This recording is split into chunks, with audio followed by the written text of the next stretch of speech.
the man simply shouted. I'm a piece of trash. The next second, his fiancée publicly humiliated him.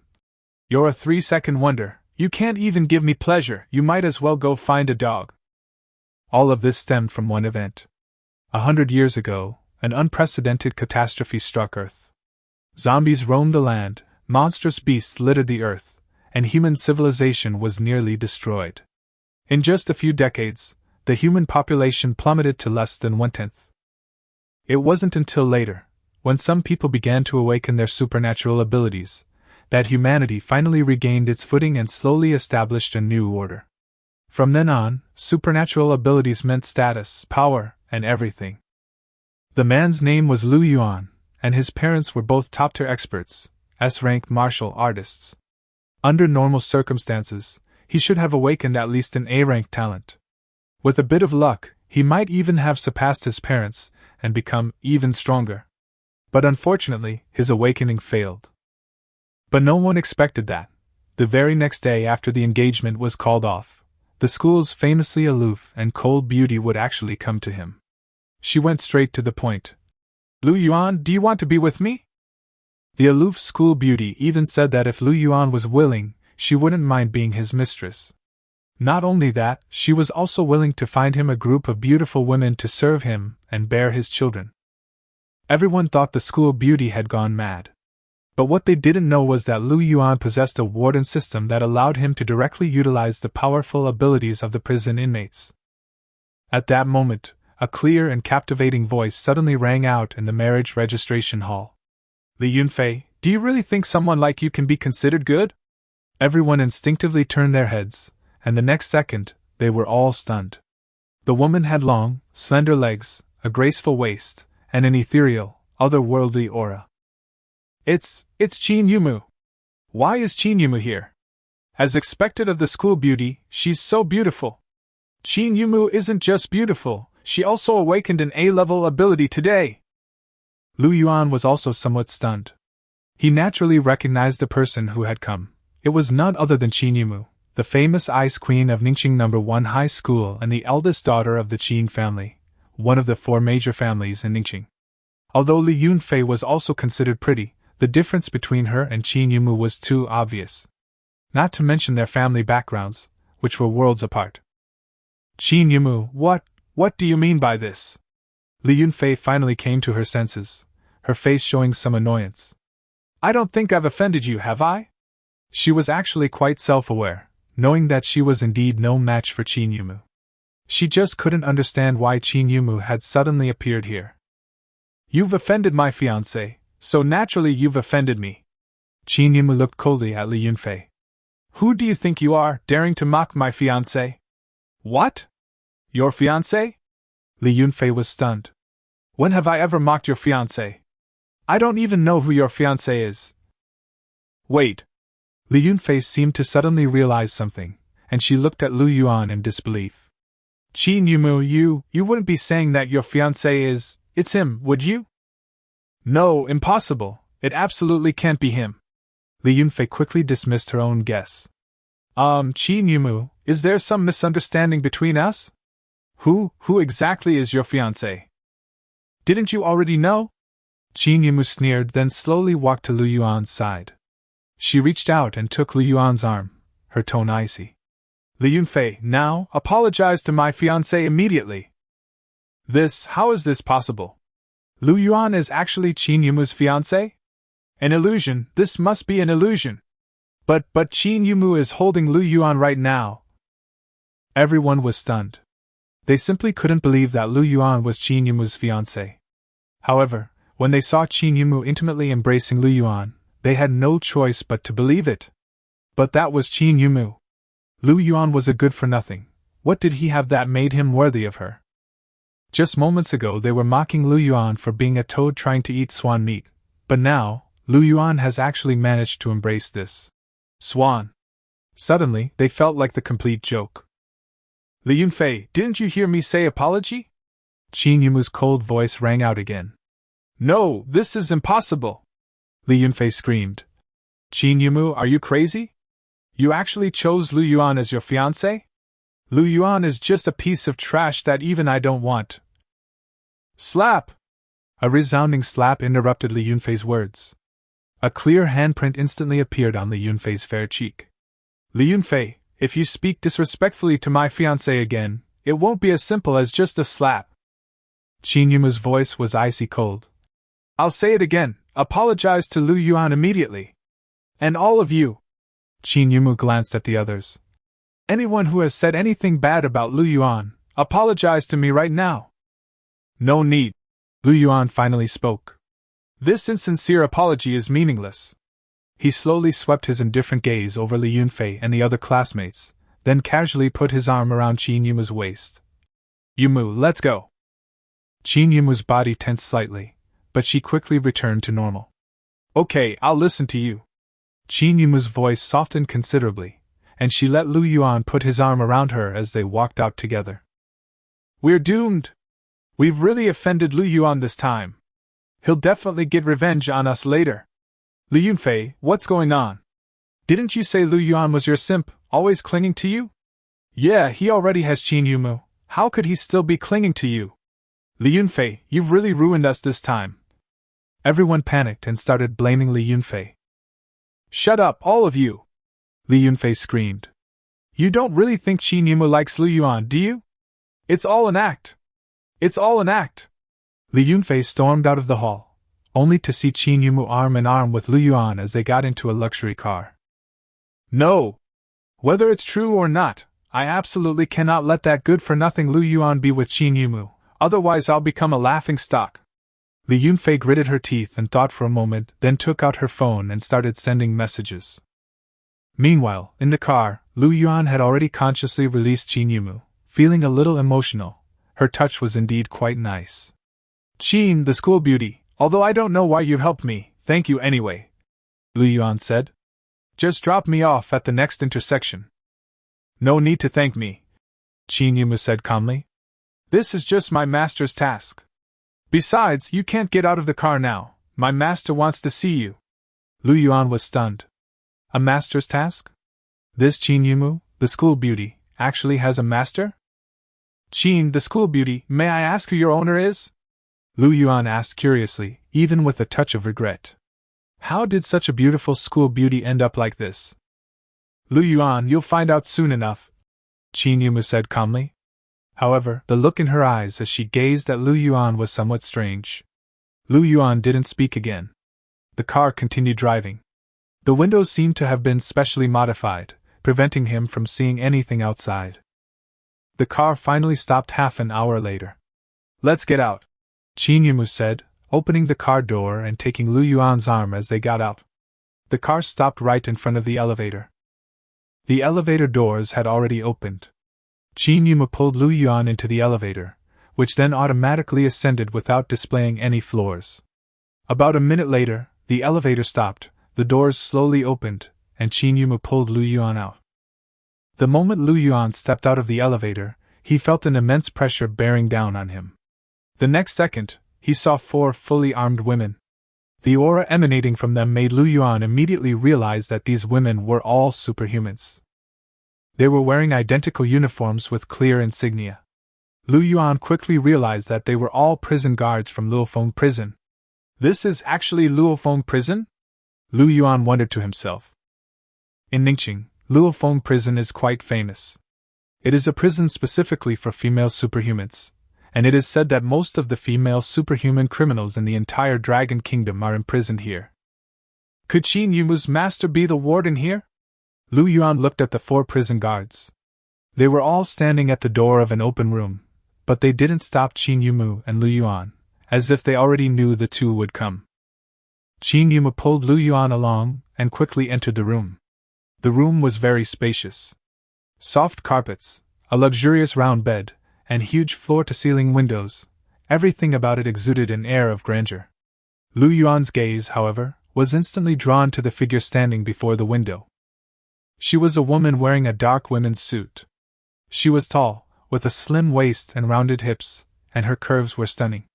Even just her back view was full of irresistible allure, instantly captivating Lu Yuan's gaze. Master, Lu Yuan has arrived. Qin Yumu stopped, her tone extremely respectful. The woman slowly turned around. Lu Yuan's breath caught in his throat.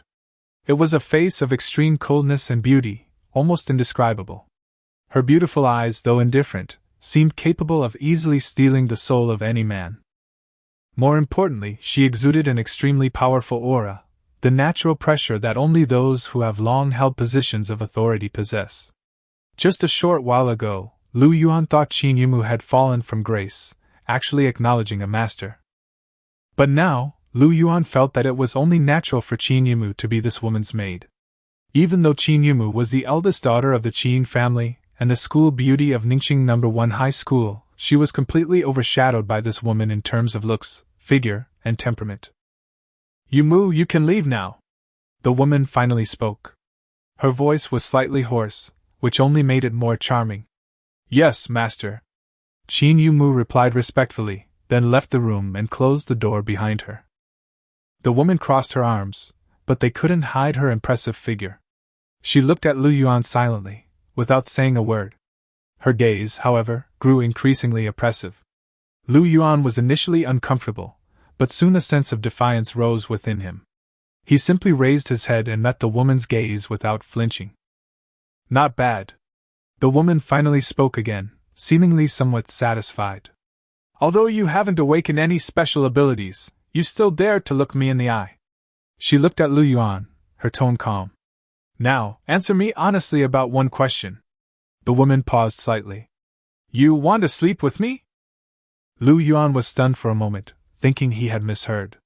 The woman, however, asked again in a calm tone. Do you want to sleep with me? Lu Yuan then realized he hadn't misheard, scratched his head, and answered seriously. If I can sleep with you whenever I want, then of course I want to. But if I can't, I'll just have to pretend I don't want to. The woman glanced at him indifferently, seemingly finding him somewhat interesting, before introducing herself. My name is Qin Wenru, from the Qin family of Shijing. I am currently a death row inmate at Luofong prison. In 3 months, barring any unforeseen circumstances, I will be executed. Lu Yuan was somewhat shocked. This excessively beautiful woman before him was actually a death row inmate? And a member of the Qin family of Shijing, one of the 4 top supernatural ability families in the Dragon Kingdom. What, you're scared now? Qin Wenru's tone carried a hint of mockery.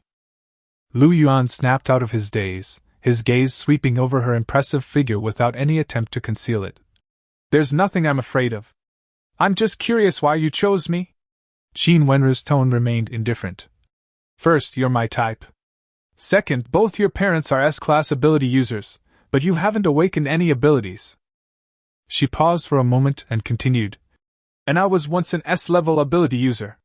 According to the Qin family's research, there is a 90% chance that the children we have will awaken abilities of S-level or higher, or even be born with abilities. A born ability user is someone who possesses abilities at birth, or even whose abilities have already awakened in the womb. Qin Wenru looked at Lu Yuan. As long as I get pregnant within 3 months, I will have a chance to avoid the death penalty. If I can give birth to an S-level innate ability user, I can take back everything I have lost. Lu Yuan laughed after hearing this. So I have this kind of value after all. I'm relieved then. He looked at Qin Wenru and asked half-jokingly. So, beautiful Qin, when do we start? Qin Wenru finally showed a hint of surprise. You agreed so quickly? Lu Yuan laughed frankly. For a useless person like me who hasn't awakened any special abilities to be able to demonstrate my value in this way is almost like a pie falling from the sky. What do I have to hesitate about? He knew perfectly well that Qin Wenru wasn't actually asking for his opinion. And he didn't want to refuse. A woman like Qin Wenru, with her looks, figure, and status, held an irresistible attraction for him. A hint of admiration appeared in Qin Wenru's eyes. Not bad, you're quite clear-headed, she said calmly. These few days happen to be my ovulation period, so let's start now. The words had barely left his lips when a faint, sweet fragrance wafted towards him. Before Lu Yuan could react, he was thrown onto the bed.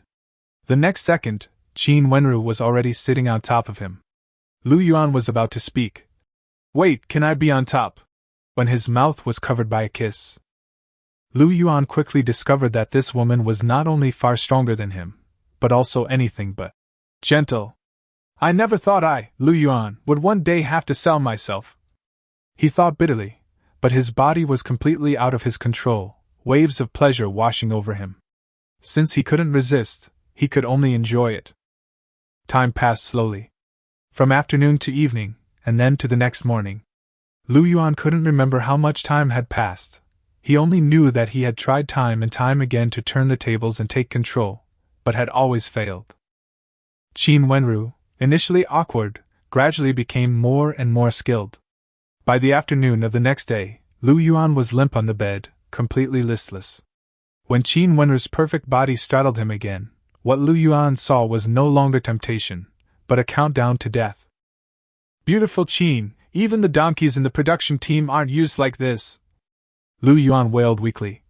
Let me rest for a bit, I'm really out of energy. He did enjoy it at first, but now it happened so many times he'd lost count. What's even more outrageous is that each rest session lasted no more than 10 minutes. If this continued, he'd be completely drained. Just then, a voice suddenly rang in his mind. Ding! Host has been in prison for 24 hours. Warden system officially activated. Yuan's consciousness instantly entered a strange space, where a glowing panel appeared before him. Warden system, limited time activation, Warden, Yuan, jurisdiction, Luofong prison. Skills 1. Absolute domain, absolutely invincible within the prison area and able to perceive everything. 2. Great transformation technique, discovers the transformation path of prisoners. Upon successful transformation, there is a chance to gain the prisoner's abilities. 3. Forced conscription, can temporarily use the prisoner's skills. 4.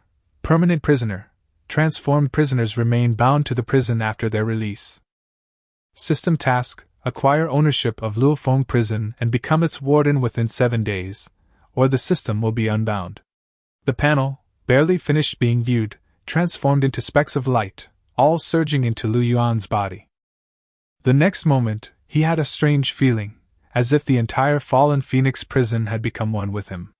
The structure of the prison and the movements of each prisoner were all clearly presented in his mind. He even saw the 4 prison guards standing outside the door, as well as Qin Yumu. At the same time, he saw himself in the room, lying on the bed with a look of utter despair. Qin Wenru's stunning body was slowly undulating on top of him. From this downward angle, her mature and alluring curves were even more lethal. Yuan suddenly opened his eyes, his consciousness returning to his body. He suddenly realized that all the fatigue from before had vanished, and his body seemed to be filled with strength. The next second, Yuan sat up abruptly. This time, Qin Wenru could no longer hold him down. With a swift movement, Yuan flipped over and pinned Qin Wenru beneath him. Qin Wenru was shocked. Just moments ago, Yuan was begging for mercy. How could he suddenly be so strong? She had barely recovered when she exclaimed, "Have you awakened a superpower?" Before she could finish, Yuan silenced her with a kiss. All he wanted now was to regain his manly dignity. 2 hours later, Yuan leaned against the headboard, looking refreshed. Qin Wenru, however, seemed somewhat tired. She couldn't help but ask, "Now you can tell me, right? What kind of superpower have you awakened? Also, I've been tied up for an hour, aren't you going to let me go?" An hour earlier, Qin Wenru had tried to regain control of the situation, but Yuan used his supernatural abilities to bind her into a strange position. Yuan looked at her and smiled. "Beautiful Qin, don't worry, I quite like you the way you are now." In fact, Yuan simply wanted to test the system's capabilities. He had just forcibly requisitioned a superpower called binding from a female prisoner, and he had confirmed that using this ability in prison did not consume any mental energy. As for whether he could still use it after leaving the prison, he was not sure yet. Thinking of this, Yuan decided to try the major transformation technique in the system. He looked at Qin Wenru, and a panel that only he could see immediately appeared before his eyes. Prisoner number 009, name, Qin Wenru, age, 28, special ability, Dance of the Fire Phoenix, S rank, incomplete, remaining sentence, 3 months. Reform path, 1, repair Phoenix Dance, 1000 management points. 2. Upgrade to SSS level ability, Ice and Fire Domain, 10,000 management points plus 1 kilogram ice core. 3. Humanely destroy and rebuild, 10 management points. Seeing these options, Lu Yuan was shocked. He hadn't expected that the Great Transformation Technique could directly upgrade superpowers. He looked at Qin Wenru, who was bound to the bed, and his eyes suddenly became burning. At this moment, what attracted him was no longer her appearance or figure, but her superpower. If he could upgrade her abilities to SSS level, he would have a chance to obtain the same power. Even if he couldn't, according to the system's permanent prisoner rule, such an SSS level powerhouse would become his long-term ally. Thinking of this, Lu Yuan became even more excited. You see, there are only 7 publicly known SSS level ability users in the entire Dragon Kingdom. If he could train a large number of them, he could practically do whatever he wanted in the Dragon Kingdom. Just then, Qin Wenru looked into his burning gaze and said softly, "If you want to continue, then continue. If not, we can talk about new collaborations." She paused, then added, "Now that you've awakened your special ability, I'm no longer considering keeping you as my son. But you at least need to tell me what ability you've awakened. I need to assess it." "Beautiful Qin, don't ask me about my superpowers," Lu Yuan interrupted her, saying calmly. "I'd like to ask you, if I could restore your powers, what price would you be willing to pay?" Upon hearing this, Qin Wenru's breath hitched. "What did you say? You can restore my superpower?" Lu Yuan said unhurriedly. "Your S-rank superpower, Fire Phoenix Dance, is only damaged, not completely gone, so of course I can help you repair it." At this point, he asked meaningfully, "By the way, have you ever heard of a superpower called Ice and Fire Domain?" Qin Wenru's expression changed instantly. "SSS level superpower Ice and Fire Domain? How do you know about that?" Lu Yuan looked at her calmly. "Because I can let you have it. The question now is, what price are you willing to pay?" With that, he casually waved his hand, releasing Qin Wenru from her restraints. Qin Wenru's chest heaved violently. She took a deep breath and slowly sat up. Although still completely naked, she quickly regained her composure, and her aura of authority returned. She stared at Lu Yuan and said earnestly, "If I could possess the Ice and Fire Domain, I would lead the entire Qin family of Shijing to your command." Her beautiful eyes held a hint of allure. "From now on, you will be my master." Lu Yuan laughed loudly after hearing this. "Beautiful Qin, I like your awareness. Come here." "Yes, master." Qin Wenru smiled sweetly, slowly climbed onto Lu Yuan's lap, hooked her arms around his neck, and whispered, "Dear master, I have already fulfilled my promise ahead of schedule. I wonder when you will fulfill your promise?" Lu Yuan lifted her chin, looked into her seemingly alluring yet emotionless eyes, and said calmly, "Don't worry, it'll be soon. But before that, you have to do 2 things for me. First, get me 1 kilogram of ice cores. Second, I want ownership of Falling Phoenix Prison and to become its warden." Lu Yuan had figured it out. Once he was fully bound to the warden system, he could truly control everything. Therefore, the most important thing now was to complete the system's tasks. Although there were still 6 days left in the countdown, he didn't want to drag it out too long. Qin Wenru thought for a moment and said, "The ice cores aren't a big problem, but there are quite a lot of them, so it might take some time. As for Luofong Prison, it's currently being managed by the Ningqing City Lord's Mansion." She continued, "There's an auction in Ningqing tomorrow, and one of the items up for auction is ownership of Luofong Prison. I originally planned to have Yumu bid for it, but if you want it, you'll have to attend in person because the City Lord's Mansion requires on-site delivery." At this point, she smiled charmingly. "By the way, Yumu is someone I personally trained. From now on, you are also her master. Shall I call her in to serve you now?" Lu Yuan pinched her chin and said indifferently, "What? You want to teach me how to do things?" He pushed Qin Wenru aside and said, "All right, put your clothes on first. As for Qin Yumu, she can continue to be my fiancé." After saying that, Lu Yuan lay down on the bed and closed his eyes, appearing to be asleep. But in reality, he was silently calling out in his mind, "System? System, are you there? Can you tell me what exactly this management point is?" Lu Yuan suddenly heard the system respond. Host, I'm here. You are the warden of Luofong prison. Managing the prison is your job, and management points are your reward.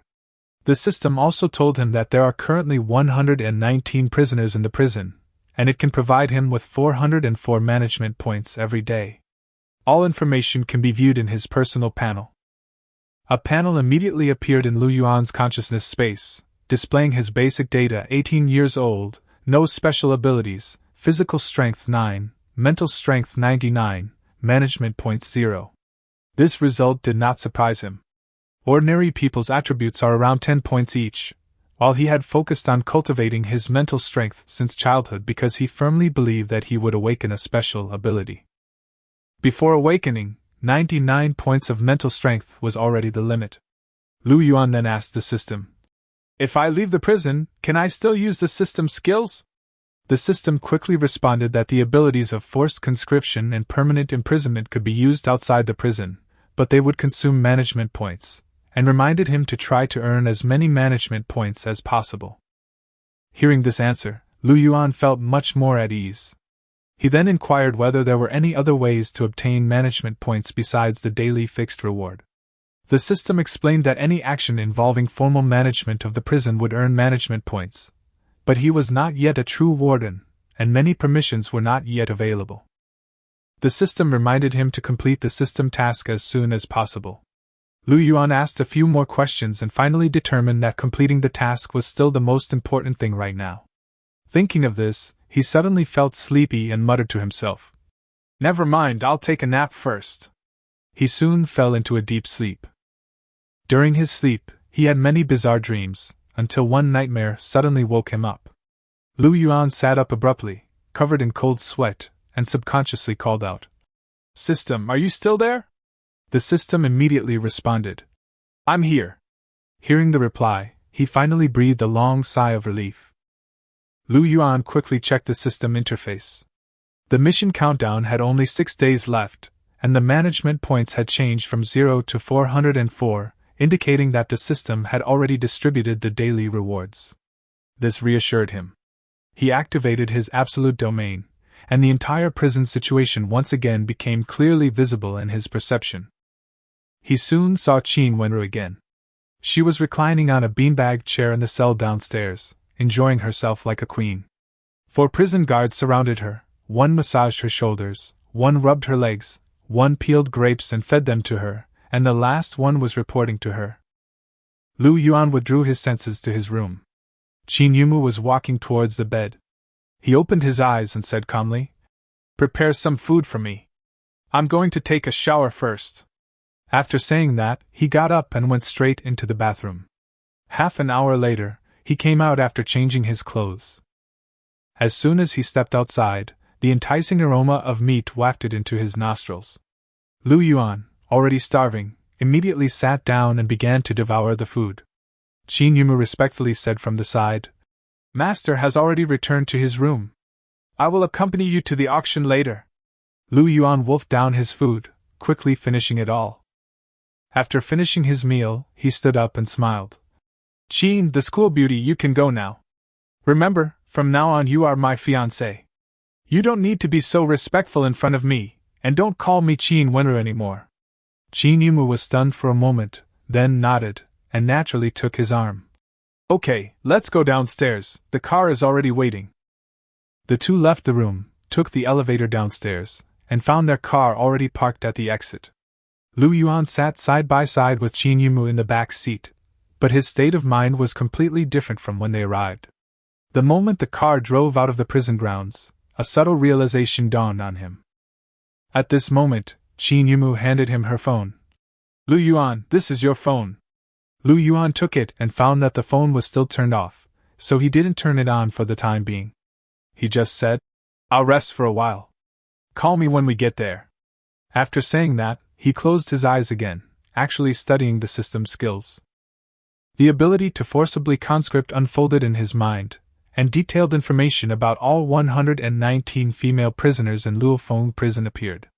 Superpowered individuals' talents are divided into 9 levels, from SSS to F, and the strength of their abilities depends not only on their talent but also on their rank, which is also 9-tiered.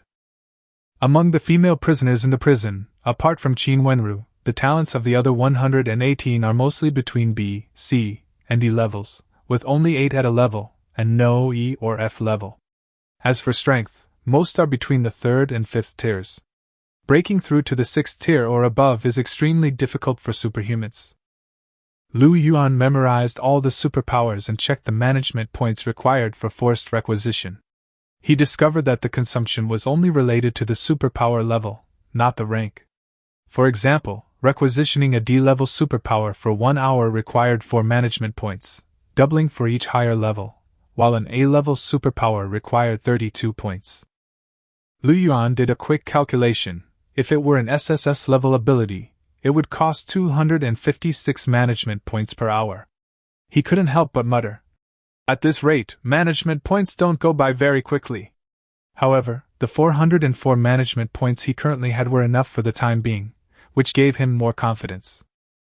Just then, the car slowly came to a stop. Lu Yuan opened his eyes. Qin Yimu said softly, "We're here, but the auction hasn't started yet. Would you like to rest in the car for a bit longer?" Just as she finished speaking, her phone suddenly rang. Lu Yuan waved his hand. "You answer the phone first, I'm going downstairs for some fresh air."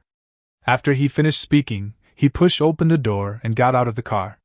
He looked up at the Ningqing auction center not far away, and then glanced at the surrounding street scene. Suddenly, he felt as if he had been transported to another world. Just then, a charming female voice suddenly rang out. "Honey, isn't that your brother-in-law?" Not far away, a scantily clad woman waved in their direction. "Hi, Lu Yuan, what a coincidence!" Before she could finish speaking, her hand was pulled down by the person next to her. A burly young man sneered. "Don't talk nonsense. My sister broke up with this good-for-nothing a long time ago. Besides, this guy hasn't even awakened his superpowers yet. Does he deserve to be my sister's husband?" Lu Yuan recognized the man, Li Yunfei's older brother, Li Tianyi. It was said that his parents hoped he would be born with supernatural abilities, so they named him that before he was even born. Unfortunately, he only awakened an F-level ability, which merely doubled his strength and was practically useless. As for the scantily clad beauty, she was his girlfriend, Lu Duo, a moderately famous model.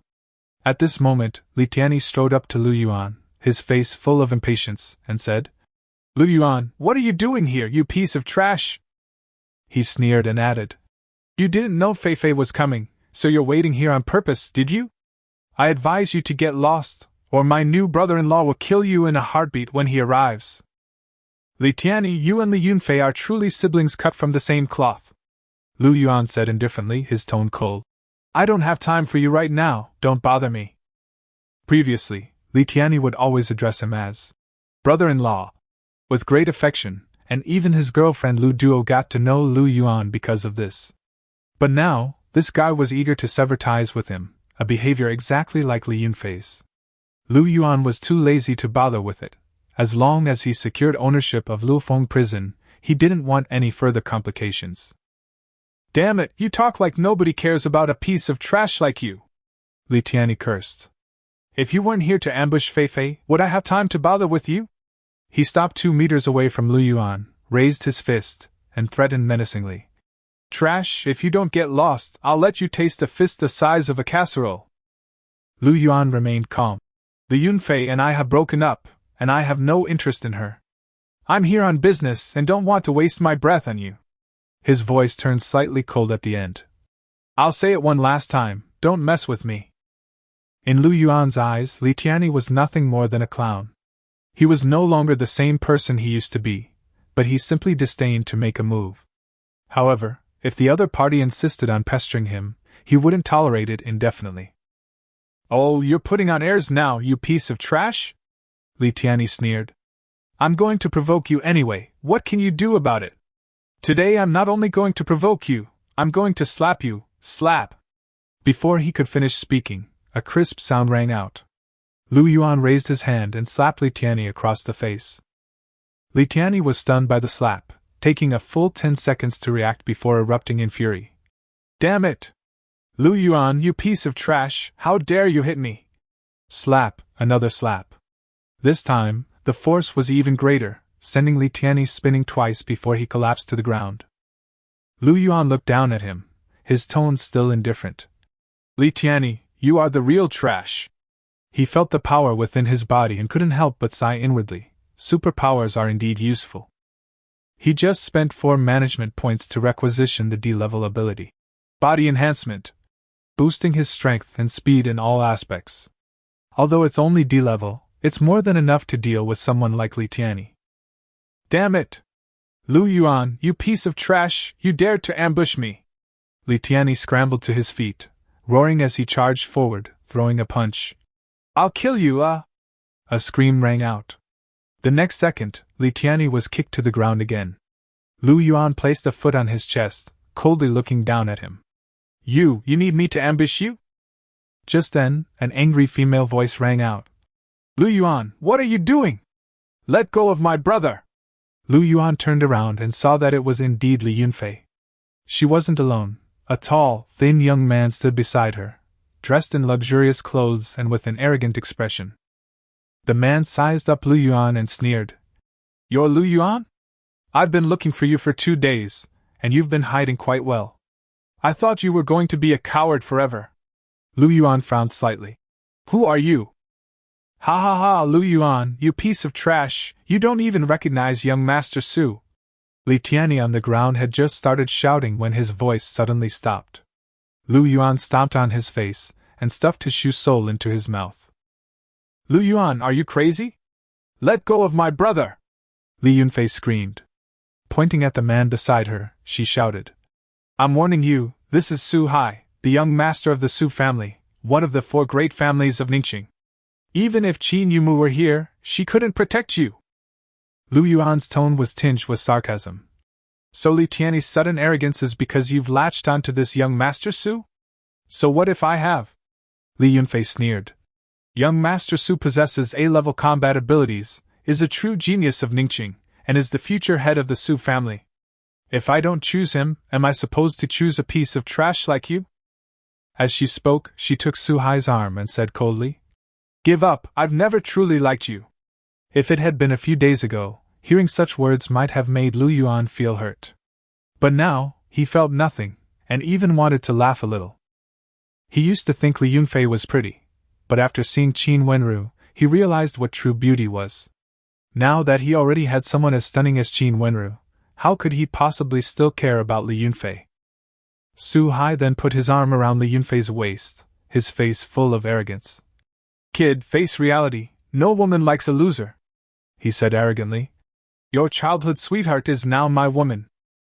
He paused, then added with a cold laugh. And Qin Yumu is destined to become my woman. You probably don't know, do you? I am Qin Yumu's real fiancé. Just as he finished speaking, a clear, cold voice suddenly rang out. Su Hai, you're my fiancé? How come I didn't know? Everyone turned to look. Qin Yumu had just gotten out of the car when she quickly walked to Lu Yuan's side and took his arm. She looked up at Lu Yuan, her tone slightly coquettish. Honey, don't listen to his nonsense. He's always wanted to pursue me, but I've never paid any attention to him. The word husband instantly changed Su Hai's expression. Qin Yumu, do you know what you're doing? Su Hai roared. You really want to be with such a good-for-nothing? He said coldly. Your father has already arranged a marriage with my father, you are my fiancé. Qin Yumu looked at him, her tone cold. First, I'm already with Lu Yuan. Otherwise, what do you think we've been doing these past 2 days? Second, you need your father to step in to pursue a woman, you're the real loser. Her gaze was firm. Finally, I'm an adult now, and I can make my own decisions. Whatever my father promised you is none of my business. She then turned to Lu Yuan, her tone instantly softening. Honey, let's go inside. Don't let these irrelevant people delay our business. Lu Yuan nodded. Okay. He casually put his arm around Qin Yumu's slender waist, and the two walked together towards the auction center's entrance. To Lu Yuan, these people's arguments were meaningless. The only important thing today was to acquire ownership of Luofong prison. Just then, Su Hai's furious roar suddenly came from behind. Lu Yuan! Let go of Qin Yumu. Otherwise, I'll fight you to the death. Lu Yuan stopped and slowly turned around with Qin Yumu in his arms, looking at the enraged Su Hai. Fine. Lu Yuan's tone was terrifyingly calm. Then let's fight to the death. After saying that, he ignored Su Hai and led Qin Yumu directly into the auction center. He had already made up his mind. Once he raised Qin Wenra's ability to SSS level, the first person he would crush was Su Hai. Ningqing is just a small city, and the auction center is also small, with only one auction hall. As soon as Lu Yuan and Qin Yumu walked in, they found that there were already quite a few people sitting inside. Someone quickly recognized Qin Yumu. Hey! Isn't that the eldest daughter of the Qin family? Yes, she's Qin Yumu, who just awakened her A-level superpower. Who's that guy next to her? He looks unfamiliar. Probably her boyfriend. They seem quite close. As soon as Qin Yumu appeared, she immediately became the focus of attention, and Lu Yuan, who was holding her, naturally attracted the attention of many people. Lu Yuan could feel the gazes around him, but he didn't care and led Qin Yumu directly to the front row to sit down. Just then, a cheerful voice rang out. Everyone's here quite early. The speaker was Su Hai. Young Master Su is here! Young Master Su! Many people immediately stood up to greet him, their attitudes clearly obsequious. Only Lu Yuan and Qin Yumu remained seated, not even turning their heads. Su Hai, arm in arm with the Yunfei, walked to the front row. Instead of sitting down, he looked at the two of them.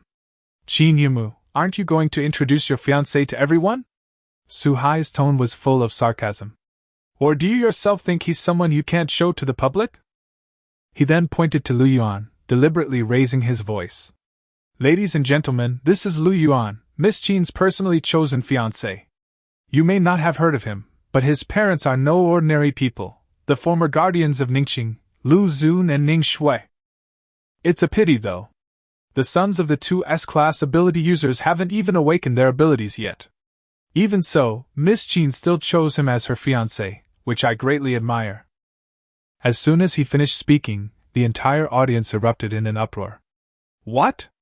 He's Lu Zun and Ning Shui's son? The son of two S-rank powerhouses, and he doesn't have any special abilities? That's outrageous. Like father, like son. The discussions rose and fell. Just then, a bald, middle-aged man with a fierce-looking face stood up and walked up to Lu Yuan. You're Lu Yuan? The bald man sneered. Remember, my name is Black Tiger. Back then, your father, Lu Zun, did me a huge favor. If he hadn't killed my brother, I wouldn't have become the leader of the Black Tiger gang. It's a pity he disappeared, but it doesn't matter, I can thank you properly.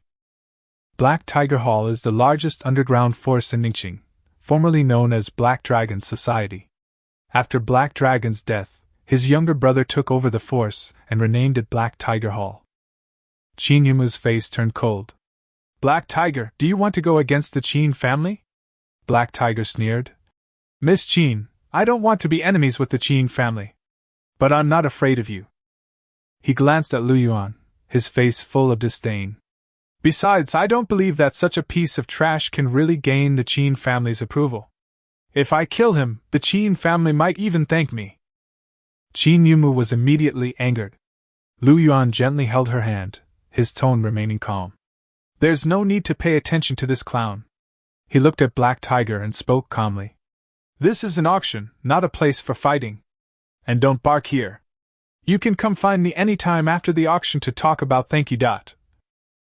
Lu Yuan smiled slightly. Back then, my dad could kill your brother, and now, I can kill you too. These words stunned everyone present. A good-for-nothing without even superpowers dared to speak to Black Tiger like that. Everyone found it absurd. Su Hai burst out laughing. Lu Yuan, you don't think you're no longer a loser just because you've hooked up with Qin Yumu, do you? Lu Yuan looked at him, his tone laced with sarcasm. Su Hai, you couldn't get Yumu, so you first asked your dad for help, and now you're asking my parents' enemies. You rely on others for everything, you're the real loser. He paused, then added, Will you need help getting married and having kids in the future?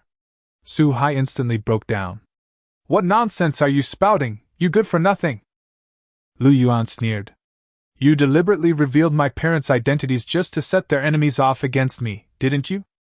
You dare to do it but not admit it. What else are you but a piece of trash? After he finished speaking, his gaze swept over everyone around him. As for any of you here, if you've ever been offended by my parents, that only proves you're all no good. A moment of silence fell over the room. Lu Yuan's tone remained calm, yet carried an oppressive air. Want to cause me trouble? You're welcome any time. But let me warn you beforehand. My parents are kind-hearted, which is why you're still alive. As for me, I'm not as kind. Anyone who messes with me should be prepared to never return. As soon as he finished speaking, the entire room erupted in chaos. Holy crap, that's too arrogant.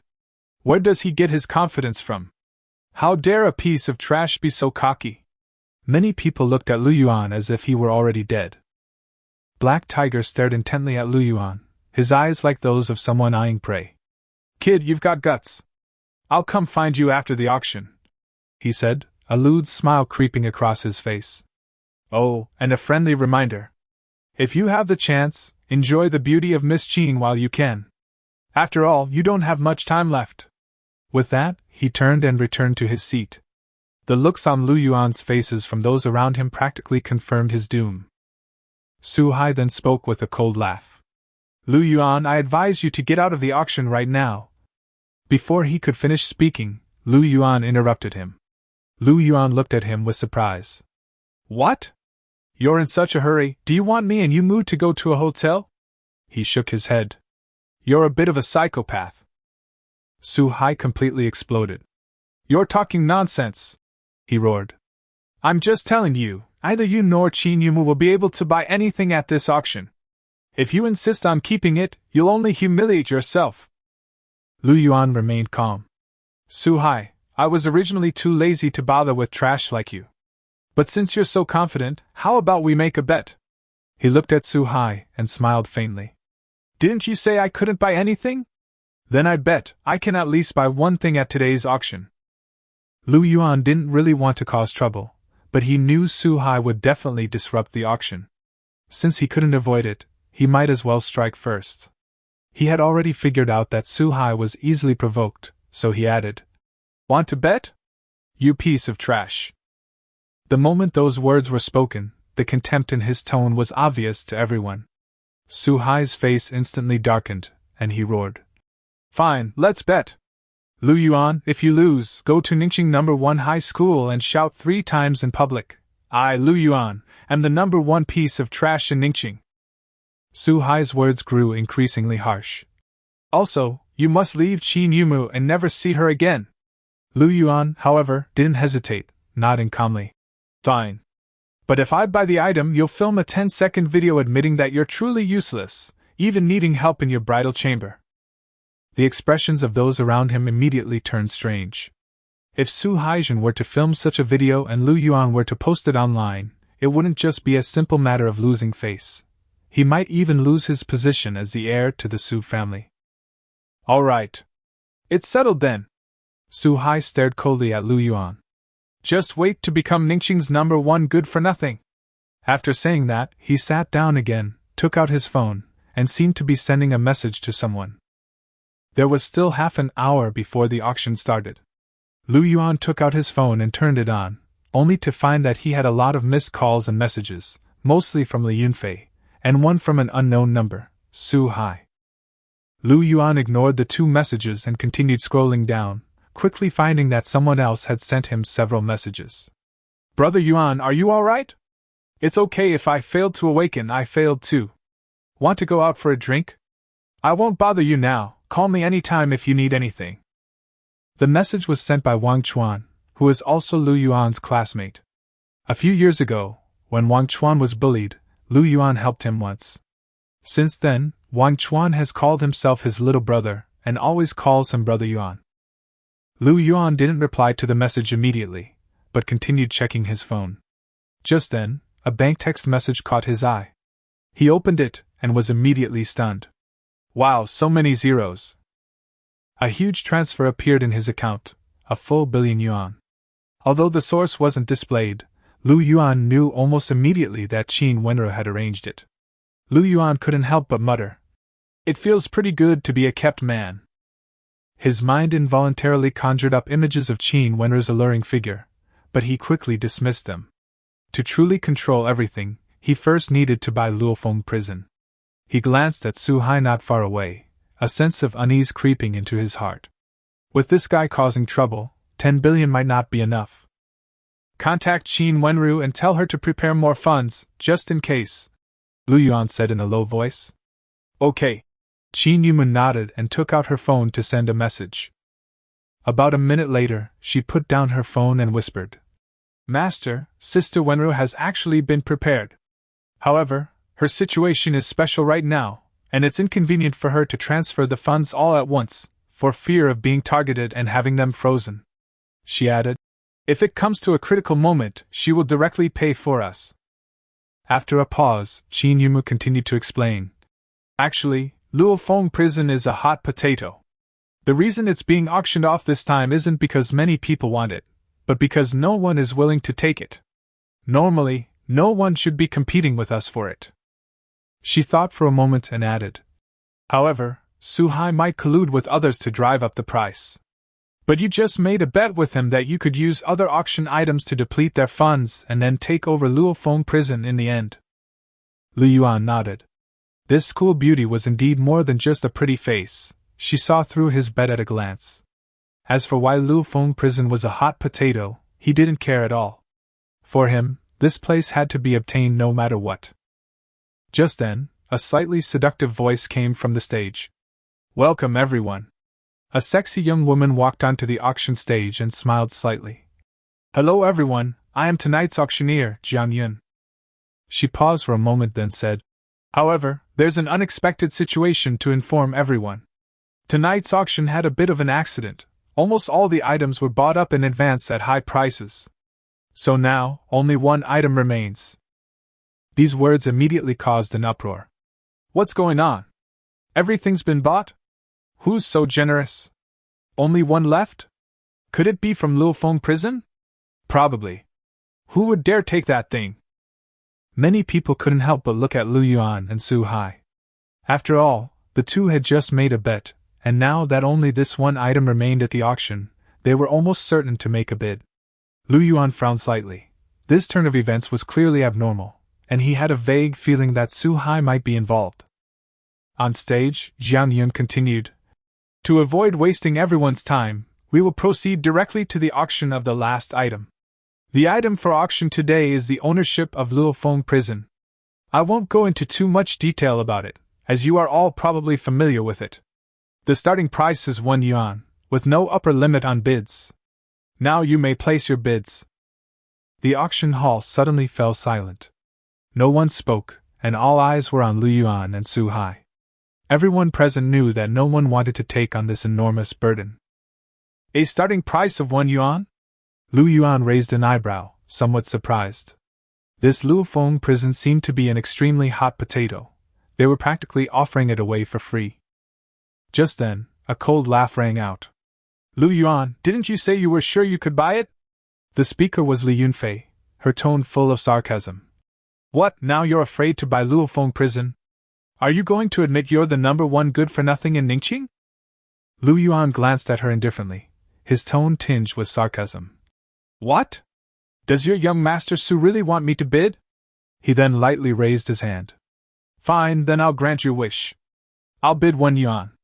He looked at Su Hai, a half-smile playing on his lips, and said, Useless trash, are you going to bid?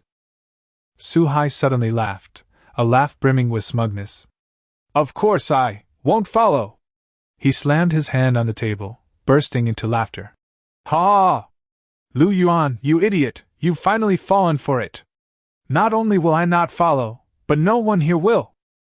I'm dying of laughter, Lu Yuan, you're really stupid. Li Yunfei giggled.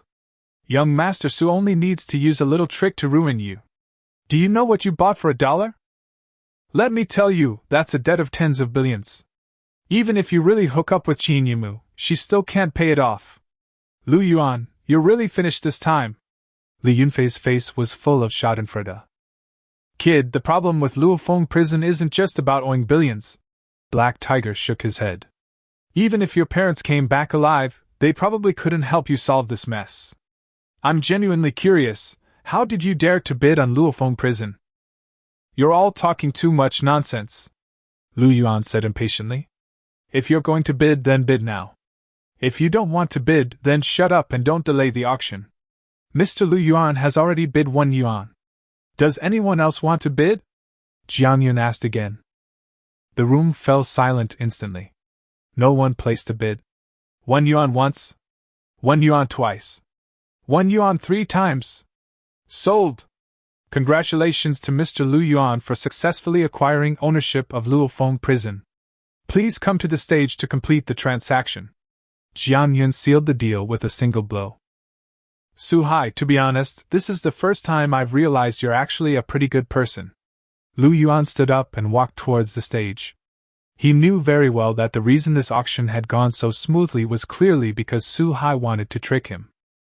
There are definitely many hidden problems within the ownership of Luofong prison. However, he doesn't care. As long as the system can be fully bound, there's no problem he can't solve. Lu Yuan, I am Lin Ye, the city lord's assistant. On the stage, a young woman wearing glasses was already waiting for him. She handed Lu Yuan a stack of documents. These are the ownership documents for Luofong prison. You only need to sign your name to officially become the owner of Luofong prison. In addition, the city lord's mansion hopes that you can appoint a warden within a month. After confirming the candidate, please remember to register with the city lord's mansion. Lu Yuan first paid the symbolic 1 yuan, then briefly glanced at the documents before signing his name. I don't need to wait a month. I can confirm the warden's selection now. Lu Yuan smiled faintly. Assistant Lin, can I file the report with you now? Sure. Lin Ye nodded quickly. May I ask who the warden is? It's me. Lu Yuan smiled slightly. Assistant Lin, I'll personally take on the role of warden of Luofong prison. That shouldn't be a problem, right? This? Lin Ye hesitated slightly. Theoretically, it shouldn't be a problem, but Lu Yuan, are you really going to take on the role of warden? The warden of Luofong prison should ideally be a person with supernatural abilities, after all. Assistant Lin is right. Just then, Su Hai's voice rang out. The warden of Luofong prison should indeed be a person with superpowers, so let me be the warden. Everyone around was stunned. The warden of Luofong prison was no easy position. Every previous warden had died. Why would Su Hai willingly take on such a hot potato? This? Young Master Su, according to regulations, the warden is appointed by the prison owner. Lin Ye was also somewhat surprised, not expecting Su Hai to make this request. Lu Yuan, you idiot, didn't you hear me? Su Hai seemed a little impatient. Quickly tell Assistant Lin that you've appointed me as the warden. Assistant Lin, please ignore the barking dogs and help me register with the warden. Lu Yuan looked at Lin Ye. The system hadn't indicated that the task was complete yet, so he figured the registration had to be officially completed first. Assistant Lin, please complete the filing. Qin Yumu quietly approached Lu Yuan's side. Although Lu Yuan isn't a superhuman, I will assist him in managing Luofong prison. Since Miss Qin says so, then alright, I'll file the filing now. Lin Ye took out her phone and began operating it. Wait! Just then, a deep voice suddenly rang out. Everyone instinctively turned their heads and saw a middle-aged man with an imposing presence walking over. It's Patriarch Qin! The visitor was none other than Qin Jianghe, the head of the Qin family, and Qin Yumu's father. Assistant Lin, our Qin family has decided to invite Su Hai from the Su family to serve as the warden of Luofong prison. Please register Warden Su Hai's identity with the city lord's mansion. As soon as Qin Jianghe spoke, everyone immediately understood. It turned out Qin Jianghe had come to help Su Hai. Dad, what are you doing? Qin Yumu's tone was clearly angry. This isn't something our Qin family can decide. Only Lu Yuan can decide who the warden is. Alright, Yumu, I know what you're doing, Qin Jianghe said seriously. You've actually done a good job, and Lu Yuan is a good candidate to manage. I know you originally planned to manage Luofong prison yourself, but the situation has changed now. You should hand over the management to Su Hai. Dad, I'll say it again, only Lu Yuan has the right to decide. Qin Yumu's tone was cold, showing no sign of backing down even when facing her father. Fine, I understand what you mean. Qin Jianghe seemed a little impatient. Then I'll just talk to Lu Yuan directly. He looked at Lu Yuan and said in a commanding tone, I won't waste any more words. You immediately have Assistant Lin register Su Hai as the warden. As long as you cooperate, my Qin family can guarantee you a life of comfort and security. That's right, kid, hurry up and do as I say, Su Hai said smugly. You're just a debtor picked out by Qin Yumu. To make you obediently shoulder the debt, will naturally let you live. As for the management of Luofong prison, what right does a piece of trash like you have? Ha ha, Lu Yuan, now you understand, right? You really thought Qin Yumu would be interested in you. Li Yunfei couldn't help but laugh. You were so stupid, and you still wouldn't believe it. Now you know just how stupid you really are, don't you? The people around also showed expressions of sudden realization. So that's how it is. I was wondering how Miss Qin could choose a good-for-nothing as her fiancé. So both the Qin family and the Su family have their eyes on Luofong prison, but neither of them wants to take on that huge debt. That kid is too stupid. How could Miss Qin really like him? That kid is completely finished. Clearly, everyone believed Su Hai and Qin Jianghe's explanation. After all, it sounded more reasonable. Assistant Lin, please complete the filing as I just instructed. Lu Yuan looked at Linya calmly. I'll say it again, ignore those irrelevant barks. Linya looked at the interface on her phone. Just one press of confirmation and the registration would be complete.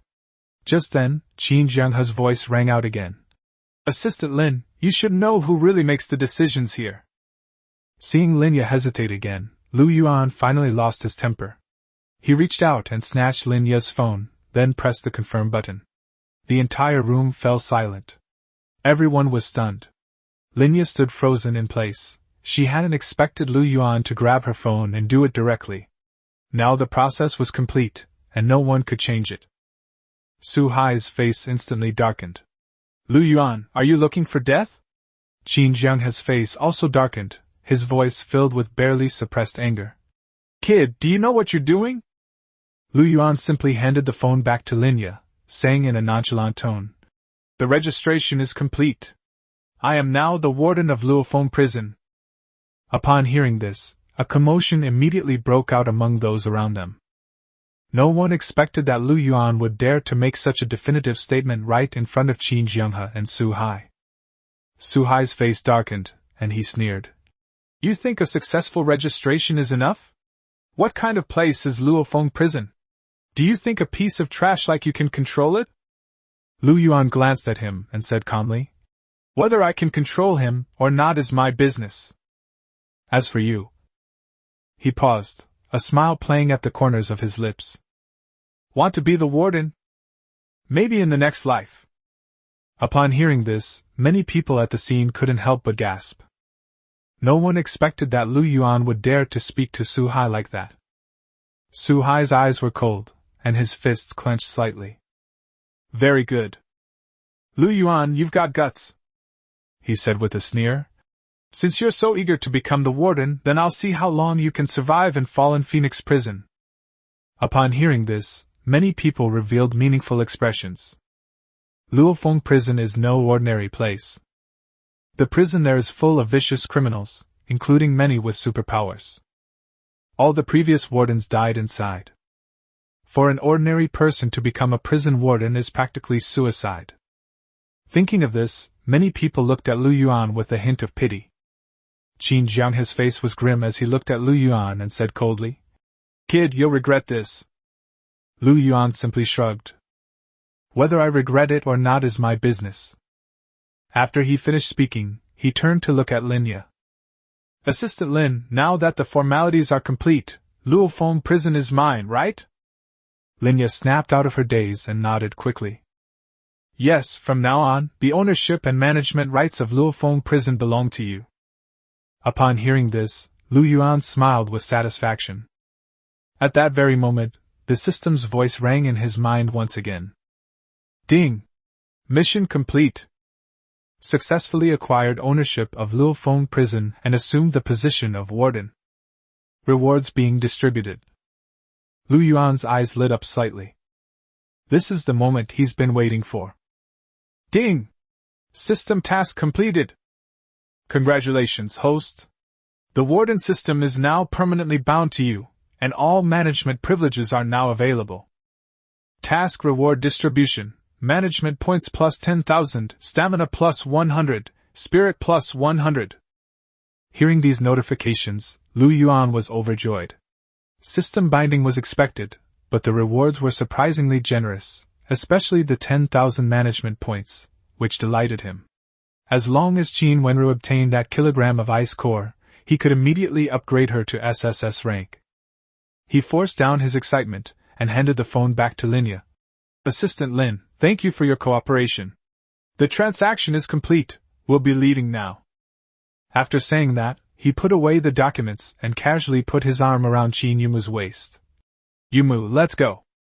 At this moment, Yuan only wanted to return to Luofong prison as soon as possible. He couldn't wait to witness the birth of an SSS-level superhuman. Just as the two were about to leave, a cold snort suddenly rang out. Trying to leave? Did I say you could leave? The speaker was Su Hai. Yuan glanced at him, his tone laced with sarcasm. What? Are you going to honor your bet? Su Hai sneered. A bet? Yuan, you still don't understand? I bet you that all I wanted was for you to obediently buy Luofong prison. Now that things are done, all you need to do is hand over the prison's management rights. Yuan asked indifferently. What if I don't pay? Not going to pay? Su Hai's eyes turned cold. Then you have no choice. He turned to the burly man beside him and said, Black Tiger, this piece of trash is yours. Just don't kill him. Black Tiger hesitated. Young Master Su, this is an auction center. If we alert the city lord's supernatural guards. As he spoke, he subconsciously glanced at Linya. Su Hai scanned his surroundings and suddenly released a powerful aura of supernatural power. Don't worry, the surveillance cameras here have been turned off, and the cell phone signal has been blocked. No one outside will know what happens here tonight. Many people instinctively looked at their phones, and sure enough, there was no signal at all. The A-level ability user's imposing aura silenced everyone, and the scene instantly became quiet. Su Hai then looked at Linya and said calmly, Assistant Lin, why don't you just change the Warden of Luofong prison to my name? Linya forced a smile. Young Master Su, I can't log into the backend right now. Also, reappointing the Warden requires video verification from prison members and the former Warden, which I can't change directly. After hearing this, Su Hai waved his hand and said, Never mind then. He looked at Black Tiger again. Let's do it. Black Tiger grinned and leaped onto the auction stage. Kid, I'll give you a chance to beg for mercy. Just then, a clear, cold voice rang out. Black Tiger, do you want to die? Qin Yumu had already stepped in front of Yuan. The air moved rapidly, her long hair fluttered slightly, and the aura of a superhuman spread out with it. Yumu, get down here! Qin Jianghe suddenly roared. You're not allowed to help Yuan, or I'll disown you as my daughter. Qin Yumu's expression turned cold. Dad, do you know what you're doing? Everything I'm doing right now is under her orders. Her words made Qin Jianghe's face darken. Qin Jianghe was only a B-level ability user, yet he was able to become the head of the Qin family in Ningqing. The real reason for this was Qin Wenru's support. But at this moment, he said coldly, That woman is about to die. What future do you have if you continue to follow her? Yuan heard it clearly. Qin Jianghe obviously believed that Qin Wenru had lost power and was no longer worth following. At this moment, Su Hai also spoke up with a smile. Qin Yumu, I won't hide it from you anymore. The one who really wants the management rights of Luofong prison is young Master Qin from the Qin family of Shijing. As for me, I was just doing things for young Master Qin. Patriarch Qin was also assisting me on his orders. As he said this, his gaze fell coldly on Qin Yumu. Now I'll ask you one last time, are you still going to protect that good-for-nothing Yuan? Upon hearing this, the expressions of everyone around changed. The Qin family of Shijing is one of the 4 top superpower families in the Dragon Kingdom. Qin Yumu did not hesitate at all. Lu Yuan is my fiancé. Her voice was cold and firm. No matter what happens, this will not change. If you want to touch him, you'll have to get past me first. Su Hai's face immediately darkened. Qin Yumu, what's so good about this good for nothing? You, a newly awakened A-level ability user, think you can stop me, a third-tier A-level? As soon as he finished speaking, he rushed out and threw a punch straight at Lu Yuan. Qin Yumu reacted quickly. She pushed Lu Yuan away and at the same time waved her hand to create a whirlwind to meet him. Boom! The whirlwind was instantly shattered by the fist, and the powerful aftershock rushed directly towards Qin Yumu. She groaned and stumbled back several steps, almost losing her balance. Lu Yuan immediately stepped forward to support her. Su Hai stood there, a cold smile on his face. See? Even Qin Yumu can't protect you. Hand over Luofong prison now, or I'll make you wish you were dead. Qin Yumu's face was pale, and she said in a low voice, We can't hand it over. That young Master Qin won't let Sister Wenru off the hook. She took a deep breath and whispered to Lu Yuan, I'll hold them off for a bit, you find a chance to escape. Lu Yuan shook his head. There's no need to run away, I'll handle it. His tone was calm, but he had already made up his mind. Since an A-level superpower couldn't defeat Su Hai, he had no choice but to take a gamble. Forced conscription S-rank superpower, Dance of the Phoenix. Just as he was about to activate it, the system notification sounded again. Ding! The requisitioned ability has been detected to be in a damaged state. Do you wish to consume 1,000 management points to repair it? The sudden system notification startled Lu Yuan at first, then filled him with joy. Yes, fix it right away. He quickly responded to the system. The system voice sounded again. The Psychic Phoenix Dance is under repair.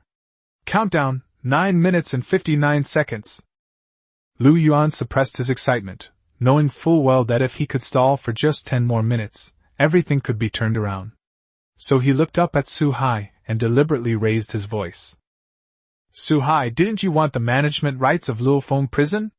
Fine, I'll give them to you. However, I have one condition. We can't give it to him.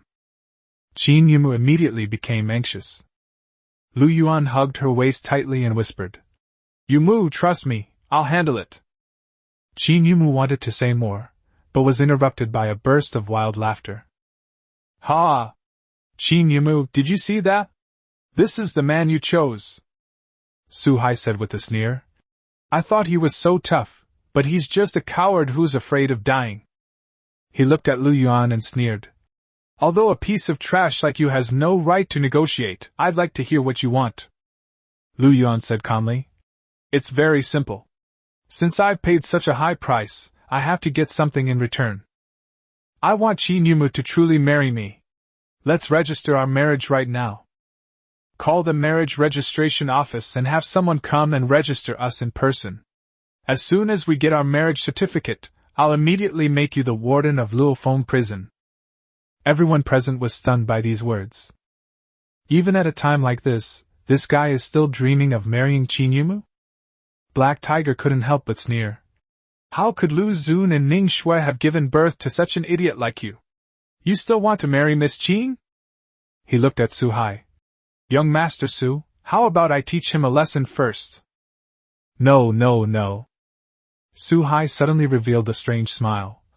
I've thought of an even more interesting way. He glanced at Lu Yuan, then at Li Yunfei not far away, and then beckoned. Yunfei, come here. Young Master Su, what's wrong? Li Yunfei immediately went up on stage and obediently stood next to him. Su Hai grabbed her and sneered at Lu Yuan. You want a wife, don't you? Fine, I'll grant your wish. Yumu can't marry you, but Li Yunfei can. You two were childhood sweethearts and almost got married. Since that's the case, I'll let you get married today. Li Yunfei panicked immediately. Young Master Su, she's already yours. How can you make me marry this good-for-nothing? Su Hai laughed heartily and pinched her buttock. Don't worry, you're only marrying him in name only. I'm a kind-hearted person, and I'll take good care of his wife. He became more and more smug as he spoke. From now on, you will be the most virtuous wife in Ningxing. In order to help Lu Yuan pay off his debts, you will have no choice but to stay by my side and serve me. Tell me, am I the greatest philanthropist in Ningxing? Those around immediately echoed his sentiment. That's right, young Master Su is too kind. Young Master Su is such a good person. Lu Yuan, why don't you hurry up and thank young Master Su? While outwardly flattering them, the crowd inwardly marveled at Su Hai's ruthless tactics. Lu Yuan was likely to become Ningxing's biggest cuckold. Li Yunfei quickly realized what was going on and said with a charming smile, Young Master Su, you are so kind, you even think of Lu Yuan, that good for nothing. She looked at Lu Yuan. Did you hear that? Young Master Su helped you realize your dream. You should thank him properly. We really should thank young Master Su. Lu Yuan said calmly, glancing at the system countdown. 5 minutes had already passed. He continued, Young Master Su, then please have someone from the marriage registration office come over. Once the registration is complete, I will definitely give you the position of Warden. Su Hai laughed loudly. See?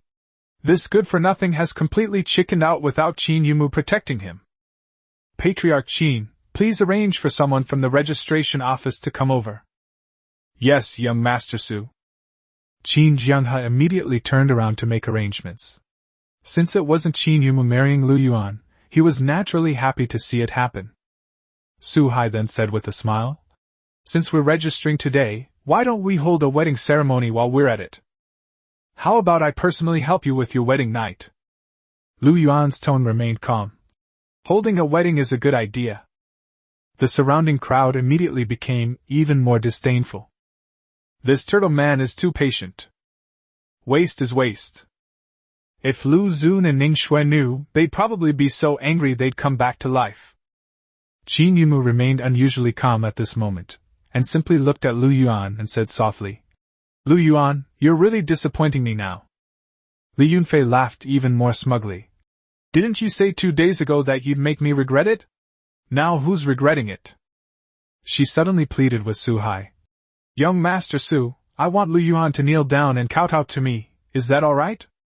Su Hai laughed loudly. So ruthless to your future husband? But I like it. Of course you can. He stared at Lu Yuan and ordered. Come over here right now, kneel down and kowtow, or all the conditions we just discussed are null and void. Lu Yuan ignored the jeers of the crowd and silently counted down in his mind. 10, 9, 8. Just then, the system voice finally sounded. Ding! The Phoenix dance ability has been repaired. Lu Yuan smiled broadly. Okay. Su Hai, since you put it that way, then let's just void it all. His gaze was icy. I'll send you on your way now. The next second, the S-Class superpower, Dance of the Fire Phoenix, was activated instantly. A loud phoenix cry resounded throughout the hall, and a scorching heat swept through the surroundings. A giant fiery phoenix condensed in the air, carrying terrifying waves of fire, and suddenly pounced towards Su Hai and Li Yunfei. A gasp suddenly erupted in the auction hall. Everyone stared in shock at the fiery aura emanating from Lu Yuan. Some whispered in disbelief. Is that a fire-based ability? Lu Yuan is actually an ability user? You should know that just 2 days ago everyone heard that he had failed to awaken and was a complete waste. But now that scorching heat swept across the entire venue, as if the air had been ignited, and everyone was instantly drenched in sweat. Li Yunfei screamed in disbelief. Impossible! Lu Yuan, you piece of trash, how could you possibly possess superpowers? She had witnessed Lu Yuan's failed awakening 2 days ago and simply couldn't believe what was happening before her eyes. Su Hai sneered. So what if he has superpowers? I don't believe it. Before he could finish speaking, his voice suddenly turned into a shrill scream. The fiery phoenix in the sky opened its mouth again, spewing out a ball of blazing flames that directly enveloped Su Hai and Li Yunfei. The two were instantly engulfed in flames, their entire bodies ablaze. Su Hai roared in agony. Impossible! How could your superpower be stronger than mine? Ah! His voice quickly filled with terror. This is an S-Class superpower. Li Yunfei screamed wildly. Lu Yuan, you're clearly a piece of trash. How could you possibly awaken an S-class superpower? The flames burned fiercer and fiercer, and she soon could not hold on any longer, screaming in agony. Lu Yuan, stop! I'll be burned to death! She finally broke down and begged for mercy. Brother Lu Yuan, I was wrong, please let me go. But the plea for mercy didn't last long. The next second, she collapsed to the ground, her body charred black, and she became completely still. Su Hai, clinging to his last breath, glared venomously at Lu Yuan. You dare kill me, the Su family, and young Master Qin will not let you get away with this. Before he could finish speaking, he collapsed. The entire auction hall was deathly silent. Everyone was stunned, and someone couldn't help but exclaim in a low voice. Is it really an S-class superpower? Some people even began to panic. Wasn't it said that he failed to awaken? Could it be that he's been hiding it all along? Some people turned pale and begged in a low voice. Young Master Lu, we will never say anything. Lu Yuan remained calm and simply said, Very well, I don't want anyone to make things up. Just tell the truth. After he finished speaking, his gaze fell on Black Tiger. You just said you were going to punish me? Black Tiger trembled violently, his legs went weak, and he knelt down. No, no, no! Young Master Lu, I meant to discipline myself. After saying that, he raised his hand and slapped himself hard. It was my fault for being confused. Young Master Lu, please forgive me. Black Tiger quickly tried to appease them. Actually, I've always been very grateful to your parents. My brother used to bully me all the time. From now on, you will be my great benefactor, Black Tiger. Lu Yuan sneered. I don't want to be the benefactor of a piece of trash like you. His tone suddenly turned icy. I'll spare you this time. If you dare to mess with me again, I'll wipe you out next time. After saying that, Lu Yuan reached out and put his arm around Qin Yumu's waist. Yumu, let's go. Qin Yumu responded softly. The two walked down the steps side by side and left the auction hall with composed expressions. The surroundings were eerily quiet. No one dared to utter a sound. Everyone breathed a sigh of relief only after they left. Someone whispered, I was almost scared to death. I didn't expect Lu Yuan to be a good-for-nothing at all. Someone nearby immediately warned. Don't say those two words again. Do you want to die? Some people are wondering. Who exactly said that Lu Yuan's awakening failed? The crowd was buzzing with discussion, while outside the auction hall, Lu Yuan and Qin Yumu happened to run into Qin Jianghe. A man and a woman were standing behind Qin Jianghe. They were staff members of the marriage registration office. He looked astonished. Why are you all out here? Lu Yuan said in a calm tone. Patriarch Qin, why don't you go in and check on your young master Su? Qin Jianghe's expression changed, as if he realized something, and he immediately rushed into the auction hall. Lu Yuan said in a low voice, Yumu, we need to get back to the prison as quickly as possible. He had barely finished speaking when he suddenly staggered and almost lost his balance. Qin Yumu quickly helped him up and activated her wind-type ability at the same time. The two of them rushed towards the car on the side of the road. The two quickly got into the car. Back to prison, as fast as you can, Qin Yumu ordered the driver. The car sped off in an instant. She turned to look at Lu Yuan, her tone concerned. Are you all right? Lu Yuan let out a soft breath. It's nothing, just that I used up too much mental energy. S-class superpowers consume a great deal of energy. That release, lasting less than 10 seconds, almost drained his mental energy. If it weren't for the 100 points of mental energy awarded by the system, he might not even have been able to unleash the Dance of the Fire Phoenix. That's why he didn't continue to attack Black Tiger. Qin Yumu did not ask any further questions. The car continued to travel at high speed. Soon, a familiar feeling arose. The moment the car entered the prison grounds, Lu Yuan clearly felt his mental energy replenish itself, as if it were inexhaustible. Only then did he feel completely relieved. This trip, thankfully, ended without any major incidents. The car drove into the prison elevator entrance, and the two quickly arrived at the top floor. The prison has 10 floors. The bottom 9 floors are all prison cells, and the first floor is the guards' quarters. The top floor, however, belonged entirely to the warden. Originally, this place wasn't luxurious, but after Qin Wenru arrived, the top floor was transformed into something quite extravagant. Lu Yuan entered the room and soon saw that familiar figure. Qin Wenru was standing there with her back to him. "You Mu, go to the warden's office and wait for me," Lu Yuan said. "Okay." Qin Yumu nodded and turned to leave. The door closed automatically. Lu Yuan's gaze fell on Qin Wenru's stunning waist and hip curves, and his eyes couldn't help but burn slightly. He then asked the system in his mind.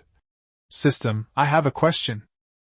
I just discovered that Qin Wenru has completely lost her superpowers. In other words, by forcibly requisitioning her superpowers, I am essentially temporarily stripping her of them." Lu Yuan paused for a moment, then continued to ask. "If I give her back her powers now, what she'll get, will it be the powers I've already restored?" Chapter 13. Don't come looking for me. Forced use of supernatural abilities starts at 1 hour. If the time exceeds 1 hour, you must either pay again or the ability will be automatically returned. However, Lu Yuan can also return it ahead of schedule. Almost 40 minutes have passed since he requisitioned Qin Wenru's incomplete Fire Phoenix Dance ability. "Yes, host." The system quickly replied to Lu Yuan. Lu Yuan's mood immediately improved. It seems that those 1,000 management points were not wasted. "Master, I heard you encountered a little trouble at tonight's auction." A voice, still slightly hoarse yet still full of charm, came through. Qin Wenru had already turned around and was slowly walking towards Lu Yuan. Clearly, she had already received news of what happened at the auction hall. "Actually, it should be your problem." Lu Yuan smiled faintly. "That young Master Qin from the Qin family of Shijing, he came here for you, didn't he? Master has truly discerning eyes." Qin Wenru smiled gently as she walked up to Lu Yuan and lightly hooked her arm around his neck. "His name is Qin Hao, and he's been vying with me for the position of head of the Qin family in Shijing. I lost before, but dear master, you'll let me win from now on, won't you?" Lu Yuan gently wrapped his arms around Qin Wenru's waist, and one of his hands instinctively began to move downwards. "Is the kilogram of ice core I asked you to prepare ready?" Lu Yuan inquired. Ice cores are a special type of supernatural material that can be used to quickly upgrade the rank of ice-type supernatural beings. "Just a little bit more, at most 3 days, and we'll be all ready." Qin Wenru pressed herself against Lu Yuan's body. "Master, Qin Hao may not be able to wait until I am executed. Since he has already intervened in Ningqing, it means that he wants to kill me ahead of time. Why don't we try our best to get me pregnant with your child?" Qin Wenru gently twisted her body, and Lu Yuan's breathing became a little rapid. "All right, you don't need to test me." Lu Yuan suppressed his inner turmoil.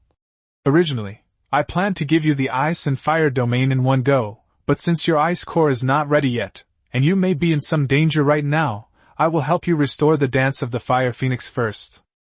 With a slight thought, Lu Yuan allowed the Fire Phoenix dance, which he had forcibly conscripted, to return to Qin Wenru's body. Then, he gently pushed Qin Wenru away from his embrace. "Feel your current superpowers." A phoenix cry rang out, and a huge fiery phoenix soared into the sky, about to crash into the ceiling. But the next second, the fiery phoenix suddenly shrank and flew downwards, finally transforming into a small firebird that landed on a pure white jade palm. Qin Wenru looked at the firebird in her palm and felt the familiar, surging power within her body. For a moment, she felt as if she were dreaming. This is real. Even though Qin Wenru had experienced countless trials and tribulations, she was still shocked when she personally felt her superpowers recover. Even a few minutes ago, she was still skeptical of Lu Yuan's words, only wanting to take a gamble.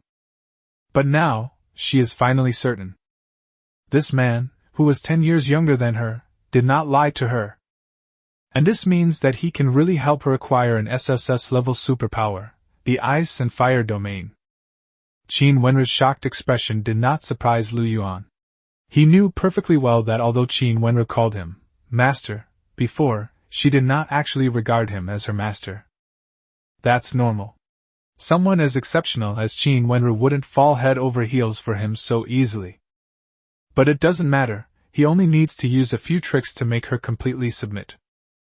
Lu Yuan has now activated the Great Transformation technique again to check on Qin Wenru's current condition. Prisoner ID 009. Name Qin Wenru. Age 28. Special ability Dance of the Fire Phoenix S rank. Remaining sentence 3 months. Transformation path 1. Upgrade Fire Phoenix Dance to SSS level superpower Ice and Fire Domain. 10,000 management points plus 1 kilogram ice core. 2. Humanely destroy and recreate. 10 management points. As expected, one of the transformation paths was gone, and the superpower was no longer incomplete. However, Lu Yuan was somewhat frustrated when he saw the management points required to upgrade the superpower. System, why does upgrading the ice and fire domain still require 10,000 management points? Shouldn't it only require 9,000? Lu Yuan couldn't help but ask. Host, upgrading an S-level ability to an SSS-level ability requires at least 10,000 management points. It's impossible to lower that. The system quickly replied. We hope the host will participate more in prison management to acquire more management points. These words reminded Lu Yuan that his warden privileges had been fully activated, but he hadn't had time to check the details yet. Just as Lu Yuan was about to check the details, he felt an incredibly amazing sensation on his body. Master, thank you. Her voice was alluring, and then, a soft warmth came from her lips. For a brief second, Lu Yuan regained his composure, thinking he should first check the warden's administrative permissions, but the next second, he convinced himself. It's good to celebrate first. Pleasant times always pass quickly. Another 2.5 hours passed. My dear master, I need to take care of some things first. I'll serve you later, okay? Qin Wenru sat on Lu Yuan's lap, and her captivating eyes were no longer cold and indifferent, but instead held a touch of genuine tenderness. Go ahead and get busy.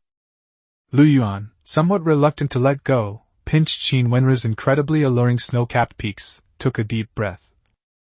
Also, don't come looking for me on your own initiative in the future. If there's anything, just let me know through Yumu. Okay, master, I'll be going now.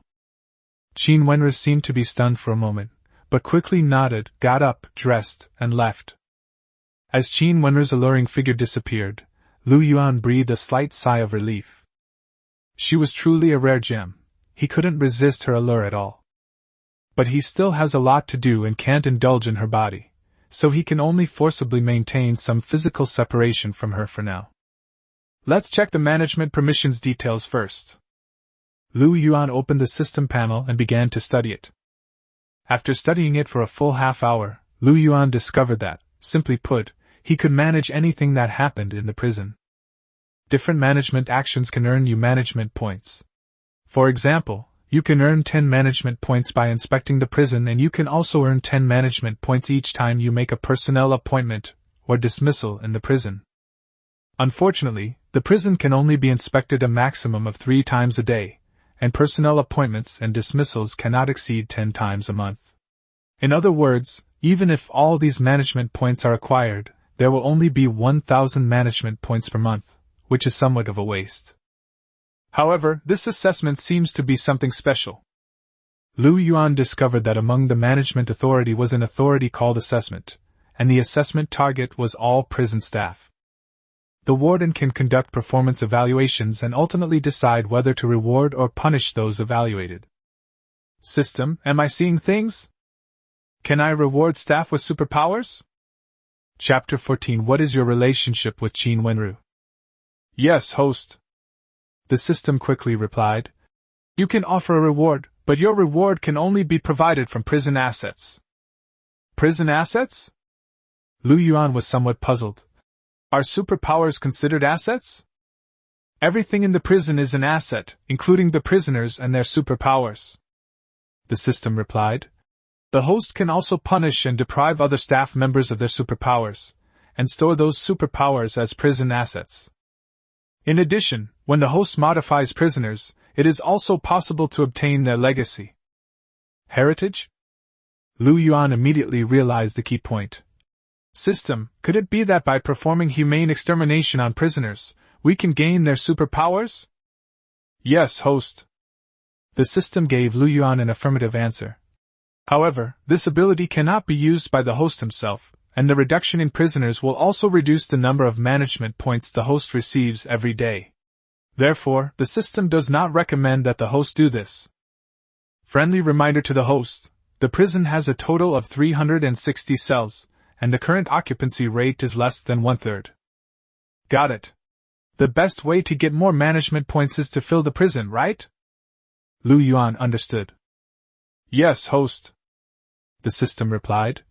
Please work harder, host, to improve the reputation of Luofong prison so that there will be more prisoners. Yuan was somewhat speechless. A prison, and it was supposed to improve its reputation? However, on the other hand, the more prisoners he had, the more benefits he would actually receive. However, he really didn't know anything about prison operations. Perhaps he needs to find someone to help him. Just then, there was a knock on the door. Yuan got dressed and got out of bed, then called out, "Come in." The door was gently pushed open, and Qin Yumu walked in. Yuan, the city lord's assistant Linya and the superpowered guard Captain Xiao and I have arrived. They request to see you. Xiao and I? Everyone in Ningqing knew this name, including Yuan. Xiao and I, the captain of the city lord's mansion's superpowered guard, is currently the only S-level superpowered individual in Ning City. Moreover, her superpower is lightning-based, making her extremely powerful. Everyone knows that the one person in Ningqing you absolutely cannot mess with is not the four major families, nor the city lord's mansion, but Xiao and I. However, although Xiao and I is famous, very few people have actually seen her, and she never appears in the news. Therefore, Yuan doesn't know what Xiao and I looks like. Take them to the warden's office. After Yuan finished speaking, he went out and went to the next room. It's a pretty ordinary office, nothing like the luxurious bedroom next door. Yuan sat at his desk and let out a soft breath. Now, he was the real warden. A few minutes passed. Yuan seemed to sense something and looked up at the doorway. His eyes went blank for a moment. Yuan originally thought that Qin Wenru, such a rare beauty, was absolutely one of a kind in this world. But now, he knows he was wrong. She was a short-haired woman wearing the special uniform of the Superpower Guard, with an incredibly dignified and beautiful face, and exquisite features that were comparable to Qin Wenru. However, Qin Wenru's cold and beautiful face had a pair of captivating eyes that, even without any emotion, could not hide the allure in her bones. This short-haired woman, on the contrary, had an extremely dignified face, but also a pair of extremely cold and beautiful eyes that made people feel the icy coldness deep in her soul. Those eyes were so cold that Yuan could hardly look directly at them. His gaze unconsciously shifted slightly downwards. Below her fair neck, her posture was incredibly upright, no less impressive than Qin Wenru's. Below her slender waist are an even more stunning pair of long legs. These legs are actually even better than Qin Wenru's. Yuan's breathing became slightly rapid. He could roughly guess that this was Xiao and I. Yuan, no, Warden Lu, we meet again. The voice rang out. It was Linya who spoke. Linya was actually standing next to Xiao and I. Let me introduce you, this is Captain Xiao and I of our City Lord's Mansion's Superpower Guard.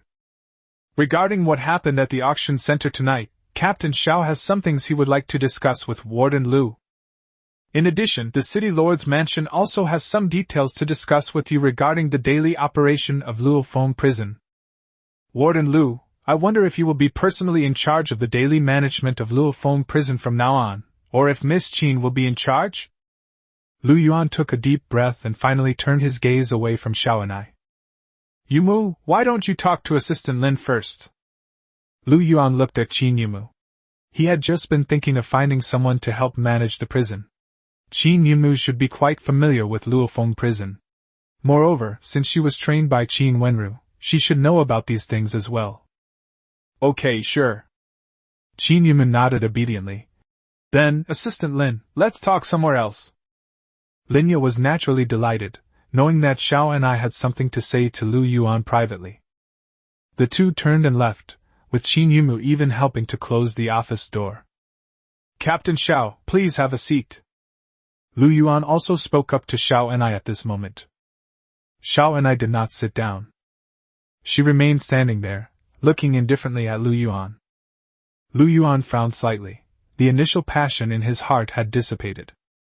He had a vague feeling that Xiao and I had come with ill intentions. Just as he was about to speak again, Xiao and I finally spoke.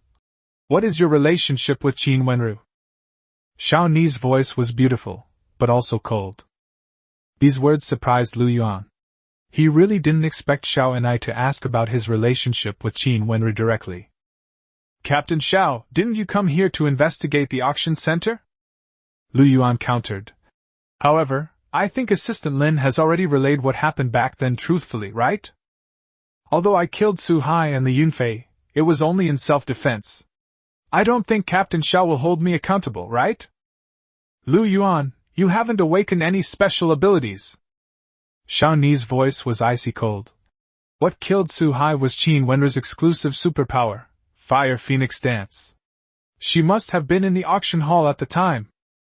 And you knew perfectly well that Luofong prison was a hot potato, yet you still took it over without hesitation. It must have been arranged by Qin Wenru. Your tricks can't fool me. Now I'll ask you one more time, what exactly is your relationship with Qin Wenru? Captain Xiao, actually, I'd like to ask you, what is your relationship with Qin Wenru? Lu Yuan smiled faintly. You seem to care about her too much. Lu Yuan, I don't know what promises Qin Wenru made to you, but let me tell you, Qin Wenru is cold-blooded and ruthless, and she doesn't care about anyone's life or death at all. Once Qin Wenru successfully escapes from Luofong prison, she will definitely make you bear all the blame. Xiao and I exuded a powerful and captivating aura. Now I'll give you a chance. Tell me Qin Wenru's escape plan, and I can guarantee your safety. Chapter 15. I'll be watching her. Lu Yuan finally understood that Xiao and I wasn't after him, but rather after Qin Wenru. If nothing unexpected happens, there must be some kind of grudge between Xiao and I and Qin Wenru. Captain Xiao, I am the warden here. I can guarantee that no one can escape from my prison. Lu Yuan remained unperturbed, completely unconcerned about the aura emanating from Xiao and I. Your speculations about everything are based on one premise, that you believe the Fire Phoenix dance ability is Qin Wenru's exclusive property. But what if I really did possess the ability of the dance of the Fire Phoenix? After a slight pause, Lu Yuan continued. Captain Xiao, I'm not actually obligated to prove this to you. How about we make a bet? If I also possess the Fire Phoenix dance ability, you'll grant me one request, how about it? Xiao Ni's aura suddenly intensified, pressing down on Lu Yuan. Lu Yuan leaned back in his chair, raised his legs and put them on the desk, looking completely relaxed. A strange glint seemed to flash in Xiao Ni's cold eyes, and then the oppressive aura emanating from her suddenly vanished. I never make bets with anyone. Xiao Ni's voice remained icy. I'm certain that the dance of the Fire Phoenix is Qin Wenru's exclusive skill, but since you dared to propose a bet with me, Qin Wenru must have a special method to demonstrate her abilities through you. Tell Qin Wenru that I will keep an eye on her and make sure she is executed in 3 months. After saying this, Xiao and I turned around and prepared to leave. Lu Yuan couldn't help but look at her waist and hip curves, and inadvertently compared them with Qin Wenru's, finding that they were still equally beautiful. Of course, Xiao and I was wearing too many layers, making it impossible to judge accurately. An idea popped into Lu Yuan's mind uncontrollably. If he had the chance, he would definitely put Xiao and I and Qin Wenru side by side and compare them directly to see who had a better figure. The mere thought made Lu Yuan's mouth go dry. But at that moment, Xiao and I suddenly turned around. Those beautiful eyes shot out 2 cold beams of light, instantly calming the heat in Lu Yuan's heart. I forgot to tell you something. Xiao Ni's icy tones seemed to carry a hint of mockery. Your childhood sweetheart ex-girlfriend wasn't burned to death by you. After saying this, Xiao and I turned around again, opened the door, and left with her incredibly long legs. Lu Yuan was genuinely shocked this time. Li Yunfei is still alive? It seems that insufficient mental strength has affected the power of the Fire Phoenix dance. Lu Yuan began to analyze. In addition, Li Yunfei's superpower is an A-level healing technique, so her survival should also be related to her superpower. But no matter what, I still need to find a way to improve my mental strength. Thinking of this, Lu Yuan asked in his mind again. System, is there any way for me to quickly improve my mental strength?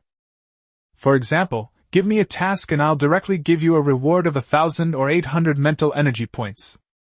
Once a person has a shortcut, they are less inclined to work hard. Lu Yuan had worked hard to cultivate since childhood, but he only managed to reach 99 points of mental strength.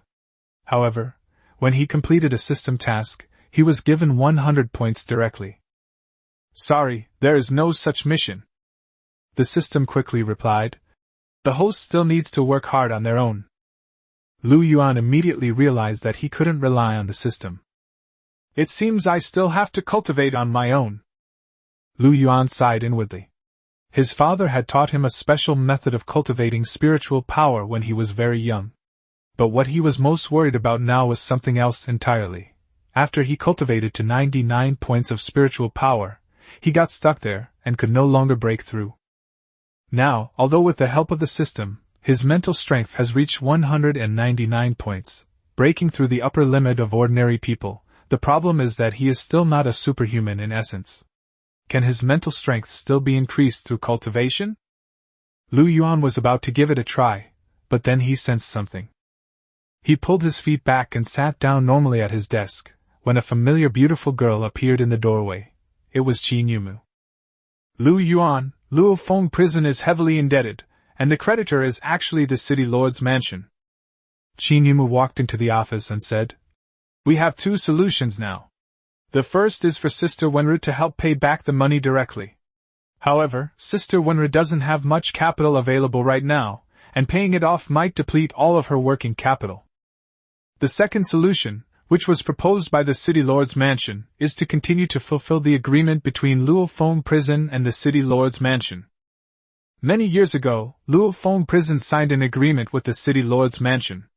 The terms of the agreement are not complicated. There are two main points. One is that Luofong Prison will accept all kinds of prisoners transferred from the City Lord's Mansion, and the City Lord's Mansion will give each prisoner a high subsidy every year. As for the other one, it is that Luofong Prison accepts some high-risk missions from the City Lord's Mansion. For each mission completed, the City Lord's Mansion will not only give a monetary reward, but also reduce the sentence of the prisoners who participated in the mission to a certain extent. As Lu Yuan was pondering, the system voice sounded. Ding! New mission triggered. The host leads the female prisoners to complete a commission from the City Lord's Mansion. Time limit 1 month. Yumu, let's solve it using the second method. Lu Yuan originally preferred the second option. Accepting prisoners was exactly what he wanted. The more prisoners, the more management points. As for high-risk missions, once he upgrades Qin Wenru to SSS level, what high-risk mission can't he complete? Moreover, he also wanted Qin Wenru to be released from prison with dignity, and returned to the Qin family in Xijing. Once Qin Wenru has completely taken control of the Qin family in Xijing, he will be able to directly utilize the Qin family's resources to find his parents' whereabouts. By the way, from now on you will be the assistant warden of Luofong Prison. You will be in charge of negotiations with the City Lord's Mansion. As for the City Lord's Mansion's missions, I will personally lead the team to carry them out. It's getting late tonight, let's get some rest. We can talk about other things tomorrow. Okay, I'll be going now. Qin Yumu turned and left. Lu Yuan then turned on his computer and appointed Qin Yumu as the assistant warden in the Luofong Prison's management system. After he completed the appointment, the system notified him that he had gained 10 management points. Although it's not much, it's better than nothing. It's time to try mental cultivation techniques. Lu Yuan got up and went back to the next bedroom, where he lay down on the bed. His method of mental cultivation is actually quite simple. it involves constantly constructing various things in one's mind, from flowers and trees to birds and beasts, from bricks and tiles to skyscrapers. Theoretically, anything can be constructed. The larger and more complex the things that can be constructed, the stronger the spiritual power. Yuan blocked out external senses and entered his own mental world. In this spiritual world, a villa appears and disappears. Yuan has been building his mental world around his home, simply because the more familiar something is, the easier it is to build it completely. He was naturally quite familiar with his own home. No, the building I'm most familiar with right now isn't the villa at home. A flash of inspiration struck Yuan. Chapter 16. What are you so happy about? The place Yuan is most familiar with now is actually Luofong prison. With the blessing of the absolute domain, he was extremely familiar with every corner of Luofong prison, and could even clearly see the patterns on the floor in his mind. The villa in my spiritual world has quietly disappeared. The overall outline of Luofong prison is faintly visible. Yuan changed his construction goals. He first built the entire Luofong prison, and then began to build the individual rooms inside the prison. Starting with the round bed he is lying on, we will create a perfect one-to-one replica, ensuring that every detail is exactly the same. And so, in his own mental world, Yuan slowly replicated the round bed, as if sculpting it. But when he had perfectly constructed the round bed, a feeling of weakness came over him. He knew that this cultivation had reached its limit, so Yuan withdrew from the spiritual world. Looking at the time, it was already the next morning. Yuan then opened his personal panel. Host Yuan. Age 18. Special ability none. Stamina 109. Mental strength 209. Management point 9782. My mental strength has increased by 10 points. Yuan was somewhat excited. Clearly, the mental cultivation method was working again, and the effect was quite good. In the past, he might not be able to increase his spiritual power by 10 points even after a year of cultivation, but now, he has increased it by 10 points in just one night. The management points from yesterday have already arrived, and they will exceed 10,000 by tomorrow. At that time, as long as Qin Wenru collects enough ice cores, she can be directly upgraded to SSS level. Everything went smoothly, and Yuan was in a great mood, even having the urge to go find Qin Wenru to celebrate. The phone rang at that moment. Yuan glanced at the incoming call. It was from an acquaintance, Fang Ran, his homeroom teacher at Ningxing No. 1 Middle School. Teacher Fang, is there something you need? Yuan answered the phone, and his tone was quite polite. Fang Ran, his homeroom teacher, had treated him quite well before. Yuan, come to the school today. I have something to tell you. Fang Ran's voice was devoid of any emotion. Okay, Teacher Fang, I'll be at school in a bit. Yuan readily agreed. He planned to drop out of school. For him, continuing his studies was meaningless, so he might as well focus on running his Luofong prison. The phone call ended, and there was a knock on the door. Come in. The door was gently pushed open, and Qin Yumu pushed the small food cart in. After quickly washing up, Yuan had breakfast with Qin Yumu, and then mentioned that he needed to go back to school. Yumu, I plan to drop out of school and spend most of my time in prison from now on. Yuan looked at Qin Yumu. What are your plans next? You have awakened an A-level superpower. Under normal circumstances, you should be able to successfully enter a good superpower university. I'll go to school with you and drop out. Qin Yumu did not hesitate, and quickly stated her choice. After a slight hesitation, Qin Yumu said again. Yuan, I am already your fiancé. Wherever you are, I will be there. When Qin Yumu said this, there was a slightly strange look in her eyes when she looked at Yuan. Okay, that's fine too. Yuan did not notice Qin Yumu's strange look. He just felt that having Qin Yumu as his fiancé would bring him a lot of convenience. As for Qin Yumu herself, he really had no interest in her. After having breakfast together and tidying up a bit, the two left the prison together and headed to Ningxing No. 1 Middle School. When Yuan stepped into Ningxing No. 1 Middle School again, he once again felt as if he had been in another world. The school is still the same school, but he is completely different now. Let's split up and do our own thing. Yuan told Qin Yumu what was going on, and the two of them went to their respective classes. The moment Yuan walked into the classroom, the once lively classroom fell silent for a brief moment. Then, a sarcastic voice rang out.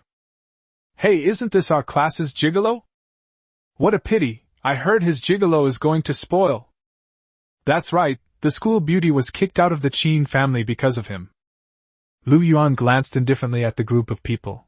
They were all people who had gone to the marriage registration office with Li Yunfei a few days ago.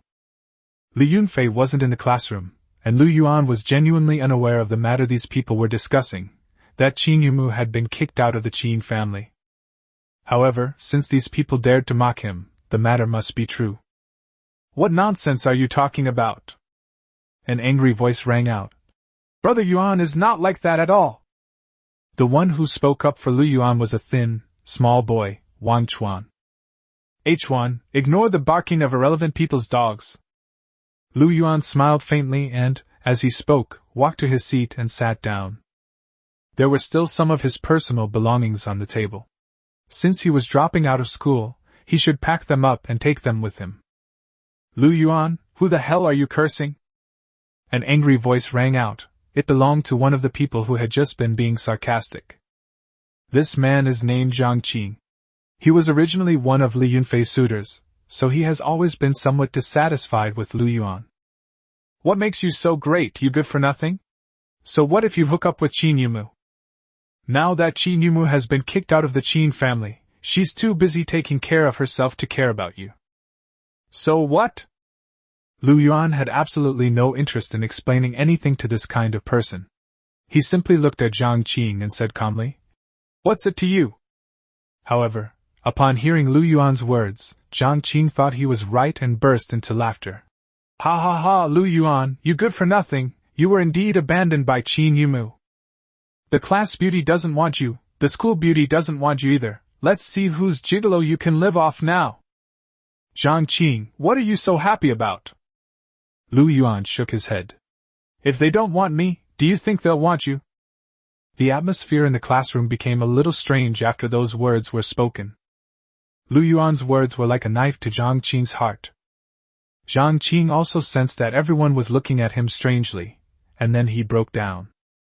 Yuan, are you still trying to act tough in front of me? Zhang Qing was furious. Damn it, I'll kill you! He suddenly rushed to Yuan's table and threw a punch at him. Yuan casually raised his hand and grabbed Zhang Qing's fist, then applied a little force. Zhang Qing screamed in agony. It hurts, Yuan, let me go, You're both incompetent and love to provoke others.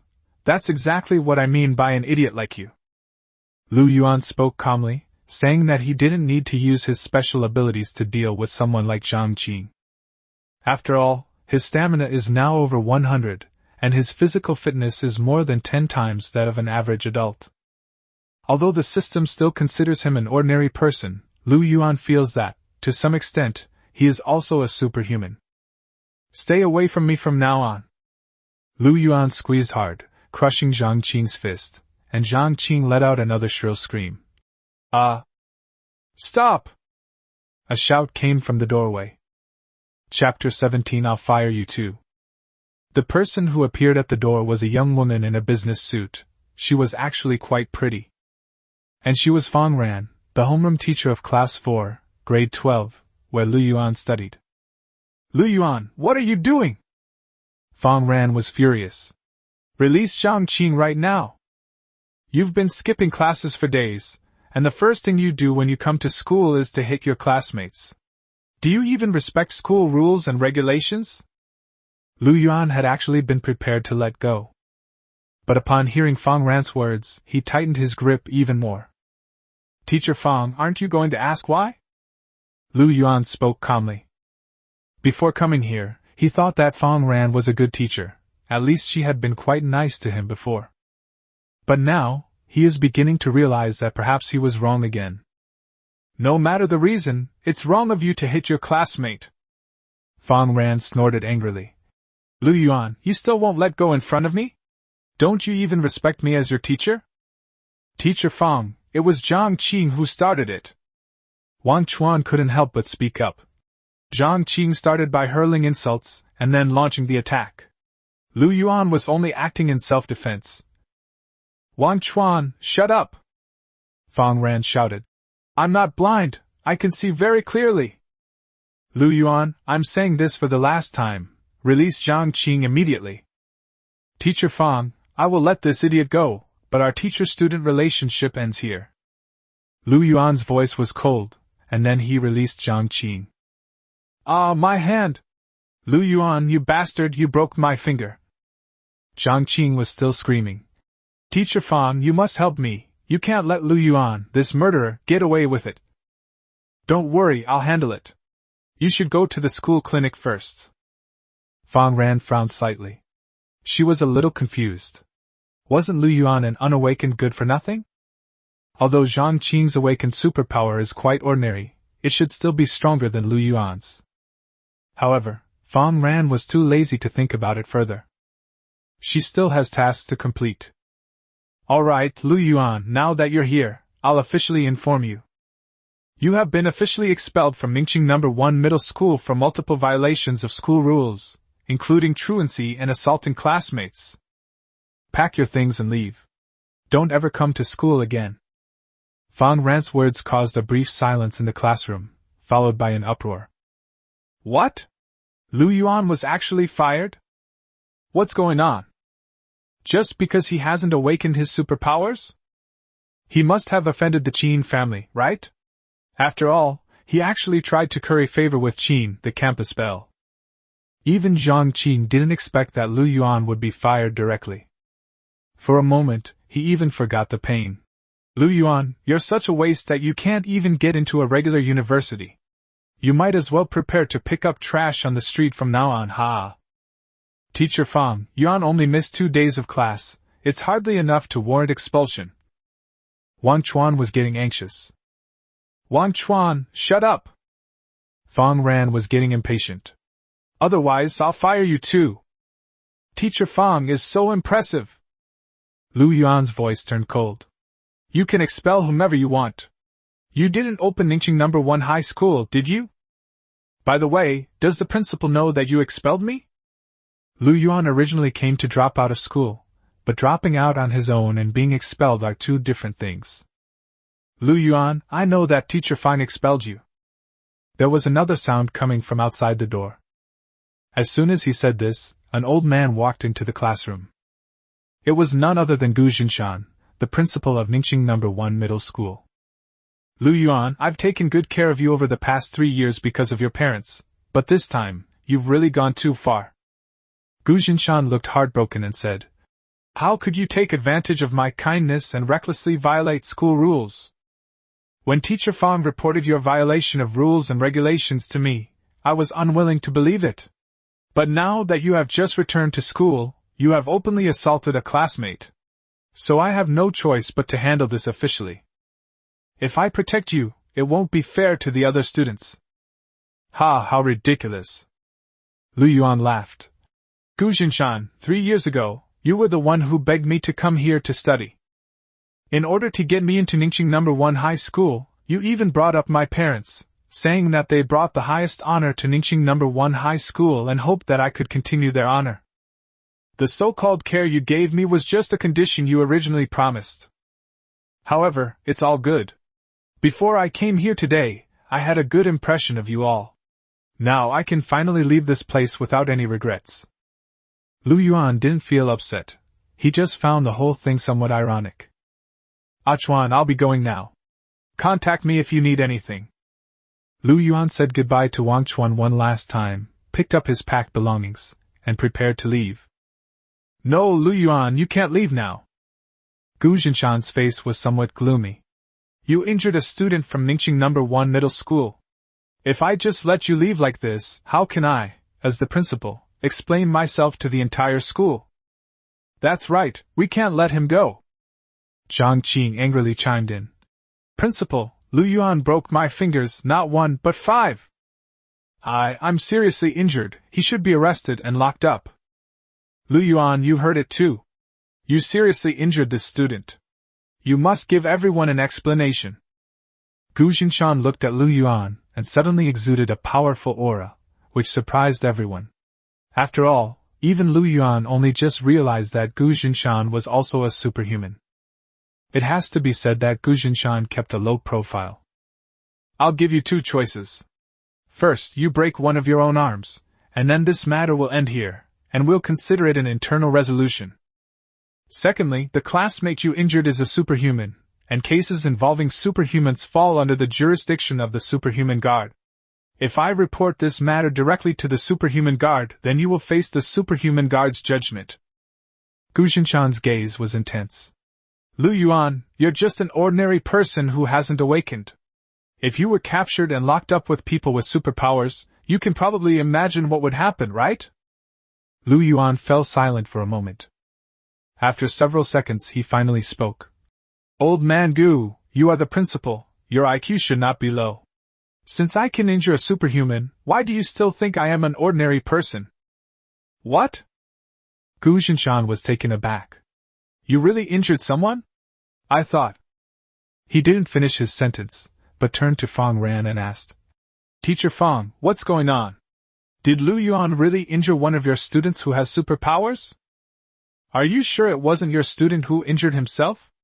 I saw it with my own eyes. He hasn't awakened any superpowers. He's just a good-for-nothing.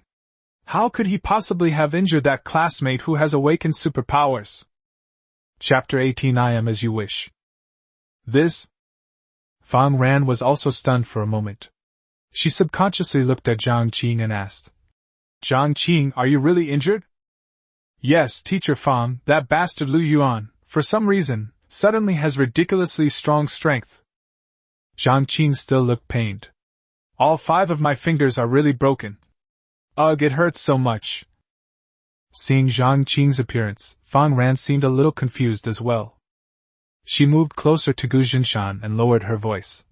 Principal, I originally arranged for Zhang Qing to deliberately cause trouble for Lu Yuan, and then lie that he was beaten by Lu Yuan. I didn't expect that Zhang Qing would actually be beaten. Could it be that Lu Yuan has awakened another superpower? Fong Ran's voice was soft, but not soft enough, or perhaps it was because Lu Yuan's hearing was now very good. In any case, he heard it clearly. Fong Ran, Gu Jinshan, I overestimated your bottom line. Lu Yuan's tone became even colder. I thought you two were just like everyone else, opportunistic, but I never expected that you two would deliberately frame me. Fine, since that's how it is, I'll grant your wish. Lu Yuan suddenly rushed up to Gu Jinshan and Fong Ran, and slapped them both twice. Fong Ran was slapped to the ground, while Gu Jinshan, being a superhuman, was more resilient and only swayed slightly before falling. Lu Yuan kicked Gu Jinshan in the stomach again. Gu Jinshan let out a scream and finally collapsed to the ground. Everyone was stunned. Good heavens, Lu Yuan even dared to hit the homeroom teacher and the principal? Even if she got fired, she shouldn't be this crazy, right? Of course, some people realized something was wrong. How could Lu Yuan, who was clearly a complete waste who hadn't awakened any superpowers, be so good at fighting? It's one thing that he just beat up Zhang Qing, but the principal is also an ability user and seems quite strong. How come he was completely powerless against Lu Yuan? Lu Yuan, you little beast! Gu Jinshan cursed as he tried to get up. Lu Yuan stomped directly on Gu Jinshan's chest. Old man, didn't you want to frame me for fighting a superhuman? Now that I've done what you wanted, why are you still not satisfied? Tell me, who sent you to frame me? You'd better tell me the truth, or I'll stomp on you and you'll be retired for good. Stop! A cold shout rang out. This voice was already familiar to Lu Yuan. The next second, a tall figure in a uniform appeared in the classroom. Her exquisitely beautiful face and her incredibly alluring figure instantly drew everyone's attention. Wow, who is this? She's so beautiful. Yes, she has a great figure. Judging from their uniforms, they seem to be from the Special Abilities Guard. The Superpower Guard has such beautiful women? Looks like I have a new goal, to join the Superpower Guard. She's really beautiful, even more beautiful than our class beauty. No, even more beautiful than the school beauty. The students in the class seemed to have forgotten about Fong Ran lying on the ground and Gu Junshan being trampled under Lu Yuan's feet. Their attention was drawn to the stunningly beautiful woman who had just appeared. Not only men, but women couldn't take their eyes off them either. How can someone be so beautiful and have such a great figure? Captain Xiao, you arrived really quickly. Lu Yuan's tone carried a hint of sarcasm. The person who arrived was Xiao and I. Captain Xiao, if you want me to visit the superpowered guard, you can just give me a call. Don't you think using such underhanded methods is beneath your dignity? Looking at Xiao Ni's beautiful face and extremely alluring figure, Lu Yuan felt somewhat disappointed. Unconsciously, his interest in Xiao and I diminished considerably. Fong Ran and Gu Junshan tried to frame him for attacking a student who had awakened superpowers. This sounds a bit far-fetched and doesn't make sense. However, if the mastermind behind it all believed that he already possessed superpowers and wanted to fabricate an incident in which he attacked others, then it would be more reasonable. Lu Yuan believed that Xiao Ni's appearance was so coincidental that it must have been orchestrated by her. However, Xiao and I, a dignified S-class superhuman and the captain of Ningqing's superhuman guard, resorting to such low-class tactics immediately caused Lu Yuan's goodwill towards her to plummet. What are you saying? Xiao Ni's brows seemed to froze slightly, but her voice remained icy. I saw everything that just happened. That's the end of it. If you continue to attack them, then I will have to fulfill my duty as the superpowered guard. Lu Yuan was stunned again. Could it be that he misunderstood Xiao and I? Who said it ends here? A cold snort rang out. Lu Yuan not only beat up his classmates, but also his teachers and the principal. Such behavior is outrageous. Team Leader Ding, please arrest him. 3 more people walked into the classroom. The one who spoke was the young man walking at the front, while the other 2 were a man and a woman, both wearing the uniforms of the Superpower Guard. The 2 of them had originally been quite proud, but when they saw Xiao and I, they were immediately startled, their imposing aura vanished instantly, and they became somewhat timid. They instinctively wanted to leave the classroom, but then they saw Xiao Ni's cold eyes and immediately froze. And what are you? Lu Yuan looked at the young man and frowned slightly. Kid, since you asked, I'll let you die knowing why. The young man sneered. I am Suja from the Su family. You killed Su Hai using despicable means. Do you really think you can get away with it? This is Ding Daming, the leader of the 6th group of the Superpower Guard. You'd better hurry up and go with him to the Superpower Guard to accept your punishment. Ding Daming's face turned pale. He opened his mouth as if to say something, but Xiao and I gave him another cold look. So, Ding Daming had no choice but to remain silent and dare not say anything. So, you sent these 2 idiots on the ground to come find me? Lu Yuan looked at Suja, his tone laced with sarcasm. You Su family members are truly all fools. You think you're so clever, but you just make me want to laugh. Speaking of which, you've already drawn a conclusion before Team Leader Ding of the Superpowered Guard has even spoken. What? Can you make decisions for Team Leader Ding? So what if it is? Suja hadn't seen Xiao and I since he came in. He looked at Lu Yuan with a smug expression. Kid, don't think that just because you plotted against Su Hai once, you can really go against the Su family. With just a few simple tricks, I can bring you to your doom. That sounds familiar. Lu Yuan smiled. I think I heard Su Hai mention it last night too. Only. Lu Yuan turned to Xiao and I. Captain Xiao, can the Su family really make decisions for your special abilities guard? Why do I have this feeling that Team Leader Ding isn't your subordinate, but rather young Master Su's subordinate? Chapter 19. Are you working for the Su family? Lu Yuan, what are you barking about? There's only Team Leader Ding here, not Captain Xiao. Suja looked at Ding Daming and then realized that something was wrong with Ding Daming. Not only was his face pale, but his eyes were also darting around. Then, Suja finally realized that there was a problem. Following Lu Yuan and Ding Daming's gaze, he finally discovered that there was a woman in the classroom wearing a superpowered guard uniform. Upon seeing this, Suja's eyes nearly popped out of their sockets. The superpowered guard has such an amazing female member? A surge of anger rose in Suju's heart, but just then, he remembered what Lu Yuan had just said. Captain Xiao?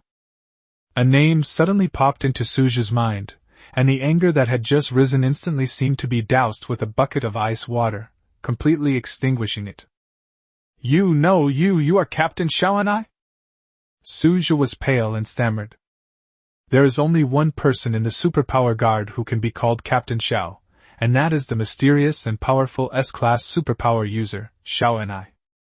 Even though he was a member of the Su family, Suju had never seen Xiao and I before, and he never imagined that Xiao and I would be so stunningly beautiful. As soon as Suju said this, several gasps of surprise rang out in the classroom. Everyone else found it hard to believe. This was actually Xiao and I. How could such a trivial matter have alarmed the captain of the superpowered guard to personally intervene? Ding Daming, are you working for the Su family? Xiao and I finally spoke. Her icy tone sent a chill down everyone's spine. Ding Daming's face turned deathly pale. He hurriedly tried to explain. No, Captain, please listen to me. I only received a report that someone with superpowers was harming the teachers and students of Ningxing No. 1 Middle School. No explanation needed, I believe you. Xiao and I interrupted Ding Daming. If that's the case, then Suju is maliciously slandering our superpower guard. The reputation of the superpowered guard cannot be damaged. So now you know what to do, right? Yes, Captain. A powerful aura suddenly emanated from Ding Daming, and he strode to Suju's side. Suju, you have maliciously slandered the superpower guard. Now come with us. This sudden turn of events caught Suju completely off guard. He instinctively tried to defend himself. Team leader Ding, I didn't slander you, we clearly, Ding Daming grabbed Suju by the throat with one hand. Stop talking nonsense and come with me. Ding Daming was quite rude. He and Suju naturally had a secret connection, but now Xiao and I had caught them red-handed. He had no choice but to kill Suju, or he would be finished. Captain, let's head back now. Ding Daming grabbed Suju by the neck and carried him out of the classroom. The other female team member didn't dare to say a word from beginning to end and quickly followed Ding Daming away. The classroom was unusually quiet. No one dared to breathe. Originally, most people were watching Lu Yuan make a fool of himself, but now they realized that everyone who offended Lu Yuan seems to have suffered a great loss, while Lu Yuan himself is completely unscathed. Lu Yuan, if you don't pull your foot back, you'll stomp someone to death. Xiaoni's icy voice rang out again. Everyone subconsciously looked at the ground and found that Gu Jinshan was really being trampled, and was almost unable to breathe. Captain Xiao, don't you think this old dang is unfit to be the principal? Lu Yuan remained calm and composed. If I really crush him to death, it will be a contribution to the city lord's mansion. After all, this kind of principal will only make Ningxing No. 1 Middle School worse and worse. I will report Gu Jinshan and Fong Rant's actions to the city lord, and the city lord's mansion will naturally handle it. Xiao and I maintained her icy tone. But their crimes don't warrant death. Lu Yuan, your current position is that of a law enforcement officer. You shouldn't be learning from that lawless woman. A lawless woman? Lu Yuan guessed that this was most likely referring to Qin Wenru. He suddenly realized that Xiao Ni's coincident appearance today was most likely because she was watching him. As for why they were watching him, it was probably because they thought he was trying to help Qin Wenru escape from prison. Captain Xiao, you might not believe it, but I came to the school today only to withdraw from the program. Lu Yuan smiled faintly. The truly lawless person is not me. Fine, considering I'll probably have a lot of dealings with Captain Xiao in the future, I'll give you face and not bother with this old man. Lu Yuan finally pulled his foot back. Cough, cough. Gu Jinshan coughed violently and gasped for breath. All right, Miss Xiao, I've taken care of my business, so I'll be leaving now. Lu Yuan said no more and walked straight out of the classroom. Lu Yuan. Just then, a beautiful voice came from the classroom doorway, and Qin Yumu appeared. My withdrawal from school is all settled, what about yours? I guess it's all settled, they fired me. Lu Yuan smiled and said, Let's go back. Okay, sure. Qin Yumu didn't ask any more questions, but simply put her arm around Lu Yuan's and left intimately with him. Holy crap, is Lu Yuan really here to drop out of school? And she dropped out of school with the school beauty.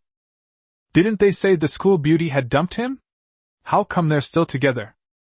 Have you guys noticed that Lu Yuan has changed? He's different from before. The classroom was buzzing with discussion, but Gu Jinshan and Fang Ran remained slumped on the floor. They both heard what Xiao and I just said.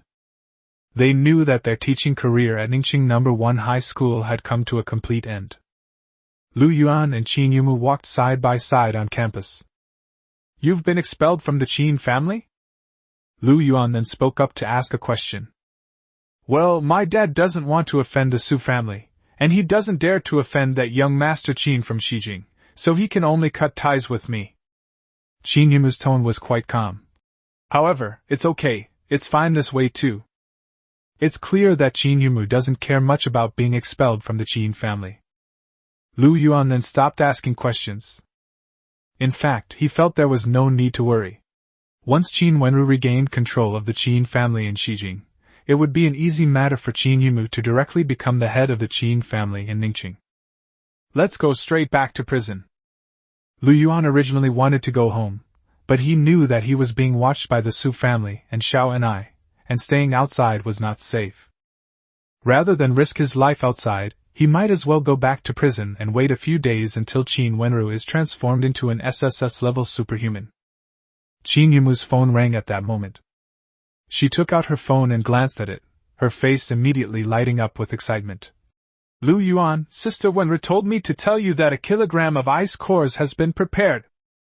Okay, let's go back now. Lu Yuan was also a little excited. If that were the case, once he had accumulated 10,000 management points by tomorrow, he could directly upgrade Qin Wenru. The two unconsciously quickened their pace and soon walked out of the school gate. Just as I was about to get into the car and leave, a man and a woman appeared in front of me. Lu Yuan, Qin Yumu, shall we have a talk? Chapter 20 Ningxing's most attractive team. The couple was about the same age as Lu Yuan and Qin Yumu, and they were wearing school uniforms. However, judging from their uniforms, they were not students of Ningxing No. 1 Middle School, but belonged to Ningxing No. 2 Middle School. Ningxing actually only has 2 high schools, which are usually competitors. Both of them are actually quite good-looking, but the girl gives off a rather cool vibe, while the boy can be described as handsome. It's Han Junjun and Zhao Fei.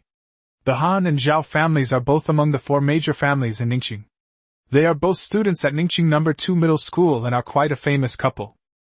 Qin Yumu quickly introduced the 2 of them to Lu Yuan. Then she raised her voice slightly. Han Junjun, what do you want to talk about? Change locations? Han Junjun pointed to a milk tea shop not far away. I'll treat you to milk tea. Qin Yumu looked at Lu Yuan, who nodded. Okay. The 4 of them quickly entered the milk tea shop and sat down together. After each ordering a milk tea, Qin Yumu said, Han Junjun, just say what you have to say. Alright, then I'll get straight to the point. I know you two have both left Ningxing No. 1 High School. Han Junjun readily agreed. I'd like to invite both of you to Ningxing No. 2 Middle School. In a couple of days, the school will organize students who have awakened their superpowers to go to the outskirts of the city for trials in order to prepare for the upcoming college entrance examination for superpowers. The 4 of us can also team up together. I'm sorry, Lu Yuan and I have no intention of participating in the college entrance examination for superpowers, nor will we go outside the city for any so-called trials. Qin Yumu also refused decisively. You guys should find other people to team up with. So, what are you two planning to do next? Han Junjun asked curiously. Are you just planning to get married and have a baby like this? Even if you want to get married and have children, the Su family probably won't let you off the hook. Although I don't know how you two killed Su Hai last night, you two will be all alone now, and it will be quite difficult for you to deal with the entire Su family. If you two are willing to join our team at Ningxing No. 2 Middle School, Fei Fei and I can also persuade our families to provide you with protection. That way, the Su family will at least not dare to act recklessly in public. Clearly, although only a very small number of people knew about what happened at the auction center last night. The Han and Zhao families had obviously received the news. We appreciate your kind intentions, but you Mu and I have our own ways of dealing with this. Lu Yuan finally spoke. If there's nothing else, we'll be leaving now. Alright, then we won't force you. Han Junjun smiled at Lu Yuan. Then, how about we exchange contact information? Just to make friends, is that alright? Of course, no problem. Lu Yuan took out his phone and added Han Junjun and Zhao Fei as friends. Han Junjun then created a new 4-person group chat, named the Ningxing's Most Beautiful Team. The milk tea was then served. Come on, Lu Yuan, Qin Yumu, let's clink glasses with milk tea. Han Junjun raised her milk tea. Even if we can't be classmates, we can still be friends. After all, the 4 of us are the best looking among all the high school students in Ningxing. Okay, then let's be friends. Lu Yuan raised his milk tea, and Zhao Fei and Qin Yumu followed suit. The 4 of them touched in the air, and then each took a sip. I have something to do with Yumu, so I'll be leaving now. You can talk to me in the group chat if you need anything in the future. Lu Yuan stood up, holding a milk tea in one hand and Qin Yumu in the other. Okay, you guys go on your date, Fei Fei, and I will continue our date too. Han Junjun didn't try to stop her. After Lu Yuan and Qin Yumu walked out of the milk tea shop, got into the car and drove away, Han Junjun turned her gaze to Zhao Fei beside her. You should have realized it by now, right? Lu Yuan is the one who made the decision. Yes, I can see that. Zhao Fei nodded. Moreover, Lu Yuan gives me a feeling of considerable confidence, which is definitely not the kind of confidence someone who has failed to awaken their superpowers should have. So, Lu Yuan must have really awakened some hidden superpower? Han Junjun was a little excited. Did he really kill that bastard Suhai last night? It's hard to say. Zhao Fei took a sip of milk tea. Lu Yuan must have some secret, otherwise Qin Yumu wouldn't have chosen him. But we don't know him well yet, so it's impossible for him to tell us now. Let's take it slow. The 2 of them were talking about Lu Yuan and Qin Yumu in the milk tea shop, while at that moment, in the car, Qin Yumu and Lu Yuan were also talking about them. The Su family has been very powerful in recent years.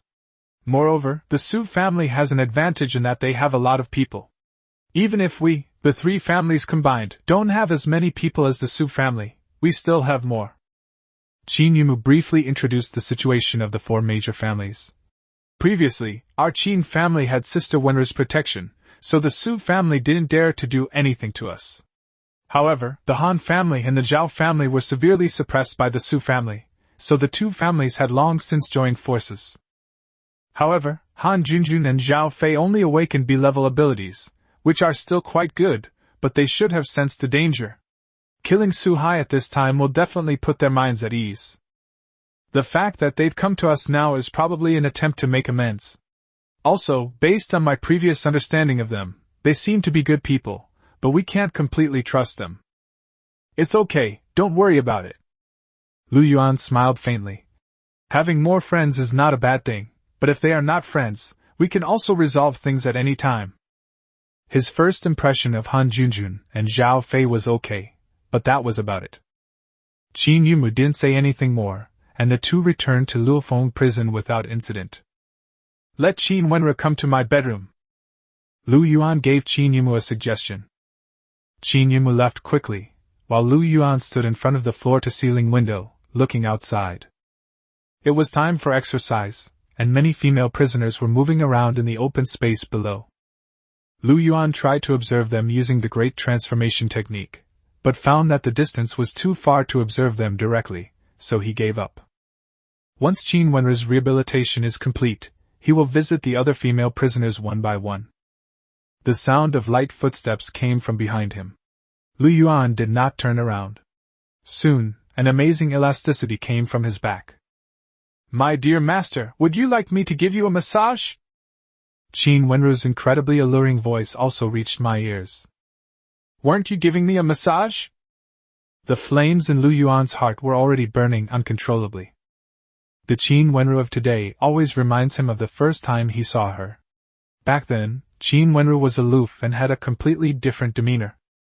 Whether it was the aloof Qin Wenru or the Qin Wenru who had now truly lived up to her name, both held a fatal allure for her. However, without realizing it, another perfect figure still popped into Lu Yuan's mind, Xiao Ni, who was even more aloof and superior than Qin Wenru. Unconsciously, the flame in Lu Yuan's heart burned even brighter. He finally couldn't hold back any longer, grabbed Qin Wenru and pulled her to the front, pressing her against the French windows. Let me ask you something, what exactly is your grudge against Xiao Ni? Chapter 21. Want to taste what an SSS-level superhuman is like. My master, you seem quite interested in Xiao Ni? Qin Wenru wrapped her arms around Lu Yuan's neck, her captivating eyes now exuding charm. She's a good person, but not quite suitable for you, master. What? You think I'm not a good person? Lu Yuan embraced her incredibly supple waist and instinctively began to slide down. No, you're a good person too, so you and Xiao and I aren't a good match. Qin Wenru smiled gently. In this world, it's easy for two good people to get into trouble together. Just like your parents, they are just too good. Have you found out why my parents went missing? Lu Yuan unconsciously pulled Qin Wenru closer. Not yet, but I'm certain that a lot of information about their disappearance has been covered up. Qin Wenru's expression turned slightly serious. Once I regain control of the Qin family in Xijing, I will definitely be able to find out the truth about this matter. Lu Yuan let out a soft breath. He paused for a moment, then nodded slightly. You're right, they really are too good. But you're wrong too, I'm not a good person. As for Xiao and I, she's convinced I'll help you escape from prison, and she's already keeping an eye on me. Don't worry about Xiao and I, she's a good person and actually easy to deal with. Qin Wenru smiled gently. She follows the rules in everything she does, and I won't break out of prison. If I really did break out, it would only make Qin Hao happier. After all, how could a fugitive become the head of the Qin family in Xijing? If you become an SSS-level superhuman, will you be granted a pardon and allowed to leave prison? Lu Yuan continued to ask, as he really didn't know much about it. Master, don't worry. Even if I only have S-class abilities like this now, I still have a way to leave the prison. It just might take more time. Qin Wenru looked confident. If I possessed an SSS-level superpower, I could be acquitted by the superpower court within a month at most. Speaking of which, my dear master, the ice core is ready. I've also prepared a small gift for you. Would you like to take a look? As Qin Wenru spoke, she deliberately swayed her body slightly, constantly trying to ignite the fire. What little gift? Lu Yuan barely suppressed his anger. He knew perfectly well that Qin Wenru was still eager to have an SSS-level ability, which was normal. Who wouldn't want to become an SSS-level ability user? However, he still needs more management points. The system's management points are refreshed after midnight, which means that he can't help Qin Wenru level up until after midnight at the earliest. However, he didn't want to tell Qin Wenru the real reason. He wouldn't tell anyone the secret of the system. Master, Yumu said that you overexerted your mental energy last night. While I was collecting ice cores, I also collected some crystal cores that can increase mental energy faster, as well as some potions that can enhance mental energy. Qin Wenru smiled charmingly. However, I'm not sure if they'll be useful to you, master. If they're not, you can punish me severely, okay? No, I'll reward you first. Lu Yuan finally lost control after being teased by Qin Wenru. So he rewarded her with 2.5 hours. Go out first, and come find me after midnight. Lu Yuan lay contentedly on the bed. After Qin Wenru left behind the ice core and various crystal core potions, he sent her out first. His reason was that he needed to restore his stamina so that he could help her level up. After Qin Wenru left, Lu Yuan took stock of the supplies. Zombies and alien beasts may contain crystal cores, which can help superhumans improve their strength. These crystal cores are very expensive. Even the lowest grade F-level first-order crystal core costs more than 10,000, while the S-level crystal core costs tens of millions or even hundreds of millions. As for superpower potions, they are even more expensive. The cheapest one costs over 100,000. In short, these things are not affordable for ordinary people. Even within large families, one must awaken a high-level supernatural ability to receive such resource support. It's really different when you hook up with a rich woman. Looking at the dozen or so crystal cores of different levels in front of him, as well as several bottles of potions of the same different levels, Yuan felt a bit emotional. Crystal cores also come in different attributes. These crystal cores come from zombies or beasts with mental abilities. According to past research, these mental crystal cores can enhance the mental power of ability users more quickly. Yuan first chose the lowest level crystal core, then lay down again, holding the crystal core in his hand, and began to continue constructing this bedroom in his mental world. This time, Yuan clearly felt that the construction speed had increased. Before, he had only built the round bed, but this time, he built the entire bedroom in one go before he began to feel unable to continue. When I opened my eyes, I found that the crystal core in my hand had turned into powder, but the sunlight was already shining in through the French windows.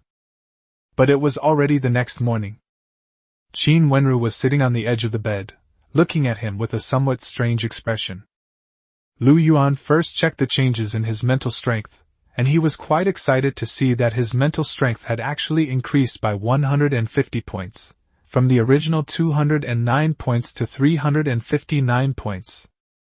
As expected, you still need to spend money to become stronger. As expected, his management points rose by another 404 points, surpassing 10,000 again. You're awake. Qin Wenru's tone was genuinely gentle at this moment. Breakfast is ready. Then, a hint of allure appeared. Master, would you like to have breakfast first or me first? Yuan sat up and smiled brightly. Me? I want to experience what it's like to be an SSS-level superhuman. So, I'll help you upgrade your superpower first. At this point, Yuan activated the Great Transformation Technique. System, I need to consume 10,000 management points and 1 kilogram of ice cores to upgrade Qin Wenru's superpower. Okay, host. Please have the subject lie down and place the ice core on her. The system responded quickly. Gentle, lie down. Yuan immediately gave the order. Qin Wenru lay down next to Yuan. Yuan got up, took the 1 kilogram ice core, and spread it on Qin Wenru's body. Alright, host, let's begin the modification. The system voice announced. The modification will take 100 minutes. Please wait patiently, host. The ice cores covering Qin Wenru vanished instantly, and Qin Wenru was immediately covered in ice.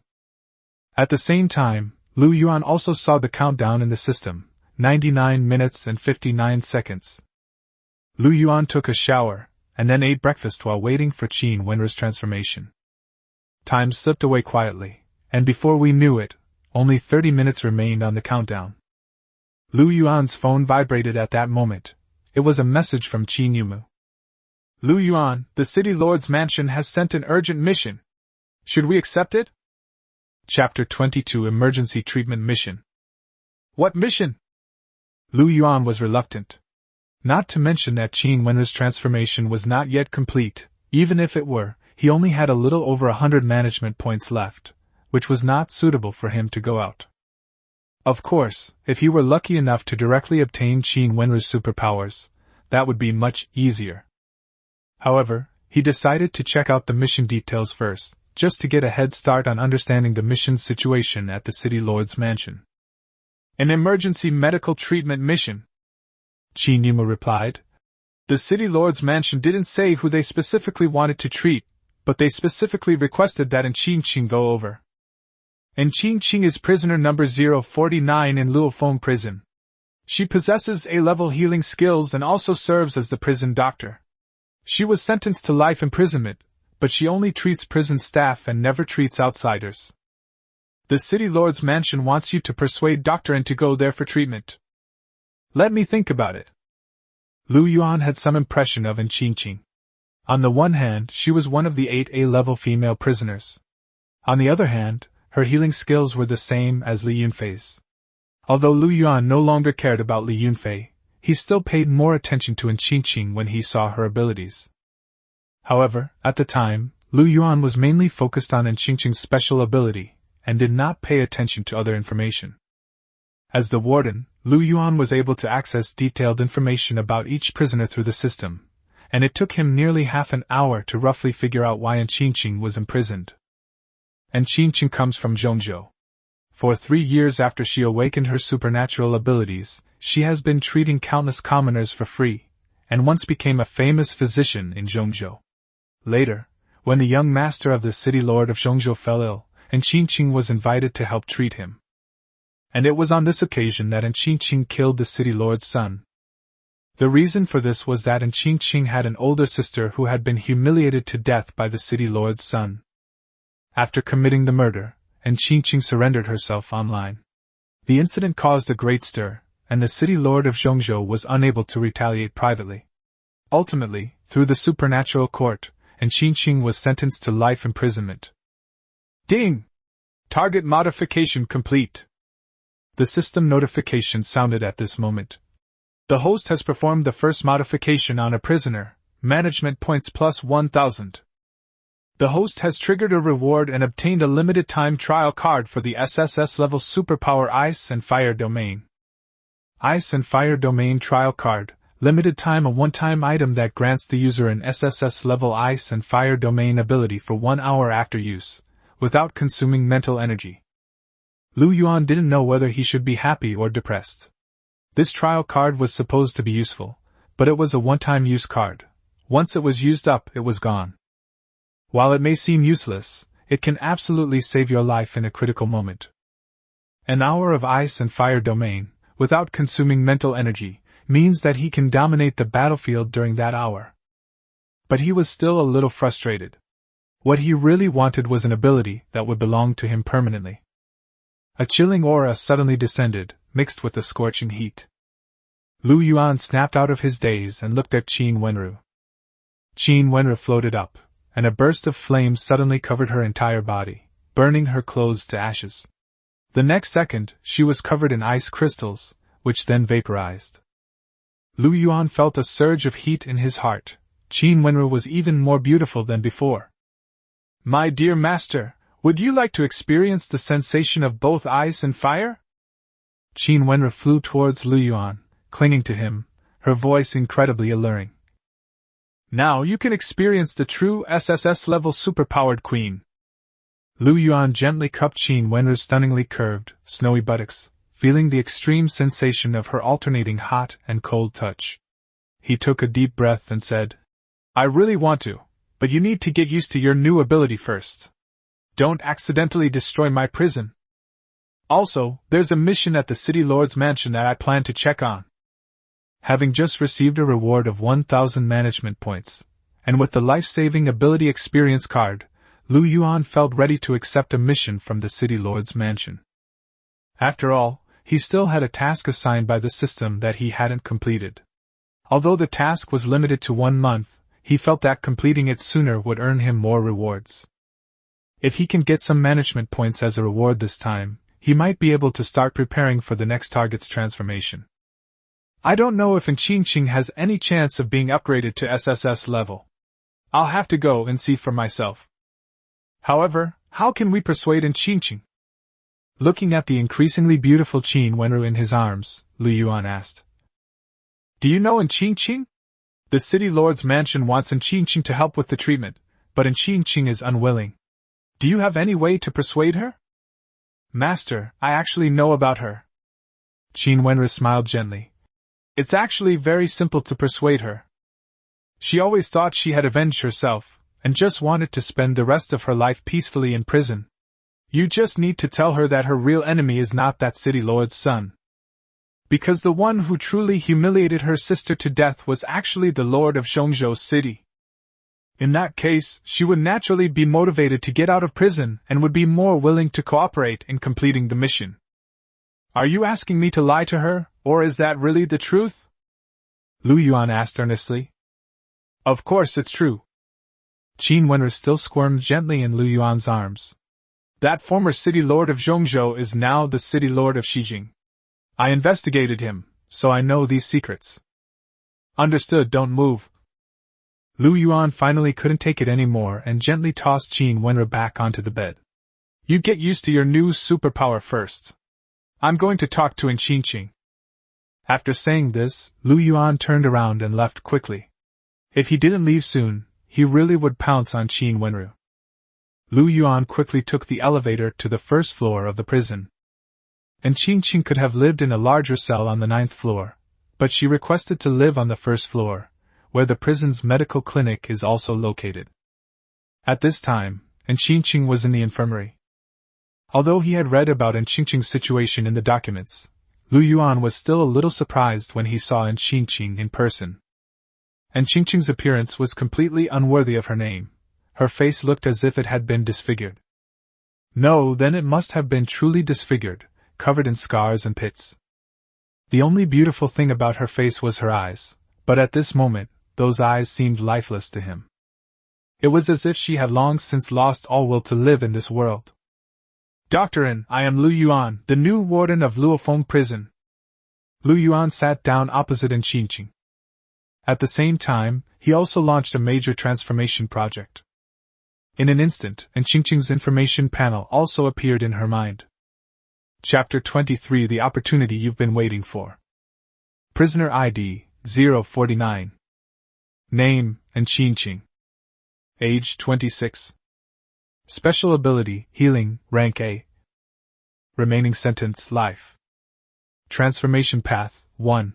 Repair physical defects, 100 management points. 2. Upgrade the healing spell to S-level healing spell, 5,000 management points. 3. Upgrade the healing spell to SSS level supernatural life wheel, 20,000 management points. 4. Humanely destroy and recreate, 10 management points. Upon seeing Lu Yuan's modification path, Lu Yuan was surprised again. Could it really be upgraded to SSS level? System, you can't possibly upgrade any superhuman to SSS level, can you? Lu Yuan couldn't help but ask himself. Host, that's not the case. Whether or not you can be upgraded to SSS level depends on the prisoner's original potential. The system responded quickly. Then tell me, what exactly is the Wheel of Life? Lu Yuan continued to inquire. After all, it required 20,000 management points to upgrade, so he needed to figure it out first. The Wheel of Life controls life. Life and death are separated by a single thought. The system's explanation was concise and not detailed, but the phrase, controlling life, was enough to demonstrate its power. Lu Yuan has also confirmed that the Wheel of Life ability is not only used for healing, but can also be used to kill. By the way, system, can repairing physical defects restore Qingqing's disfigured appearance? Lu Yuan remembered something else and continued to ask. Yes, host.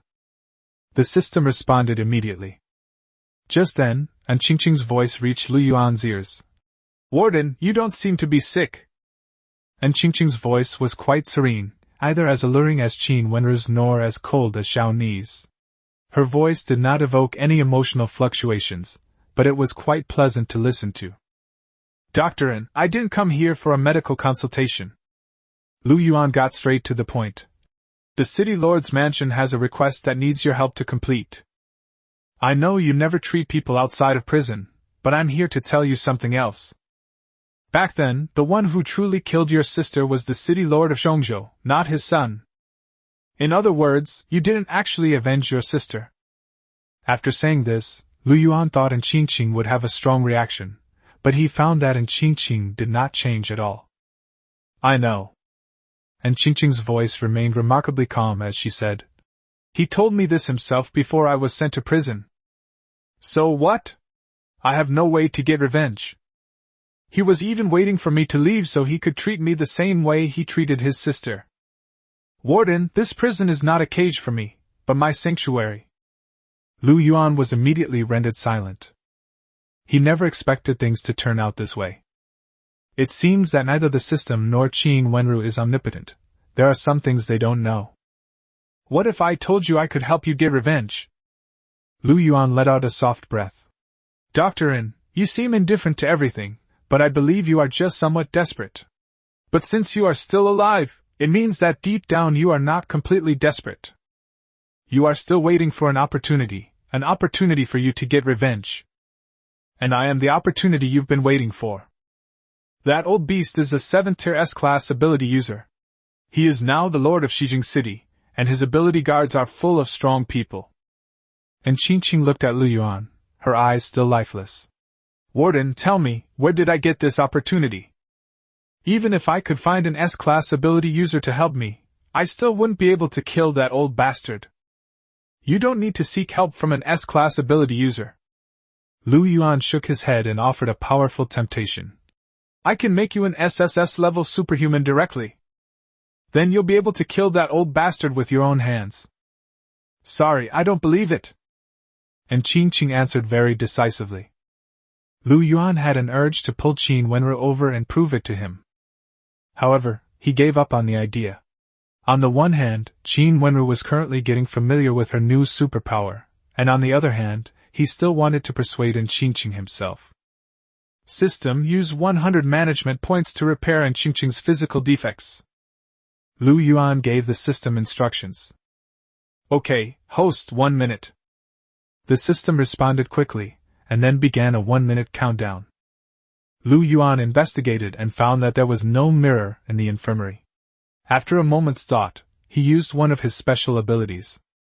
Then, with a slight thought, a water mirror appeared in front of Qingqing. Then Yuan said, Doctor, please take a look in the mirror. Warden, are you trying to humiliate me? And Qingqing's calm voice held a hint of anger. I know I'm ugly. I ruined this face myself. Yuan smiled. Since Qingqing is angry, it means that deep down she still cares about her appearance. That's normal. What woman doesn't care about her appearance? Ding, repair complete. The host's management of prisoners has been recognized by the system. Management points plus 100. The system notification sounded, and Yuan's eyes lit up. He saw a flash of white light, and then Qingqing completely changed. Doctor, you are beautiful. Yuan sincerely admired her. In that instant, Qingqing had transformed into an exquisite porcelain doll. This was somewhat unexpected for him. He truly hadn't anticipated that Qingqing would have such a cute, childlike face. To be fair, in Yuan's eyes, although Qingqing's face was very pretty, it still couldn't compare to Qin Wenru and Xiao and I. But he also knew that for some men with particular tastes, Qingqing's lowly-like face was probably more lethal than Xiao Ni's. Qingqing didn't speak. She stared blankly at herself in the mirror for several dozen seconds. Then, she gently raised her hand and covered her cheek, as if to feel the reality. After several dozen seconds, she slowly reached out her hand towards the water mirror, her eyes suddenly reddening. A single tear fell, and Qingqing softly whispered, Sister, I miss you so much. Qingqing covered the water mirror with her fair, jade-like hand. The water mirror shattered and disappeared in an instant, while Qingqing abruptly withdrew her hand and woke up with a start. She took a deep breath and gradually calmed herself down. Then, she looked at Yuan and asked, Warden, is this your special ability? That's right, I can modify your body. Yuan smiled faintly. I'm just showing you now. If you're willing to cooperate, I can transform you into an SSS-level superhuman. Now, Doctor, do you believe I'm your chance? Qingqing's lifeless eyes had inadvertently begun to show a strange glint. What price do I need to pay? Chapter 24, Controlling Their Lives and Deaths. It's very simple. You have to always be my subordinate and do things for me. Yuan was also very direct. Don't worry, it's just using your abilities to help me with some things. It won't violate your principles. No, I'm willing to do anything as long as I can get revenge. Qingqing interrupted Yuan. Warden, we can go to the city lord's mansion now. Okay, I'll give you 10 minutes. Take a shower and tidy yourself up a bit. Yuan turned and walked out of the infirmary, then dialed Qin Yumu's number directly. Yumu, tell the city lord's mansion that we have accepted the commission. Make the arrangements, we'll be leaving in 10 minutes. 10 minutes later. Qingqing walked out of the medical room on time. She was still wearing a white coat and a mask that covered her entire face, leaving only her eyes visible. These eyes are now full of life. Lu Yuan finally took a closer look at Qingqing's figure. Slender, well-proportioned, and overall quite good. However, there is still a clear gap compared to Qin Wenru and Xiao and I. Let's go. Lu Yuan quickly looked away and led Qingqing toward the parking lot. No driver was arranged this time. Qin Yimu drove herself. This car wasn't the one that had been specially treated before. And Qingqing sat in the back seat, looking out the window, seemingly lost in thought. Lu Yuan didn't disturb her. After all, this wasn't Qingqing's first time leaving prison in 5 years. As the car left the prison area, Lu Yuan closed his eyes slightly and checked the system skills in his consciousness space. When he tried to use the permanent prisoner skill, he found 2 new avatars. One was Qin Wenru, and the other was Qingqing. He chose Qin Wenru, and then discovered that he could do many things to her through this skill, such as temporarily losing her powers, permanently eliminating them, or even killing her outright. He then selected Qingqing. The options were the same. However, as the system previously stated, both options require management points, and the amount of management points required varies depending on the option chosen. Management points are the real currency here. Lu Yuan was now even more at ease. The skill of permanent prisoner was the real guarantee. No matter how powerful they became in the future, he could always control their lives and deaths. He wasn't naive enough to believe that each of them would be devoted to him and never betray him, but as long as he always had the ability to correct his mistakes, he could continue to reform these female prisoners without any worries. Now, the only thing troubling him is managing the points. Based on his daily growth rate of management points, it would take him about 50 days to help Qingqing upgrade to SSS level. For him, this speed was too slow. I hope I'll get a bigger reward for completing this system task. As for increasing the occupancy rate of Luofong prison, it is estimated that this cannot be accomplished in the short term. Luofong prison is not far from the city lord's mansion. The car stopped after about 10 minutes. Doctor, and you can go now. Lu Yuan opened the car door and got out first. Then, Lu Yuan saw a familiar figure that made him extremely envious. It was Xiao and I. Xiao Ni's attire seems to have never changed. She still wears the same uniform that tightly wraps around her voluptuous figure. When Lu Yuan looked at Xiao and I, he could clearly feel that Xiao and I was looking at him. That look in his eyes was still so cold.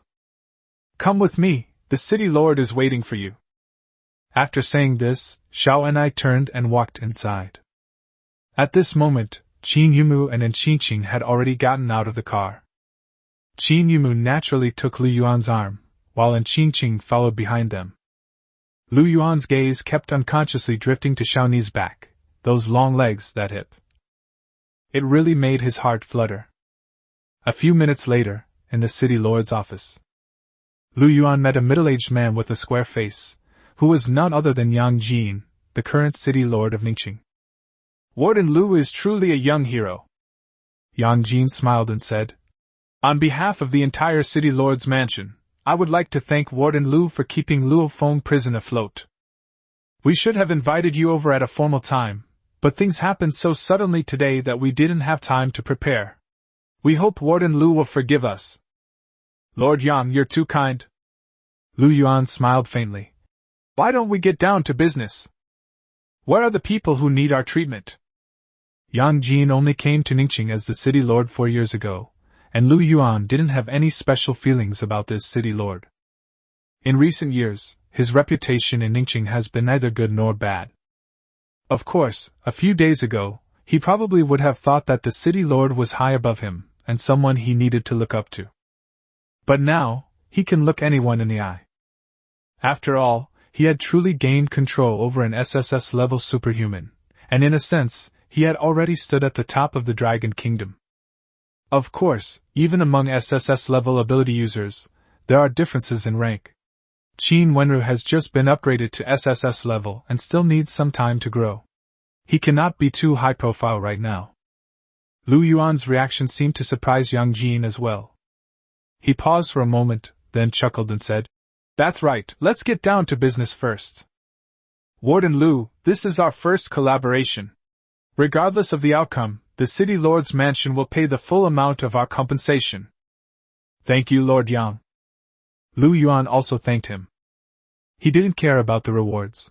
What he cared about were the system tasks and the management points he gained as a result. Come with me. Xiao and I then spoke, and turned to walk outside. Lu Yuan then followed him out. Soon, the group passed through the garden inside the City Lord's mansion and arrived at their guest rooms. 2 members of the superpowered guard were standing guard at the door of one of the guest rooms, while many people were standing in the corridor outside. Lu Yuan, Qi Nimu, what brings you here too? A surprised voice came from behind. It was Han Junjun who spoke. She and Zhao Fei were also there. We're here to help with the treatment. Lu Yuan didn't try to hide it. Are you two also? Oh no, it's the Miss Zhao who was injured inside. She has some connection with Zhao Fei's family. Han Junjun gave an explanation. Lu Yuan suddenly realized that the Miss Zhao inside must have an extraordinary background.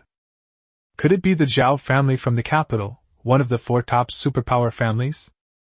However, on the other hand, I have never heard of any connection between the Zhao family of Ningqing and the Zhao family of the capital. After all, if the Zhao family of Ningqing really had such a connection, they wouldn't have been suppressed by the Su family. Someone is receiving treatment inside, please wait a moment. Xiao and I then spoke up. No sooner had she finished speaking than someone came out from inside. Upon seeing this person, Lu Yuan was somewhat surprised, but then thought it was quite normal. Chapter 25. You are really funny. That's Li Yunfei. Although he had already learned from Xiao and I that Li Yunfei was still alive, seeing Li Yunfei standing there alive still gave Lu Yuan a strange feeling. How is it? Is it cured? Someone asked a question. He was also a young man in his early 20s. Lu Yuan noticed a resemblance between him and Su Hai in his features. If nothing unexpected happened, he should also be a member of the Su family. That's Su Lei, Su Hai's younger brother, a B-level ability user. Qin Yumu introduced softly. Lu Yuan also discovered another advantage of having Qin Yumu with him. She knew almost everyone in Ningqing with any status or position. I'm sorry, young Master Su, Miss Zhao's injuries are too severe, and my healing skills are only at the 1st level. Li Yunfei was explaining in a low voice at that moment. Before he could finish speaking, Su Lei slapped Li Yunfei hard across the face. Useless! You can't even handle something this simple. What use are you? Su Lei was furious. Li Yunfei was sent flying by the slap, and coincidentally, she landed right at Lu Yuan's feet. Li Yunfei looked up and saw Lu Yuan. Lu Yuan? Li Yunfei's face was already swollen from being slapped, and now she was filled with shame and anger. What are you doing here? Don't worry, I'm not here to laugh at you. Lu Yuan's tone held a hint of mockery. Although you are indeed very funny. Healing is actually a pretty good superpower. The only problem is that this superpower doesn't have any combat ability, so it needs to rely on others. Perhaps this is one of the reasons why Li Yunfei chose to associate with Su Hai. However, as an A-level ability user, she received no respect. In the end, it was because Li Yunfei lacks self-respect from the very beginning. Lu Yuan, what gives you the right to laugh at me? Li Yunfei broke down. She suddenly jumped up from the ground, somewhat exasperated. If you hadn't killed Su Hai, how could I have ended up like this? You're Lu Yuan? Su Lei also walked over at this moment, looking at Lu Yuan with a sinister gaze. You're the one who killed my brother? Yes, that's me. Lu Yuan looked at Su Lei calmly. What? You want to go keep your brother company? You! Su Lei's expression changed drastically, and he became extremely angry. However, just as he was about to lose his temper, Xiao Ni's icy voice came from the side. Enough! This is the City Lord's mansion, not a place for you to quarrel. Su Lei immediately shut his mouth, and dared not say another word. Xiao and I looked at Lu Yuan and continued. Let your people go in to treat him. You're a man, so it's inconvenient for you to go in. Just wait outside. Doctor, and please go in. Just do what you can. Lu Yuan looked at Qinqing. And Qin Qing responded and then walked inside. Qin Yumu was about to follow them inside, but Lu Yuan stopped her and shook his head. Yumu, we can just wait here. And Qin Qing, who had already reached the door, paused for a moment before disappearing from everyone's sight. Lu Yuan, you don't really think you can cure Miss Xiao by just finding anyone, do you? Li Yunfei gritted her teeth. I am the only A-level healing spell user in Ningqing. If I can't heal an injury, no one else can. Li Yunfei, you're always so short-sighted. Lu Yuan shook his head. Besides, you're always so stupid. You can just think these things in your heart, why do you have to say them out loud? By saying that, aren't you letting everyone know that you hope Miss Zhao won't be cured? Oh, by the way, Su Lei, does your Su family also hope for this? Lu Yuan, don't talk nonsense. Li Yunfei was somewhat annoyed. Before she could finish speaking, she was slapped again. Smack! It was Su Lei who took action. Idiot, shut up!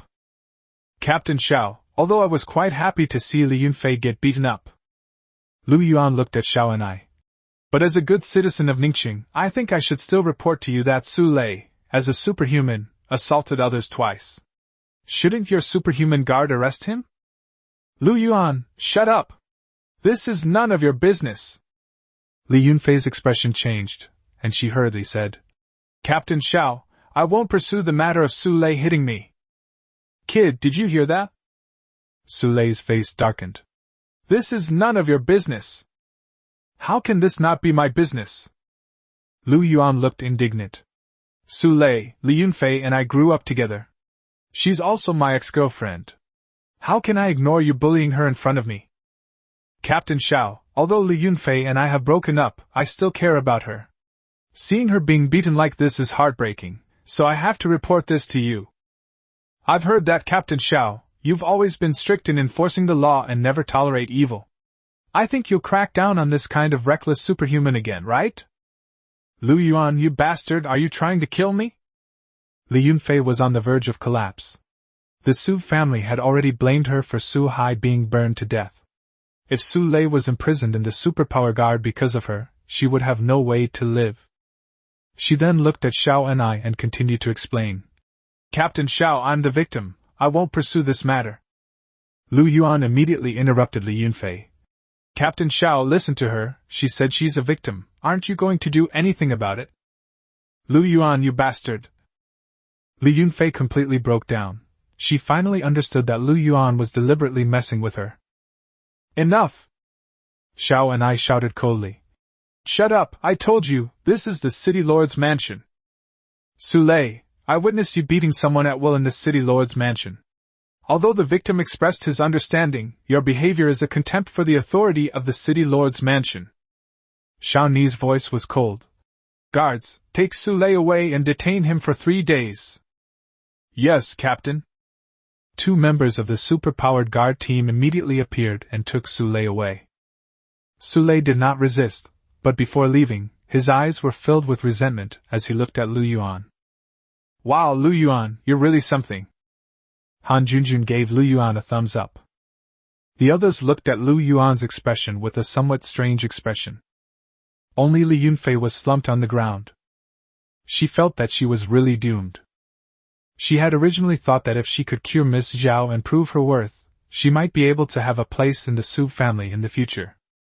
But now, she hasn't cured the person, and she's even caused Su Lei to be locked up.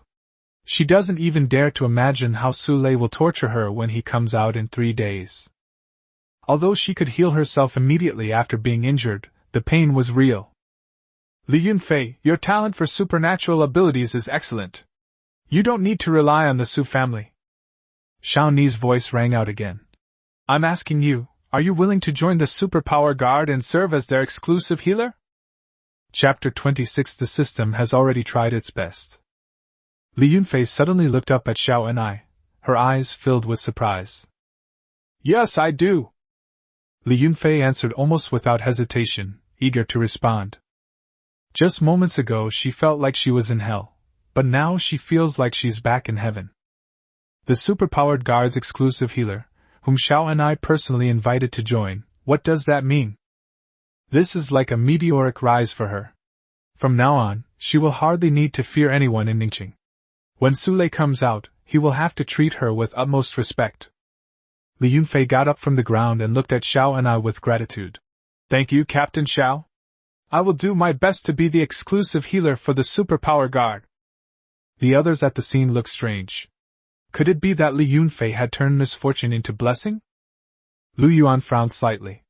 He had a vague feeling that Xiao Ni's interest in Li Yunfei was not simply because of Li Yunfei's special ability. Perhaps she was after him.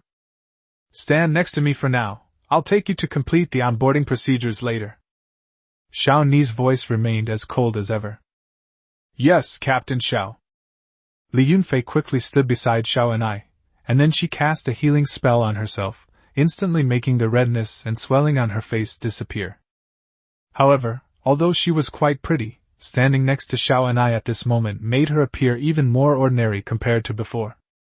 Li Yunfei unconsciously looked at Lu Yuan again, her eyes seemingly regaining their former pride. It seemed that in her eyes she had once again become someone Lu Yuan couldn't reach. Lu Yuan ignored Li Yunfei and looked towards the door, wherein Qingqing had just come out. How is the situation? Xiao and I asked. And Qingqing glanced at Xiao and I, but did not answer.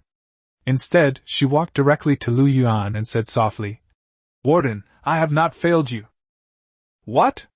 How is this possible? Li Yunfei couldn't help but blurt it out. She looked at Qingqing in disbelief. Who exactly are you? Do you possess S-level healing abilities? Captain Xiao, I'd like to go in and take a look. Li Yunfei's voice stopped abruptly before she could finish speaking. Just because another young woman appeared at the door. The woman was actually quite good-looking, about the same level as Li Yunfei, but with a more mature figure. Li Yunfei recognized her. After all, she had just treated this Miss Zhao a few minutes ago. Really healed? Li Yunfei was dumbfounded.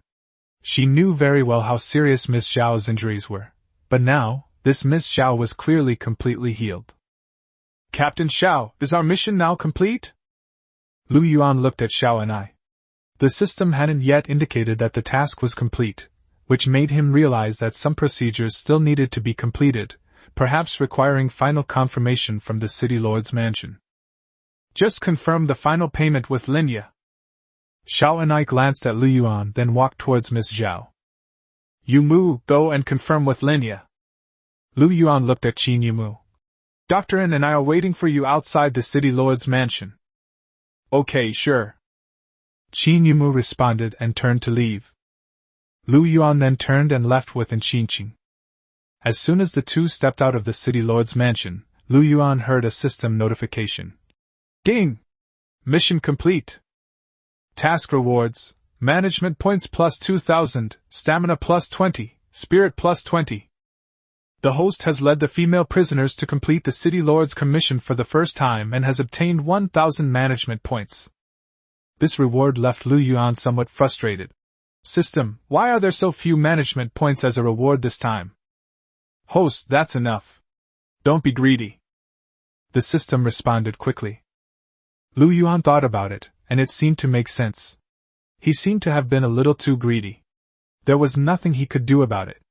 The main thing was that Qingqing needed 20,000 management points to upgrade, and he had originally hoped that this commission would also reward him with 10,000 management points. System, it's not that I'm greedy, it's just that these management points are too hard to earn.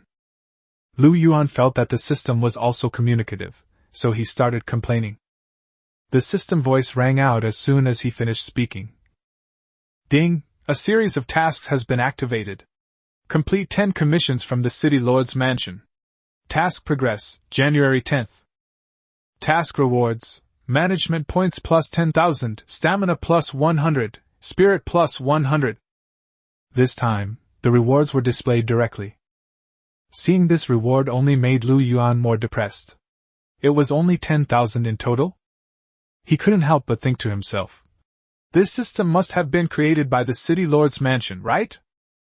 Otherwise, why would we keep having him work for the City Lord's mansion?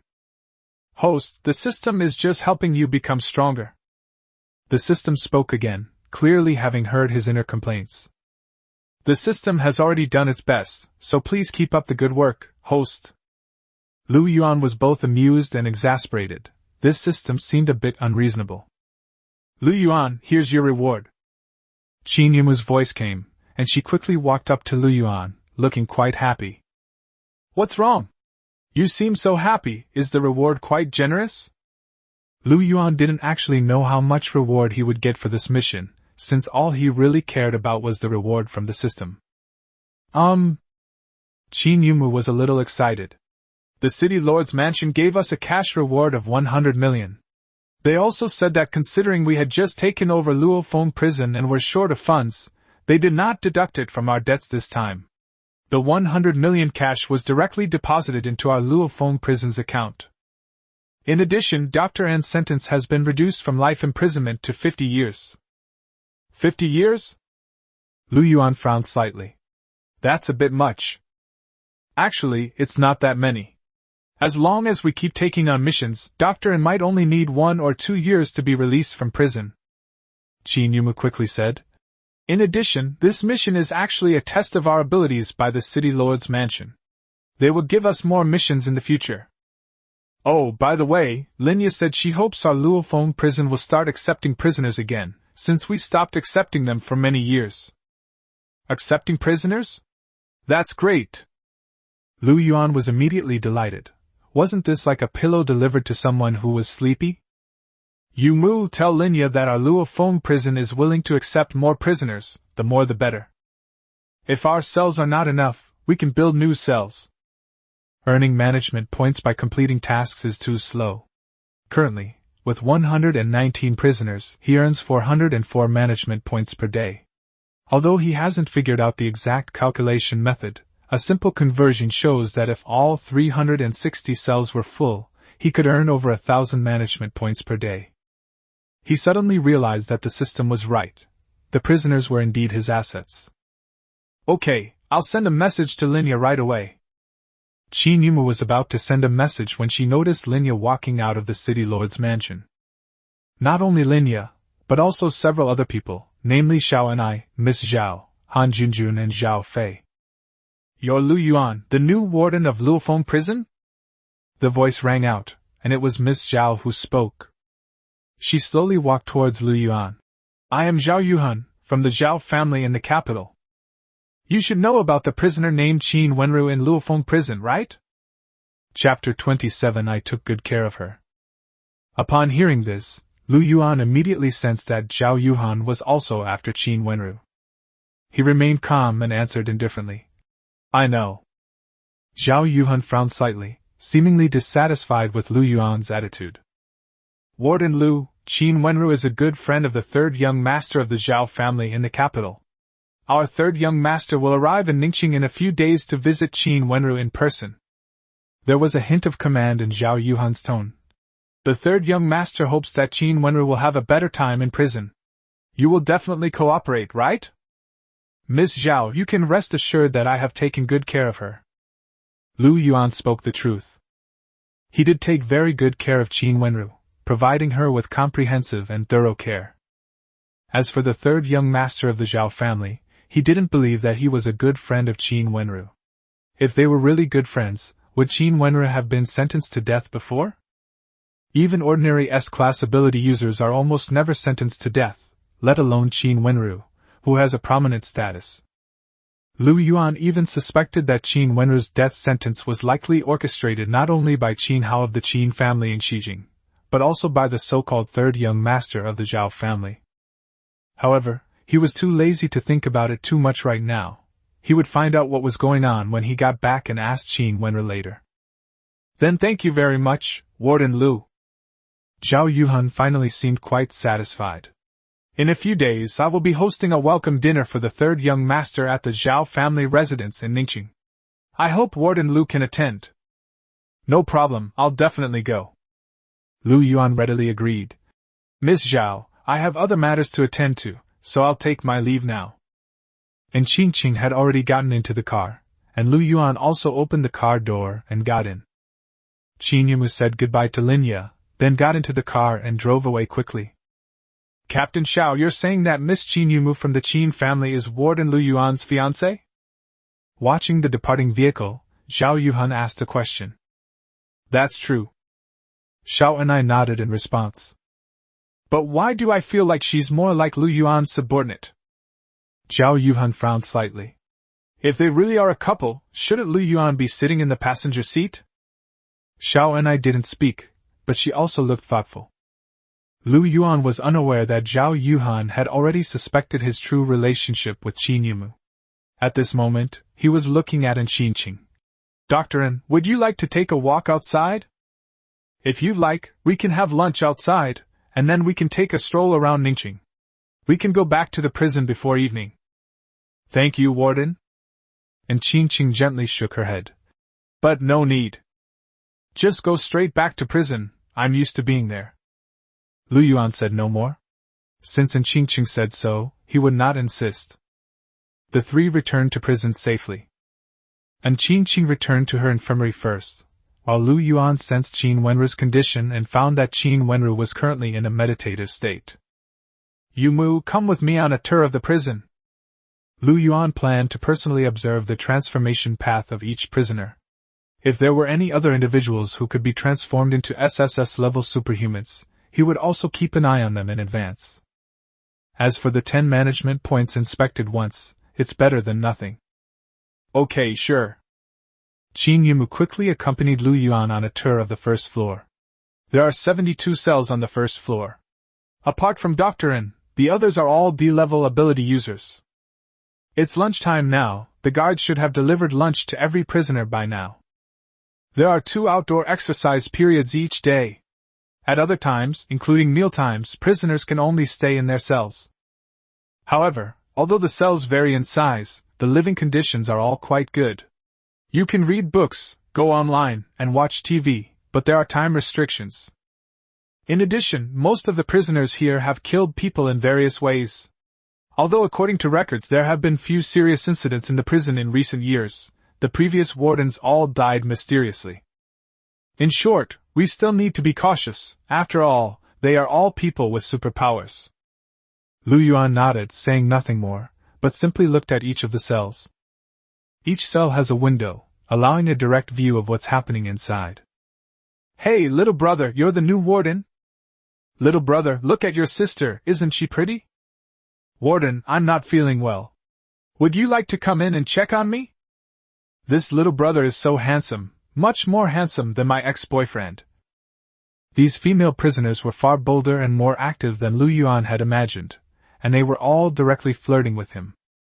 Lu Yuan ignored them and simply used the great transformation technique to observe them one by one.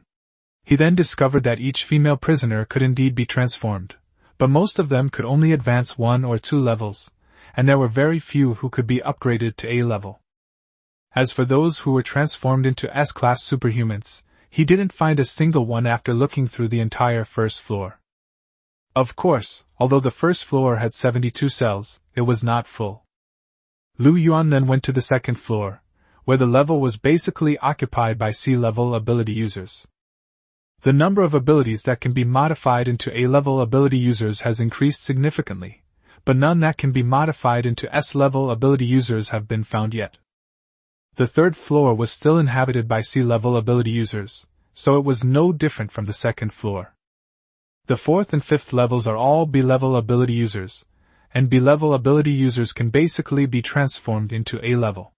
However, Lu Yuan is also certain of one thing: breaking through to S-level is a huge hurdle. Among dozens of B-level ability users, only one can break through to S-level ability user, and the management points required for the transformation actually amount to 10,000. In Lu Yuan's opinion, this was far too poor in terms of cost-effectiveness. It seems we can only rely on the next few A-level ability users. Lu Yuan quickly arrived at the 6th floor, where only one A-level ability user was imprisoned. Upon arriving outside the cell, Lu Yuan frowned slightly, because looking through the window, the cell was completely empty. Fortunately, he was able to sense the female prisoner's presence through his absolute domain. This female prisoner possesses an A-level superpower, invisibility. Zayonu, you've come to visit your aunt again? A deathly pale face suddenly pressed against the glass, and a chilling voice said, How is it? Do you want to kill me every time you see me? What a pity, Xiaomu. Auntie will be out of prison in another year. Don't you think your mother is worthless? I killed her and only got 10 years, hee. Lu Yuan was truly shocked. This female prisoner was actually Qin Yumu's mother's killer? Wang Lin, shut up! Qin Yumu's body trembled slightly, clearly suppressing her anger. Xiaomu, look, you're angry again. The female prisoner named Wang Lin laughed again. But what's the use of getting angry? You wouldn't dare kill me. Actually, I still really hope you kill me with your own hands, so that I can drag your mother's most beloved daughter into hell as well. Qin Yumu's beautiful eyes blazed with fury, her fists clenched tightly, clearly showing how hard she was trying to hold back. Lu Yuan had already activated the Great Transformation technique, and upon seeing it, he was somewhat surprised. Chapter 28: A Win-Win Solution. Prisoner ID 108. Name Wang Lin. Age 36. Special ability Invisibility, rank A. Remaining sentence 1 year.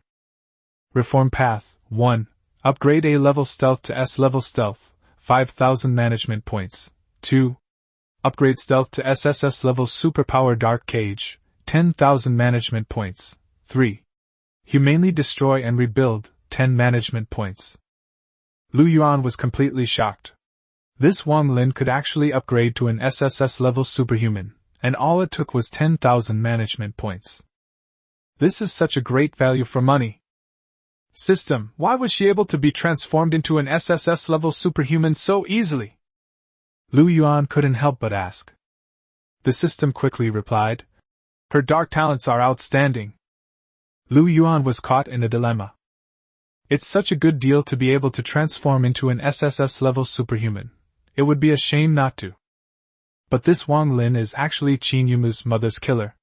Although Qin Yumu is only his nominal fiancée, she is still considered one of his own. He actually hopes that Qin Yumu can take revenge. Etc. There seems to be a way to have the best of both worlds. A thought flashed through Lu Yuan's mind, and he asked himself.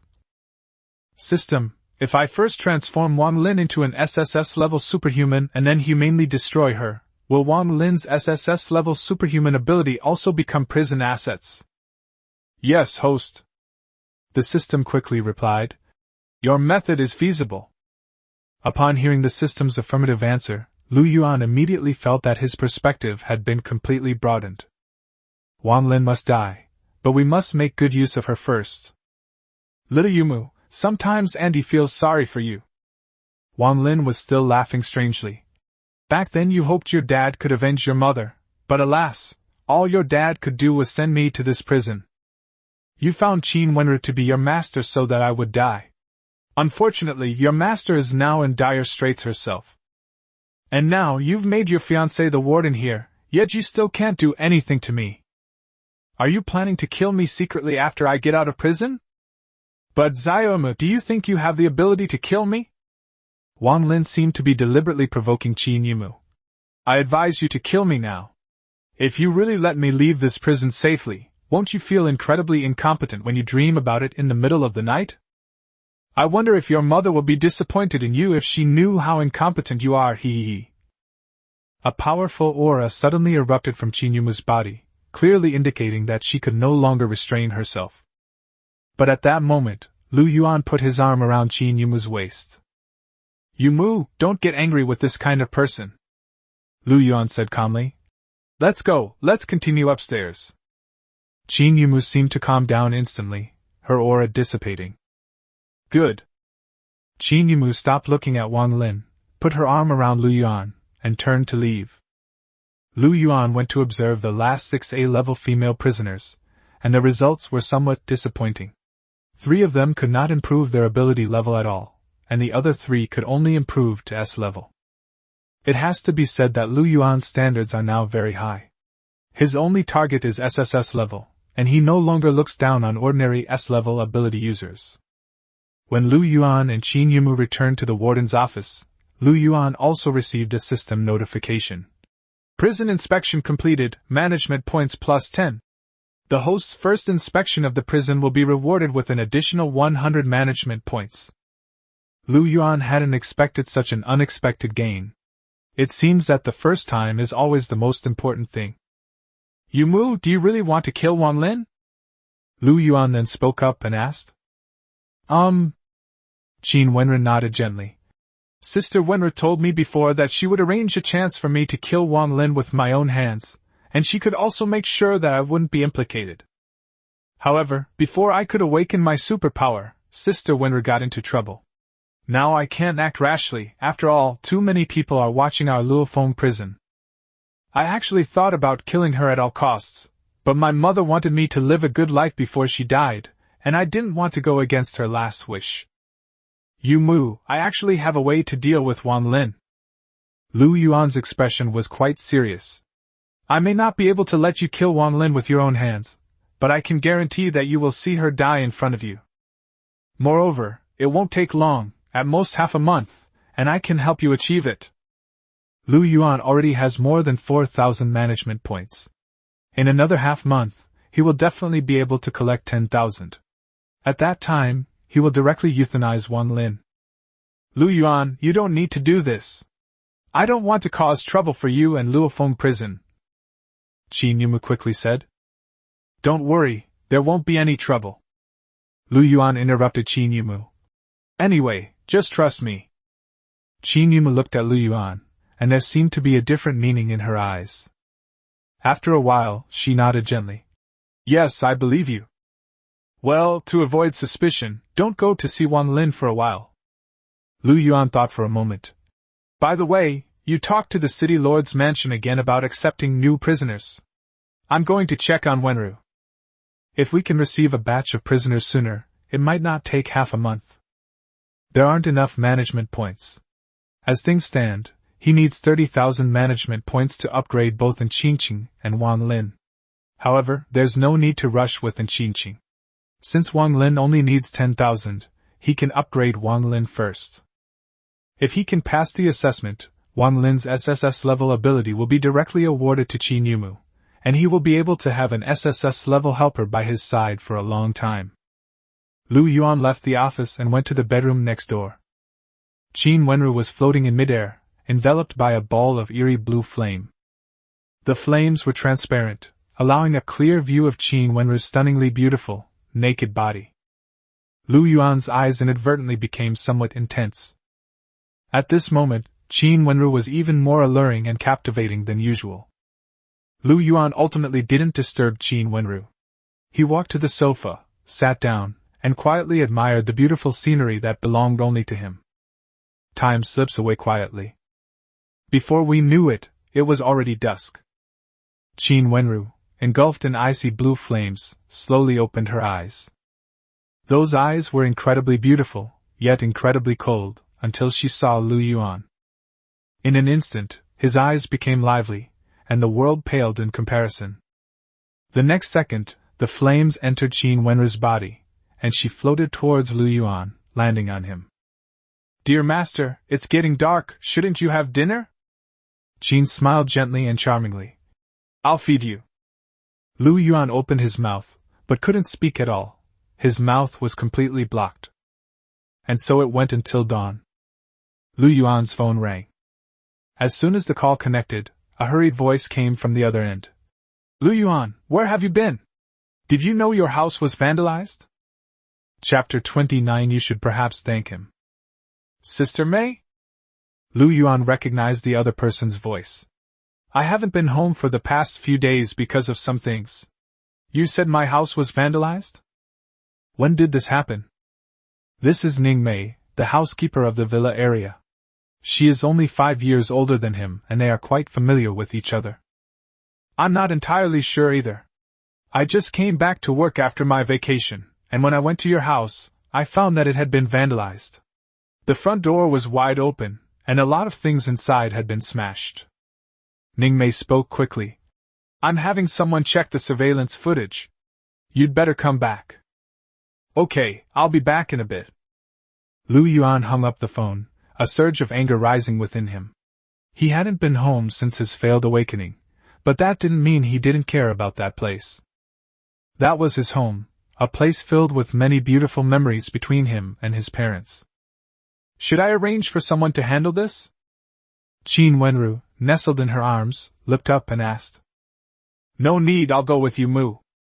Looking at Qin Wenru's cold and beautiful face, and the obvious tenderness in her eyes, Lu Yuan's mood unconsciously improved. By the way, are you quite familiar with the third young master of the Zhao family in the capital?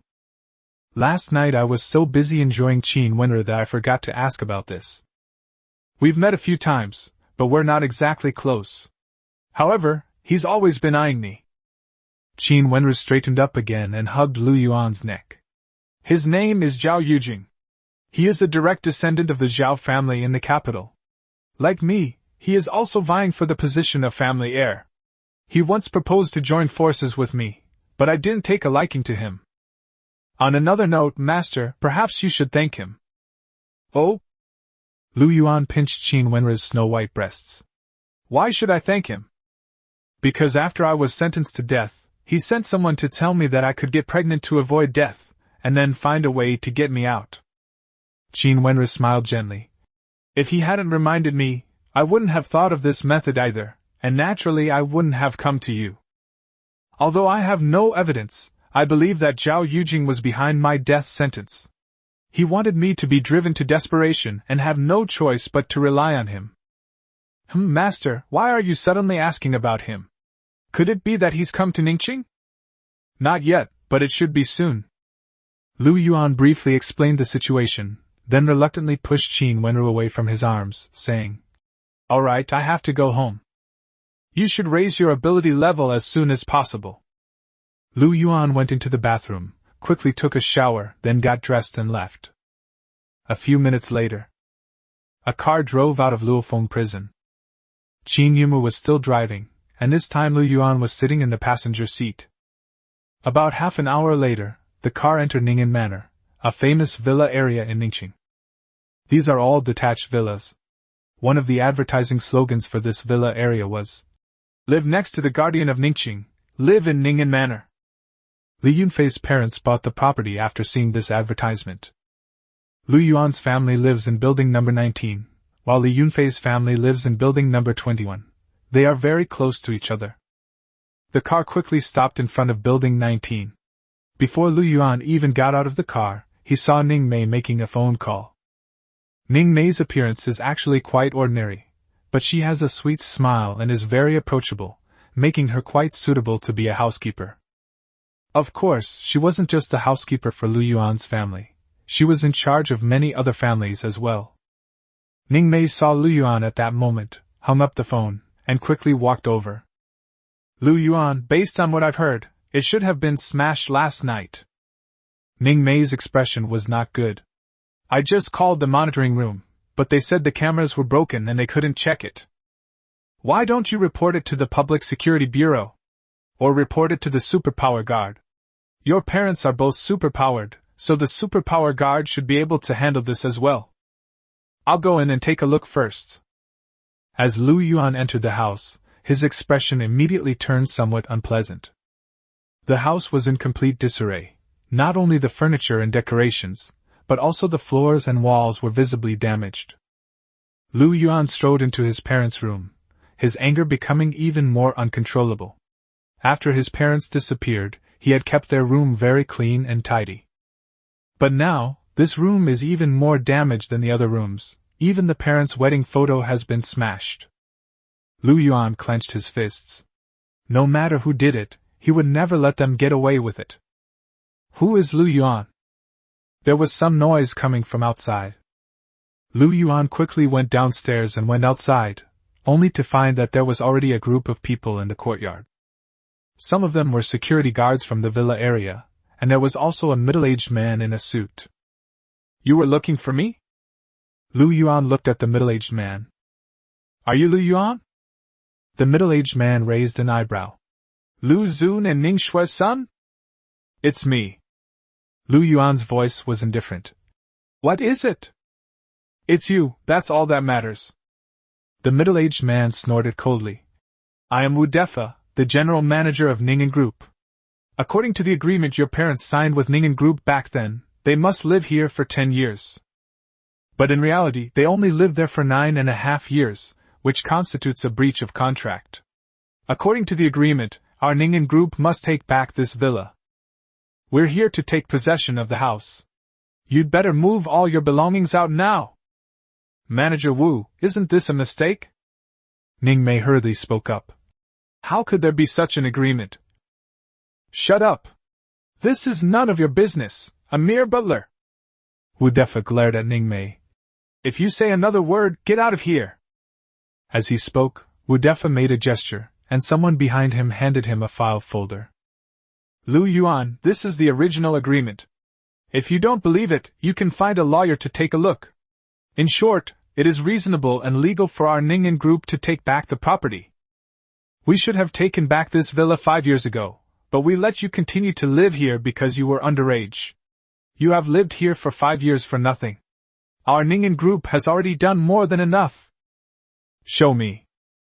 Qin Yumu took the file bag and took out the documents inside. She quickly glanced at the documents, her pretty face becoming slightly serious. Lu Yuan, according to these agreements, Ningen Group is giving your parents a villa, and they must live there for 10 years.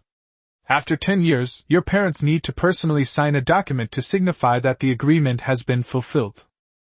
Qin Yumu whispered to Lu Yuan. Although they probably came to cause trouble on purpose, according to the agreement, they do have the right to take back the house. Okay, I understand. Lu Yuan genuinely didn't know about this before.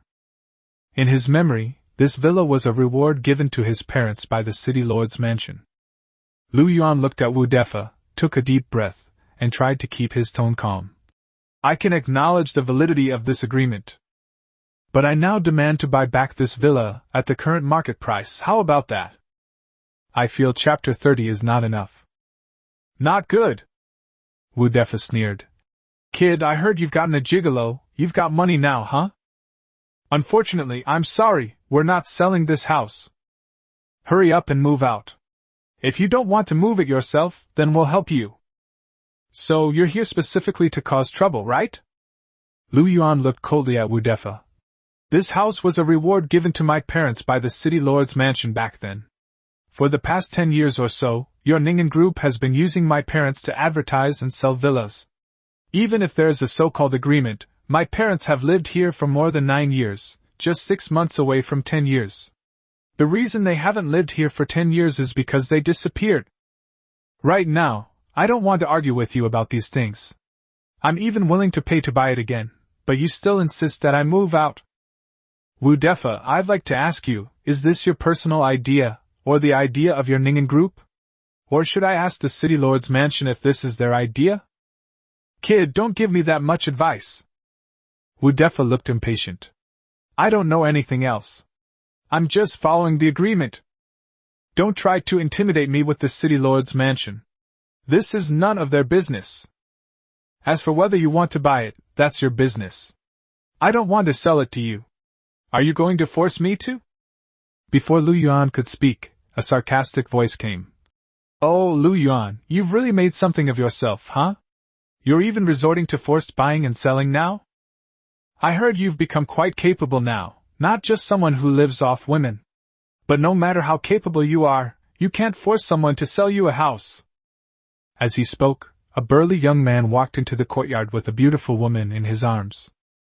It was Li Tianyi and his girlfriend Lu Duo. Manager Wu, don't be afraid. As long as you handle things officially, no one will dare to do anything to you. Li Tianyi walked over to Wu Defa, looking like he was reassuring him. Even if someone hooks up with a rich woman with superpowers, it's fine.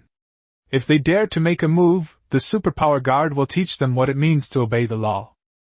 Thank you, young Masterly. You're right. I'm acting legally according to the agreement, and will not be threatened by any criminals. Wu Defa looked righteous and stern. Hey Lu Yuan, your house has been smashed to pieces, why don't you just move out? Li Tianyi shook his head. You don't still want to win Fei Fei back, do you? People still have to accept reality. You should just go back to being a kept man. Fei Fei is way out of your league. By the way, did I tell you that Fei Fei has joined the superpowered guard? Hee hee. How did you know my house was smashed to pieces? Lu Yuan stared coldly at Li Tianyi. At the same time, he used a special ability through the system, mind reading. Li Tianyi, did you smash up my house? Lu Yuan, don't accuse me wrongly. I just heard that your house was vandalized. Li Tianyi denied it, but Lu Yuan instantly caught his thoughts, which confirmed that Li Tianyi had indeed smashed his house. Li Tianyi, you're asking for death. Lu Yuan exuded a murderous aura. I'll ask you one more time, did you also call Wu Defa to cause trouble? Lu Yuan, what are you so arrogant about, you piece of trash? Li Tianyi was somewhat annoyed. So what if I called them? However, what Lu Yuan realized about his thoughts was that Wu Defa's appearance actually had nothing to do with Li Tianyi. Li Tianyi was simply smashing up his house to vent his anger, because he had been beaten up by him before. As for why he didn't smash it before, but dared to smash it last night, it's because he received news yesterday that Li Yunfei had joined the Superpower Guard, and he felt that he had a powerful background again. Li Tianyi released Lu Duo, took a few steps closer to Lu Yuan, and lowered his voice slightly. Trash, you actually dared to hit me last time, so what if I smashed up your house? That's right, I smashed it. I deliberately destroyed your parents' photo, and I even stomped on it a few times when I came over. What can you do about it? If you dare touch me, I'll have Fei Fei drag you into the superpowered guard. Li Tianyi let out a scream, and everyone present heard the crisp sound of bones breaking. However, Lu Yuan kicked Li Tianyi's shinbone and broke it. Li Tianyi instantly shrank by half and fell to the ground with a scream. Damn it, my leg is broken, Li Tianyi let out another shrill scream. Lu Yuan had already broken his other leg. But this is not the end. Lu Yuan stepped on Li Tianyi's hand again, this time directly stepping on his fingers and slowly crushing them. Lu Yuan, you're insane. Let me go. Fuck.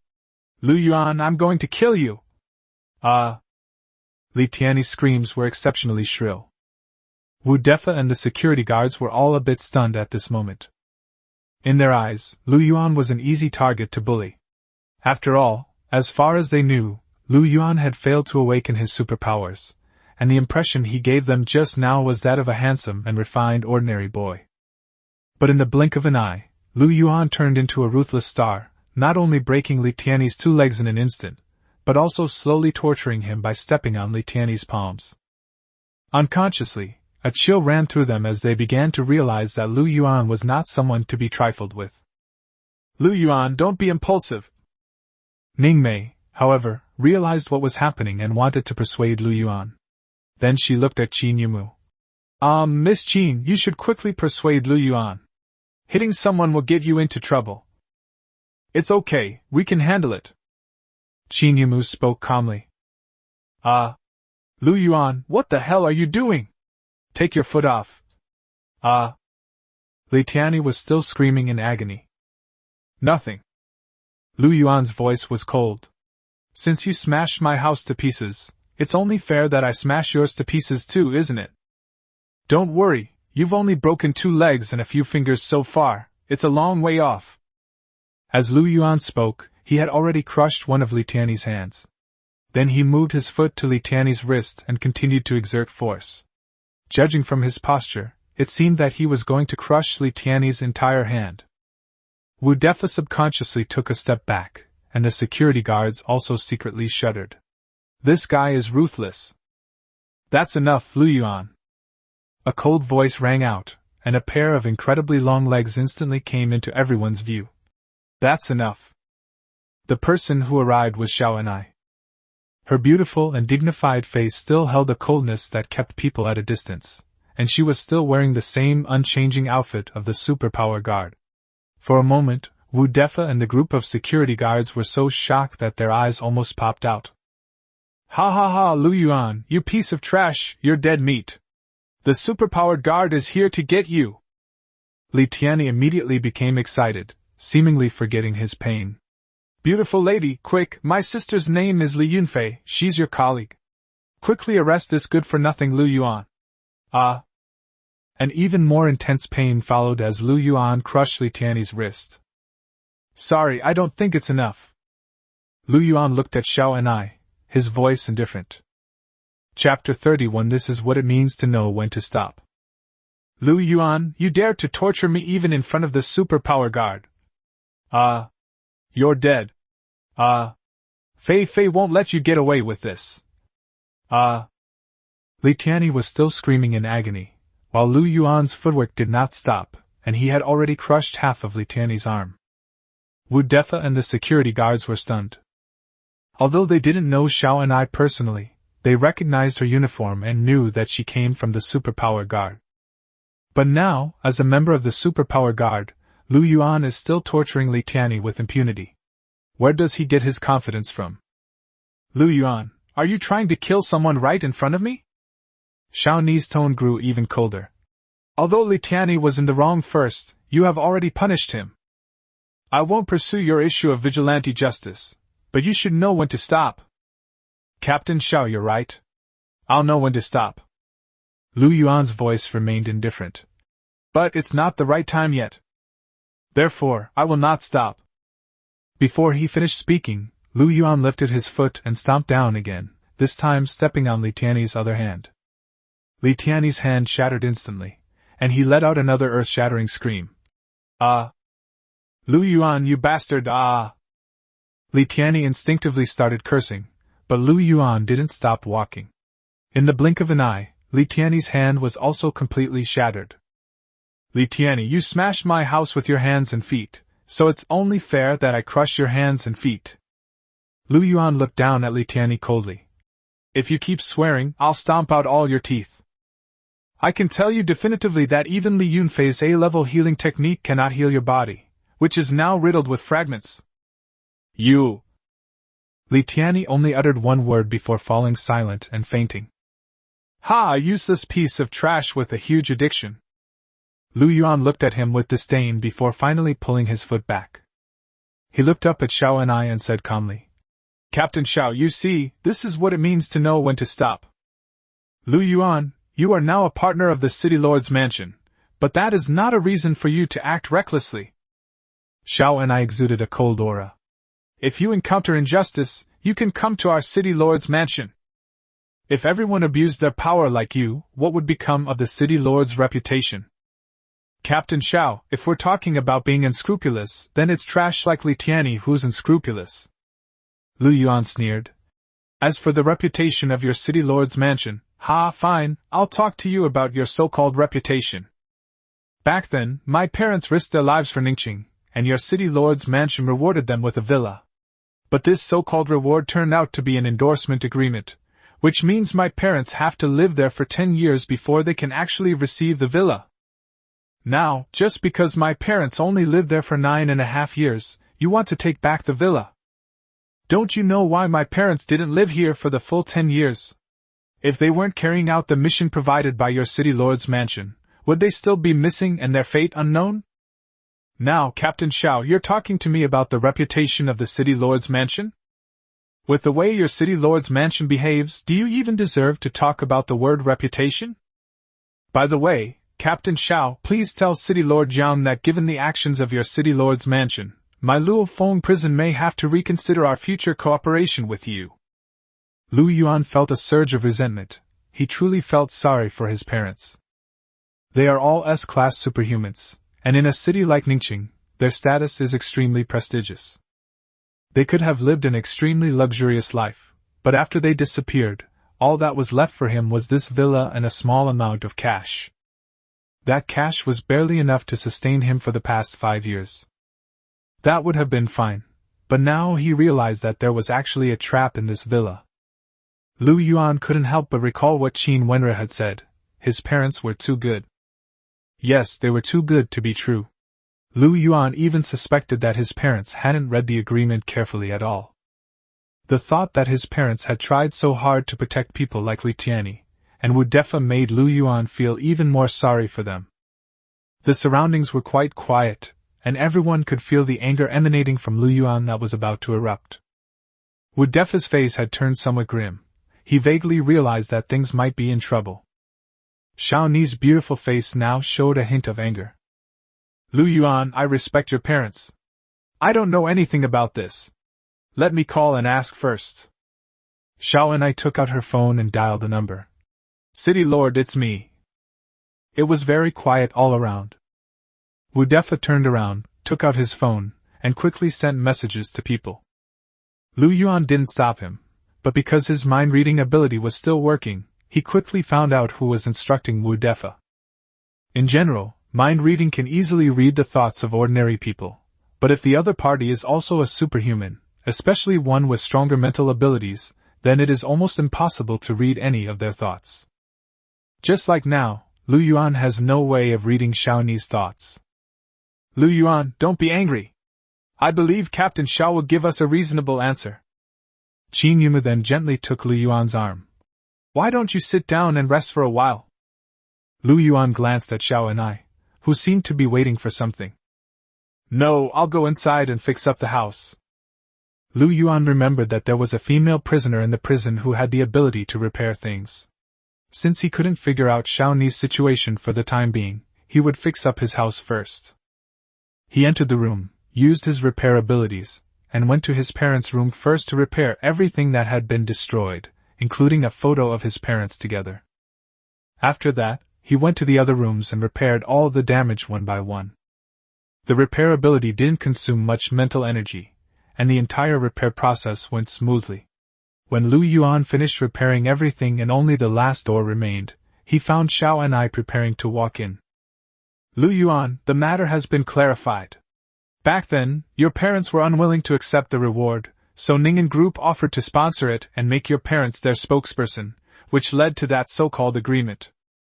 But the City Lord's mansion originally had a private agreement with Ningen Group.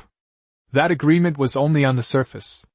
In reality, no matter what, the villa belongs to your parents. But no matter what, this was indeed a mishandling by the City Lord's mansion. City Lord Yang asked me to apologize to you on his behalf. He promised to handle the rest of the matter properly, and the villa's ownership will be transferred to your name soon. Xiaoni's voice wasn't so cold at this moment. In addition, regarding the vandalism of your villa, we will send superhumans to repair it completely. We will also deal with Litiani. As for Ningen Group, the City Lord's mansion will also deal with the relevant responsible persons. Are you satisfied with this result? Whether he's satisfied or not, I don't know, but I'm not satisfied. A voice came from the courtyard. Chapter 32. Who do you think you are? Yuan ignored the voice. He first used his repair ability to completely restore the door to its original state before walking out. His casual action caused Xiaoni's expression to change slightly, because this time, she had personally witnessed Yuan release his superpower, and it was a superpower that had nothing to do with Qin Wenru. Captain Xiao, this villa belongs to our Ningen Group. Even if you were the City Lord, you wouldn't have the authority to dispose of it, let alone just being the captain of the superpowered guard. The voice continued to come, and this person actually knew Xiaoni's identity. He was a young man in his early 20s, quite good-looking, and dressed in expensive clothes, exuding the 3 words, he was rich. Qin Wenbin, what are you doing? A slightly annoyed voice rang out. It was Qin Yumu who spoke. What does Ningen Group have to do with you? Qin Yumu came to Yuan's side and explained softly. This is my cousin, my uncle's son. He is not a superhuman. He used to manage part of the Qin family's business. But I remember that Ningen Group is not a business owned by the Qin family, so it shouldn't have anything to do with Qin Wenbin. Yuan nodded slightly. He didn't say anything. He had already learned this information from Wudefa. Hey, isn't this my genius cousin? Qin Wenbin looked like he had just noticed Qin Yumu. What a coincidence, you're here too? Oh, sorry, I forgot. I heard that after you were kicked out of your home, you went with a good-for-nothing who was orphaned and had no special abilities. I was wondering who it was. So it's this Yuan? Hey, cousin, if you had told me about this earlier, I wouldn't have had to rush to take possession of the house. Furthermore, I must state that Ningen Group is now a property of the Qin family. Just yesterday, I acquired Ningen Group. Qin Wenbin, is this what your Qin family intends to do? Xiaoni's voice was icy cold. If your Qin family of Ningqing wants to disobey the City Lord's orders, you'd better let Qin Jinghua come and say it himself. Captain Xiao, you've misunderstood. Qin Wenbin looked at Xiao and I with a burning gaze. I need to clarify two things. First, the head of our Ningqing Qin family is no longer my second uncle, Qin Jianghe, but my father, Qin Shanhai. Secondly, this is not the intention of the Qin family of Ningqing, but the intention of the Qin family of Shijing. Young Master Qin Hao of the Qin family in Shijing has taken a fancy to this villa and plans to move in here in a few days. So I'm sorry, we have to take this villa back, and even the city lord's mansion cannot change that. Upon hearing this, both Lu Yuan and Qin Yumu understood why Qin Wenbin, an ordinary person, dared to act so recklessly. He must have thought he had found a powerful backer. Lu Yuan remained silent, wanting to see how Xiao and I would handle the situation. Qin Wenbin, it seems you don't understand what I'm saying. Xiao Ni's tone grew even colder. Fine, then I'll try a different approach that you can understand. She took out her phone and dialed another number. I just received news that the assassination attempt on Zhao Yuhan near Ningqing is likely related to the beast god cult, and the Qin family of Ningqing is also suspected of involvement. I now suspect that the Qin family of Ningqing is connected with the beast god cult. Now, send out all members of the superpower guard to bring everyone in the Qin family of Ningqing, whether they are ordinary people or superpowered individuals, to the superpower guard for investigation. Furthermore, immediately seize all of the Qin family's properties in Ningqing. Upon hearing Xiao Ni's words, Qin Wenbin's expression changed drastically. Just as he was about to say something, Xiao and I added to the other end of the phone. In addition, Qin Yumu has been expelled from the Qin family and excluded from the investigation. Everyone was stunned. Xiao and I was practically going to wipe out the entire Qin family. Xiao and I, have you gone mad? Qin Wenbin roared in exasperation. Even if you're the captain of the superpowered guard, you can't just do whatever you want. You wait, I'll call young Master Qin right now. Okay, go ahead and call, remember to put it on speakerphone. Xiao and I said coldly. I was just about to say a few words to Qin Hao. Fine, you just wait. Qin Wenbin trembled slightly as he took out his phone, quickly dialed the number, and even put it on speakerphone. The phone rang 5 times before it was answered, the caller sounding a little impatient. What? Is it done? Young Master Qin, something terrible has happened. Xiao and I not only stopped me from causing trouble for that brat, but she also ordered the arrest of everyone in our Qin family. Qin Wenbin hurriedly said. I already said I was doing this for you, but she doesn't seem to respect you at all. It's not just seems. Xiao Ni's icy voice rang out. Qin Hao, in my eyes, you're not even 1/10,000th as good as Qin Wenru. I'm not even afraid of Qin Wenru, so what are you? If you're not satisfied, you're welcome to come to Ningqing and find me any time. After saying this, Xiao and I slightly raised her hand, and a bolt of lightning struck down, not only burning Qin Wenbin's phone but also causing Qin Wenbin's entire body to smoke. Qin Wenbin collapsed to the ground, emitting white smoke, before he could utter a single word. Lu Yuan was somewhat stunned. This was the first time he had truly felt Xiao Ni's domineering nature. He had a vague feeling that Xiao and I was probably someone with quite a background. Wu Defa was so frightened that his legs went weak and he could barely stand. He thought that with Qin Wenbin as his backer, he could rest easy, but he never expected that Qin Wenbin would be struck by lightning and left half dead. Wu Defa then realized that the incredibly beautiful member of the superpowered guard in front of him was actually Xiao and I, the captain with S-level superpowers. Lu Yuan, are you satisfied with this outcome? Xiao and I looked at Lu Yuan again, her tone as cold as ever. If Captain Xiao can continue like this, I believe we can cooperate well. Lu Yuan smiled faintly. However, I will have to trouble Captain Xiao to clear all these irrelevant people out of my house. Before Xiao and I could speak, someone rushed into the courtyard. Brother, are you all right? The person rushed to the unconscious Li Tianyi's side. It was Li Yunfei. Li Yunfei, now dressed in the uniform of the superpower guard, didn't care about anything else and hurriedly cast several healing spells on Li Tianyi. Li Tianyi opened his eyes quickly. When he saw Li Yunfei, he tried to get up, and then he realized that his rotten hands had not recovered, they just didn't hurt anymore. Fei, my hand, It was Lu Yuan, that good-for-nothing Lu Yuan who did this to me. Li Tianyi gritted his teeth. You must catch him and avenge me. I want that good-for-nothing to suffer even more than I have. Honey, stop talking now. Lu Duo tried to interrupt, since the Yunfei was someone she had called over. Having witnessed everything that had just happened, she understood even more clearly that Lu Yuan was someone they couldn't afford to offend. Why won't I say it? I'm going to say it. Li Tianyi was furious. By the way, Fei, you have a colleague here too, but she didn't stop them at all.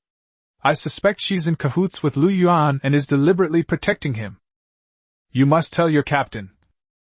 Li Tianyi, shut up! Lu Duo was going crazy and finally couldn't help but yell out. Chapter 33. Next time, have better judgment.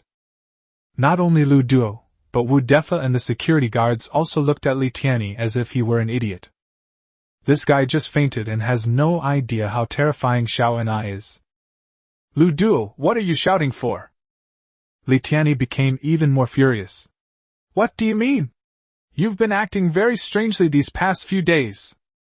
Have you taken a fancy to that good-for-nothing pretty boy Lu Yuan? If you keep this attitude, I'm breaking up with you. Fine, let's break up. Lu Duo also exploded. Li Tianyi, you idiot, I've had enough of you. If it weren't for your stinking money, I would have run away long ago. But even though I like money, I like my life even more. If I stay with you, I'll lose my life sooner or later because of you, you idiot. I'm not putting up with this anymore. Lu Duo shook off Li Tianyi, stood up, and looked at Lu Yuan. Hey Lu Yuan, I have no grudge against you and have never offended you. Li Tianyi's affairs are none of my business in the future. Can I leave now? You can go now. Be more discerning next time. Lu Yuan smiled faintly. Thank you. Lu Duo practically ran out of the yard. She just wanted to get as far away as possible. That bitch, she must be having an affair with that good-for-nothing Lu Yuan. Li Tianyi cursed and swore. Brother, please stop talking. Li Yunfei's face was also a little pale at this moment, because she finally saw the female colleague that Li Tianyi had mentioned who was supposedly in Lu Yuan's group. And she finally understood why Lu Duo had called her brother an idiot. What female colleague? That's Xiao and I. What can't be said? Li Tianyi was indignant. Fei, let me tell you, that good-for-nothing Lu Yuan is useless. He only relies on his good looks to seduce women everywhere. I bet your female colleague is having an affair with him. Smack! A bolt of lightning struck, and Li Tianyi's voice abruptly stopped. I'm sorry, Captain Xiao, my brother is probably not thinking straight right now. Li Yunfei quickly apologized. No need to say more, take him to the superpower guard. Xiao Ni's voice was cold, and her gaze fell on Wu Defa and the others. And you, all of you, come with me to the superpower guard. Yes, Captain Xiao. Li Yunfei didn't dare to say anything more and hurriedly picked Li Tianyi up from the ground. Wu Defa and the security guards had no choice but to obediently follow. Ning Mei was at a loss, unsure whether she should go.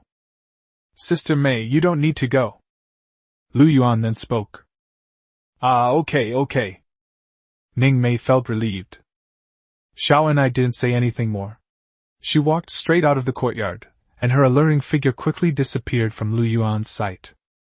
Hey Lu Yuan, do you have some kind of special identity now? Ning Mei finally couldn't help but ask.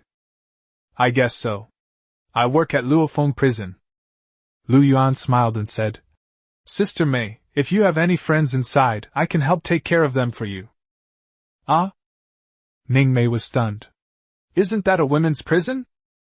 I heard it's full of people with superpowers, is that true? Yes, the female prisoners inside are indeed all superhumans, but the staff members are not necessarily so. Lu Yuan nodded. Sister Mei, I might not be home often in the future, so please keep an eye on things for me when you have time. Okay, sure. Ning Mei nodded, then looked at her phone and said, Lu Yuan, our manager needs to speak with me, I have to go now. If you need anything, just call me or send me a message. Ning Mei left quickly. Lu Yuan went back inside, packed a few clothes and his laptop, and then left with Qin Yimu. Yumu, I've heard people say that almost all female prisoners with superpowers are sent to Luofong prison, but that must be false, right? After all, Luofong prison only has a little over 100 people. In the car, Yuan asked. Yes, there are actually quite a few similar female superpower prisons, Qin Yumu replied. However, our Luofong prison is quite special. Most of the more serious criminals are sent here. In other words, most of the murderers and the like were actually sent here, but it was mistakenly spread that everyone was sent here. Yuan understood. After a moment's thought, Yuan asked again. Do you know where the nearest prison-like facility to Ningqing is? The closest one is in Yangqing. Qin Yumu pondered for a moment. In recent years, because Luofong prison has hardly accepted any new prisoners, many serious offenders have been sent to Yangqing. It is said that there are hundreds of people being held there. Yangqing is only 200 kilometers away from Ningqing, and it is similar to Ningqing in that it is also a small city. If the prison in Yangqing is destroyed, aren't the prisoners there the most likely to be sent here? Yuan muttered to himself that he was desperately lacking in management skills and wanted to take some shortcuts. Yes, it should be. Qin Yumu continued. Since we are already willing to continue accepting prisoners, if problems arise in Yangqing, those prisoners will inevitably be transferred to our side. However, that prison is newly built, so it shouldn't be likely to be destroyed unless... Qin Yumu didn't continue. She seemed to understand what Yuan meant. I'll discuss it with Wenra later. Yuan already had a plan to destroy the prison, and he believed Qin Wenra had a way to do it. The two quickly returned to the prison, where Yuan found Qin Wenra on the 9th floor, enjoying the services of the prison guards while listening to their reports, just as she always did. Yuan led Qin Yumu directly to Qin Wenra's cell. You can go out now. Yuan gave the order.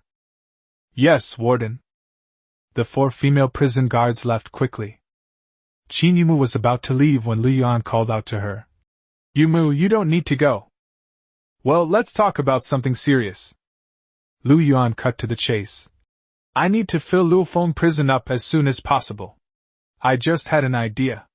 Wenru, could you find someone to destroy that women's superpower prison in Yangqing? Yes, I've arranged for people over there, so it shouldn't be difficult. Qin Wenru gave an affirmative answer. Then she floated up from the recliner and threw herself into Yuan's arms, wrapping her arms around his neck in a coquettish manner. My dear master, how about I take care of this myself? I was just thinking of going out to try out my new ability.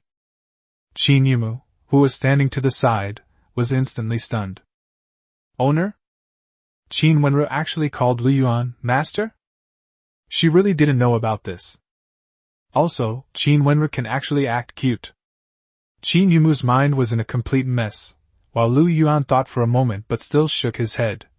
You'd better not go out yet, there are a lot of people watching this place. Next time there's a suitable case, I'll take you out openly and honestly. By the way, what level of superhuman are you now? Chapter 34A Business with no capital, high profits. Different supernatural talents have different requirements for level advancement. It's not just about improving mental strength, but also about the proficiency and frequency of releasing supernatural abilities, etc. In short, it's quite complicated. Usually, only the person with superpowers knows their own level of superpower. Of course, it can also be tested through some special methods. Normally, when a superpower is first awakened, it is actually at level 0. However, Qin Wenru's situation is special. She was already a very strong S-level superpower user before, and now that she has upgraded to SSS level, she should not need to start from scratch. I used to be at level 6, but now I'm only at level 2. Qin Wenru smiled gently. Although I'm only at the 2nd tier, I'm many times stronger than before. Well, since you care about me so much, I'll stay in prison and get stronger first. Yuan nodded. In other words, a 2nd tier SSS level ability user is stronger than a 6th tier S level ability user. Indeed, talent determines everything, and hard work is only useful among people with equal talent. Speaking of which, considering we'll have more prisoners coming up, we should recruit a new batch of guards. The current 8 guards are a bit too few. Yuan spoke again. Qin Yumu, who was standing to the side, finally came to her senses and couldn't help but chime in. Well, Lu Yuan, the current 8 prison guards are all trustworthy. As for the new prison guards, I'm afraid there might be some problems. It's fine, I just hope they recruit a group of problematic prison guards.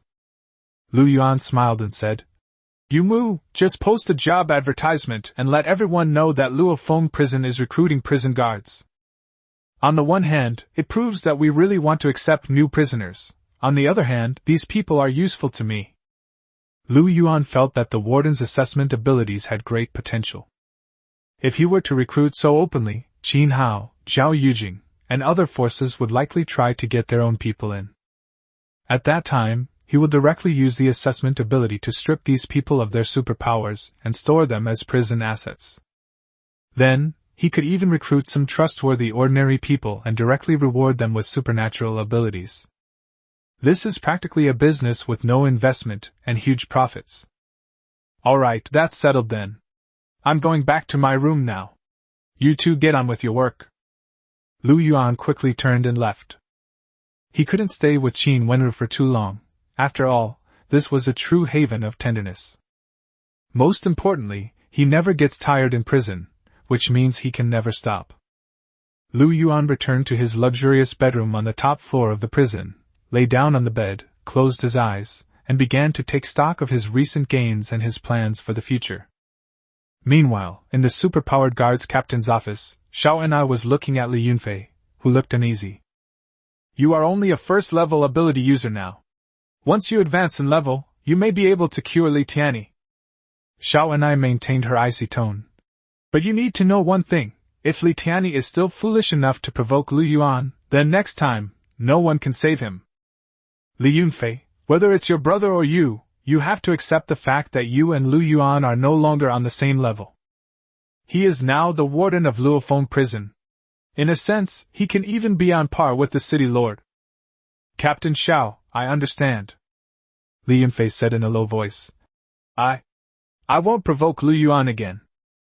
Li Yunfei, I know you're actually not convinced. Xiao and I slowly sat down. A few days ago, Lu Yuan was a good-for-nothing you looked down on, but now he is high and mighty. Do you want to bring him down from his high position? Li Yunfei's eyes lit up, then dimmed again. Captain, I'm just a therapist. It seems you do want to. Xiao Ni's voice seemed less cold. Have you heard of Qin Wenru? It seems not. Li Yunfei thought for a moment, then shook her head. Qin Wenru is the second young lady of the Qin family in Xijing. She used to be the de facto head of the Qin family in Xijing. Now, she is the only death row inmate in Luofong prison. Xiao and I slowly said. And she actually controls Luofong prison. Lu Yuan is just her representative. You mean? Li Yunfei's eyes lit up. That's right, the reason Lu Yuan rose to the top so quickly is because his current backer is Qin Wenru. Xiao and I nodded. And I'm certain that Lu Yuan will help Qin Wenru escape from prison within the next 3 months.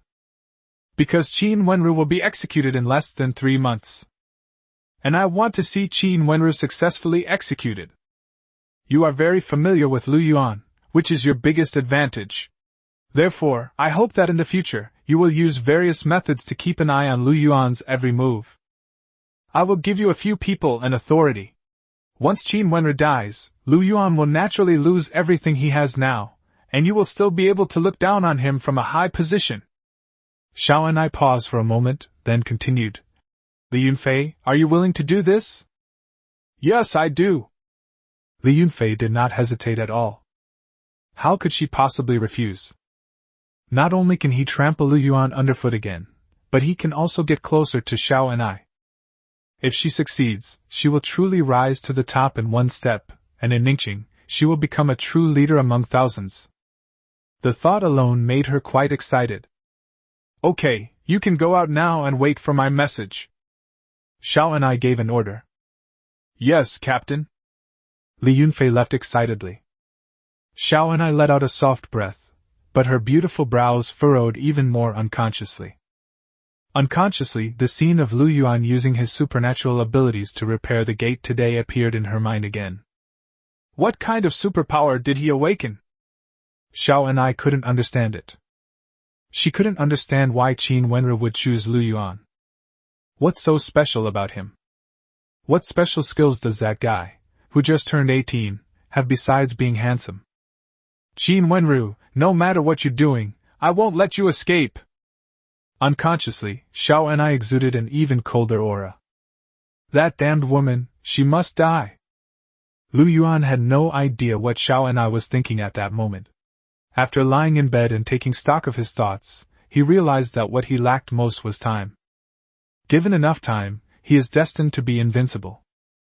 I should focus on cultivating my mental strength instead. Lu Yuan quickly realized that his biggest weakness was that his mental strength was not enough. The stronger the superpower, the faster it consumes mental energy. Qin Wenru gave him many more crystal cores. Lu Yuan took out one crystal core and lay on the bed to continue constructing the fallen phoenix prison in his mental world. This time, the crystal core was of a higher grade. After Lu Yuan finished absorbing it, he also built the offices next door. By then, it was already the morning of the next day. When Lu Yuan opened his eyes, he saw Qin Yumu. Chapter 35. Are you trying to make me your enemy? Yumu, is there something you need? Lu Yuan sat up in bed and immediately felt ravenously hungry, only then realizing that he hadn't eaten for several meals. Oh right, have someone send some food over. Qin Yumu naturally complied immediately.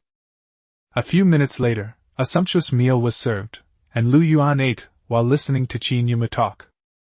The recruitment notice for prison guards has been posted, and there have been quite a few inquiries about the position.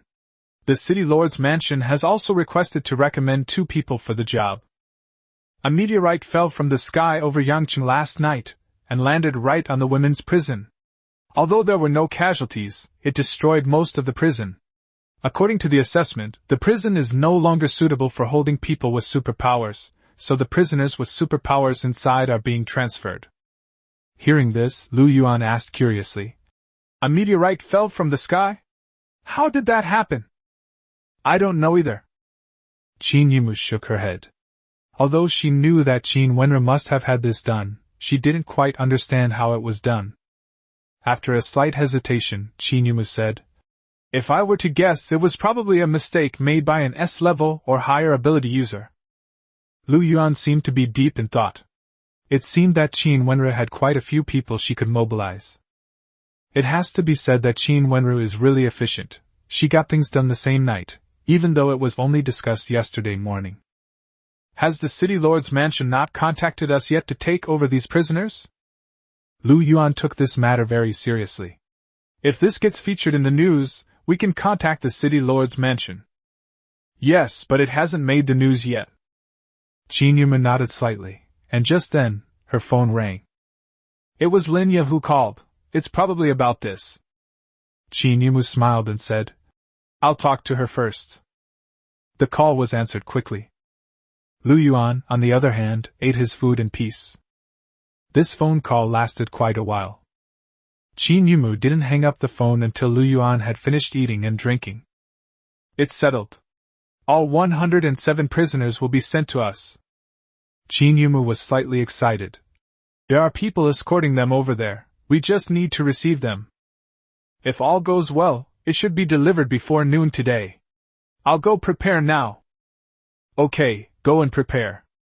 Lu Yuan was also quite pleasantly surprised. Goodness, 107. That almost doubles the number of prisoners here. So the management points he gets every day will probably double too. Moreover, among these 100+ new prisoners, there might be 1 or 2 who can be upgraded to SSS-level superhumans, which would be a huge windfall. There are only 7 SSS-level superhumans in the Dragon Kingdom, but those 7 have been SSS-level superhumans for quite some time, so their rank should be relatively high, and they may even have reached the legendary 9th rank. Lu Yuan felt that if he wanted to be truly invincible, creating 7 SSS-level superhumans would not be enough. He would need to create at least 10. If one day, my prison is full of SSS-level superhumans, then I will truly be invincible. Lu Yuan had this idea, though he himself felt it was far-fetched. His current plan is to create as many SSS-level superhumans as possible, and then help some of them break through to the 8th, or even 9th rank. At that point, he will no longer need to keep a low profile. The phone rang suddenly, interrupting Lu Yuan's thoughts. Lu Yuan picked up the phone and found it was an unfamiliar number, and moreover, the number came from Yangqing. "Hello, who is this?" Lu Yuan answered the phone. "Is that Warden Lu Yuan of Luofong prison?" A deep male voice came from the other end of the phone. "I am Yu Xiong, the captain of the Yangqing Superpower Guard." "Captain Yu, is there anything I can help you with?" Although Lu Yuan was somewhat puzzled, he could roughly guess that it was related to the batch of prisoners he was about to receive. "Warden Lu, my daughter Yuziki will be visiting your Luofong prison soon. I hope you can take good care of her in the future." Yu Xiong's voice was not polite. In fact, it sounded somewhat commanding.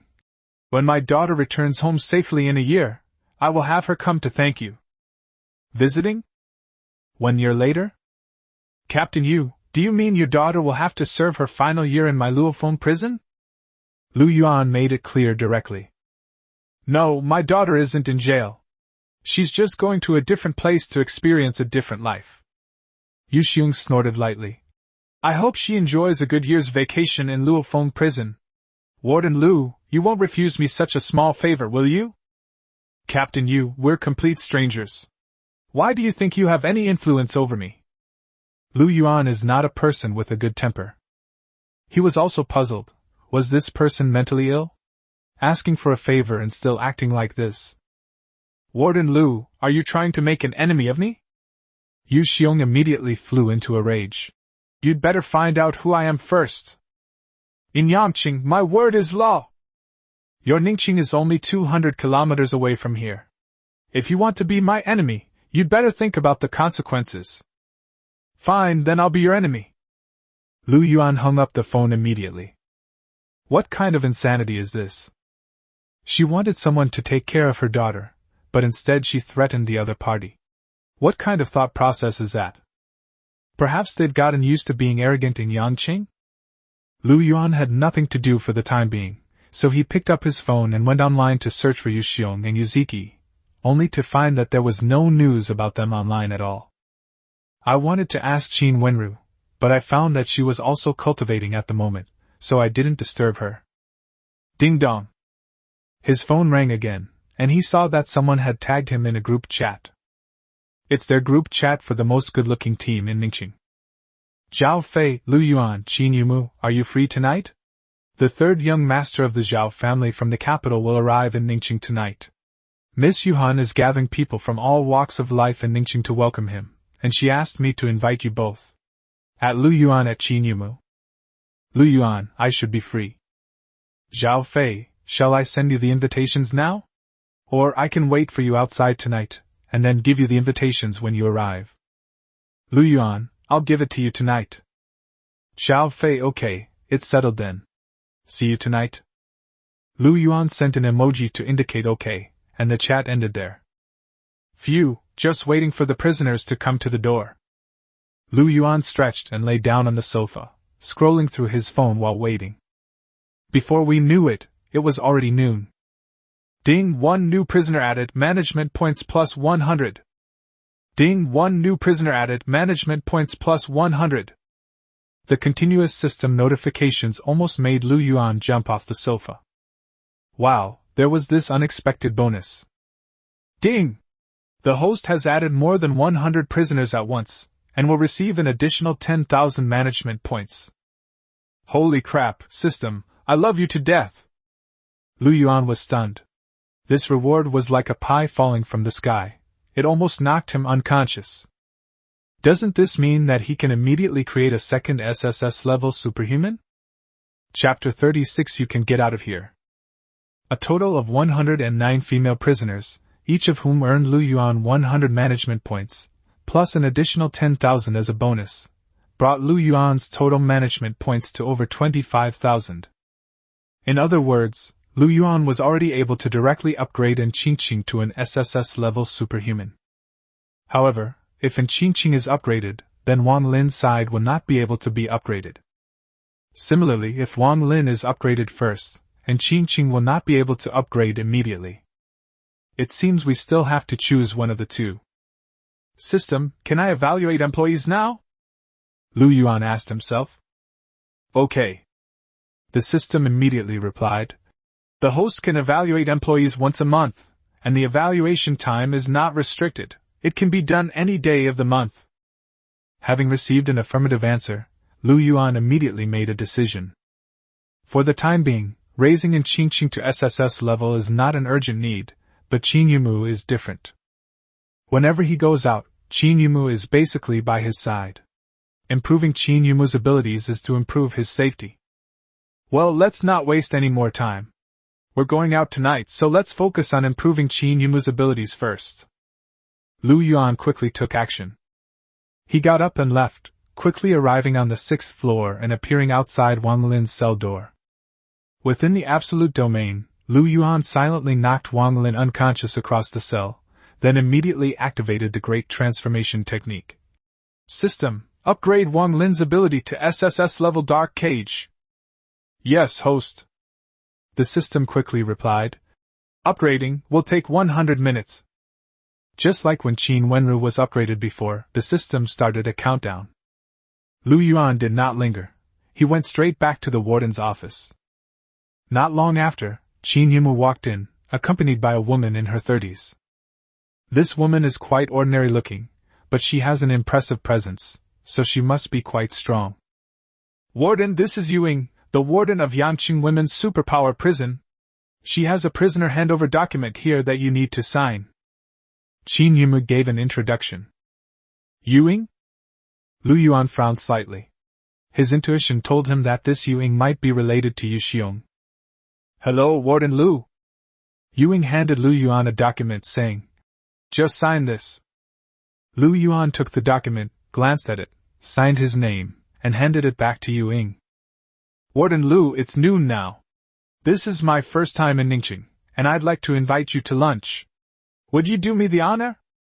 Yuan took the document and said with a smile. I'm sorry, since you've come all this way, Yu Mu and I should have been the ones to entertain you. Lu Yuan smiled faintly.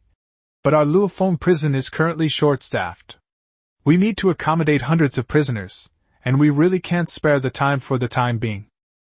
Warden Yu, welcome to Ningqing again next time. Warden Lu is indeed young and impetuous. Yu Ying's eyes turned cold. It seems my elder brother was right. You're not going to give us the slightest bit of face. Yu Xiong is your older brother, right? Lu Yuan said indifferently. I've already given you face by not telling you to get lost directly. Now you can get out. Warden Yu, please. Qin Yumu's voice also turned cold instantly. Although she didn't know the reason yet, she could tell that there was a conflict between Lu Yuan and Yuan. Oh. Yuan glanced at the two of them and said, Then I'll take my leave. Please take good care of my niece. I will come to see her again in a while. Yu Ying's eyes were a little cold, with a very obvious threatening tone. Lu Yuan finally understood that the Yu family members were all the same kind of lunatics. Qin Yumu personally escorted Yuan out of Luofong prison. When she returned, Lu Yuan had already found Yuziki's name in the system data. It would have been better if he hadn't looked at it, because once he did, Lu Yuan was furious. What kind of garbage is this? Before Yuziki awakened her superpowers, she bullied her classmates every day, and after she awakened her superpowers, she became even worse. Because she awakened an A-level fire-type ability, she immediately started burning people for fun. It is said that in just 1 month, the number of people she burned to death exceeded double digits. The most outrageous thing is that after the incident was exposed, because the bodies of the deceased were burned to ashes, Yuziki simply denied it. In the end, a full year later, Yuziki was sentenced to 3 years in prison for arson. Even in those 3 years, Yuziki actually spent less than a year in prison. Case-related information has now been almost completely erased, simply because the Yu family truly holds absolute power in Yangqing. At this moment, Lu Yuan had only one feeling: this kind of trash must be humanely destroyed. No, he even felt that they should be inhumanely destroyed. Lu Yuan, what's the deal with Yuan? Qin Yumu then spoke up to ask. Lu Yuan naturally didn't hide anything and told her everything. Hateful! Qin Yumu was also quite angry after hearing this. The Yu family is too arrogant. Don't get angry at this kind of trash. Lu Yuan had calmed down. I guess this incident happened suddenly, and the Yu family didn't have time to send Yuziki away. Now that she's in our Luofong prison, we're in charge. When we have time, we'll take good care of Yuziki. Lu Yuan glanced at the system's countdown. There was still nearly an hour left. Let's have someone bring us some lunch first. We'll eat first, and then we'll have something important to do. Qin Yumu quickly arranged lunch, and after the two had almost finished eating, the system countdown reached its final 3 minutes. Let's go somewhere. Lu Yuan pulled Qin Yumu along, and the two quickly returned to the 6th floor, appearing outside Wang Lin's cell door. The system also finished its countdown at this point. Ding! Target transformation completed, management points plus 500. The system notification sounded at this moment. The host has triggered a reward and obtained a limited time trial card for the SSS level superpower Dark Cage. Dark Cage trial card, limited time, a one-time item. After use, you will have the second tier SSS level superpower Dark Cage for half an hour without consuming mental energy. System, am I only going to get a limited time trial card and not get any superpower rewards at all? Lu Yuan was somewhat depressed. Although this ability experience card is quite useful, practically a life-saving artifact, he still wants to become an SSS level ability user directly, no matter what. Host, it's just a matter of probability. As long as you modify it enough times, you will eventually get this superpower reward. The system's response gave Lu Yuan a glimmer of hope. Alright, let's ignore that for now. Lu Yuan took a deep breath. System, now perform a humane extermination of Wang Lin. Chapter 37. Be a real fiancé. Yes, host. The system voice announced. Humanitarian destruction in progress, countdown, 10, 9, 8. In the cell, Wang Lin suddenly opened her eyes and jumped up from the ground. Then, she suddenly lunged at the window, baring her teeth in a terrifying manner. Zayumu, you've come to see me again? Let me tell you, Auntie feels incredibly strong right now, Wang Lin suddenly screamed, clutching her head with both hands. My head hurts so much. What did you do to me, Wang Lin fell to the ground and began screaming and rolling around. What's wrong with her? Qin Yumu was also startled. This looks like a rejection of supernatural abilities? Superpower rejection, as the name suggests, is when the superpower awakened by a superpowered individual rejects the superpower in the superpowered individual's body. It is one of the biggest causes of non-combat death for superpowered individuals, similar to going into a state of demonic possession. If a person with superpowers encounters a rejection of their own superpowers, their superpowers will either dissipate, or they will die.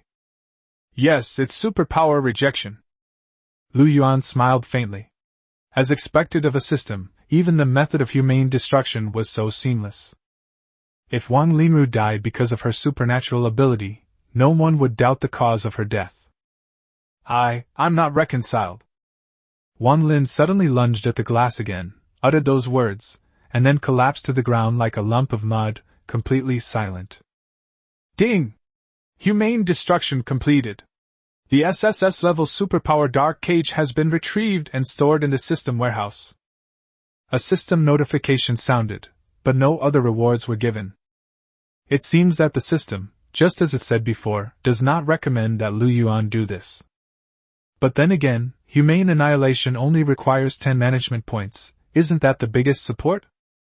Yumu, have someone handle this matter. Lu Yuan spoke up to remind him.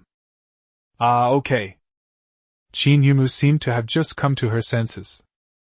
She made a phone call, and soon 2 prison guards and Qinqing, the prison doctor, arrived. And Qinqing quickly confirmed Wang Lin's death, and the cause of death was the rejection of her supernatural abilities. Then, the 2 prison guards took Wang Lin's body away. Let's go up first. At that moment, Lu Yuan also put his arm around Qin Yumu and left the 6th floor. The 2 quickly returned to the warden's office. Yumu, are you alright? Lu Yuan noticed that Qin Yumu seemed absent-minded. Wan Lin is dead. Aren't you happy? No, of course I'm happy.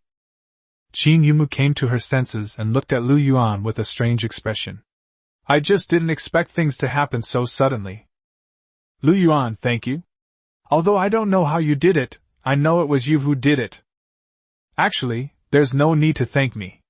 After all, you're my fiancé, so it's only right that I help you with this. Lu Yuan smiled and said, Anyway, from now on, we'll just work together to run this prison well. Lu Yuan, Qin Yumu hesitated, as if she wanted to say something but then stopped. Qin, the campus bell, just say what you need to say. Lu Yuan suddenly sighed. We don't need to be so distant with each other. Honestly, I always felt that we didn't act like an engaged couple. You are still Sister Wenru. Qin Yumu stopped halfway through her sentence. Her beautiful eyes looked at Lu Yuan with great seriousness. Her pure face changed in a few moments. Finally, she took a deep breath, as if she had finally made up her mind. Lu Yuan, you know that everything I've done these days has been following Sister Wenru's instructions. She used to be my master, but she chose you. Qin Yumu's tone was quite firm. But from now on, I want to stay by your side in my own capacity. From now on, I will only listen to your arrangements. I will do whatever you tell me to do. If it were possible, I would also like to be your real fiancé. Qin Yumu's innocent face seemed to blush slightly. Then, as if she had just thought of something, she quickly added, Don't worry, I won't interfere in what's between you and Sister Wenru, and I won't interfere in anything else either. Lu Yuan stared at Qin Yumu, momentarily lost in thought. He finally realized why he hadn't been very interested in Qin Yumu before. The real reason wasn't that Qin Yumu's figure wasn't as good as Qin Wenru's, but rather that Qin Yumu always seemed to be missing something to him. Just now, he finally understood that Qin Yumu was more like a puppet being manipulated. Although she was very beautiful, everything she did was actually arranged by Qin Wenru. Until now, Qin Yumu seemed to have suddenly come back to life. She finally had her own ideas and was no longer living for Qin Wenru. This transformation made Qin Yumu more vibrant, and she seemed to become more lively. Unconsciously, she also seemed to have gained a bit more charm. Qin, the school beauty, you were always meant to be my fiancé. Lu Yuan smiled, a bright smile. Actually, the day I told you that you no longer needed to call me gentle master, I had already given you a new identity. It's just that you haven't gotten over it yourself yet. Since that's what you think now, it's very simple. You are my fiancé, and as for being gentle, you should know now that I am her master. In other words, from now on, as my fiancé, you are also her master. Ah? Qin Yumu was stunned. You're really Sister Wenru's master? I thought you two were playing some kind of special game. Qin Yumu blushed again as she said this. Clearly, he had thought of something indescribable. As for my situation with her, well, I won't go into the details. I know you might not be able to adapt to it right away, but at least you should learn to treat her as an equal. Lu Yuan stretched and said, You should be able to do this, right? It's okay if you can't do it now. You may lack some confidence right now, but that's alright. You'll have enough confidence soon. In this world, ability can give everyone confidence. As an A-level ability user, Qin Yumu might be timid and submissive in front of Qin Wenru, but once Qin Yumu also possesses an SSS-level ability, she will definitely be able to look anyone in the eye. Yumu, I'm going to make some changes to you. No matter what happens, you don't need to panic. Lu Yuan didn't want to waste any more time. After giving this instruction, he activated the Warden's management functions. System, I want to assess Qin Yumu. Evaluation? And it's graded? Then let's go with the highest SSS grade. A reward of money or superpowers? If I have to choose one, then of course it'll be superpowers. Reward, SSS level ability, Dark Cage. The Dark Cage ability of the system warehouse suddenly disappeared, and a ball of black light entered Qin Yumu's body. The next second, Qin Yumu collapsed. Chapter 38 is here to be the protagonist. Lu Yuan was about to help Qin Yumu up when he discovered that Qin Yumu was enveloped in a ball of black light and was not lying on the ground, but floating in the air. About 3 minutes passed. A system notification sounded. Ding! Reward complete. Host's first assessment of staff, management points plus 100.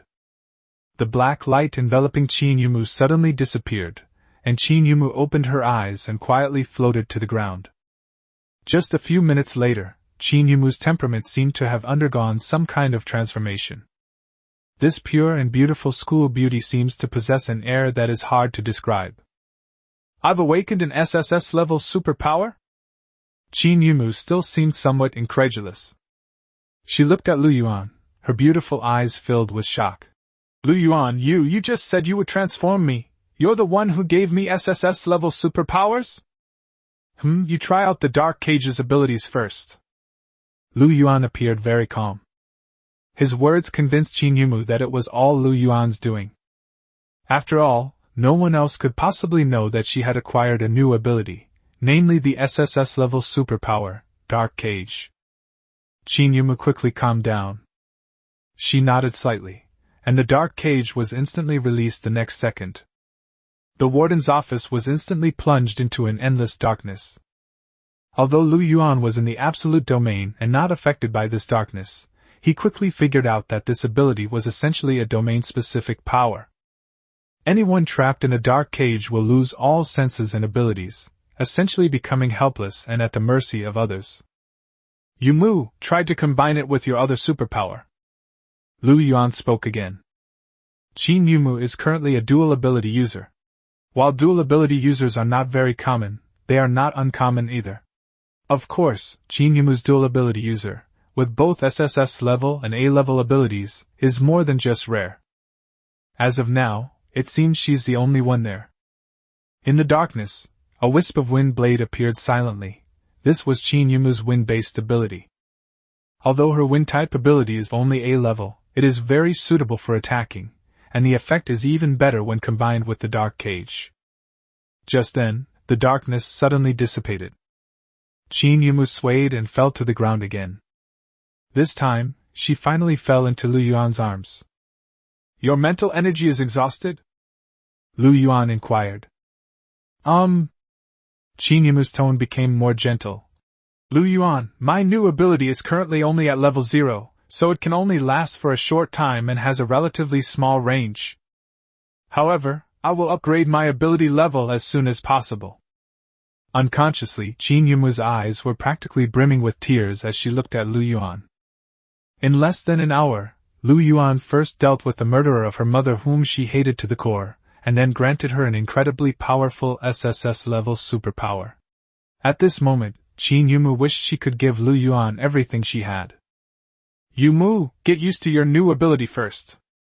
Lu Yuan helped Qin Yumu to her feet, saying, We'll go to the Zhao family's banquet together later. Okay, sure. Qin Yumu composed herself, and sat down cross-legged. Lu Yuan quietly left the room and closed the office door behind him. He thought to himself, Sure enough, the best way to win a woman's heart is to give her an SSS-level superpower.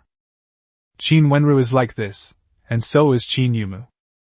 But then again, who can resist the allure of an SSS-level superpower?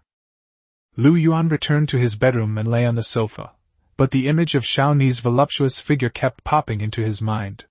If he could give her an SSS-level superpower, he wondered if she would repay him with her body.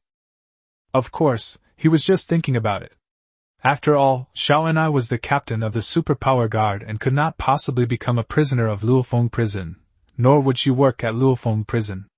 He had no way of making Xiaoni become an SSS-level superpower user. I should be able to see Xiaoni tonight too. Lu Yuan shook his head, deciding not to think about her. He scrolled through his phone, glanced at the news, but nothing interested him.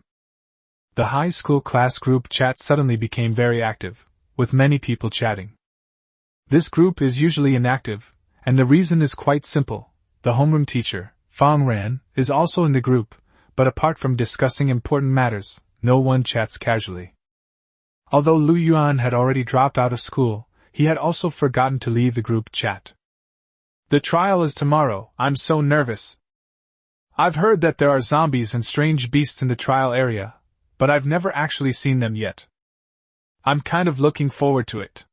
If it drops a crystal core, I'll be rich. It's the stimulation of your awakening of superpowers that's so exciting. I didn't awaken any superpowers, so I can only go home and inherit my dad's cold billion. After browsing through the chat history, I realized it was a student who had awakened supernatural abilities and was going to participate in a special trial organized by the school tomorrow. Yuan had heard Han Junjun mention this a few days ago. Yuan immediately left the group. However, at that moment, in the 4-person group chat, Han Junjun tagged him and Qin Yumu and sent a location address. Yuan, Qin Yumu, come directly here later. Let us know when you arrive, and Zhao Fei and I will come to pick you up. Okay, received. It was Qin Yumu who replied to the message. Yuan then realized that Qin Yumu had stopped cultivating in the office. Time quickly came to 5 o'clock in the afternoon. Qin Yumu entered Yuan's bedroom, where she had changed into a pure white dress, making her look even more innocent and elegant. Yuan, this is the warden's uniform. Qin Yumu was holding a set of clothes in her hand. Why don't you wear this to the Zhao family? Sure. Yuan had no intention of hiding his identity. He quickly changed into his uniform, looked at himself in the mirror, and was quite satisfied. The suit is similar to a Zhongshan suit, with dark fabric and dark gold stripes, and a badge on the chest. Together, it looks handsome and aloof, which is very suitable for his identity as a warden. Alright, let's go to the Zhao family. Yuan smiled brightly at Qin Yumu, then put his arm around her and walked out of the room. Half an hour later, the two arrived at the Shanshui Hotel, a garden-style hotel owned by the Zhao family.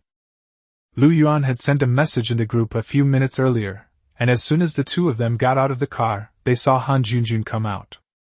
Goodness, you two are dressed like you're here to be the main characters. Han Junjun looked at the two of them and clicked her tongue in admiration. Yuan, you're getting more and more handsome, but you're still not as pretty as my Fei. You're getting more and more handsome. Yuan casually replied that Han Junjun's current more masculine attire did indeed make him look more handsome. Right? I think so too. Han Junjun was very happy. Let's not talk about that now. The third young master of the Zhao family has already arrived, and Zhao Fei is serving him, so he can't come to pick you up. Let me take you there first. Han Junjun led the two of them to the hotel's luxurious banquet hall. Smack! As soon as they entered, they heard a crisp slap. A figure flew over and crashed heavily at their feet. Chapter 39: A very simple test. Fei! Han Junjun exclaimed in surprise. It's actually Zhao Fei! She hurriedly helped Zhao Fei up, and a powerful aura suddenly erupted from her body. Which bastard, ugh! But Zhao Fei suddenly covered Han Junjun's mouth. Zhao Fei's cheek was already swollen and red, but there was also a hint of fear in his eyes.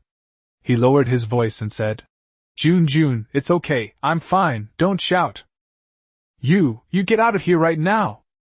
The banquet hall was already quite full. Although the welcome banquet was scheduled to start at 6 o'clock, most people had arrived early. However, these people didn't even see what was going on. What's going on? Isn't that Zhao Fei? He was supposed to have personally organized this welcome banquet, so why was he beaten up? I don't know, I didn't see it clearly either. It seems he flew out from inside. It's said that the third young master of the Zhao family in the capital is inside. Could it be that the third young master was dissatisfied with the welcome banquet he hosted? There was a lounge behind the banquet hall, and Zhao Fei flew out directly from there. In such a large banquet hall, Zhao Fei flew directly from the back to the front door. The force he used was considerable. If Zhao Fei hadn't been a superhuman, he probably would have been slapped to death. Fei, why are you covering my mouth? Han Junjun had already moved Zhao Fei's hand away, furious. I'm not leaving. Tell me, who hit you? No matter which bastard dares to hit my man, I'll fight him to the death. Junjun, you've misunderstood. No one hit Zhao Fei. a gentle voice came from behind, and a woman in a red evening gown appeared in everyone's sight. That was Zhao Yuhan. She took a step forward and instantly appeared in front of Han Junjun and Zhao Fei. Just now, when the third young master was instructing me on how to cultivate my supernatural abilities, he accidentally injured Zhao Fei. Zhao Fei, aren't you going to explain this to Junjun right now? Yes, Miss Yuhan is right, it was just an accident. Zhao Fei nodded hurriedly. Junjun, I'm really fine. Didn't you tell me before that you had an emergency at home that you needed to go back to deal with? Go back first, you can come back after you've finished dealing with this. As Zhao Fei spoke, he winked at Han Junjun, looking somewhat anxious and flustered. Zhao Yuhan, are you kidding me? What kind of accidental injury would specifically target someone's face? Han Junjun wasn't oblivious to Zhao Fei's cues, but she didn't want to let things just pass like that. Fei, tell me the truth, what exactly happened? You're in such a hurry for me to leave, is it related to me? In fact, everyone else present could tell that Zhao Yuhan was just bluffing, but everyone could see that Zhao Fei wanted to settle things peacefully. That's normal, after all, Zhao Yuhan comes from the Zhao family in the capital. However, to everyone's surprise, Han Junjun directly exposed the facade. For a moment, the scene was quite quiet, and everyone subconsciously looked at Zhao Yuhan, waiting for her reaction. Junjun, I actually really like your straightforward and cute personality. Zhao Yuhan's tone remained gentle. Okay, it wasn't an accidental injury. After all, the person the third young master is guiding is actually Zhao Fei. It's just that the third young master's method of guidance is rather special. Perhaps you know that the Zhao family of Ningqing is a branch of the Zhao family of the capital. The Zhao family of Ningqing has always wanted to truly become a part of the Zhao family of the capital. The third young master was just teaching Zhao Fei his first lesson. To become part of the Zhao family in the capital, one must first have extraordinary shamelessness. Just now, the third young master was testing Zhao Fei's tolerance for shame. Everyone was stunned. Is this just a serious case of utter nonsense? No, I don't want you to like it. Han Junjun looked at Zhao Yuhan with disdain. So you mean, to join your Zhao family in the capital, you have to be shameless? Fei, ignore them. At worst, you just won't join the Zhao family in the capital. Miss Han, being straightforward and cute is a compliment, but if you don't know how to behave appropriately, then it becomes a derogatory term. Zhao Yuhan's tone finally turned cold, and she changed her form of address. You cannot represent Zhao Fei, much less the Zhao family of Ningqing. Why don't you ask Zhao Fei if he can bear the cost of the entire Zhao family of Ningqing being wiped out because he's not shameless enough? Zhao Yuhan's words were a blatant threat. For a moment, everyone around dared not even breathe. Many people even began to regret coming. They thought tonight was an opportunity to curry favor with the Zhao family of Ningqing, and even the Zhao family of the capital. Who would have thought that things would turn out like this before the banquet even started? Junjun, you go back first. Zhao Fei looked quite conflicted. Clearly, Zhao Yuhan's threats were very effective against him. Miss Han, you really like Zhao Fei, don't you? Zhao Yuhan spoke up again. Then I think you shouldn't leave. Because if you leave, the Zhao family of Ningqing will be finished. After all, if Zhao Fei can't even complete such a small test, what right does the Zhao family of Ningqing have to exist? Zhao Yuhan, explain yourself to me. Han Junjun was somewhat angry. What kind of test did you give Zhao Fei? Of course, it's a very simple test. Zhao Yuhan smiled faintly. Our third young master is an S-level ability user, but his ability is somewhat special. If he has someone to spar with, his training effect will be even better. Miss Han, the third young master is very interested in your superpowers. He hopes you can accompany him tonight to practice your superpowers. Zhao Fei's test was merely to persuade you to be his sparring partner. If he can't even complete such a simple test, what's the difference between him and a piece of trash? These words stunned everyone once again. Goodness, no wonder Zhao Fei was unwilling. Cultivating superpowers? What kind of superpower requires cultivation at night and a woman? Isn't this the third young master who has taken a liking to Han Junjun and wants her to sleep with him tonight? Many people secretly wondered whether the third young master was simply lustful or deliberately testing the Zhao family's obedience. Or perhaps a combination of both? However, regardless of the possibility, if the Zhao family does not cooperate, their fate will likely be grim. I've really learned something new today. A sigh rang out at that moment. So the core competitiveness of the Zhao family of the capital, one of the 4 top superpower families, is actually shamelessness. Indeed, shamelessness is the best description of the Zhao family in the capital. The one speaking was Lu Yuan. As soon as he said that, everyone looked at him. Many people's eyes lit up when they saw Lu Yuan and Qin Yimu standing together. Wow, they were a truly handsome man and a beautiful woman.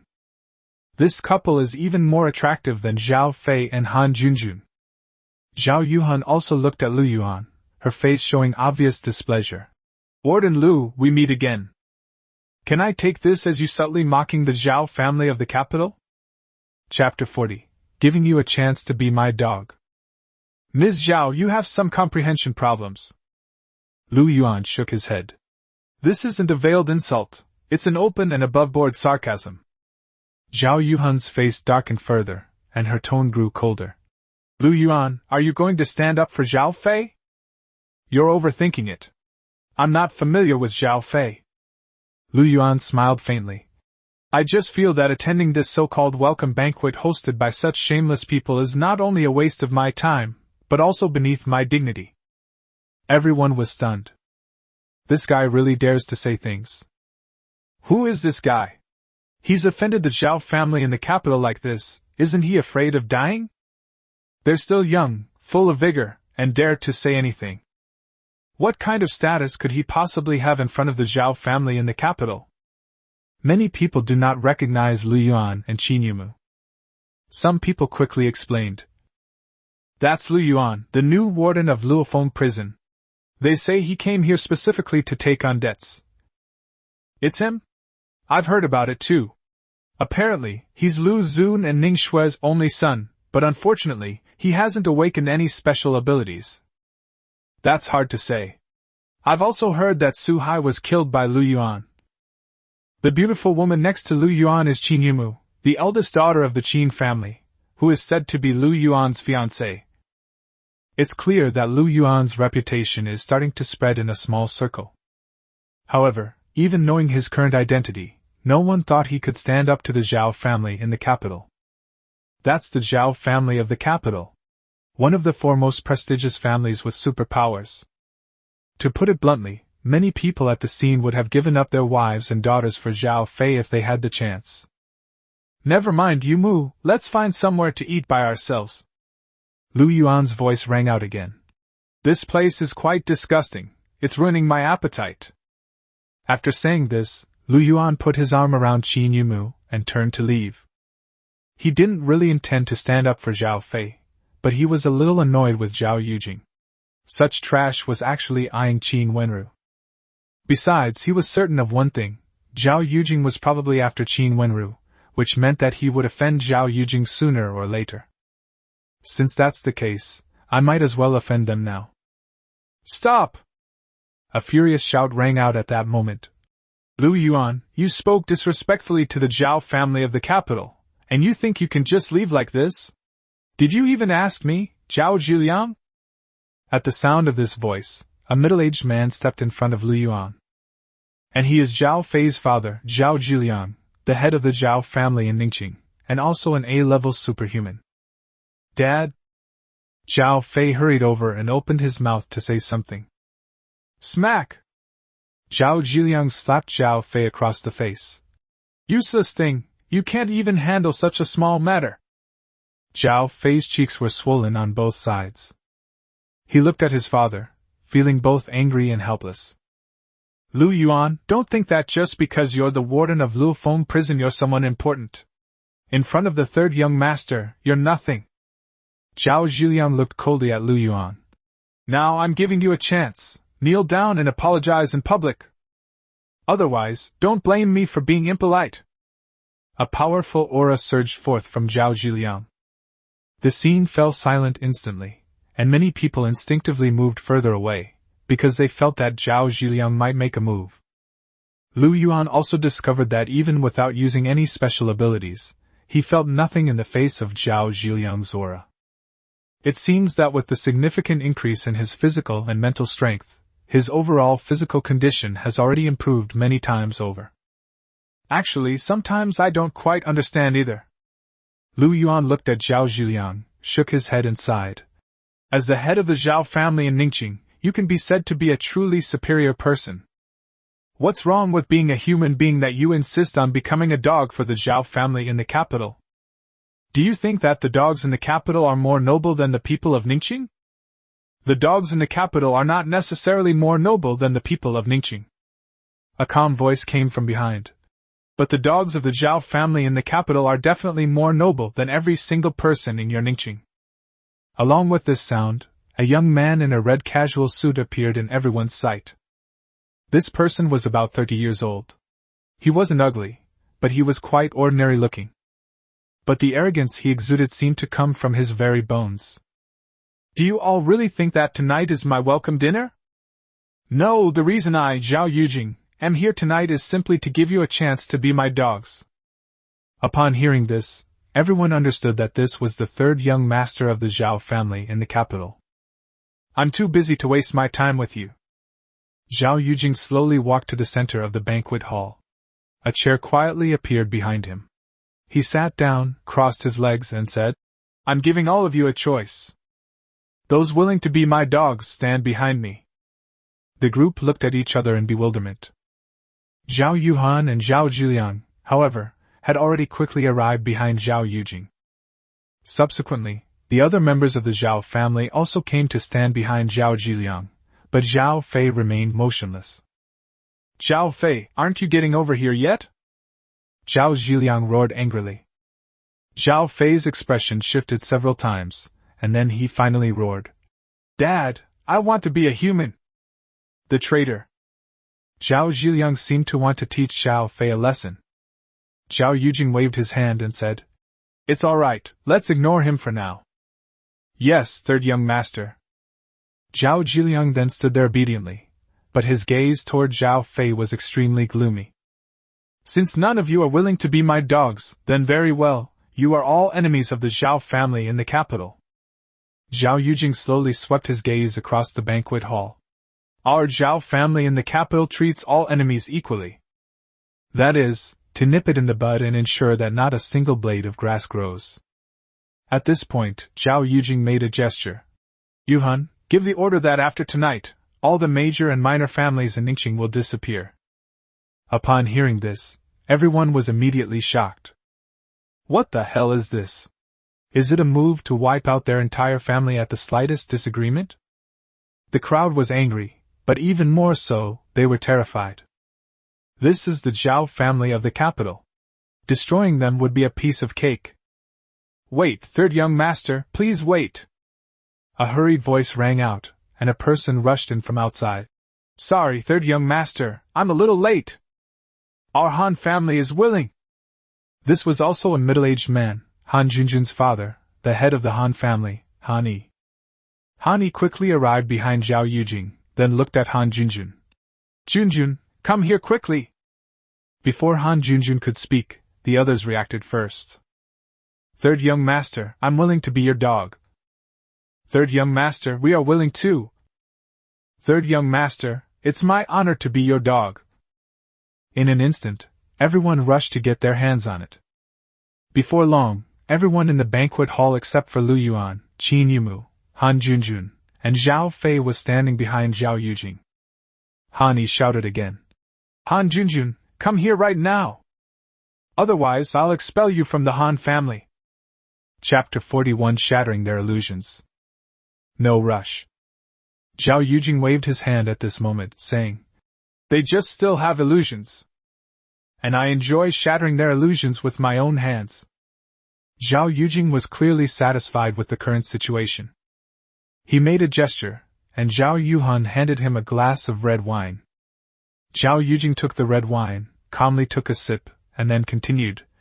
Zhao Fei, do you understand now? I'm not asking you to persuade Han Junjun to humiliate you, but to give you a chance. Because I don't need you to persuade me at all. I only need to say one word, and her father will personally hand her over. So, what exactly are you insisting on? If you act like my dog, you might lose a girlfriend, but you'll get more and better women in the future. Your father understands this, and Han Junjun's father understands it too. I want to be a human. Zhao Fei let out a low roar, his eyes burning with rage, yet filled with even more helplessness. Fei, don't be afraid. Han Junjun gripped Zhao Fei's hand tightly. This is Ningqing. I've already reported it to the superpower guard. I refuse to believe he can really do whatever he wants here. Ha, you're still counting on the superpowered guards? Zhao Yujing shook his head. Didn't you ever consider the possibility that I ordered no one from the city lord's mansion to appear here? Zhao Fei's heart sank. Because he knew very well that he had originally sent an invitation to the city lord's mansion. Currently, no one from the city lord's mansion has appeared, which may indeed be due to Zhao Yujing. But just then, a cold voice came. Zhao Yujing, where do you get the nerve to tell anyone from our city lord's mansion not to show up? Are you worthy? With that sound, two beautiful women dressed in superpowered guard uniforms appeared, and everyone's attention was naturally drawn to Xiao and I, who had incredibly long legs and a stunning figure. Xiao and I stared coldly at Zhao Yujing, emanating an even colder aura. Zhao Yujing, you'd better get back to the capital tonight, or don't blame me for being impolite. Xiao and I, Lord Yuan was right, you really don't listen to him. Zhao Yujing smiled faintly and slowly stood up. You've come at just the right time. After all, before I came here, I was entrusted by your family to find a way to persuade you to go home. If I were to severely injure you and then send you back to the capital for treatment, your family would surely thank me. As soon as Zhao Yujing finished speaking, he suddenly threw the wine glass he hadn't finished drinking from, and it flew rapidly towards Xiao and I. Crack! A flash of electricity, and the wine glass shattered. With a wave of her hand, Xiao and I sent a bolt of lightning crashing down on Zhao Yujing. The sudden battle caught everyone off guard. People behind Zhao Yujing scattered to avoid it, but Zhao Yujing stood still, motionless. Just as lightning was about to strike Zhao Yujing's head, a round, earthen yellow shield quietly appeared above him, blocking the lightning. At the same time, dozens of sharp spikes suddenly appeared beneath Xiaoni's feet. Xiao and I retreated quickly, and dozens of sharp spikes rose from the ground, flying towards her from all directions. Crackle! A flash of lightning struck, and the spikes vanished into thin air, filling the air with dust and momentarily obscuring the battle's progress. But the next second, a very alluring figure flew out from the dust and crashed heavily to the ground. That was none other than Xiao and I. With a casual wave of his hand, Zhao Yujing cleared away all the dust in the hall, and then sat down leisurely, with another glass of red wine in his hand. Captain Xiao, are you all right? An urgent voice rang out, and a flash of white light appeared. It was a healing spell. Li Yunfei came with Xiao and I. The third young master is mighty. The third young master is too strong. Even Xiao and I was no match for you. The third young master is invincible. Behind Zhao Yujing, there was already a wave of praise. A moment ago, some people felt aggrieved. After all, they were forced to be Zhao Yujing's dogs, but now, these people are already feeling fortunate. They even began to admire Zhao Zhiliang and Han Yi. As expected of the heads of the four major families in Ningqing, they were indeed more insightful and knew how to make the right choice from the very beginning. I'm fine. Xiao and I stood up, her beautiful and dignified face now showing an unnatural pallor. Clearly, she was badly injured. Zhao Yujing, you've reached level 6? There was a hint of disbelief in Xiaoni's tone. Xiao and I, you've finally realized the gap between us. Zhao Yujing's tone was filled with undisguised smugness. If we were of the same level, I would indeed be no match for you. Unfortunately, you are still stuck at the 5th rank, while I recently broke through to the 6th rank. We are both S-level talents. The difference between the 6th and 5th levels is like heaven and earth. But you left the family and did not have the family's resources. In this small place, you will never be able to break through to the 6th level. Now, even you, the only S-class ability user in Ningqing, can't stop me. Who else can stop me from doing whatever I want? These words left Han Junjun and Yang Fei feeling somewhat hopeless. Yes, if even Xiao and I can't stop Zhao Yujing, then who else can they rely on? The two glanced at Lu Yuan and Qin Yimu subconsciously, only to find that the two were unusually calm at the moment. Zhao Yujing, I haven't lost yet. Xiao and I exuded a cold aura. Li Yunfei, treat me again. Yes, Captain. After Li Yunfei finished speaking, she prepared to activate the healing spell. But just then, Zhao Yujing's voice rang out. I suggest you don't do that. Li Yunfei's movements immediately stopped. Li Yunfei, in my opinion, you are the smartest person in Ningqing because you always make the best choices. Zhao Yujing calmly said. Whether you abandon Lu Yuan and join the Su family, or you abandon the Su family and join Xiao and I, it was the best choice you made under the circumstances. But you should give up on Xiao and I now. Zhao Yujing had clearly investigated Li Yunfei's background and was even more familiar with her situation than anyone else present. Li Yunfei, your superpower is actually quite good. Our Zhao family in the capital is not lacking in combat superpowers, but we are rather lacking in your healing superpower. I'm giving you a chance now. You can join the Zhao family in the capital and become our exclusive healer. The therapists in our Zhao family are paid very well. I can tell you clearly that if you become a therapist, you will be more noble than anyone else in Ningqing, because even in our Zhao family, you are still a human being. Zhao Yujing paused deliberately at this point, then his gaze fell on Lu Yuan. And your ex-boyfriend, whom you once abandoned, will never catch up with you. Now, Li Yunfei, give me an answer. What's your choice? Chapter 42. She prefers me to be handsome like this. In an instant, almost everyone was looking at Li Yunfei. Li Yunfei felt her breathing become rapid without her realizing it, and her heart started pounding wildly. At this moment, she felt like she was the chosen one, otherwise, how could such good things keep happening to her? How to choose? Do I need to think about this? She thought the superpowered guard was the pinnacle of her life, but now she realizes that the Zhao family in the capital is where she truly belongs. Third young master, I am willing to join the Zhao family of the capital. Li Yunfei's voice was somewhat hurried, afraid that if she spoke too slowly, Zhao Yujing would change his mind. After saying this, she quickly walked towards Zhao Yujing. Xiao and I watched all of this with a cold eye, without stopping it. Just as Li Yunfei was about to stand behind Zhao Yujing spoke again.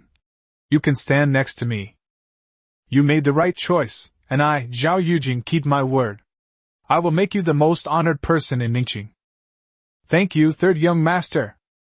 Li Yunfei became even more excited. Standing next to Zhao Yujing, when she looked at Lu Yuan again, her gaze seemed to have become condescending once more. Third young master, what are your plans for dealing with Lu Yuan? Li Yunfei couldn't help but ask.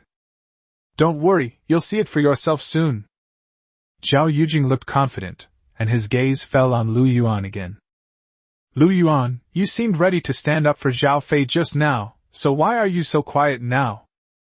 Everyone looked at Lu Yuan, and many people realized that Lu Yuan seemed to be Zhao Yujing's real target tonight. I'm just quietly watching your clown performance. Lu Yuan's tone was undisguisedly sarcastic. Zhao Yujing, do you know why Qin Wenri doesn't like you? Because you're ugly. Lu Yuan, you're asking for death.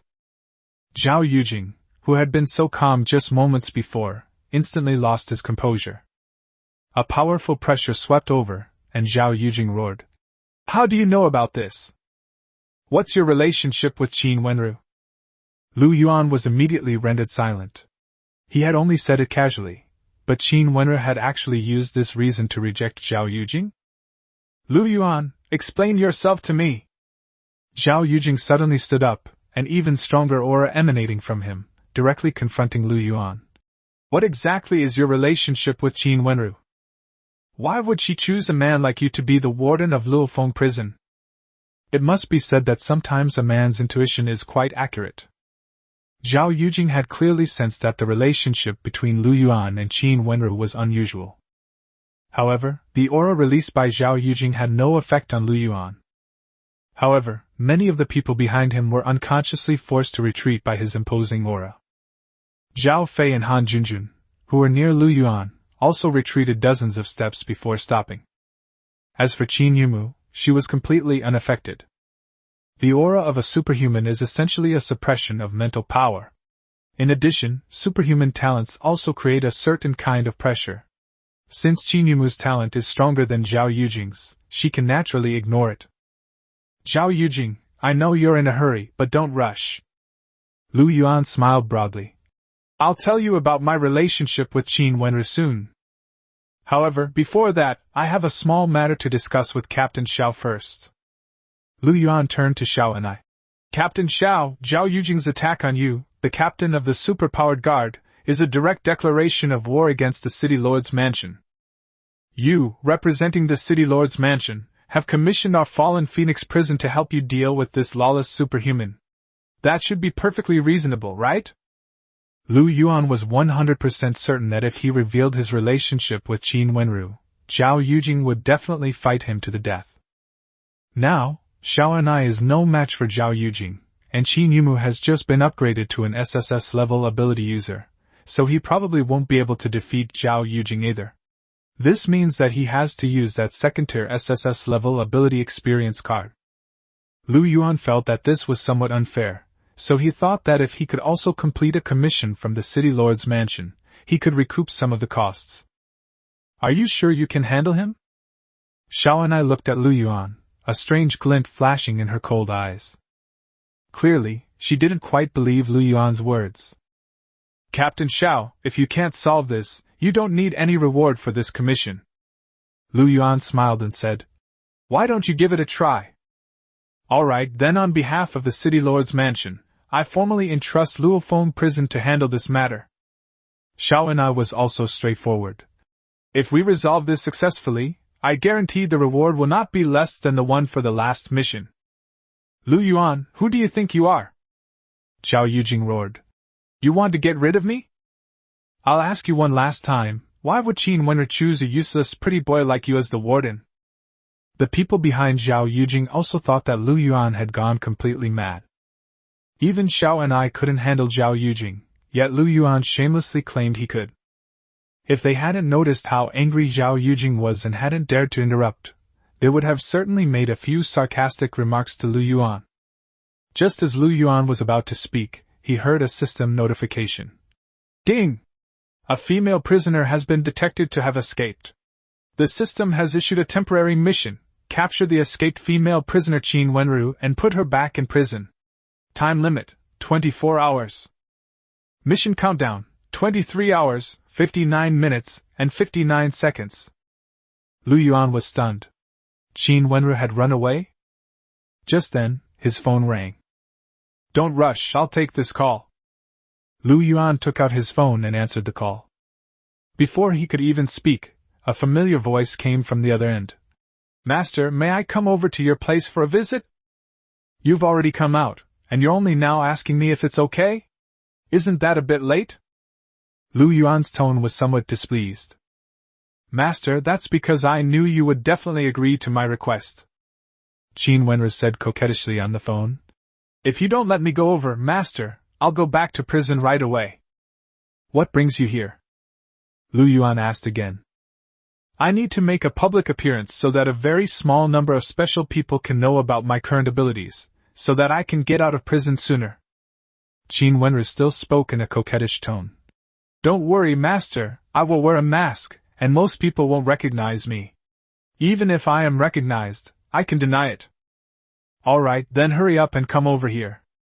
After a moment's thought, Lu Yuan agreed. Fine, since Qin Wenru is coming, then he doesn't need to do it himself. Thank you, Master. I'll be there in a minute. Qin Wenru smiled gently and then hung up the phone. Lu Yuan put away his phone, then looked at Zhao Yujing with a bright smile on his face. Zhao Yujing, I should thank you. You once gave Qin Wenru a very good suggestion. She took your advice, but she chose me to help her complete that plan. The reason, you should know, is that you're too ugly, and she prefers someone as handsome as me. Oh, by the way, this plan is now complete. Lu Yuan's smile widened. Zhao Yujing, now you know what my relationship with her is, right? Chapter 43. Is she as gentle as I am? What did you say? Zhao Yujing seemed to be trembling, clearly out of anger. What did you do to her? No, that's impossible. How could she possibly choose you? That's absolutely impossible. Zhao Yujing's voice grew louder and louder until he finally shouted it out. Everyone else at the scene was a bit confused because they couldn't understand what was going on. Even Xiao and I looked at Lu Yuan with some suspicion. She was actually very concerned about the relationship between Lu Yuan and Qin Wenru, but she still didn't understand. Aside from Zhao Yujing himself, perhaps only Qin Yumu truly understood what he was saying. Zhao Yujing, accept reality. I've done everything you can think of. Lu Yuan remained calm and composed. I've done things you wouldn't even imagine. In our eyes, you are a real clown. No, I don't believe it. I don't believe it. Zhao Yujing roared. How could someone as noble as her possibly be interested in a piece of trash like you? No, you must be talking about something else, that must be it. You must be framing her. I'm going to kill you. Zhao Yujing looked somewhat deranged at this moment, and everyone dared not even breathe. Many people were wondering what could have caused Zhao Yujing to lose his composure like this. Lu Yuan, I will tear you to pieces. Zhao Yujing unleashed an incredibly powerful aura, and he lunged towards Lu Yuanfei. For a moment, everyone present felt a sense of suffocation. But it was only for a moment. The next instant, everyone felt that the powerful pressure dissipate instantly. Zhao Yujing, you're no good. A cold voice rang out, and a woman in an ice blue dress slowly descended from the sky. A chilling aura instantly filled the entire banquet hall, causing many people to shiver involuntarily. Zhao Yujing froze, staring at the woman in the ice blue dress, his eyes filled with disbelief. In fact, it wasn't just him, almost everyone else was also attracted to this woman, simply because her figure was just too perfect. Even just her silhouette makes one think she must be stunningly beautiful. Everyone instinctively looked at her face, only to discover with regret that the woman was wearing a mask that looked like it was made of ice crystal, obscuring her appearance. Who are you? Zhao Yujing finally spoke, expressing some doubt but also unwilling to believe it. I am someone you can never reach. The woman in the ice blue dress was none other than Qin Wenru. Her voice was clearly mocking and contemptuous. I'm also the one sending you on your way tonight. Before he finished speaking, a transparent ice cover completely enveloped Zhao Yujing. At the same time, a ghostly blue flame suddenly ignited inside the ice cover. The flame spread rapidly upwards from Zhao Yujing's feet. Zhao Yujing cried out in pain. No, this is impossible. How could you be so strong? You are not Qin Wenru. Who are you?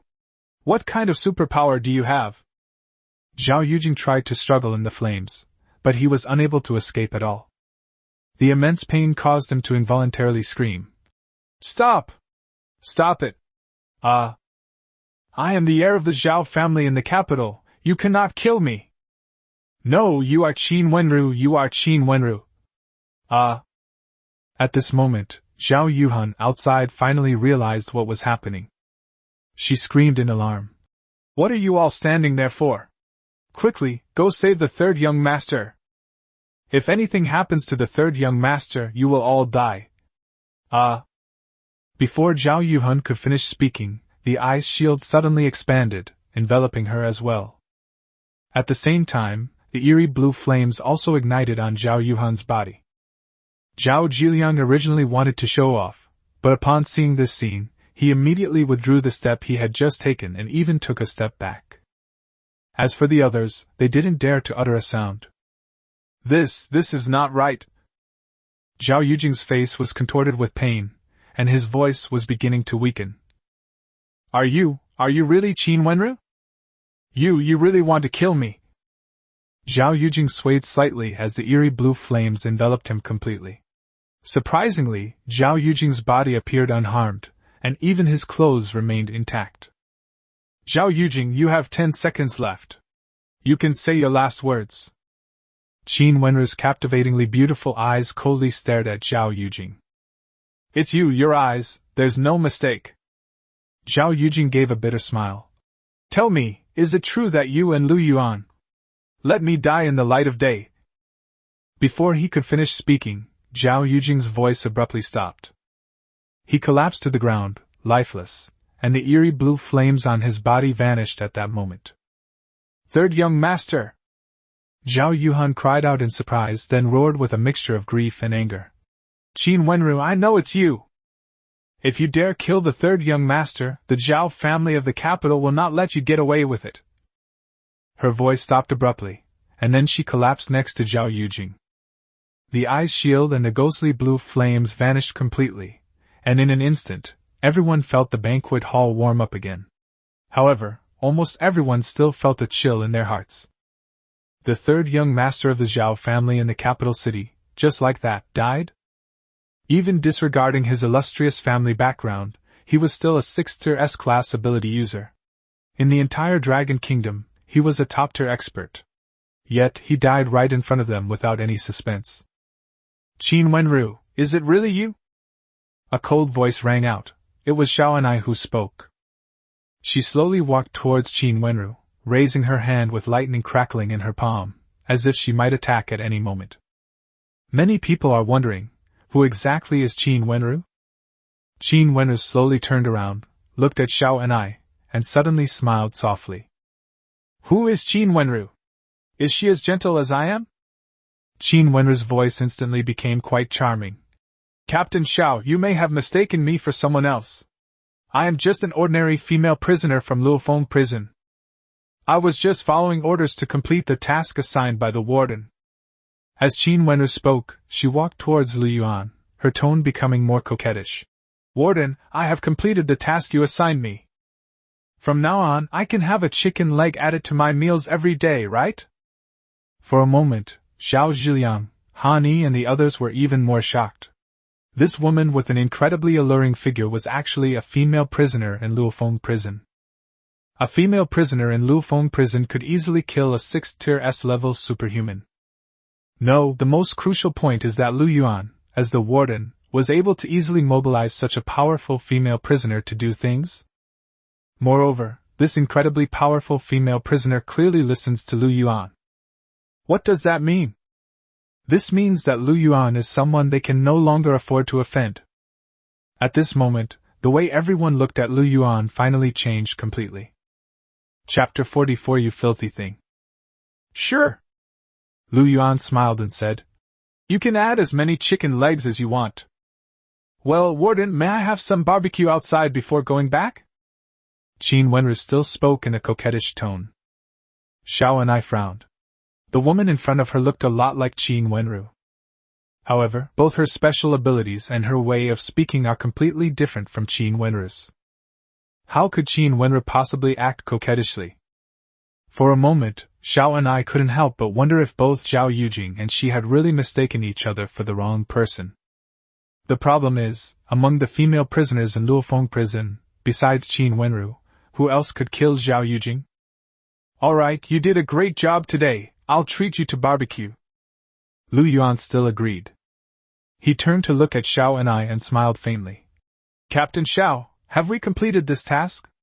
I need to personally supervise my prisoners, so I'll be leaving now.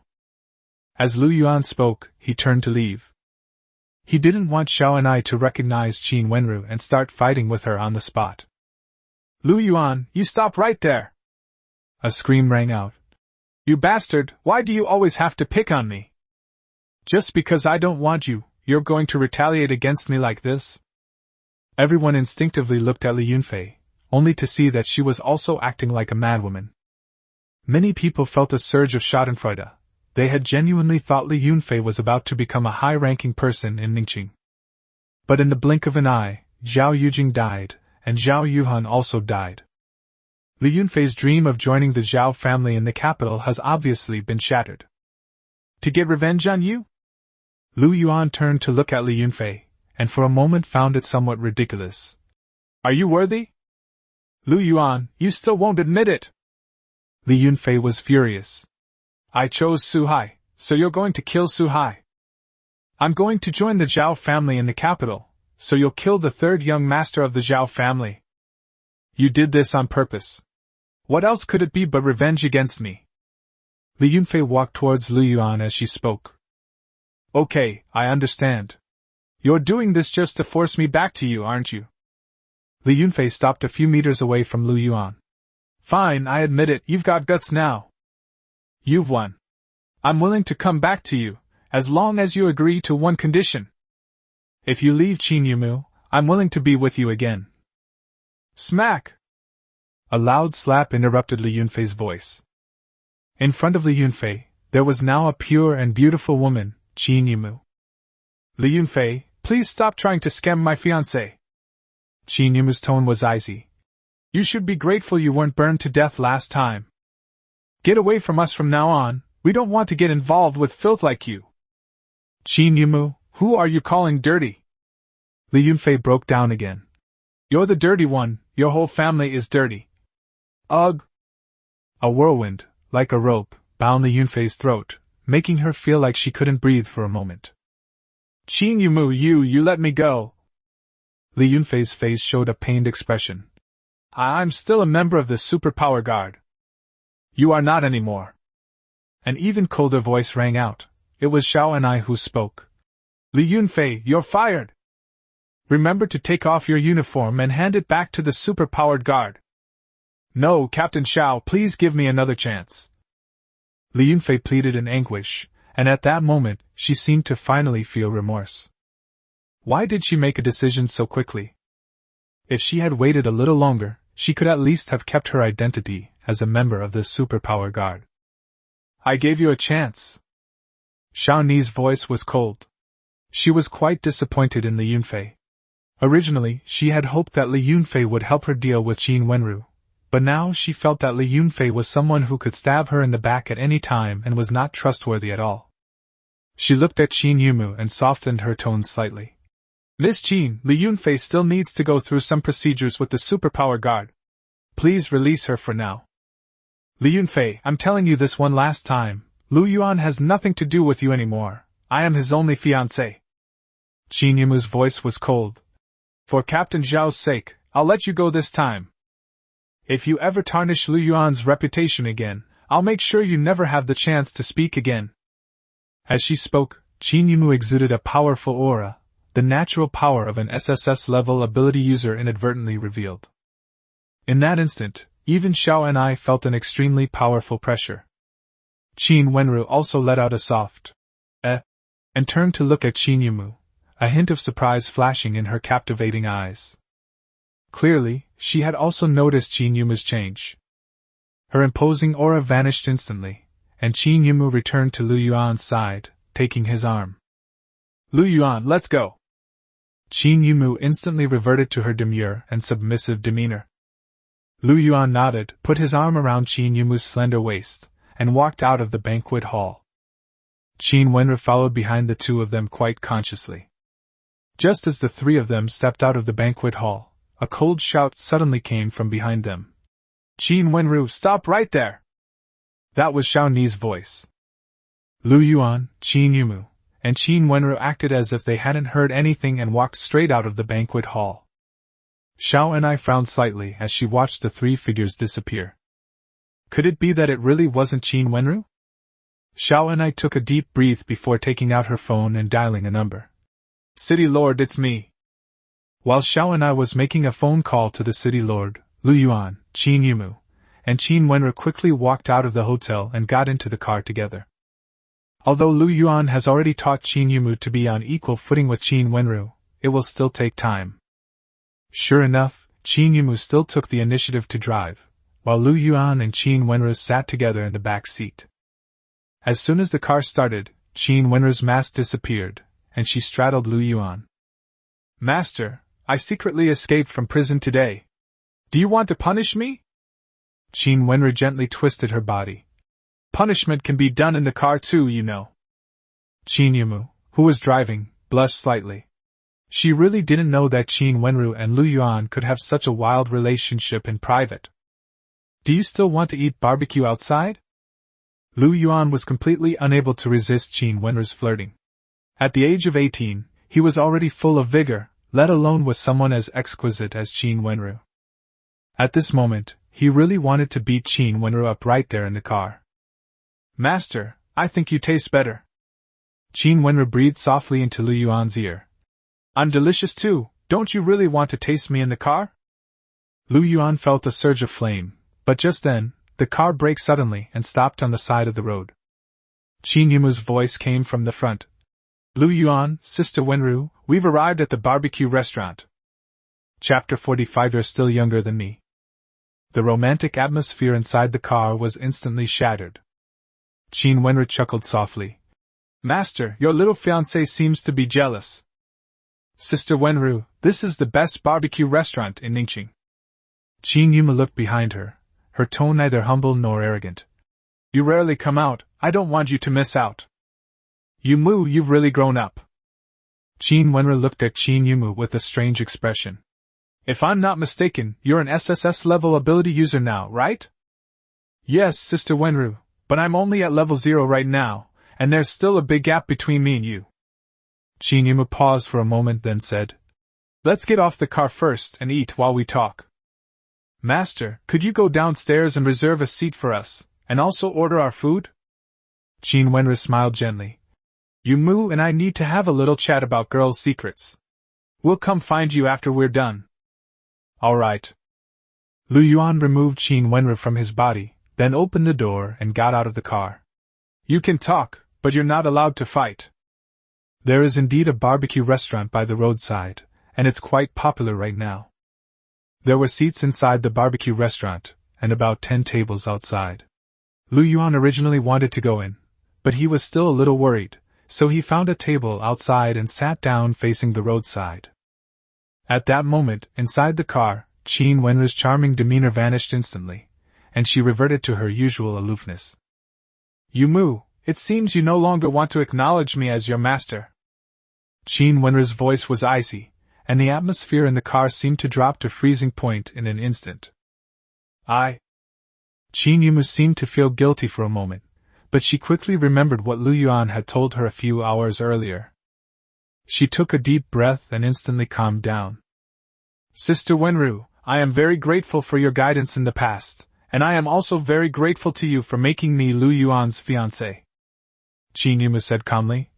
"But Sister Wenru, just today, I saw Wang Lin die in front of me with my own eyes, and also today, I gained an SSS level superpower talent. This is all thanks to Lu Yuan. In the past, I was willing to do anything for you, but from now on, I only want to do everything for Lu Yuan. Yumu, do you think you can steal my man?"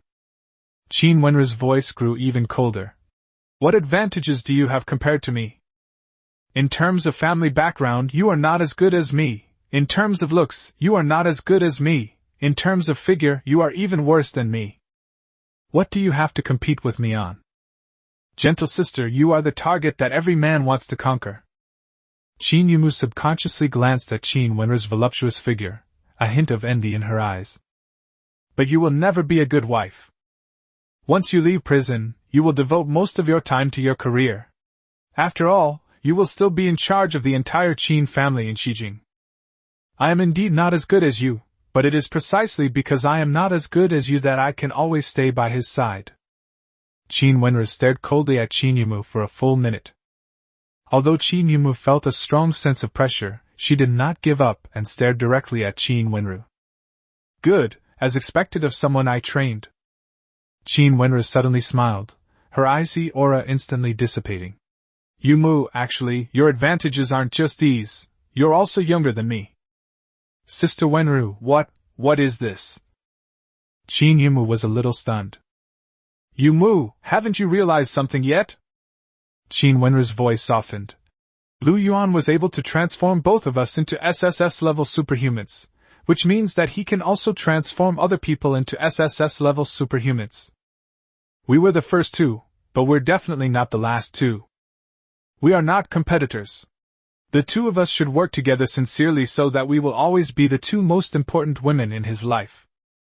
Cooperate?" Qin Yumu was stunned. "That's right, it's about cooperation." Qin Wenren nodded. From now on, you will be Lu Yuan's only official fiancé. You will stay by his side for a long time and help him with all kinds of things. As for me, I am his first woman, and if nothing unexpected happens, I will also give birth to his first child. After I leave Luofong prison, you will take care of internal affairs, and I will take care of external affairs. With us sisters working together, no one will be able to threaten our position. Qin Yumu felt it was absurd for a moment. Qin Wenru actually wanted to join forces with her to compete for the emperor's favor? However, she's not stupid. She soon realized that Qin Wenru was right. With Lu Yuan's abilities, he would definitely create even more SSS-level superhumans. At that time, more women will inevitably appear around Lu Yuan. If she were to join forces with Qin Wenru, they would indeed have an advantage that no one else could match. Sister Wenru, you're right? Qin Yumu took a deep breath. Then, let's cooperate. Okay, we'll divide the work from now on. Qin Wenru smiled gently. I'm attracted to the kidneys, and he likes my body the most. You should focus on your feelings first and have a serious relationship with him. Okay, let's leave it at that for now. He's been watching us the whole time, afraid we'll start a fight. We should get off the bus so he won't worry. The two opened the car door and prepared to get out. At this moment, an uninvited guest appeared opposite Lu Yuan. Hey, isn't this our Warden Lu? Why are you all alone? A sarcastic voice came from behind. What's wrong? Does that Miss Qin not want you anymore? By the way, I heard something. The Zhao family is entertaining important guests tonight. It seems that Miss Qin is also there to keep them company? The speaker was a bald, middle-aged man with a fierce-looking face. It was Black Tiger. Black Tiger was a little annoyed. Tonight, the Zhao family of Ningqing was hosting a banquet to welcome the third young master of the Zhao family in the capital. It was rumored that all the prominent people in Ningqing had received invitations, but he, who considered himself someone who could rival the four major families of Ningqing, had not received an invitation. This made Black Tiger feel slighted. However, he didn't dare to cause trouble directly at the Zhao family's place, so he brought a group of his underlings, intending to find a fight outside to vent his anger. Unexpectedly, he saw Lu Yuan eating barbecue alone by the roadside.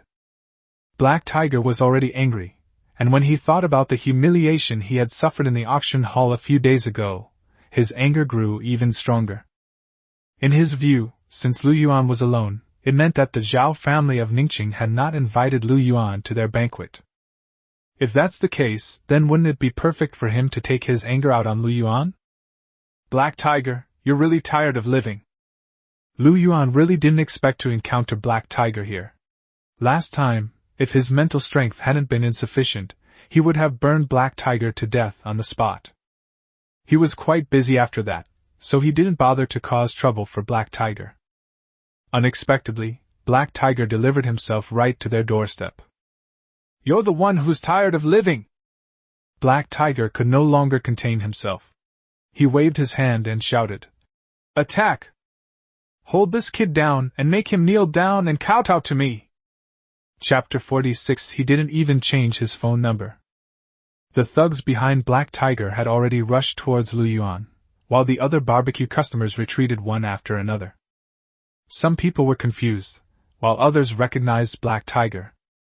Those look like people from the Black Tiger gang. It's not just a glimpse, it is. That bald guy is Black Tiger, the leader of the Black Tiger gang. Holy crap, did that young man offend the Black Tiger gang leader? He's quite a handsome young man, he's doomed now. Many people looked at Lu Yuan with pity in their eyes. Ningqing is not a large city, but the Black Tiger Hall is renowned. It is said that even the four major families do not dare to offend the Black Tiger Hall easily. How could such an ordinary boy possibly have a good ending after offending the Black Tiger Hall? Well? Damn it, who hit me? Almost simultaneously, a series of painful groans and screams rang out, and the dozen or so thugs who had rushed towards Lu Yuan instantly collapsed to the ground, unable to get up. Everyone was immediately confused. What was going on? Is this young man really that good at fighting? No, that young man is still sitting there, he hasn't moved at all. Lu Yuan was also somewhat surprised. He really didn't intend to make a move. After all, he had already seen Qin Wenru and Qin Yumu get out of the car. If nothing unexpected happens, the two of them will make a move. But now, something unexpected has really happened. Lu Yuan looked into the distance and saw a flight attendant in a dark blue uniform. Just now, it was this flight attendant who had punched and kicked all of Black Tiger's men in an instant. The flight attendant was tall and well-proportioned. Although she wasn't as exaggerated as Qin Wenru, she was more mature than Qin Yumu. Judging by appearance alone, this flight attendant is just as good as Qin Yumu, but she also has a head of rather dazzling blonde hair, her face has obvious mixed-race features, and her eyes are even heterochromatic, giving her a strong exotic charm. "Hey girl, who are you?" Black Tiger's face darkened. "You dare to interfere in the affairs of my Black Tiger Hall? Are you short of men?" At the same time, Qin Wenru, standing by the roadside, also spoke up. "Yumu, I think she's trying to steal our man." The flight attendant's appearance was quite unexpected for Qin Wenru and Qin Yumu. Just then, the flight attendant spoke up. "Warden Lu, my name is AI. AI with the grass radical, E as in the beautiful woman on the other side of the water. I was a flight attendant who knew a little about martial arts, but I was fired yesterday because I beat up a passenger who was being unruly. I just happened to see a job posting for Luofong prison, so I decided to come here and become a prison guard. After all, it shouldn't be a big deal if a prison guard beats someone. Do you think my job application is acceptable? If that's not enough, I can help you deal with that bald guy." Hearing this, Lu Yuan was even more surprised. This blonde mixed-race flight attendant was actually applying for a prison guard position? But isn't this a bit too much of a coincidence? "Ms. AI, you can contact me if you want to apply for a prison guard position. I recall receiving your resume." A cool voice came from Qin Yumu, who had come to Lu Yuan's side. "As for that bald guy, you don't need to deal with him. We can handle it ourselves." After saying this, Qin Yumu waved her hand casually, and the Black Tiger disappeared silently into the darkness.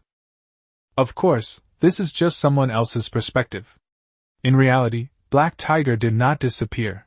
He was simply trapped in Qin Yumu's dark cage. AI glanced at Qin Yumu subconsciously. Her eyes seemed to shrink suddenly, and her expression changed instantly, as if she was very shocked. At this moment, Qin Wenru also sat down opposite Lu Yuan, and she was now wearing a mask. AI also glanced at Qin Wenru subconsciously, and upon seeing her, her body suddenly trembled. Okay, Miss Qin, I'll contact you again tomorrow. I'll take my leave now." Ale said quickly, then strode over to another table, dragged a suitcase, and turned to leave. Lu Yuan was a little confused. Why did AI look like she was running for her life? Were you scared by Qin Yumu and Qin Wenru? But neither of them looked scary. Qin Yumu glanced at AI's back before sitting down next to Lu Yuan. "Should we spare Black Tiger's life?" Qin Yumu asked Lu Yuan softly. "This kind of garbage is just a nuisance if it's left unchecked." Lu Yuan shook his head. "However, remember not to leave any evidence lest the superpower guard cause trouble." Qin Yumu nodded and said nothing more. The barbecue was served quickly. Although Qin Wenru was wearing a mask, it was actually a mask she created using her supernatural abilities, and it could change at any time without affecting her eating. "Where's Tiger? Where did Tiger go? Quick, let's go find Brother Tiger." Those thugs who had been knocked down by AI were finally able to get up now, shouting that they were going to find Black Tiger, as they fled in panic. "Lu Yuan, you should try the barbecue here. It's really delicious. I'm not kidding you." Qin Yumu had already picked up a skewer of grilled meat and offered it to Lu Yuan's mouth. Lu Yuan took a bite and quickly nodded. It's really delicious. Sister Wenru, you should eat too." Qin Yumu handed Qin Wenru a few more skewers. The three of them ate their kebabs, while AI dragged her suitcase and ran to her hotel room. She closed the door and finally let out a long sigh of relief. Then, she took out her phone and dialed the number. "Hey, what kind of weird task did you give me?" Quickly, cancel it. I want to cancel this mission. You asked me what happened? That handsome 18-year-old warden of Luofong prison has 2 SSS-level superhumans by his side. You say it's impossible? I think it's impossible too, but my abilities have never failed me. I absolutely cannot be wrong. They are both SSS level. In short, I quit. I don't want to go and die. What? It can't be cancelled? What do you mean it doesn't matter if he's not my target? Going to his prison to kill someone is no different from courting death. Really, can't it be cancelled? Alright, I'll think of a way to survive. Ayer hung up the phone and slumped weakly onto the bed. This is unbelievable. How could 2 SSS-level superhumans appear in such a small place? Could it be that there's something wrong with my abilities? Ayer began to question the meaning of life while in the hotel. Yuan, meanwhile, was enjoying himself by the roadside with Qin Yumu and Qin Wenru, eating and drinking. Before we knew it, almost an hour had passed. Warden, we should go back now. Qin Wenru smiled gently and said, I'm full. I want to do some post-meal exercise. Yuan felt a surge of excitement. He naturally understood what Qin Wenru meant by post-meal exercise. He was about to speak when his phone rang from Qin Wenru's body. Let me see who's looking for me. Qin Wenru took out her phone. Huh! Something's not right. Just then, a cold voice rang out. Qin Wenru, it really is you. You haven't even changed your phone number. Chapter 47 is actually about protecting you. Xiao and I exuded a cold aura, and her hands crackled with electricity as she strode toward Yuan. That aura made the guests at the other tables feel uneasy, and they all retreated. Yuan's gaze, however, lingered on Xiaoni's incredibly long and straight legs. Those legs were truly enviable. He was somewhat speechless. Who would have thought that Xiao and I would confirm Qin Wenru's identity through her phone number? I'll handle it. Yuan said something in a low voice, then stood up to greet Xiao and I. Captain Xiao, according to the agreement between Luofong prison and the city lord's mansion, I can lead anyone in the prison to complete the relevant tasks. Yuan stopped Xiao and I. So, no matter who you think she is, she can appear here. Of course, you can rest assured, I will take her back to prison soon.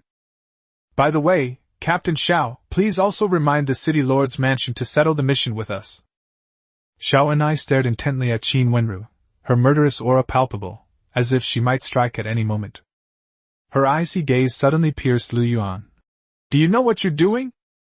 Your parents were once fiercely opposed to evil, yet you insist on protecting this woman? Captain Xiao, have you ever considered the possibility that I'm actually protecting you right now? Yuan smiled faintly. If she can kill Zhao Yujing so easily, why can't she kill you? Are you threatening me? Xiaoni's voice grew even colder, and crackling electric arcs enveloped her entire body. At this moment, everyone could feel that Xiao and I was gathering tremendous power. Captain Xiao, is it possible that I'm simply stating a fact? Yuan frowned slightly. He was still a little puzzled as to what grudge or hatred existed between Xiao and I and Qin Wenru. Why does it seem like Xiao and I is about to lose control whenever she sees Qin Wenru? Boom! A sudden explosion rang out in the air. Yuan subconsciously took a step back. Xiao and I had already made her move? At almost the same time, Qin Yumu and Qin Wenru came to Yuan's side, clearly believing that Xiao and I was launching an attack. However, the next second, all three realized that something was wrong. Xiao and I remained poised and ready to attack, but did not make a move. She looked up at the sky, her brows furrowed, as if she sensed something unusual. Qin Wenru and Qin Yumu also looked up at the sky, and they also vaguely sensed some strange aura. Splash! Suddenly, a torrential downpour began. This was a real downpour. The raindrops fell on the cars on the roadside like hail, making a loud banging sound. The rain is so heavy, it's giving me a headache. Holy crap, the rain is pouring.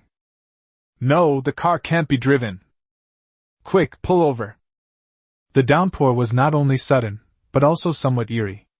In just a few minutes, The entire city of Ningxing seemed to have been put on pause, entering a strange silence. Almost everyone either hid in their rooms or in their cars, and all the cars stopped. However, outside the barbecue restaurant, Yuan and the others neither went inside nor returned to their car. Xiao Ni's body still flickered with faint arcs of electricity, and the rain evaporated and vaporized the moment it approached her. Her body was dry, but her face was unusually solemn. This was because she sensed an extremely powerful aura emanating from the air. A faint light enveloped Yuan, Qin Wenru, and Qin Yumu. This was Qin Wenru's ice and fire domain, which prevented the abnormal downpour from getting close to them. "Great, I've found you!" A sinister voice suddenly came from the air. The next second, a water dragon appeared in the void, and on its back stood an old man in black.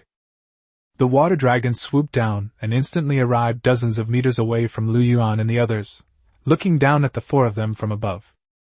"Dragon transforming into rain?" Xiao and I exclaimed in shock. Weren't you imprisoned in Panlong Prison? What are you doing here?" Panlong Prison is also a well-known prison for prisoners with superpowers. Unlike Luofong Prison, it is a prison specifically for male superpowered individuals. "Hey girl, you're just my type." The old man in black, Long Huayu, licked his lips. "However, since you know me, why would you ask such a question? I am a 6th-tier SS level ability user. How could the mere Panlong Prison truly imprison me? Isn't it normal for me to escape from prison? Tier 6? Or SS rank?" Yuan had a vague feeling that something was wrong. With Qin Wenru's current strength, dealing with a 6th-tier S-level ability user would be a piece of cake, but dealing with a 6th-tier SS-level ability user was another matter entirely. "Stop pretending. What prison break? Wasn't it just that the Zhao family deliberately let you out?" A disdainful voice rang out. It was Qin Wenru who spoke. "Long Huayu, last time you were only sentenced to life imprisonment, it was because the Zhao family protected you. Now Zhao Yujing has been dead for less than 2 hours, and you have traveled all the way from Panlong Prison to get here. What SS-level ability user? Isn't he just a dog of the Zhao family?" Upon hearing Qin Wenru's words, Xiao Ni's expression became even more serious. Although she hated Qin Wenru, she absolutely believed in Qin Wenru's abilities. Since Qin Wenru said so, then Long Huayu most likely came specifically to avenge Zhao Yujing. TSK, little beauty, you really know a lot." Long Huayu looked at Qin Wenru with desire in his eyes.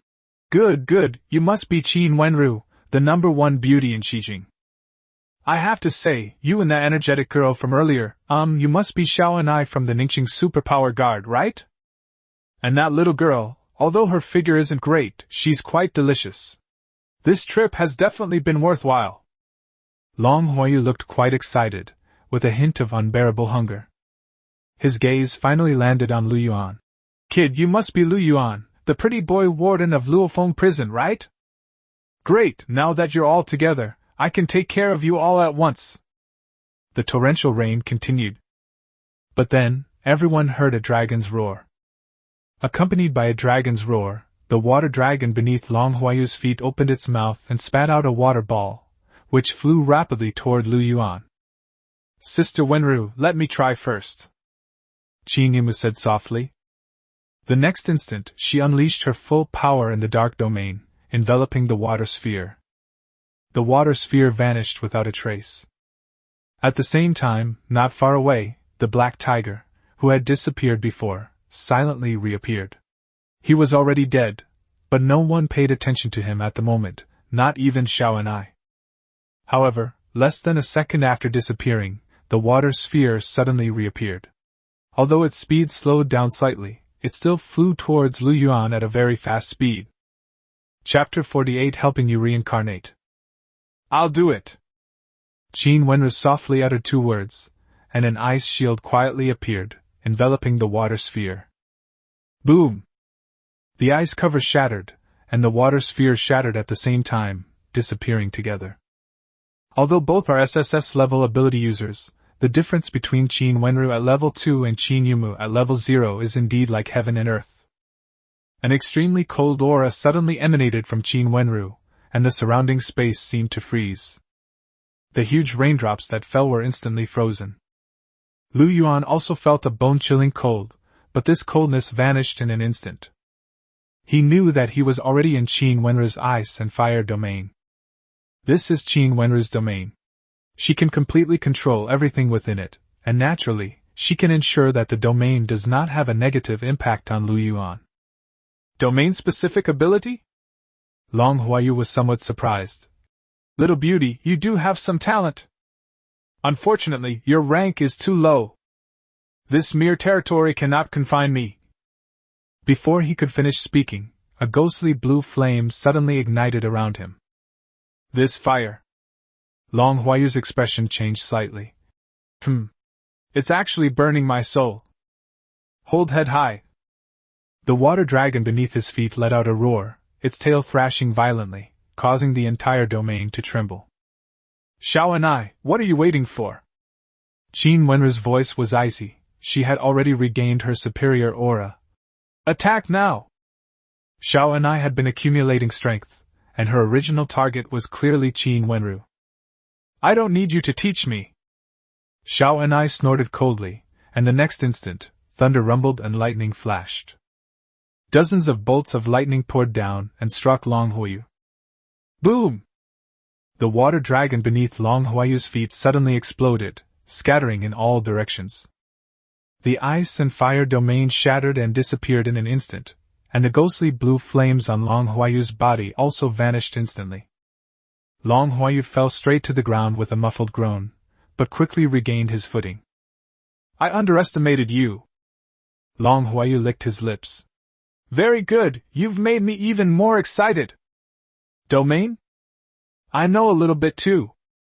An eerie aura emanated from Long Huayu, and in an instant, endless water droplets swept towards Yuan and the others from all directions. Qin Wenru once again exuded a cold aura, releasing her ice and fire domain once more. A transparent ice shield protected the four people, and outside the ice shield, endless water droplets crashed against each other. Is it because we can't beat them? Yuan then spoke up to ask a question. Although Long Huayu seemed to have been slightly injured, it was probably Qin Wenru and Xiao Ni's strongest attack yet. Judging from Xiao Ni's current appearance, her face was somewhat pale, as if she had exhausted her mental energy. She probably couldn't release similar attacks anymore. While Qin Wenru's ice and fire domain can still hold out for now, it has already shifted from an offensive to a defensive posture. If this continues for too long, it may become too much for them to handle. That probably won't work. Qin Wenru nodded. If I can upgrade to the 3rd tier, I can definitely crush that old bastard. However, if you Mu and I join forces, we might still have a chance to defeat that old man. Don't take risks. Yuan shook his head. Let's go back to prison. As long as I get back to prison, I can take care of that old bastard. Yuan had already devised the plan in his mind. Since Qin Wenru couldn't defeat Long Huayu, his 2nd tier ability experience card probably wouldn't be able to defeat Long Huayu directly either. Therefore, the safest way is to return to Luofong prison and use his absolute domain to kill Long Huayu. Now, the only problem is how to get back to prison safely. Hundreds of superpowers flashed through Yuan's mind. He considered borrowing an acceleration or flight ability from the female prisoners in Luofong prison to quickly return to the prison. However, he quickly rejected the plan. The torrential rain in Ningqing was clearly controlled by Long Huayu. When he used these superpowers, he would inevitably encounter Long Huayu's obstruction. And these ordinary superpowers were obviously unable to resist Long Huayu's attacks. The safest approach is still to use domain-specific abilities. Since Qin Wenru's 2nd tier domain could barely withstand Long Huayu's attacks for a period of time, his 2nd tier dark cage should also be able to maintain its power for a while. This time should be enough for him to return to Luofong prison. Not bad at all, Qin Wenru. Your abilities are making me more and more interested. Long Huayu's voice came again. Little beauty, how about we make a deal? I heard you're actually a death row inmate. How about you escape with me? We can move to another place and have some babies together. Old man, you're ugly, but you're dreaming. Lu Yuan continued, his tone undisguisedly sarcastic. Someone like you, even the female monkeys in the mountains wouldn't want to have babies with you. However, don't worry, I'll help you reincarnate today. In your next life, you might not be this ugly. TSK, pretty boy, you sure know how to court death. Long Huayu chuckled. Don't be in such a hurry. Once I've had my fill of Qin Wenru, that little beauty, and Xiao and I, that energetic girl, I'll come and pamper you properly. I quite like your fair and delicate face. Damn, that old bastard is a real pervert. Lu Yuan suddenly felt goosebumps all over his body. Is this thing actually bisexual? He raised his voice. Old man, you disgust me, I'm going to stay away from you. At the same time, he silently chanted in his mind. System, use the Dark Cage experience card. In an instant, Lu Yuan entered a dark world that was much clearer to him.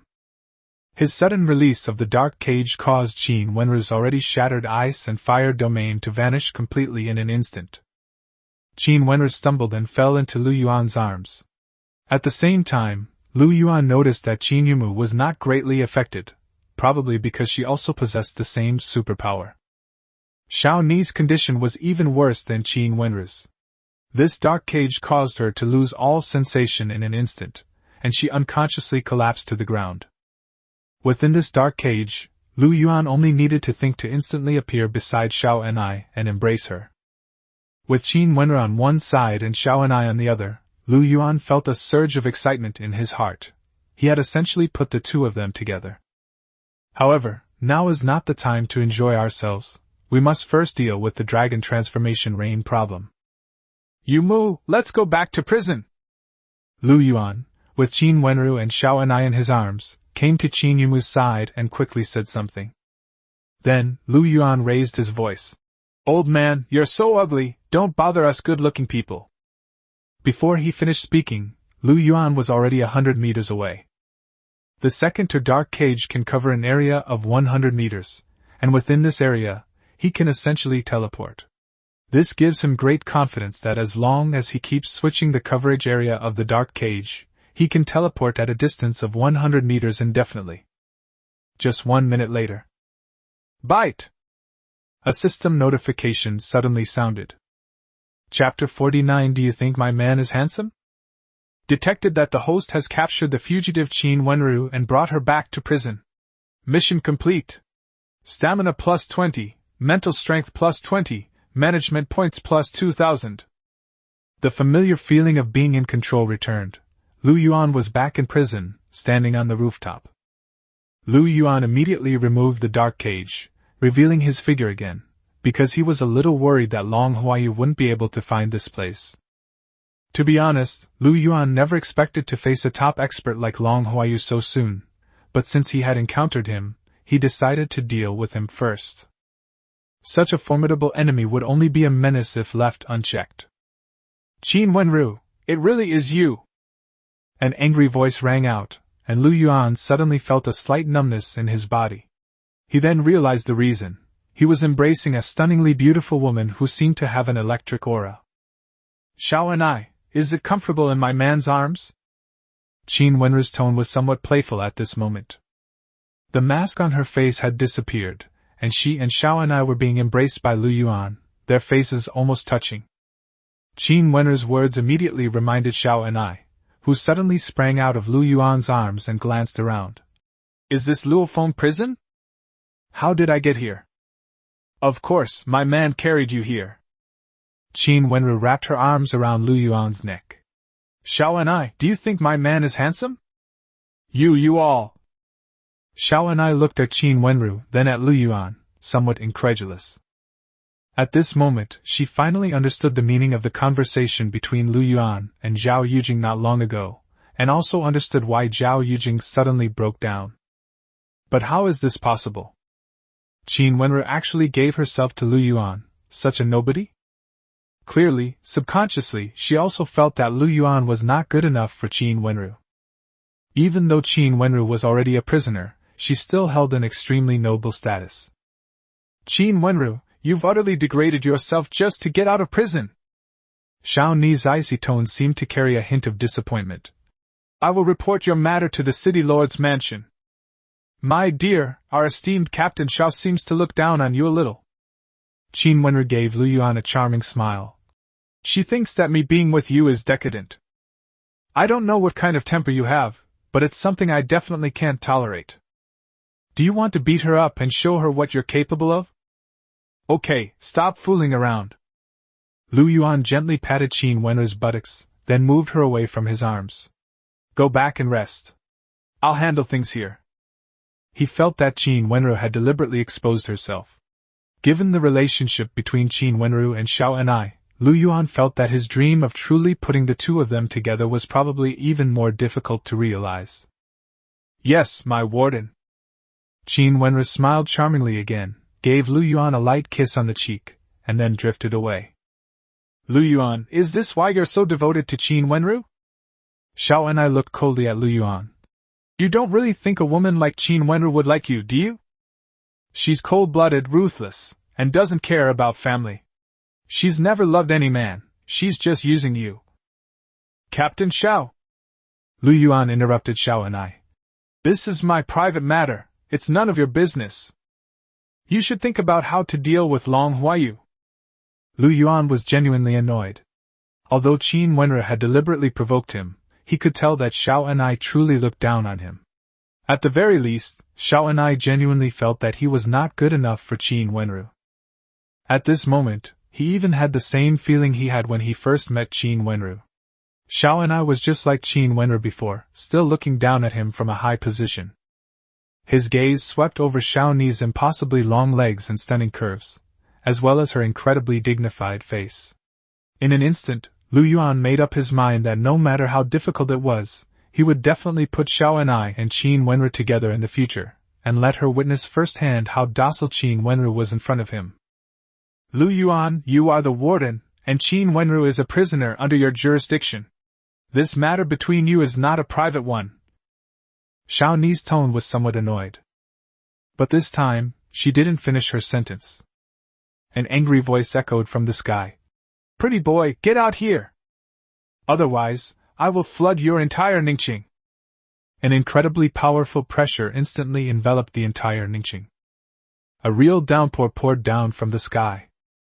The streets of Ningqing were instantly flooded with nearly half a meter of water, and the water level was rising rapidly. Countless people looked up at the sky and saw Long Huayu riding on the back of the water dragon. Who is that? Is he an S-class ability user? No, not just S-class. What is he trying to do? Who is he trying to get out? Damn, who provoked such a powerful superhuman? Where's the superpowered guard? Why haven't they shown up yet? Countless people in Ningqing were gripped by panic. Such a powerful superhuman was capable of destroying an entire city. Only Lu Yuan seemed somewhat excited at this moment. Captain Xiao, did you hear that? Lu Yuan looked at Xiao and I. Long Huayu actually wants to massacre the city. Given the magnitude of the crisis facing Ningqing, shouldn't the city lord's mansion immediately issue an urgent commission with a substantial reward? Oh, by the way, since Long Huayu escaped from prison, Panlong prison should also have a corresponding capture mission, right? Could the city lord's mansion help take it over and then entrust it to Luofong prison? Xiao and I stared coldly at Lu Yuan, and she could clearly sense his excitement. This baffled her. Qin Wenru was no match for Long Huayu, so where did this guy get the confidence to complete such a task? Lu Yuan, I can represent the city lord's mansion to issue the commission you requested to Luofong prison. Xiao and I finally spoke.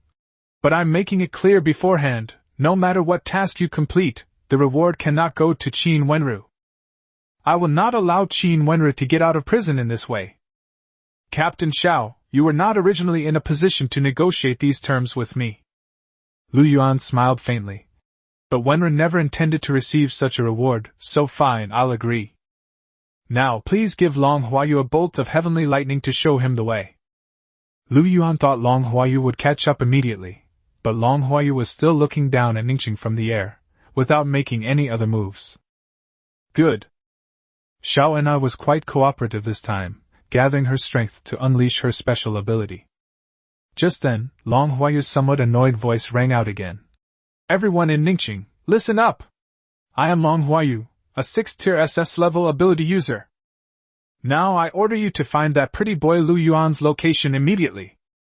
I'll give you 3 minutes. If I don't see that pretty boy in 3 minutes, the entire Ningqing city will be executed along with him.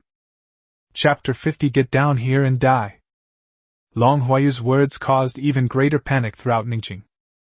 Damn it, she's actually an SS-level ability user. Manhwaedit? I think I just saw the news. He's a ruthless criminal who just escaped from prison today. Who knows who Lu Yuan is? Who is Lu Yuan? Come out here now, or you'll get us in trouble. Most people didn't know who Lu Yuan was and felt wrong. They wondered how Lu Yuan had offended such a top expert, which had implicated innocent people like them. Those who had just attended the so-called welcome banquet hosted by the Zhao family that evening roughly understood what was going on. It's the Zhao family, it must be the Zhao family from the capital. That's right, it's the Zhao family from the capital who's here to punish that brat. Lu Yuan is doomed now, no one can save him.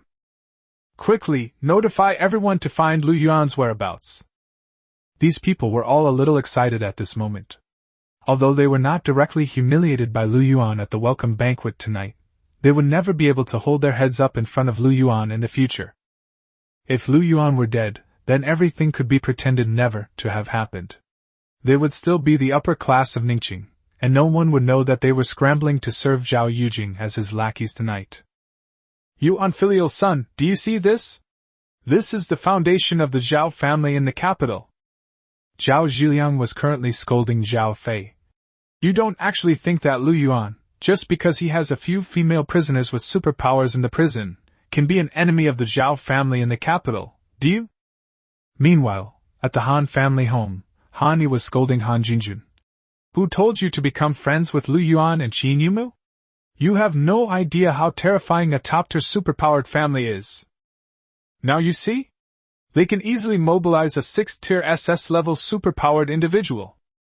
Outside the city lord's mansion, Li Yunfei, who had just been expelled from the superpowered guard, was also looking at the sky. Lu Yuan, I made the right choice after all, ha ha ha, I was right, I shouldn't have chosen you. At this moment, almost everyone in Ningqing thought that Lu Yuan was doomed. Countless people were hoping that Lu Yuan would die soon. Even those who didn't know Lu Yuan hoped that he would come out and die soon so as not to implicate them. Just then, a cold voice came from the sky. Manhwaedit, Ningqing is not a place where you can act recklessly. A bolt of lightning ripped through the dark night sky, heading straight for Manhwaedit. It's the superpowered guard. Lightning! That's Captain Xiao of the superpowered guard. Great! Captain Xiao has finally arrived. Many people became excited, while others remained uneasy. Captain Xiao seems to be only an S-level ability user. Can he defeat Manhwaedit? It's hard to say. If Captain Zhao's rank is higher, it's still possible. I've heard that lightning-based attacks are more powerful, so perhaps Captain Xiao can win. Most people still hoped that Xiao and I would win, but the group of people who attended the welcome banquet tonight were an exception. Xiao and I is really courting death. She's only a 5th-tier S-level, how could she possibly be a match for a 6th-tier SS-level ability user? The female prisoner under Lu Yuan's command is most likely no match for Manhwaedit, otherwise Lu Yuan wouldn't be hiding. It's good that Xiao and I is dead. She never gave any face to our families. It's a pity, tonight was the first time I saw Xiao Ni's true appearance. She's really beautiful, and her figure is absolutely stunning. At this moment, countless people in Ningqing also exclaimed in amazement. So is that Captain Xiao? So beautiful. No, she's a goddess, a true goddess. Captain Xiao is the most beautiful woman in Ningqing. No, not just in Ningqing. From now on, Captain Xiao will be my one and only goddess. Her figure is absolutely stunning. Xiao and I was also floating in the air at this moment, enveloped by electric arcs, and the flickering arcs made her look like she was glowing. Her perfect body curves were thus presented to everyone's sight, and her already dignified face was made even more sacred. At this moment, Lu Yuan was also somewhat lost in thought. She truly deserves to be called a woman comparable to Qin Wenru. At this moment, Xiao and I instantly aroused his desire to win her over. TSK, girl surnamed Xiao, you may be quite attractive, but your abilities are just SOSO. Long Huayu's eerie laughter reached everyone's ears. You think you can stop me? A strange dragon roar resounded, deafeningly loud. The enormous water dragon flew rapidly toward Xiao and I. A straight line distance of several kilometers can be covered in an instant. Boom! The lightning struck again, hitting the dragon's head. But the water dragon was completely unaffected. It raised its head and spat out a round bead, which crashed heavily into Xiao and I. The lightning flashed and disappeared, and Xiao and I fell from the sky like a kite with a broken string. Damn it, Captain Xiao is indeed no match for Long Huayu. What do we do? This is terrible. Where are the rest of the superpowered guard? The others are useless too, and they're no match for Long Huayu. Countless people began to panic. A few people were even more excited, as they expected Xiao and I to be no match for Long Huayu. Where's Lu Yuan? Hasn't he come out yet? People are starting to criticize Lu Yuan again. If that bastard kills Goddess Xiao, I'll curse him to go to the 18th level of hell. Xiao Ni's dignified and pure face, combined with her stunning figure, instantly captivated countless men in Ningqing. However, these men were unaware that their goddess was currently in Lu Yuan's arms. Just as Xiao and I was about to crash onto the rooftop, Lu Yuan caught her, deliberately supporting her buttocks to savor the indescribable feel. Get Qin Wenru out here right now!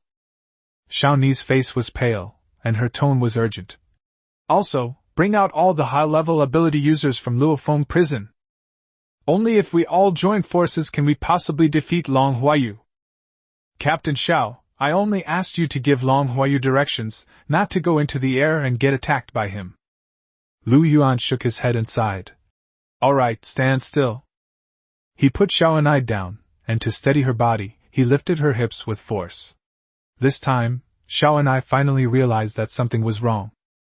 You! A blush rose on Xiao Ni's pale face. She wanted to get angry but felt the timing was wrong. Anyway, hurry up and get Qin Wenru out to help. Captain Xiao, this is Luofong prison, and I am the Warden. Lu Yuan smiled faintly. If there are enemies, of course I, the Warden, will deal with them. As for you, just watch. Well, you just watch, you don't need to do anything. Lu Yuan reminded Qin Yumu, who was not far away, because Qin Yumu was about to unleash her supernatural power. Then, Lu Yuan looked up and raised his voice slightly. Old man, get down here and die! You little brat, you're asking for it. The water dragon swooped down. Bite! The system's voice sounded almost simultaneously. Chapter 51 I have a small condition. An attack on the prison has been detected. Temporary mission activated. Eliminate the attackers and protect the prison. With the system's voice, the water jets slammed heavily onto the prison rooftop. Prisons specifically for detaining people with superpowers are naturally specially built. Ordinary attacks have little effect on this kind of prison, but at this moment, the entire prison seemed to be shaking from the impact. Lu Yuan immediately realized that the absolute domain granted by the system, while protecting him, could not actually protect the prison. If he doesn't deal with Long Huayu immediately, this prison might really be destroyed. Once the prison is destroyed, it's hard to say whether his system will still be usable. Thinking of this, Lu Yuan dared not hesitate for a moment longer. He lunged at the enormous water dragon and slammed his fist down. With the absolute domain buff, he doesn't actually need fancy attacks or to use superpowers. With just one punch, the enormous water dragon vanished completely. Xiao and I rubbed her eyes, wondering if she had seen wrong. Is this just an illusion? However, she soon discovered that something more like a hallucination was happening. Simply because she saw Lu Yuan grab Long Huayu by the neck. And that SS-level ability user, whom she considered almost impossible to defeat, was lifted up by Lu Yuan with his neck choked, completely powerless to fight back. In that instant, the world was turned upside down in Xiao Ni's eyes. How could Lu Yuan be so strong? She could convince herself before that Qin Wenru was manipulating everything behind the scenes. But now, Long Huayu is even stronger than Qin Wenru, so how could Qin Wenru be manipulating this? How could you? Long Huayu was also filled with shock and disbelief. The last time he was captured, it was an 8th tier SSS level ability user who personally intervened. Even when facing an 8th tier SSS level ability user, he was not entirely without the ability to fight back. But now, he truly has no ability to resist at all. All his power seemed to be completely suppressed. In the past, he considered almost everyone to be an ant. Now, he finds himself in the hands of others, an ant that could be crushed with a mere pinch. That is indeed the case. Lu Yuan snapped Long Huayu's neck with just a gentle pinch. He had absolutely no interest in wasting time with Long Huayu, so naturally he didn't bother with any nonsense. Bite! Host has slain the intruder. Mission complete. Loot obtained, Immortal Waters fragment. Task rewards, Stamina plus 50, Spirit plus 50, Management points plus 5,000. Even though Lu Yuan had seen a lot in his life, the reward of 5,000 management points still made him very happy, and he was even more excited when he saw the description of the Immortal Waters. This is actually an SSS level superpower. Although it's damaged, he should be able to repair it. However, these spoils of war were merely prison assets, stored in a warehouse, and could not be used as his superpower. Long Huayu dead? Some uncertain voices came through. It was Xiao and I. She could sense that Long Huayu was already lifeless, but she was still somewhat unsure. Lu Yuan just killed Long Huayu like that? Oh, dead. Lu Yuan also came to his senses, and he casually threw Long Huayu on the ground. Captain Xiao, you're in charge of handling this old man's body. The heavy rain has stopped. The dark clouds dispersed, and the moonlight shone down once more. In that instant, Ningqing seemed to regain its tranquility. Xiao and I looked at the sky and then at her surroundings, still feeling as if she were in a dream. The sudden ringing of her cell phone brought Xiao and I back to her senses. She took out her phone, glanced at the incoming call, and quickly walked to the edge of the rooftop to answer the call. Lord, it's me. On the other end of the phone was Yang Jin, the city lord of Ningqing. Xiao and I, what's going on? I think the rain has stopped. Has Long Huayu been dealt with? Yang Jin asked urgently. Who dealt with Long Huayu? Which female prisoner in Luofong prison is so capable? Lord of the city, Long Huayu is indeed dead. Xiao Ni's tone was somewhat strange. But the one who dealt with Long Huayu was not the female prisoner, it was Lu Yuan. What? It's Lu Yuan? Yang Jin asked incredulously. Xiao and I, are you sure? Lord of the city, I saw with my own eyes that Lu Yuan snapped Long Huayu's neck as easily as crushing an ant. Xiao and I couldn't help but glance at Lu Yuan not far away. I also find it unbelievable, but Lu Yuan is terrifyingly strong. By the way, City Lord, before Lu Yuan took action, he specifically asked me to entrust him with the task of dealing with Long Huayu on behalf of the City Lord's mansion. This shows that he was already confident enough to deal with Long Huayu. It seems that Lu Yuan has awakened some kind of hidden ability that none of us know about. Yang Jin seemed relieved. Anyway, this is a good thing. As for the commission you mentioned, that's fine, I agree to it. But Xiao and I, could you go and discuss something with Lu Yuan? Let him give you the credit for killing Long Huayu tonight. This, Lord City Lord, I don't want to steal credit from others. Xiao and I instinctively refused. I don't have the ability to kill Long Huayu either. Xiao and I, listen to me. Yang Jin interrupted Xiao and I. I know you don't want to steal credit from others, but Lu Yuan's identity doesn't bring a sense of security to the people of Ningqing. But you are different. You are the captain of the superpowered guard. Over the past few years, everyone has felt that you can protect everyone's safety. If you take the credit, everyone will just think that you unleashed a stronger fighting force at the crucial moment and killed Long Huayu. Everyone will think it's reasonable, and you will become the true guardian of Ningqing. Everyone will feel safe, and your superpowered guards will be able to maintain a stronger deterrent effect. Lord, I understand the reasoning, but... Xiao and I was still hesitating. Xiao and I know this isn't fair to Lu Yuan, but we can compensate him with the mission rewards. Yang Jin interrupted Xiao and I again. Go and talk to Lu Yuan. Make an appearance in the air later to reassure the citizens. Yes, Lord City Lord. Xiao and I finally stopped objecting, because she realized that Yang Jin wasn't actually discussing it with her. This is an order from the City Lord's mansion. She didn't want to fall out with the City Lord's mansion over this matter. Then, City Lord, I'll go find Lu Yuan first. Xiao and I hung up the phone and turned to walk towards Lu Yuan. Lu Yuan, there's something I'd like to discuss with you. Xiao Ni's tone was no longer as cold as usual, nor was it aggressive. At this moment, she still found it difficult to speak. Captain Xiao, there's no need to discuss it. I agree to your request. Lu Yuan smiled faintly. This was his absolute domain, so he could naturally hear Xiao and I and Yang Jin's conversation. He didn't really care about it. He wouldn't deliberately be high profile or low profile. Since Yang Jin had promised compensation, everything was fine. However, Captain Xiao, I have a small condition. Chapter 52. I definitely didn't make the wrong choice. What are the conditions? Xiao and I looked at Lu Yuan, a hint of wariness creeping into her heart. Ever since she learned the true relationship between Lu Yuan and Qin Wenru, she had labeled Lu Yuan as a lecherous man. She is well aware of how lethal her face and figure are. She could even feel the intense gaze Lu Yuan was giving her. Captain Xiao, my parents disappeared 5 years ago, but the City Lord's mansion is vague about the reason for their disappearance. Lu Yuan said calmly.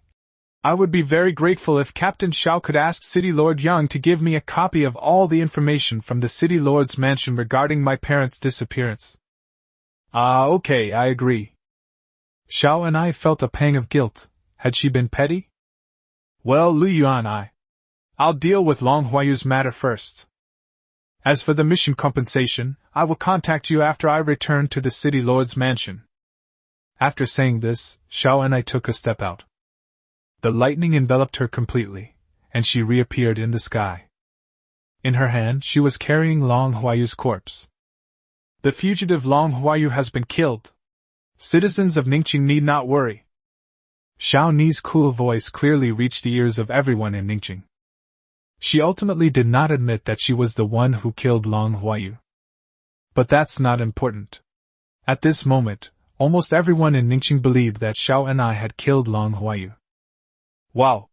Long live Captain Xiao! Captain Xiao is invincible! As expected of my goddess, she's amazing! Captain Xiao is indeed both beautiful and strong. From now on, I will only have one idol, and that is the most beautiful and strongest Captain Xiao and I.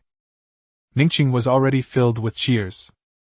As for Lu Yuan, these people were simply forgotten. Long Huayu is dead, killed by Xiao and I, so who cares about Lu Yuan anymore? Of course, the fact that these people don't care doesn't mean that nobody cares at all. At this moment, the Zhao family in Ningqing. How is this possible? How could Xiao and I kill Long Huayu? Zhao Zhiliang found it hard to believe. Could it be Lu Yuan? But even the prisoners in Luofong prison shouldn't be this strong. Zhao Fei, aren't you close to Lu Yuan? Go and find out if Lu Yuan is dead or not. Not only the Zhao family, but also the Han family, and those who attended the welcoming banquet tonight, were all trying to find out more information. Did Xiao and I save Lu Yuan? No, impossible. Lu Yuan must be dead. I didn't make the wrong choice. I absolutely didn't make the wrong choice. Outside the City Lord's mansion, Li Yunfei was still brainwashing herself. Meanwhile, Lu Yuan had already returned to his luxurious bedroom. System, I'm the warden, so I should be able to use prison assets, right? And what about the superpowers stored in the warehouse? Can I use those too? Lu Yuan was communicating with the system. He just wanted to know if he could directly requisition that incomplete SSS-level supernatural immortal water area. Sure, just like using prisoners' superpowers. The system responded quickly. In that case, I'll requisition it for now. Lu Yuan conducted the experiment directly. Ding! The requisitioned ability has been detected to be in a damaged state. Do you wish to consume 10,000 management points to repair it? The system notification arrived as expected. No, don't fix it yet. Lu Yuan quickly returned the superpower. If it can be repaired, that means he can pass the assessment and give this SSS-level ability to a prison employee. Or perhaps, this immortal water area should also be given to Qin Yumu? Lu Yuan quickly rejected the idea. He knew he couldn't bite off more than he could chew, and it was better to wait until Qin Yumu had upgraded her ability level. As for who will receive the immortal water's reward, we'll see later. Lu Yuan unconsciously thought of Xiao and I. If this immortal water area were combined with Xiaoni's lightning ability, the water would be electrified, which was quite interesting to think about. I can't be a simp unless she lets me sleep with her. Lu Yuan muttered to himself. This superpower can't be given away for nothing. System, I have a question. My permanent prisoner ability doesn't work on prison staff. If I reward them with this ability and they leave or run away, wouldn't I be at a huge disadvantage? Host, you can sign long-term contracts with them. If they breach the contract, you can take back your powers. The system quickly provided Lu Yuan with a solution. You can do that? Lu Yuan was immediately relieved. He glanced at Qin Yumu not far away and wondered if he should sign a contract with her first. Although Qin Yumu is unlikely to betray him, what if she does? Qin, the school beauty, why are you looking at me like that? Lu Yuan suddenly noticed that Qin Yumu's gaze towards him was a little strange. No, it's nothing. Qin Yumu's pretty face flushed slightly. I just think you're amazing. Lu Yuan immediately understood. It was a look of admiration. Absolutely, I'm the best. Lu Yuan wasn't modest at all. By the way, Yumu, could you urge the City Lord's mansion to settle the task as soon as possible? The City Lord's mansion agreed to provide compensation. I estimate they'll just offset some of our debts, as for sentence reduction. In that case, you can say that Qingqing also contributed to the killing of Long Huayu, and tried to get her as many sentence reductions as possible. 2 temporary missions were triggered tonight, and both have been completed. He now has more than 20,000 management points, and Qingqing's special ability can be upgraded.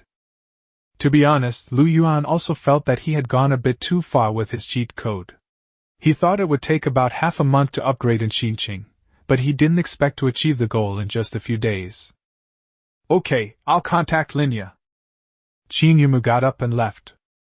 Looking at Qin Yumu's back, Lu Yuan wondered if it was just his imagination, but Qin Yumu seemed to be deliberately swaying her waist, which made her look even more alluring. Looking at the time, it's actually still early, not even 9 o'clock. Lu Yuan decided to upgrade Qingqing right away. What happened tonight made him realize that although he was destined to be invincible, he was not truly invincible yet. I still need to prepare more trump cards for myself. In the future, unless absolutely necessary, try not to leave the prison. Tonight was a bit of a mess for him. He hopes that next time, no matter who he encounters, it will be a crushing defeat, rather than escaping back to prison and then crushing them again. Lu Yuan sensed Qingqing's situation and his brows furrowed involuntarily. At this moment, in the infirmary, sitting opposite Qingqing was a girl with dyed red hair and tattoos on her neck. Hello, this is Yuzuki. I just arrived from Yangqing today. The red-haired girl looked at Qingqing and slammed a piece of paper in front of her. My dad must have spoken to your warden here and asked you to grant me all my needs, Yuzuki said in a commanding tone. Here are some medicines I requested. Give them to me now.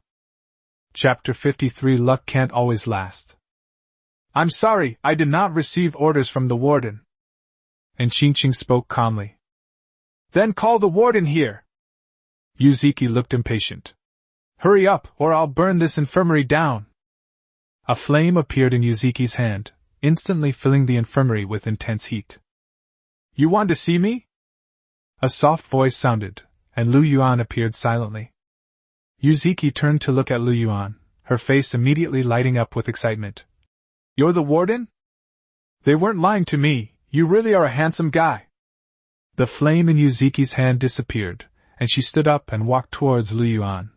Hey, you know who I am, right? My dad is Yu Xiong, and my aunt is Yu Ying. They should have already spoken to you and asked you to cooperate with me. I want these medications, and you'll come with me to have some fun, As Yuzuki spoke, she tried to reach out and touch her, and then she flew out of the infirmary. Lock her in solitary confinement. Yuan looked at the prison guard at the door. Yes, Warden. The prison guard picked up Yuzuki, who had fallen to the ground, and left. What rubbish! Yuan felt a bit disgusted.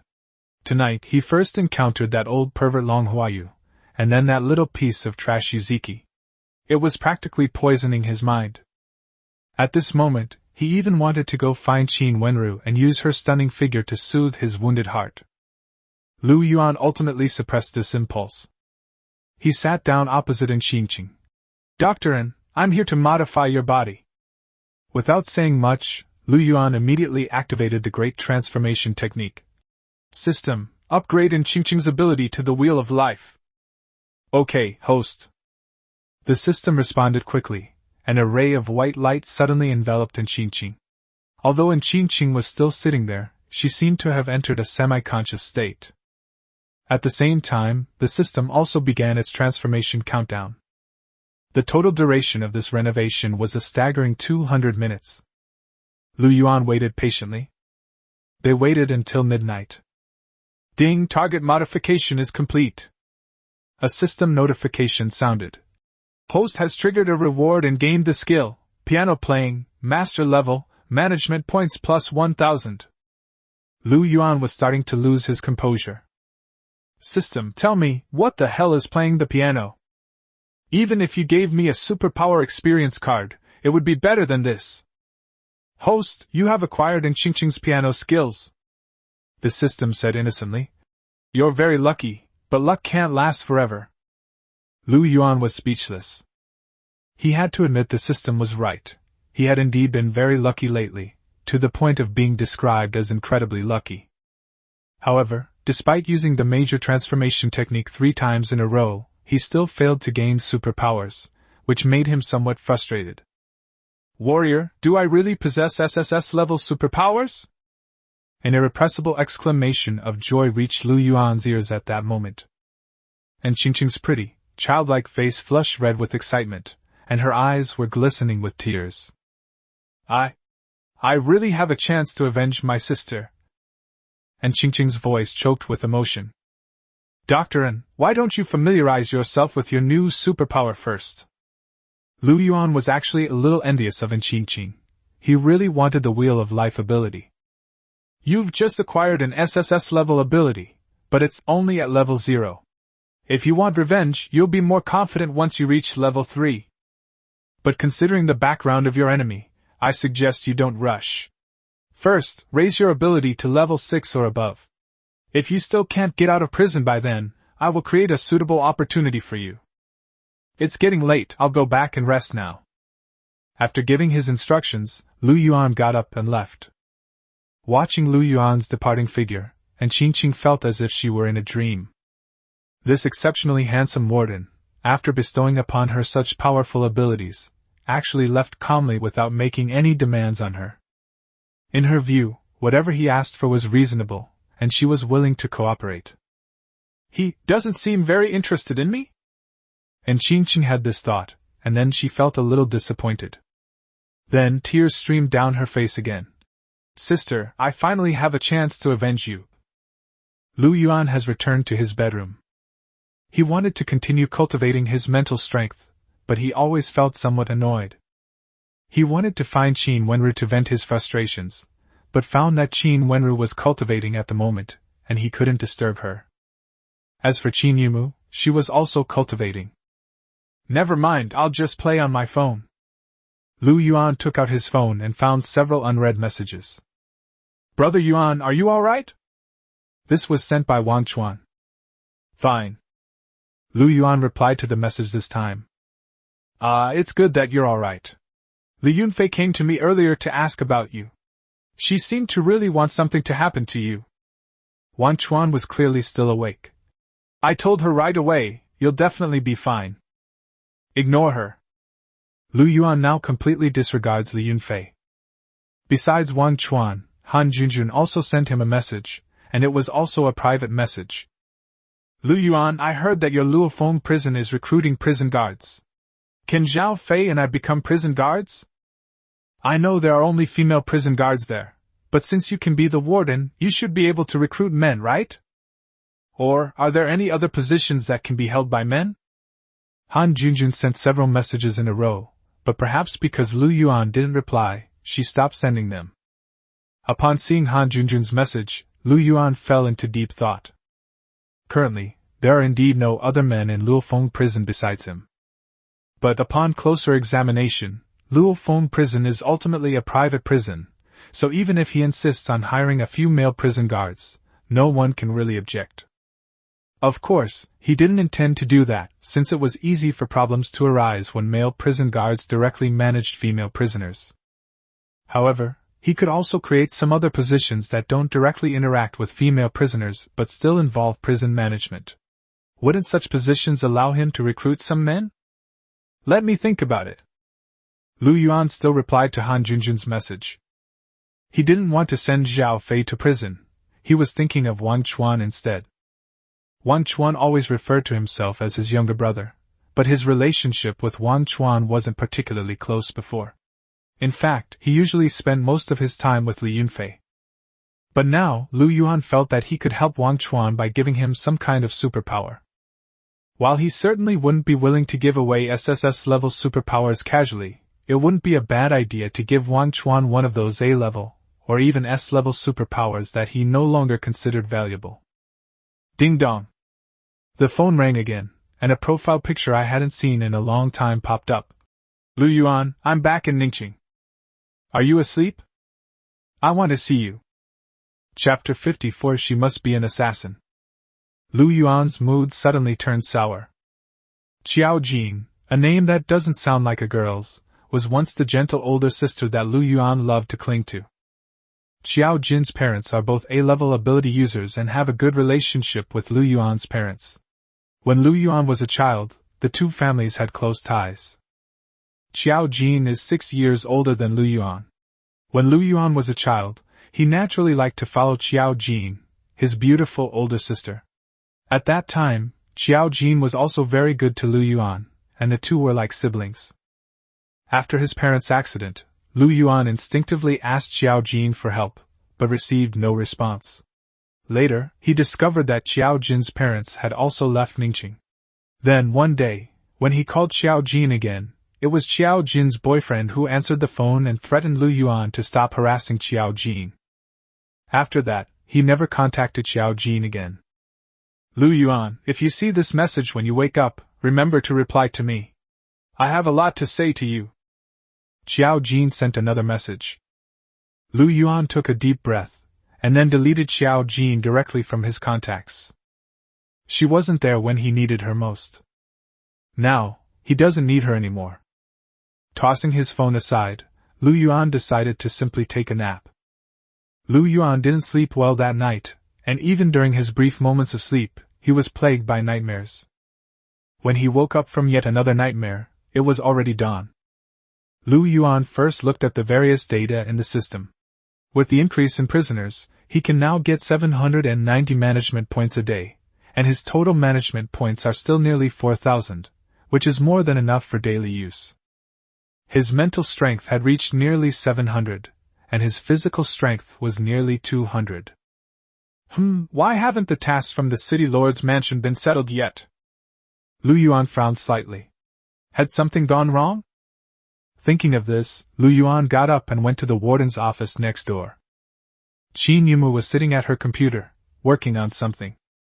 Lu Yuan, you're awake. Qin Yumu raised her head, revealing a bright smile. By the way, regarding the settlement of the mission from the city lord's mansion, I asked for 1 billion in cash, and also requested a 10-year reduction in Qingqing's sentence. Do you think that's acceptable? If possible, I will reply to them. However, this 1 billion yuan in cash can only be deducted directly from the debt. Last time, we were given 100 million for saving Zhao Yuhan, but this time we only received 1 billion for saving the whole city. Lu Yuan shook his head. Sure enough, ordinary people are worthless. However, never mind, let's leave it at that. You can reply to them. Lu Yuan didn't care much about these things. He was more concerned about the system tasks. Okay, I'll get back to you right away. Qin Yumu nodded. She typed directly on the computer. Just a few minutes later, Lu Yuan also heard the system notification. This time, he completed the commissions of 3 city lords' mansions, and received a total of 3,000 management points, as well as 30 stamina points and 30 mental points. The quest line for the city lord's mansion has reached April 10th. The wool from the city lord's mansion doesn't seem to be worth much. Lu Yuan sighed inwardly, realizing that it was far less worthwhile than the temporary tasks issued by the system. However, something is better than nothing, especially the increase in physical strength, which Lu Yuan felt was very good. After all, he hasn't found any other way to increase his physical strength yet. He can cultivate his mental strength, but his physical strength seems to depend entirely on system rewards.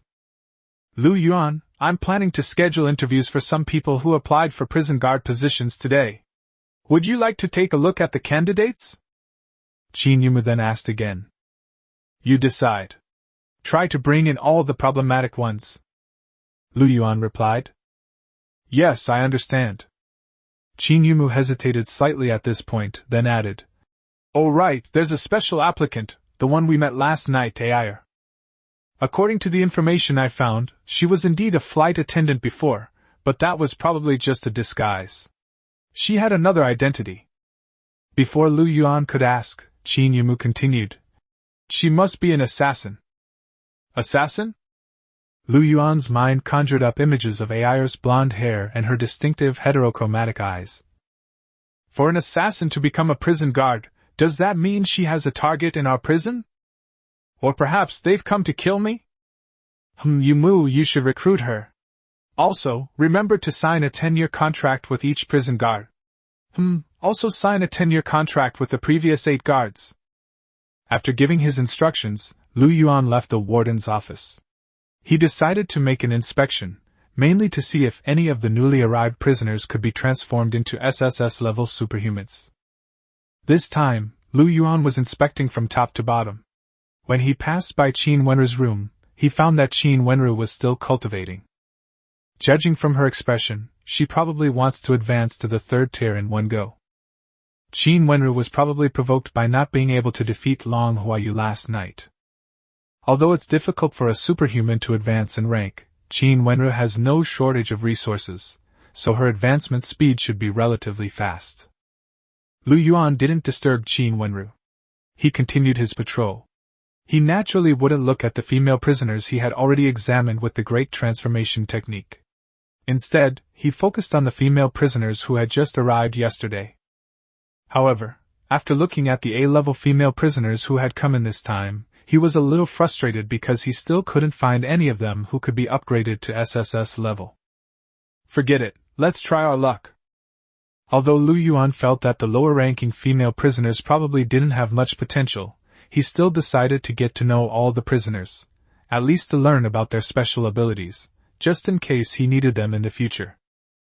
Lu Yuan continued to inspect the 2 floors, but as expected, he found nothing.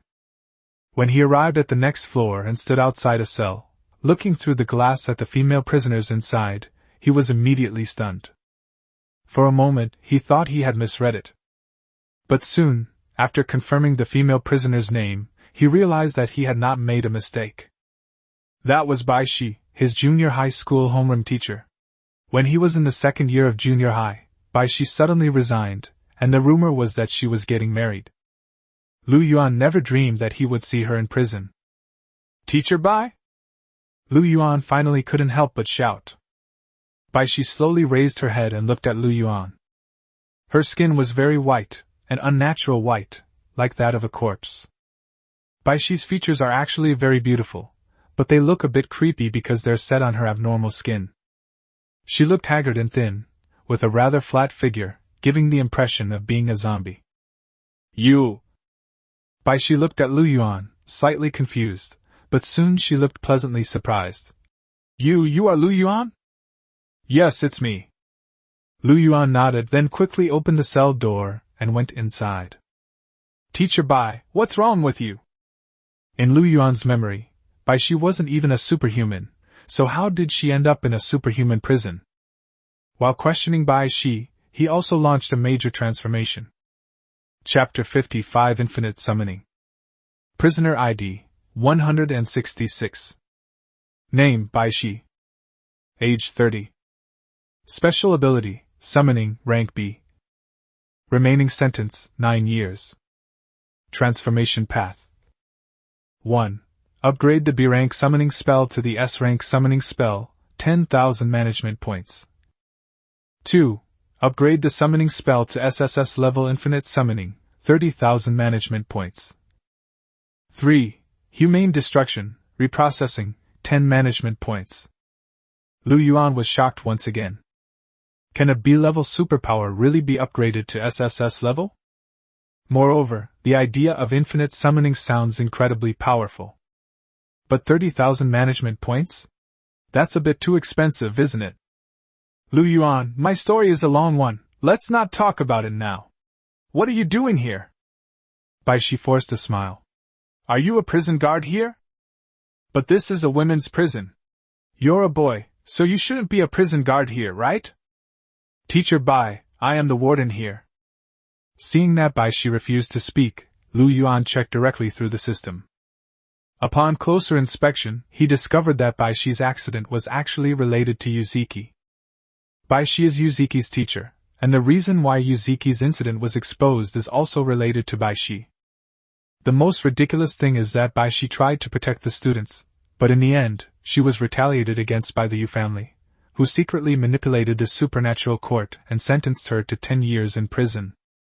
Yuzuki, who actually burned so many classmates to death, only lived for 3 years. It seems the Yu family truly holds absolute power in Yangqing. Lu Yuan let out a soft breath and continued. Teacher Bai, just stay here and relax. I'll get you a better cell later. Don't worry, this isn't Yangqing. The Yu family has no jurisdiction here. Here, I'm in charge. Lu Yuan didn't say much to Bai Shi. Given the Yu family's arrogant and domineering style, he estimated that it wouldn't be long before the Yu family would come knocking on his door. After leaving Bai Shi's cell, Lu Yuan did not continue his inspection but returned to the warden's office. Lu Yuan recounted Bai Shi's situation to Qin Yumu, and then gave the following instructions. Yumu, later you need to get teacher Bai a better cell. Also, have someone spread the word in Yangqing that I've put Yuzuki in solitary confinement. Okay, I'll arrange it right away. Qin Yumu responded docilely. Lu Yuan lost interest in continuing his patrol and returned to his bedroom to begin his cultivation. He decided to first cultivate his mental strength to over 1,000, which is actually a threshold for people with superpowers. An ordinary person could never break through 100 in their entire life, while many people with superpowers could never break through 1,000 in their entire life. Lu Yuan drank a bottle of mental energy potion, then lay down on the bed and began to construct his mental world. Today is also a special day for senior high school students in Ningqing. All students who have awakened their supernatural abilities will begin their trials outside the city today. Of course, those who feel their abilities are weak and do not intend to apply to a university specializing in supernatural abilities can also give up the trials. Outside the city, there is a special trial area, which is further divided into different zones, each corresponding to different levels of zombies and strange beasts. The entrance to the trial area is a huge plaza, and there is also a giant screen in the plaza that can broadcast some of the scenes inside the trial area live. At this moment, the students participating in the trial have all entered the trial area. On the square, the principals and teachers of the 2 high schools in Ningqing, as well as some parents, are waiting outside. Meanwhile, Yang Jin, the city lord of Ningqing, was personally accompanying a young couple. The man was very handsome, but he gave off an arrogant feeling. The woman was also quite beautiful. Her well-fitting suit accentuated her well-proportioned figure, and her black-rimmed glasses added a unique charm to her. Teacher Chiao, teacher Sun, here is the list of our more talented students. If you are interested in any of them, I will have someone switch their trial footage to the screen. Although Yang Jin was the city lord, he treated these two people with great courtesy. After all, these two are admissions officers from the Azure Dragon Academy in the capital, which is the top superpower university in the Dragon Kingdom, bar none. Lord Yang, I'm not targeting you, but what good students could a small place like Ningxing possibly have? Teacher Sun's full name is Sun Kaijun. He made no attempt to hide his contempt. Teacher Chiao, I really don't understand why you insisted on coming here. I've already heard that there isn't a single student with S-level talent here. How could they possibly be qualified to enter our Azure Dragon Academy? Teacher Sun, you don't have to help, but please don't hold me back. Teacher Chiao is none other than Xiao Jin, who sent a message to Lu Yuan last night. She took the list from Yang Jin and said, Lord Yang, talent isn't everything. Our Azure Dragon Academy also has students with A-level or even B-level talent, so your students here also have a chance. Then I'll have to trouble you to take care of it, Teacher Chiao. Yang Jin smiled. Xiao Jin looked at the list, his gaze landing on the Yunfei's name. She hesitated for a moment, then looked up at Yang Jin. Lord Yang, I heard that your city lord's mansion has a long-term cooperation with Luofong prison, is that true? Yes, we've been working together quite well lately. Although Yang Jin was a little puzzled, he quickly answered. Lord Yang, to be honest, I came to Ningxing also to visit a friend, who is currently in Luofong prison. Xiao Jin seemed quite sincere. Before going to Luofong prison, I would like to visit the Warden of Luofong prison. I wonder if City Lord Yang could introduce me? Of course, Lord Yang, you don't need to say that I want to see the Warden. Just arrange for the two of us to appear at the same time. Of course, that's no problem. Yang Jin readily agreed. Teacher Chiao, don't worry, I will arrange it as soon as possible. Then thank you very much, Lord Yang. Xiao Jin smiled brightly. By the way, City Lord Yang, switch my live feeds to these three students, Li Yunfei, Han Junjun, and Zhao Fei. After drinking 3 bottles of potion and absorbing 2 crystal cores, Lu Yuan finally constructed the entire 10 levels of Luofong prison in his mental world, and his mental power also broke through 1,000. Sitting up in bed, Lu Yuan felt hungry again. Just as he was about to call Qin Yumu hurriedly walked in. Lu Yuan, there's another mission from the city lord's mansion. Qin Yumu quickly said. The senior high school students who participated in the trials outside the city have all disappeared. Xiao and I led the superpowered guards in to search for them, but they haven't come out yet. Even the teachers from Qinglong Academy who came to recruit students have disappeared as well. Lord Yang promised that as long as the task can be completed, the reward will be the same as the 3 tasks last time. Chapter 56. Why are you so scared? Xiao and I has also disappeared. Lu Yuan asked a question subconsciously. Yes, the surveillance signals have all been lost, and we can't get through on the cell phones. The city lord's mansion is also helpless right now, so they've come to us again. Qin Yumu nodded. Shall we take on this mission? Okay, I'll take it. Lu Yuan didn't hesitate. However, you should make it clear to the city lord's mansion that the mission is divided into 3 parts, rescuing the students, rescuing Xiao and I and the superpowered guards, and rescuing the admissions teachers of Qinglong Academy. These are 3 different missions. Good. Qin Yumu made a phone call directly. As expected, the city lord's mansion readily agreed. Who should we take with us? Qin Yumu then asked. Sister Wenru has already broken through to the 3rd rank. So fast?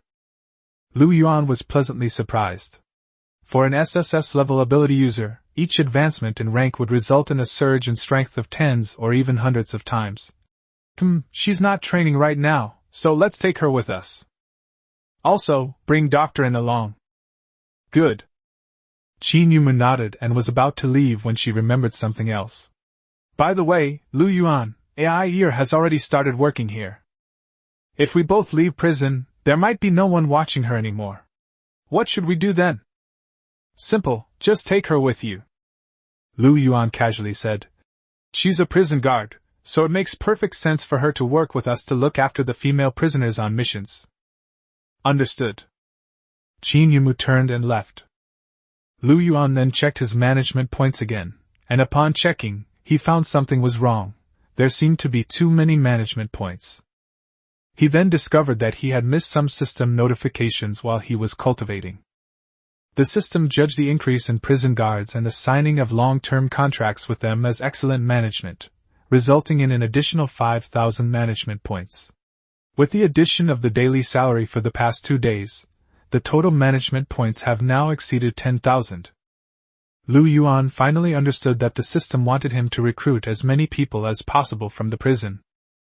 Hunger returned at this moment, so Lu Yuan tidied himself up a bit, put on his warden's uniform, and went straight to the prison canteen. The restaurant is also a part-time job for female prisoners, one of whom has a special cooking ability, so she became the prison's head chef. In fact, Lu Yuan thought that the people who managed the prison before were also very careless. The reason why this chef was brought in was because she had poisoned many people.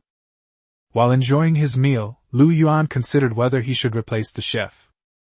Forget it, nothing's happened all these years, so there shouldn't be any problems. He had also read the chef's case. The murder was for revenge, and there was no indiscriminate killing of innocent people. The main thing is that her cooking skills are really good. Lu Yuan quickly ate his fill and then went to meet up with Qin Yumu. Qin Yumu was already waiting in the parking lot. Lu Yuan opened the car door, sat in the passenger seat, and glanced at the back seat. Qin Wenru was wearing a mask again, and Qin Qing was also wearing a mask. Ai, who was sitting between the two of them, seemed a little nervous. "Welcome, Warden." Ai waved to Lu Yuan. Lu Yuan was a little puzzled. Wasn't this person an assassin? An assassin should be calm and composed. Why is she so nervous? However, he couldn't help but glance at Ai a few more times. Ai, dressed in a prison guard uniform, seemed to have gained a special charm. "Yumu, let's go." Lu Yuan looked away and closed the car door. The car quickly drove out of Luofong prison. When the group arrived at the trial square outside the city, they found it in chaos. The parents were very agitated and surrounded the teachers and the city lord, demanding an explanation. "Lord, please quickly seek help from other places. Save the children. If anything happens to my son, I will never let you off the hook. Give me back my son. My dear daughter, please don't let anything happen to you." There were pleas, blame, and even insults. The teachers could only try their best to appease them, but clearly it had no effect whatsoever. Many parents even scolded them for not going in to rescue people. Some parents wanted to go in to rescue people, but they were all stopped by the city lord's mansion.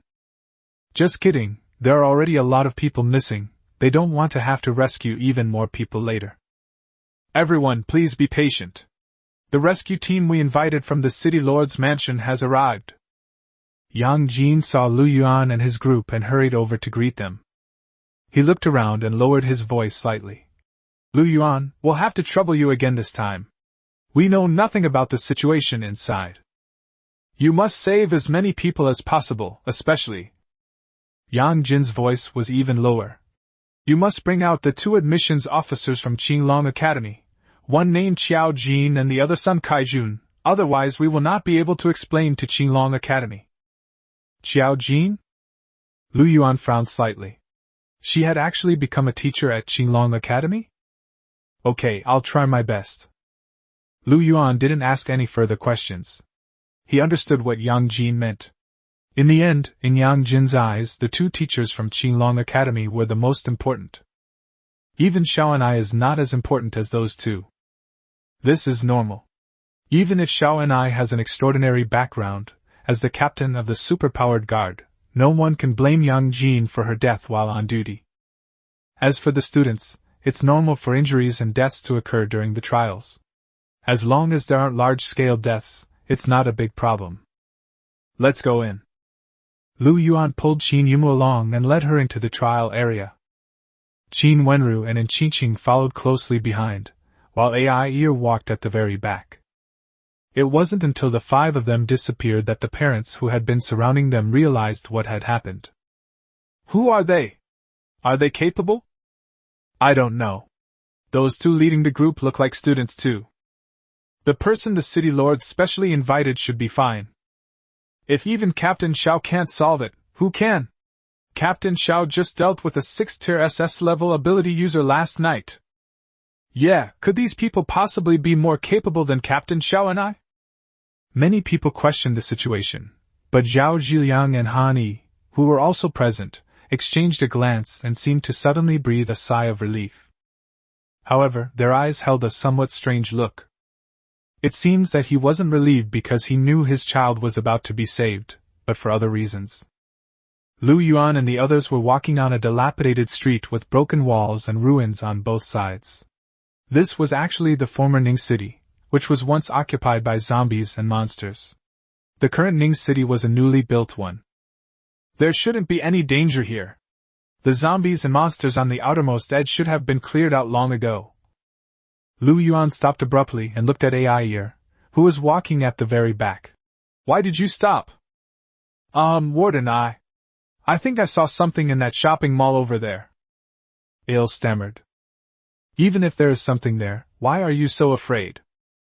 Lu Yuan began to suspect that Qin Yumu's intelligence was wrong. Could this person really be an assassin? Chapter 57. These two are ruthless. Warden, I used to be a flight attendant. Ai looked somewhat aggrieved. Although I know a little about martial arts and have hit passengers before, I only hit ordinary people. Now that I'm suddenly being asked to fight zombies and monsters, I'm genuinely scared. Ai looked so pitiful. Lu Yuan suspected she was faking it, but her appearance didn't seem fake. She seemed genuinely afraid. At this moment, Ai was also complaining about Lu Yuan in her heart.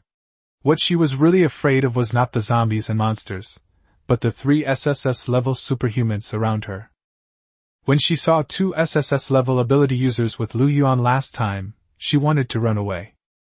These past few days I've been thinking about finishing the mission and leaving as soon as possible, but I've discovered that I can't get in touch with the target at all, because that target is locked up and hasn't been released yet.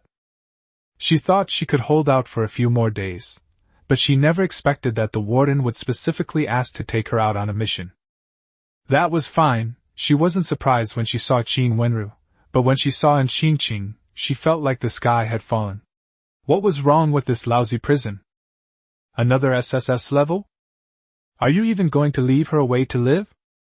Warden, there are indeed living beings in the shopping mall ahead. And Qing then spoke up. I can sense that their life energy is very strong. It was a 2-story shopping mall, and on this dilapidated street, it was considered relatively well preserved, as it hadn't collapsed. The nearby surveillance equipment has been destroyed, and the power should have been cut off as well. Qin Yuma then said softly. Lu Yuan, something's not right. Low-level zombies and beasts have no intelligence. If this happens, it means either there are high-level zombies or beasts, or someone is causing trouble in the dark. It's best if it's a person. Qin Wenru's tone was calm. Just catch them and get to the bottom of it. Let's not think about it too much, let's just go there. Lu Yuan didn't want to waste any time. He took the lead and strode quickly toward the mall. Just as the group arrived at a spot less than 10 meters from the mall, a person walked out of the mall. It was a man wearing a mask, and the pattern on the mask looked somewhat eerie. Oh no, that looks like the symbol of the beast god cult. Il spoke instinctively. Very good, it seems you also know about our great beast god cult. The man seemed quite satisfied. His gaze slowly swept over Lu Yuan and the others. You are Lu Yuan, you are Qin Yumu, and you are Qin Wenru. Very good, all 3 of you are here, and there are 2 more people. The man's gaze finally settled on Qin Wenru, and he exclaimed with admiration. Truly worthy of being called the most beautiful woman in Xijing, Miss Qin, even with a mask on, is still stunningly beautiful. Qin Wenru, I know you are the real person in charge of Luofong prison. Let's talk business. Lu Yuan frowned slightly. Something seemed off about what was going on today. He also knew about the Beast God cult, which was recognized by Blue Star as a traitor to humanity and listed as a terrorist organization by all countries. They worship mythical beasts, regard them as gods, believe that mythical beasts are the ultimate pursuit of human evolution, and that they should be the masters of the blue planet. The beast god cult frequently attacks human superhumans, so encountering members of the beast god cult here isn't too surprising. What's truly strange is that the beast god cult seemed to have anticipated their arrival. "You rats from the gutter, what right do you have to talk business with me?" Qin Wenru coldly replied, and a powerful aura instantly emanated from her. Heh, as expected of Qin Wenru. The man wasn't angry. Even though he's a death row inmate, he's still high and mighty. However, Miss Qin, things are different now. You are no longer the person in charge of the Qin family in Xijing. Now you are actually being attacked by the Qin family in Xijing and the Zhao family in the capital. And your biggest reliance is just a small Luofong prison. I think we can still discuss this business deal. At least you can hear our terms first. You have 1 minute, spit it out! Qin Wenru's tone remained icy. Fine, then I'll get straight to the point. The masked man spoke quickly. Qin Wenru, our beast king of the beast god sect is lacking a queen. You only need to bring everyone from Luofong prison to join our beast god sect, and you will be our most honored queen. The masked man suddenly screamed as a ball of eerie blue flame instantly engulfed him. Qin Wenru, what are you doing? The masked man's voice stopped abruptly, and he collapsed to the ground. Why did you just kill him? Lu Yuan was both amused and exasperated. It wouldn't hurt to grab him and ask him first. My Lord Warden, I just can't stand seeing anyone defile your woman. Qin Wenru instantly transformed, giving Lu Yuan a charming smile. It's alright, there should still be people inside, I'll go grab one. After she finished speaking, she entered the mall. Lu Yuan and the others followed them inside. Warden, there was a small mistake. Qin Wenru looked around at the scene and was stunned for a moment. There are zombies and strange beasts here, but there's no one. Would you like to punish me? Alright, stop fooling around, let's get down to business. Lu Yuan really wanted to pull her over and spank her, but he could only hold back. Let's deal with them first. Wenru, don't do it. Yumu, Doctor, and you two handle this. Both of you lack combat experience, so consider this a trial for you as well. And Qin Qing and Qin Yumu naturally did as instructed. And Qin Qing lightly drew a circle in the air with both hands, and the next second, the circle flew towards a roaring zombie. The wheel encircled the zombie, and its body suddenly became shriveled at a visible speed, then turned into a skeleton, fell to the ground, and crumbled into a pile of bones. At the same time, Qin Yumu also began her attack. A mutated dog was lunging towards them when a cloud of black mist suddenly appeared, enveloping the dog. Wind blades followed, slicing the mutated dog in two. Goodness, I knew I wasn't wrong, these two are ruthless. Ire once again had the idea of escaping from prison as soon as possible. And Qin Qing and Qin Yumu's attacks did not stop. The two of them were like they were in a competition. There were nearly 100 zombies and monsters in the mall. At first, the two of them killed them one by one, but they quickly expanded the area and killed 2, 3, or even more at a time. In less than a minute, the two of them had completely cleared out the strange beasts and zombies in the mall. Qin Wenru quietly approached Lu Yuan, gently took his arm, and whispered in his ear in a particularly charming voice. Master, what kind of special ability did you give Dr. In? People initially thought she was just there to help with the treatment. Chapter 58 This world smells awful. The Wheel of Life. Lu Yuan didn't intend to hide anything from Qin Wenru. She can still be treated, but she can also kill people. Alright, let's keep going. Lu Yuan gently pushed Qin Wenru away. Since the Beast God sect is involved in this matter, then those who went missing may not necessarily be trapped in the central area. I'll track them down. Qin Wenru and Qin Yumu's domain abilities cannot cover the entire trial area. Moreover, their abilities consume a lot of mental energy. Using them to track down the enemy would be a waste of their talents, and not worthwhile.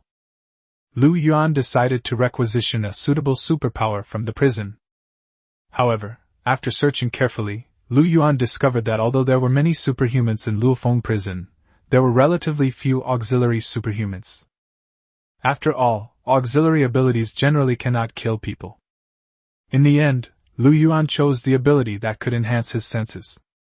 This superpower can also be used in combat, such as enhancing vision and hearing, and can be useful in battle. Lu Yuan, on the other hand, used it to enhance his sense of smell to the extreme. Good heavens, this world smells terrible. Lu Yuan almost threw up. The various unpleasant smells made him very uncomfortable. Lu Yuan took a full minute to adjust, and then tried to discern a familiar taste among the various flavors. His plan was simple: since Xiao and I had gone in, he would find her first. There was nothing he could do. He still really wanted to sleep with Xiao and I. In addition, he had held Xiao and I before and was quite familiar with her scent, which he still remembered vividly. Something just doesn't feel right. Lu Yuan inwardly berated himself. How did he end up looking like a simp when he was trying to find someone by smell? Follow me. Lu Yuan walked at the front, constantly changing positions, trying to find Xiaoni's scent. However, several minutes passed, and he still couldn't catch a glimpse of Xiaoni's scent. Huh! Lu Yuan suddenly smelled a faint, peculiar body fragrance. This body scent seemed somewhat familiar. But it wasn't Xiaoni's flavor. Wait, is it her? Lu Yuan's long-buried memories were stirred up, and he finally realized why they felt so familiar. Simply because this fragrance belonged to someone else he used to know very well. It's Xiao Jing. Although Lu Yuan was unwilling to admit it, he still remembered Xiao Jin's scent. Forget it, let's find her first. Lu Yuan quickly made a decision. It was simply a matter of completing the mission. Moreover, Xiao Jin might be with Xiao and I too. Lu Yuan located the scent that Xiao Jin left in the air and began to track him. Most of Ningxing used to be forested. Before long, Lu Yuan and the others left the streets and came to the wilderness. With his strong stamina, Lu Yuan was actually very fast and did not feel tired at all. They didn't encounter any more members of the beast god cult along the way. As for zombies and strange beasts, they only encountered a few occasionally, which Qin Yumu and Qing Qing easily dealt with. About half an hour later, suddenly a scream came from ahead. Help! Help! A group of students in school uniforms ran towards Lu Yuan, with a huge black wolf chasing after them. A Class B beast, and at least Tier 3. Qin Yumu said softly. It's unlikely that these students can win. Just then, the black wolf stopped. It not only stopped, but even started to back away. Beasts are actually quite sensitive to danger, and that black wolf must have sensed the powerful aura emanating from Lu Yuan and his companions. The retreat of the black wolf gave the students a chance to survive. They quickly rushed up to Lu Yuan and the others stopped and gasped for breath. Lu Yuan, it's you? A surprised voice rang out at that moment. It was Zhang Qing who spoke. Lu Yuan didn't expect it to be such a coincidence that some of the people he met in the first group were his classmates from Ningxing No. 1 High School. Not only that, he even saw Gu Jinshan, the former principal of Ningxing No. 1 Middle School, among this group of students. Gu Jinshan was removed from his position as principal and demoted to a regular teacher. He volunteered to lead a team into the trial because he is an esper, and the city lord's mansion agreed. Qin Yumu explained softly, clearly understanding Lu Yuan's question. Lu Yuan nodded, indicating that he understood. Lu Yuan, are you causing trouble? Zhang Qing then shouted angrily. You didn't participate in the trial at all, so how did you end up here? We were suddenly attacked by many powerful alien beasts and lost contact with the outside world. Someone must have done something to us. Your appearance was such a coincidence, it must be you. The more Zhang Qing talked, the more reasonable his speculation seemed, and the more indignant he became. Well, Lu Yuan, you're disgusting. You haven't even awakened your own superpowers, yet you want to kill us all? How can you be so vicious? Zhang Qing, if you're not smart enough, just donate your brain to the zombies here. Lu Yuan looked at Zhang Qing with the eyes of someone looking at an idiot, then glanced at the others. I am Lu Yuan, the warden of Luofong prison. Luofong prison has been commissioned by the city lord's mansion to search for you. From now on, just follow us. We need to find the other people, and then we can leave together. Upon hearing Lu Yuan's words, a cheer erupted from the crowd. Oh, they really came to rescue us? Great! We're saved! Fallen Phoenix Prison, I know it, it's full of people with superpowers. Seeing how happy these people were, Zhang Qing suddenly became annoyed. You really believe him? Zhang Qing sneered. Do you even know who he is? That's Lu Yuan, the good-for-nothing in our class whose parents are both S-level, but he hasn't awakened any superpowers. A whirlwind blew in Zhang Qing's face, sending him flying several meters away.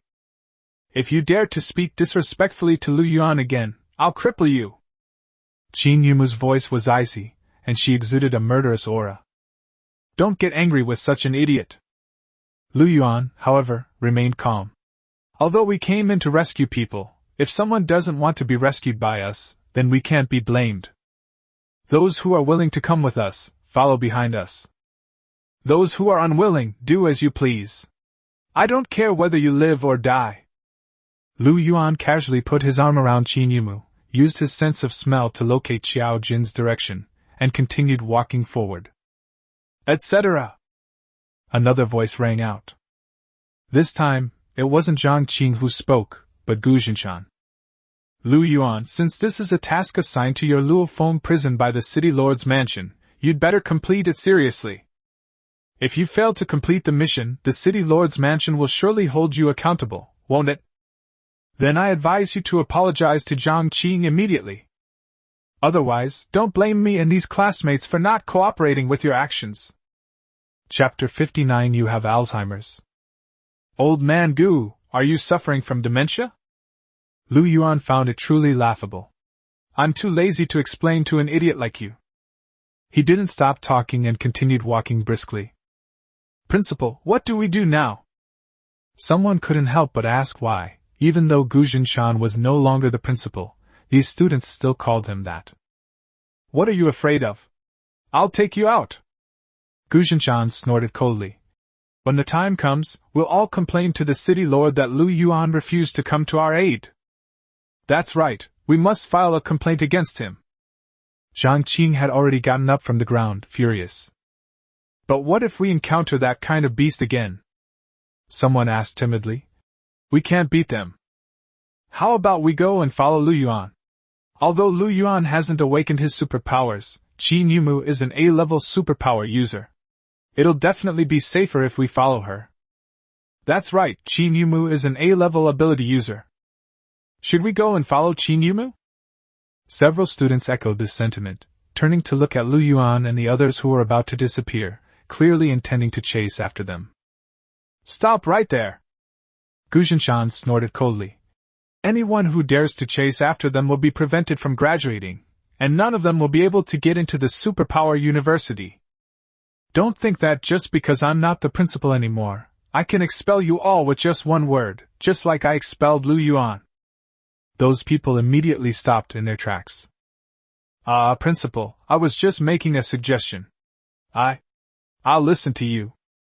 Yes, we'll listen to you. Principal, we'll do whatever you tell us to do. There was nothing they could do. Gu Jinshan's influence was still considerable, and they really didn't dare to offend him. All right, you all better remember this. Gu Jinshan glanced at everyone and said, We encountered Lu Yuan and asked him for help, but Lu Yuan abandoned us because of personal grudges. After you leave, you must tell the city lord this truthfully, understand? Clear. Headmaster, we will tell the city lord the truth. Lu Yuan is so hateful. We must go to the city lord and complain about him. The students responded enthusiastically. Very good, now I'll take you out. Gu Jinshan was very satisfied. That little bastard Lu Yuan not only hit him, but also made him lose his principal position at his age. Such a disgrace, he would definitely not let Lu Yuan get away with it. He wanted to show that little bastard that Gu Jinshan wasn't someone to be trifled with. Gu Jinshan was naturally unaware that Lu Yuan truly didn't take him seriously at all. Lu Yuan walked faster and faster, and for the next 10 minutes or so, he didn't encounter anything along the way. Until the view suddenly opened up, a bare rocky mountain appeared before Lu Yuan. A fierce fight is taking place at the foot of the mountain. On the rocky mountain, there were hundreds of students, some of whom looked injured, while others were releasing ranged attack abilities. At the foot of the mountain, there were only 4 people blocking the way, 2 men and 2 women. One of them was Li Yunfei. She was continuously casting healing spells, targeting a boy who was standing in front of her. Lu Yuan's gaze, however, unconsciously fell on another woman. That was Qiao Jin. Qiao Jin didn't look much different from how Lu Yuan remembered her, except that she appeared more mature, and the current Qiao Jin also showed her powerful side. Water arrows flew from her hands, killing one strange beast after another. At the foot of the rocky mountain lies a vast, desolate plain, where, at this moment, an endless array of strange beasts roam, a veritable miniature beast tide.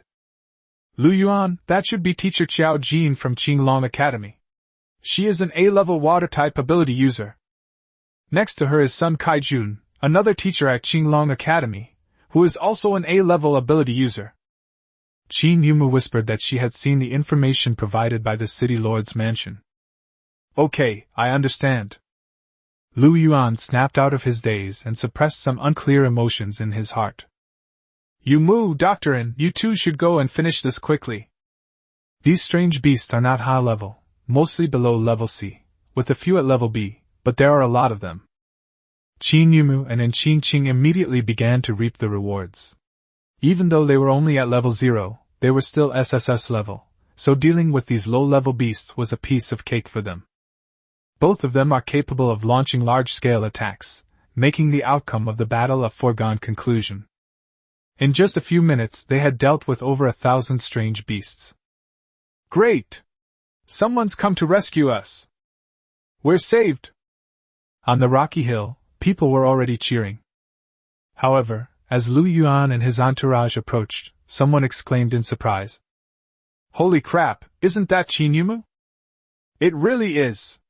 That really is our school beauty, Qin Yumu.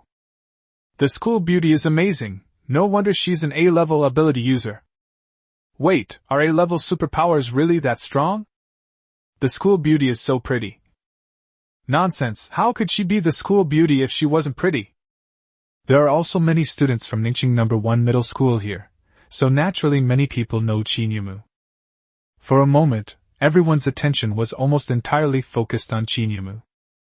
Hello everyone, I am Qin Yumu, Assistant Warden of Luofong Prison.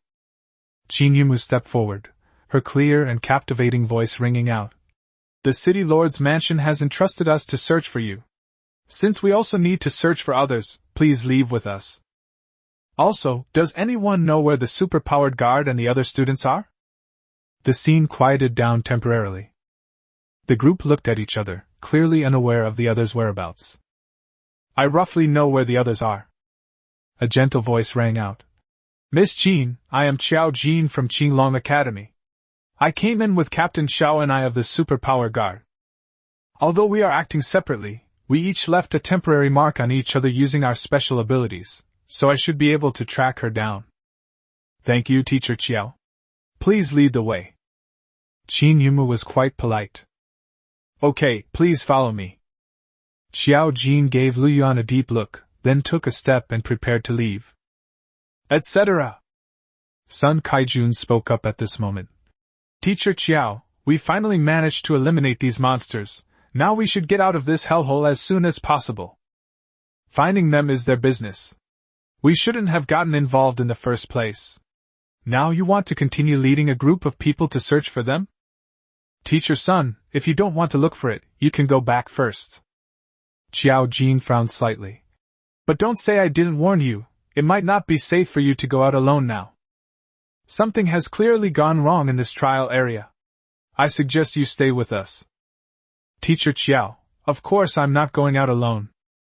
Sun Kaijun, however, seemed confident.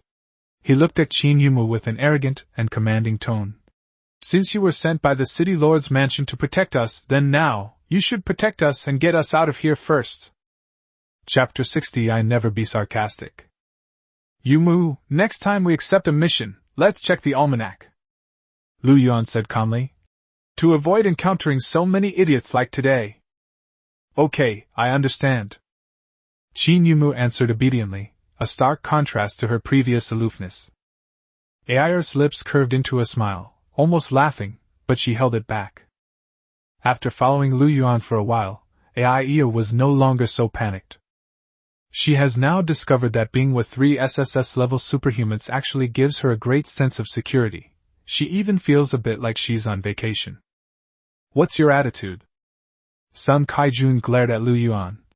Who are you insulting with those sarcastic remarks? You've misunderstood. I never speak in a sarcastic way. Lu Yuan looked at Sun Kaijun and said, I didn't insult you. I was just stating the facts. You're an idiot. If you want to leave, then get out of here. Nobody's going to protect you. You. Sun Kaijun was furious. How dare you insult me? Do you know who I am? I'm warning you, I'm a teacher at Azure Dragon Academy. That's enough, teacher Sun, finding someone is the priority. Xiao Jin raised his voice, his tone clearly angry. If you don't want to help, you can leave by yourself. Xiao Jin, you were the one who wanted to come in and help in the first place. I never said I wanted to come in. Sun Kaijun was somewhat annoyed. If you want to keep looking, go by yourself, don't drag me along. Anyway, I need to get out now. Sun Kaijun paused for a moment, then pointed and said, You too, come out with me. As long as you escort me out safely, I guarantee you'll both get into Azure Dragon Academy. Sun Kaijun was referring to Li Yunfei and the boy next to her. This boy is actually from Ningqing No. 2 Middle School, named Tang Wei. His special ability is called Fist Explosion, which is a bit strange. When he attacks with his fist, his strength can be amplified 100-fold. Although this ability is rated as A-level, it is actually somewhat useless because it is only applicable to close-range attacks and has very poor defense. However, the results of Tang Wei teaming up with Li Yunfei this time were surprisingly good. With Li Yunfei constantly healing him, Tang Wei was practically invincible, defeating a strange beast with a single punch, and his combat power was even stronger than Xiao Jin's. Ms. Sun, I'm in charge of this student recruitment, so it seems you can't make the decision, right? Xiao Jin's tone was clearly displeased. Besides, as a teacher with A-level superpowers, are you having 2 students with the same A-level superpowers escort you? Do you want everyone to know that all the teachers at Qinglong Academy are as cowardly as you? Xiao Jin, that's enough. My abilities aren't suited for combat. Sun Kaijun was somewhat embarrassed and angry. Besides, I have 2 special recruitment slots. Why can't I make a decision? Li Yunfei, Tang Wei, do you want to go to Qinglong Academy? Xiao Jin can't guarantee you'll get into Azure Dragon Academy, but I can. I'm asking you one last time, do you want to come out with me? Yes, we are willing. It was Li Yunfei again, and she agreed incredibly quickly. After all, this was yet another stroke of good fortune for her. She pulled Tang Wei aside and whispered, Tang Wei, we can team up for a long time from now on. We are the most suitable partners. Together, we are even stronger than S-class ability users. Okay, I'm willing too. Tang Wei was actually quite satisfied with the result. Very well, come with me. Sun Kaijun was very satisfied. He looked at Lu Yuan and snorted coldly. Kid, you better remember this. Once I get out, I will have a proper discussion with your city lord. Idiot. Lu Yuan then uttered 2 more words in a low voice. Li Yunfei pulled Tang Wei towards Sun Kaijun, and as they passed Lu Yuan, they suddenly stopped. Lu Yuan, Qi Numu, you may be successful for now, but you are destined to be trapped in such a small place as Ningqing for the rest of your lives. Li Yunfei's tone held a hint of pride. And I am about to head to Qinglong Academy and stand on that even higher stage. One day, I will leave you both far behind. Li Yunfei, actually I admire you a little now. Qi Numu's tone carried a hint of sarcasm. How can someone manage to make the wrong choices every time? I am truly far from being able to match your foolish talent. At this point, she turned to Xiao Jin and said, Teacher Xiao, please lead the way. Xiao Jin didn't say much this time, just nodded and walked to the other side. The other students followed behind Xiao Jin. Although some of them were also eager to get out, they ultimately felt it was safer to stay with Xiao Jin and Qin Yumu. Li Yunfei and Tang Wei are really lucky to have entered Qinglong Academy like this. Yes, I'm really a little envious of them. No one from Ningqing has entered Qinglong Academy in recent years. Envy is useless. With our abilities, even if we went with them, Teacher Sun wouldn't even look at us. That's true. But what's going on between Li Yunfei, Lu Yuan, and Qin Yumu? Tell us from your school, what's the gossip? This matter is actually very simple. The group actually started gossiping, mostly about the so-called love and hate between Lu Yuan, Li Yunfei, and Qin Yumu, with some truth and some embellishment. However, just a few minutes later, before everyone had even finished gossiping, they heard screams from behind. Help! Help! Xiao Jin, save me! Please save me! That was Sun Kaijun's voice. The group stopped and turned around, only to see Sun Kaijun stumbling and running wildly toward them, with a huge red wolf chasing after him. As Sun Kaijun ran, he waved his hands, sending stones and other objects flying toward the red wolf. Everyone understood that Sun Kaijun's ability was something like telekinesis. It's hard to say how strong or weak this ability is. If the object it can move is heavy enough and fast enough, it can also cause a strong attack. But as it stands, those stones haven't stopped Red Wolf's speed at all. Ms. Qin, I'm sorry, but he is, after all, my colleague. Xiao Jin quickly walked to the front, explained to Qin Yumu, and then waved his hand, sending dozens of water arrows shooting towards the Red Wolf.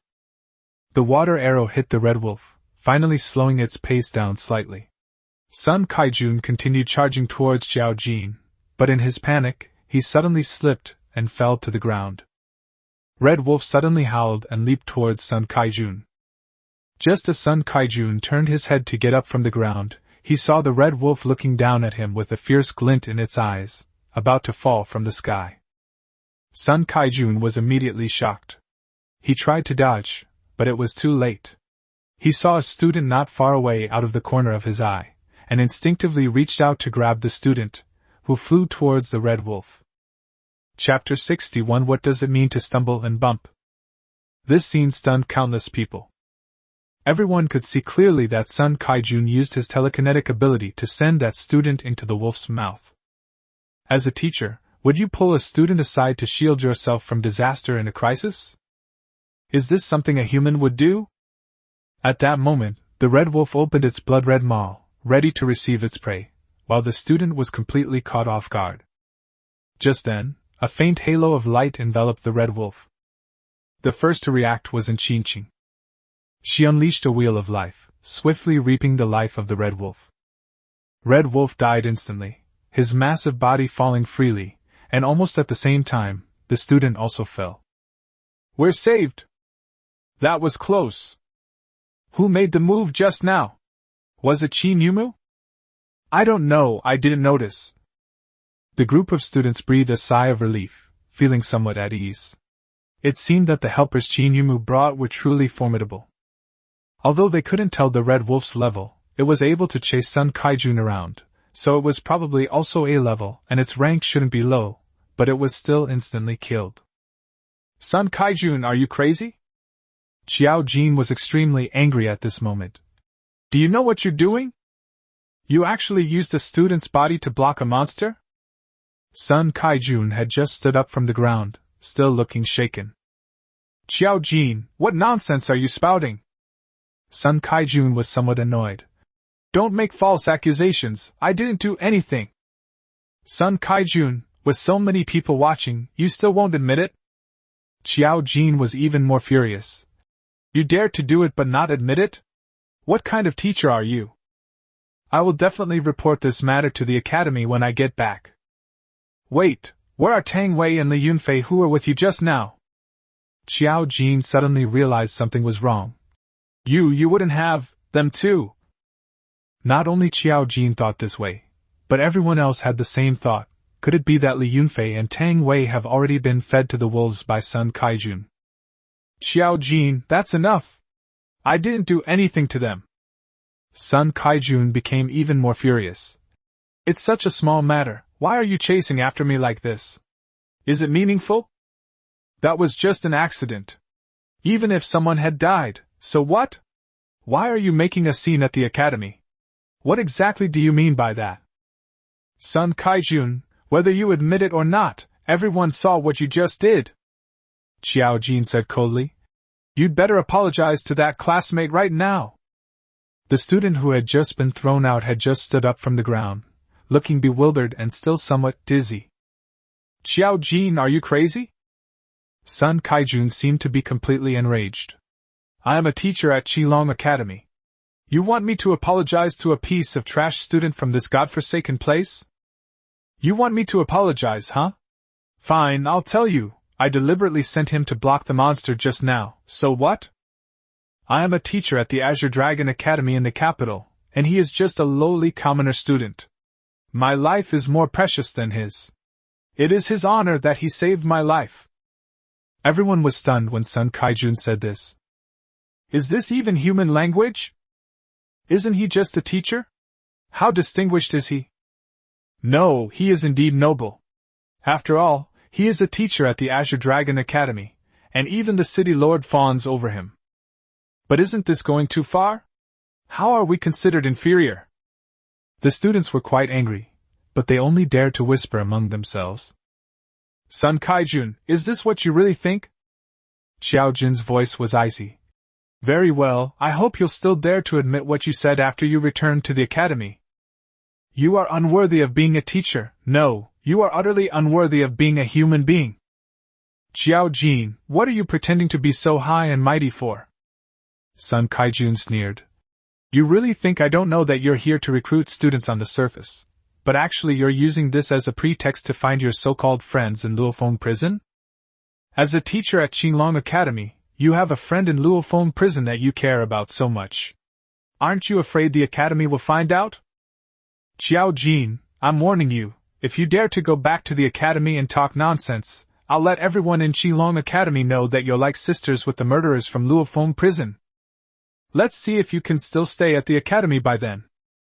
Everyone subconsciously looked at Xiao Jin. Could this beautiful teacher really have a murderer friend? Oh, I just remembered, Xiao Jin, you felt you were being too polite to these people at Luofong prison. You told the city lord earlier that you wanted to visit the warden. Were you deliberately trying to curry favor with them? Sun Kaijun glanced at Lu Yuan and the others, then continued to mock Xiao Jin. You've really fallen from grace. As an instructor at Qilong Academy, you're behaving so humbly towards such insignificant characters. Xiao Jin, let me tell you, even if you spread this to the academy, everyone will only think you've brought shame to the Azure Dragon Academy.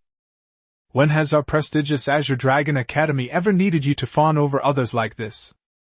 Sun Kaijun became more and more proud as he spoke. Whether he had convinced himself, or the Azure Dragon Academy was really like that, it was hard to tell. Alright, I'm too lazy to waste any more words with you guys. Sun Kaijun looked at Lu Yuan again. Who's in charge of Luofong prison? No matter who's in charge, get me out of this hellhole right now. Don't say I didn't warn you. Even if I were to have a minor accident here, your city lord wouldn't be able to explain it to our Azure Dragon Academy. I just called you an idiot, but it seems I was right. Lu Yuan said indifferently. I'll say it again, if you want to get out then get out yourself. Otherwise I'll let you experience what it's like to bump and bruise. What? You want to hit me? Sun Kaijun sneered. You're the real fool. Have you thought about the consequences of hitting me? Go ahead and try, Lu Yuan suddenly appeared in front of Sun Kaijun and kicked him in the stomach.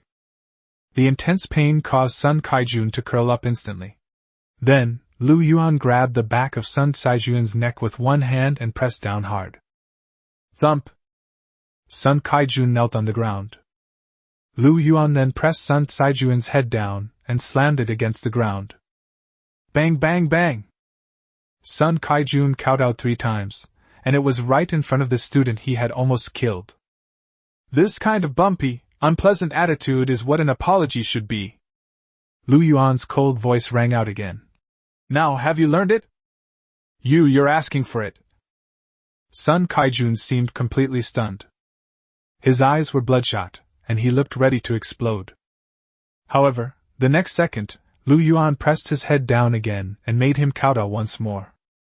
It seems you haven't learned it yet, so I'll continue teaching you. Bang bang bang. 3 more kowtows. Then there was Yuan's voice. Now have you learned it? Chapter 62 I will teach you until you understand. You actually dare to. Sun Kaijun was going crazy. He had never experienced such humiliation before. But he only managed to say a few words before he was forced back down and made to kowtow 3 more times. See? I wasn't wrong to call you an idiot, was I? Yuan's voice was indifferent. I've taught you this so many times, and you still can't do it. But it's okay, I'm definitely a more qualified teacher than you, and I'll teach you until you understand. After saying this, Yuan pressed Sun Saijuan's head down again. Ha! I don't know who couldn't help but laugh first. No one else pretended anymore. Great! He should kowtow and apologize. Exactly, what's with the pretense? Just because you're from the capital doesn't mean you're so great. What kind of trash teacher is this? Don't our lives matter? I've wanted to curse him for a long time, what an idiot! Thanks to Luofong prison, they finally helped me vent my anger. That's Yuan from Ningqing No. 1 High School, isn't he awesome? TCH, I just heard that Ningqing No. 1 High School expelled him. The students felt a great sense of relief. Sun Saijuan's words had been far too provocative. Xiao Jin! Sun Kaijun roared in exasperation. You're still watching? Yuan! Xiao Jin finally spoke. Her voice sounded somewhat strange. What? Are you going to plead for him? Yuan looked coldly at Xiao Jin. Yuan, you've misunderstood. I'm not pleading for him. He really should apologize. There was an ambiguous tone in Xiao Jin's voice. However, he is, after all, a teacher at Qinglong Academy. I will definitely report what he did today to the academy, and the academy will definitely deal with him. You don't need to. Seemingly afraid that Yuan would misunderstand, she quickly added. Yuan, I just don't want you to get into trouble. You've only been the warden of Luofong prison for a short time, and I've heard that you've offended some people. Anyway, I just care about you. I don't need your concern. Yuan suddenly roared. He thought he could ignore it, but now he realized that he still cared. Unconsciously, Yuan exuded a cold aura, and at that moment, everyone could feel his resentment. Xiao Jin, your surname is Xiao, and mine is Lu. From now on, we'll go our separate ways. You go your short way, and I'll go my long way. Don't bother with my concerns, you don't deserve them. The surroundings suddenly fell silent. Everyone wasn't stupid. At this moment, they all felt like they had discovered a new continent. There seemed to be a story between Yuan and this beautiful instructor from Qinglong Academy. Even Qin Yumu and Qin Wenru looked at Yuan with a slightly different expression. Clearly, they were unaware of the relationship between Yuan and Xiao Jin. Ha ha, I see. Sun Kaijun burst into laughter at this moment. Xiao Jin, I was wrong. I thought you wanted to meet some good girlfriend, but I never expected that you really wanted to meet your little lover. Yuan pressed Sun Kaijun down to continue kowtowing. He didn't stop after finishing the 3 kowtows, continuing to kowtow loudly. You pretty boy, let me go. I'm telling you, you're dead. Do you even know whose woman Xiao Jin is? Xiao Jin, you better tell your pretty boy to stop. Believe me, I'll tell your fiancé, and he'll kill this pretty boy in a heartbeat. Sun Kaijun first threatened Yuan, and then Xiao Jin, but neither of them paid any attention. As a result, Sun Kaijun quickly lost his temper. Let go of me. I can do it myself. I'll apologize. I know how to apologize. Sun Kaijun ultimately lacked the necessary backbone, and couldn't continue to be stubborn. Is that so? Yuan finally let go. Then let everyone see what you've got.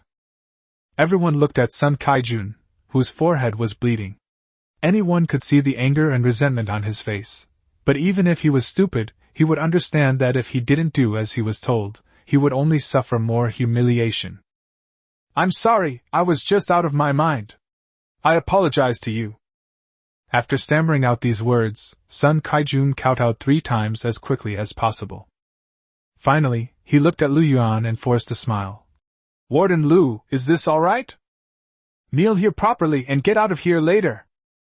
Lu Yuan straightened up and looked at Xiao Jin. Lead the way. You've already wasted a lot of time. Xiao Jin looked at Lu Yuan with a complicated expression. His lips moved as if he had a lot to say, but in the end he just nodded gently. Okay. She gave Lu Yuan a deep look, then turned and walked to the front. Everyone follow me. Everyone quickly followed. Lu Yuan, thank you. The student who had just kowtowed to Sun Kaijun over 100 times came to Lu Yuan and thanked him. Lu Yuan nodded in response without saying anything, and the student quickly caught up with the group. Lu Yuan, let's follow. Qin Yumu then put her arm around Lu Yuan's arm, her voice soft. Lu Yuan let out a soft breath. The resentment in his heart had almost completely dissipated. Okay, everyone follow. Lu Yuan put his arm around Qin Yumu's slender waist and followed her. Only after Lu Yuan and the others disappeared into the depths of the woods did Sun Kaijun finally get up from the ground. He clenched his fists, pounded the ground, and roared. Lu Yuan, Xiao Jin, I will never let you two, get away with this. Teacher Sun, are you alright? A cautious voice came from behind. Sun Kaijun suddenly turned around and saw Li Yunfei and Tang Wei. You've been here for a while? Sun Kaijun looked at the two of them coldly. Teacher Sun, I also have a grudge against Lu Yuan. I'm afraid that if I speak up for you, he'll do something even worse. As Li Yunfei said this, she seemed to remember something and quickly cast a healing spell. Let me heal you first. With the pain in his forehead subsiding, Sun Kaijun seemed to calm down a bit. He stood up and looked at Li Yunfei. You just said that you have a grudge against that pretty boy Lu Yuan? Teacher Sun, Lu Yuan is actually my ex-boyfriend. I know his story very well. However, he recently fell for someone else and then humiliated me in various ways. In fact, Ningqing has many enemies with him, and he probably also offended the Zhao family in the capital. Li Yunfei paused for a moment, then continued. In short, Teacher Sun, if you want to deal with Lu Yuan, I can help you. There are many ways. Why don't we go outside first and talk as we walk? Go out? Sun Kaijun snorted coldly. If we encountered an A-level alien beast like before, could the two of you defeat it? This? Li Yunfei was stunned. Then, Teacher Sun, what do you suggest we do? Chapter 63. You must check the almanac. Of course we should follow them. Sun Kaijun snorted coldly. Let them clear the way for us, and we'll just follow from a distance. Don't worry, our Azure Dragon Academy has specialized equipment. I can keep tracking Xiao Jin. That's great. You're amazing, Teacher Sun. Li Yunfei looked delighted and even flattered him. You're quite sensible. Sun Kaijun was quite satisfied. Don't worry, I will definitely keep my promise to you. As long as we can leave safely, you two will be the only 2 people from Ningqing to be admitted to Qinglong Academy this time. Thank you, Teacher Sun. Li Yunfei and Tang Wei thanked them together, their eyes filled with joy. The two of them quickly followed Sun Kaijun, secretly trailing Lu Yuan and his group. At this moment, the atmosphere among the teams searching for the others with Lu Yuan was quite lively. Ultimately, everyone feels safe now. Speaking of which, didn't you say Lu Yuan hadn't awakened any superpowers? How come he just easily defeated that Sun Kaijun? I don't know either, I heard it from others. How did Lu Yuan become the warden of Luofong prison? Isn't it all female prisoners there? How can a man be a warden? That's a private prison. Anyone can be a prison if the owner wants. By the way, who's that person wearing the mask? They look like they have a great figure. Many people were whispering among themselves that Lu Yuan's previous beating of Sun Kaijun had made everyone feel much closer to him. As they walked and chatted, they even felt like they were sightseeing. Roar! A sound suddenly came from ahead, and everyone instinctively stopped and looked back. A battle is taking place ahead. Everyone speed up! Xiao Jin said something at this moment, and then she started running. Lu Yuan and Qin Yumu suddenly appeared at the front of the group and followed. Qin Wenru and Qin Qing and Ai naturally followed closely behind. As for the students who had just stopped, they also realized what was happening and started running together. About 3 minutes later, the view suddenly opened up, and a huge meadow appeared in front of them. The grass was now a mess, but the battle was over. Hundreds of students in school uniforms were sitting on the ground, panting heavily. We won! We won! We actually killed an A-level zombie! This zombie must be at least level 3, right? I thought we were doomed! Luckily, Teacher Ma and Teacher Zhang were with us, otherwise we would have been finished. Some people cheered, while others were relieved. Lu Yuan, Qin Yumu, great, you're here! Excited voices rang out as a couple, a man and a woman, ran quickly toward Lu Yuan. It was Han Junjun and Zhao Fei. Han Junjun, are all the people here from Ningxing No. 2 Middle School? Qin Yumu glanced at the list and concluded. Our Luofong prison has been commissioned by the City Lord's mansion to find you. It would be convenient for you to tell them to come with us, as we still need to find other people. Okay, we'll go and talk to them right away. Han Junjun pulled Zhao Fei back again, and about 2 minutes later, the two returned. Accompanying them were a man and a woman in their 30s. Lu Yuan, Qin Yumu, these are our teachers Ma Bo and Zhang Jing from Ningxing No. 2 Middle School. Han Junjun quickly introduced. Teacher Ma, Teacher Zhang, this is... I know that Qin Yumu from Ningxing No. 1 High School is a genius young lady who has awakened an A-level superpower. Ma Bo interrupted Han Junjun. Qin, you've only just awakened your superpowers, how can you protect us? Although I am only a B-level ability user, I am already at the 5th level. My teacher, Mr. Zhang, is also a 5th level B-level ability user. I'm just here to tell you that we students of Ningxing No. 2 Middle School can protect ourselves, so we don't need your so-called geniuses from Ningxing No. 1 Middle School to escort us. Teacher Ma, Qin Yumu and Lu Yuan are no longer students at Ningxing No. 1 High School. Han Junjun tried to explain. Even if it's not like that now, it was before. Ma Bo snorted coldly. In short, we can protect ourselves. No, Teacher Ma, Qin Yumu and Lu Yuan represent Luofong Prison.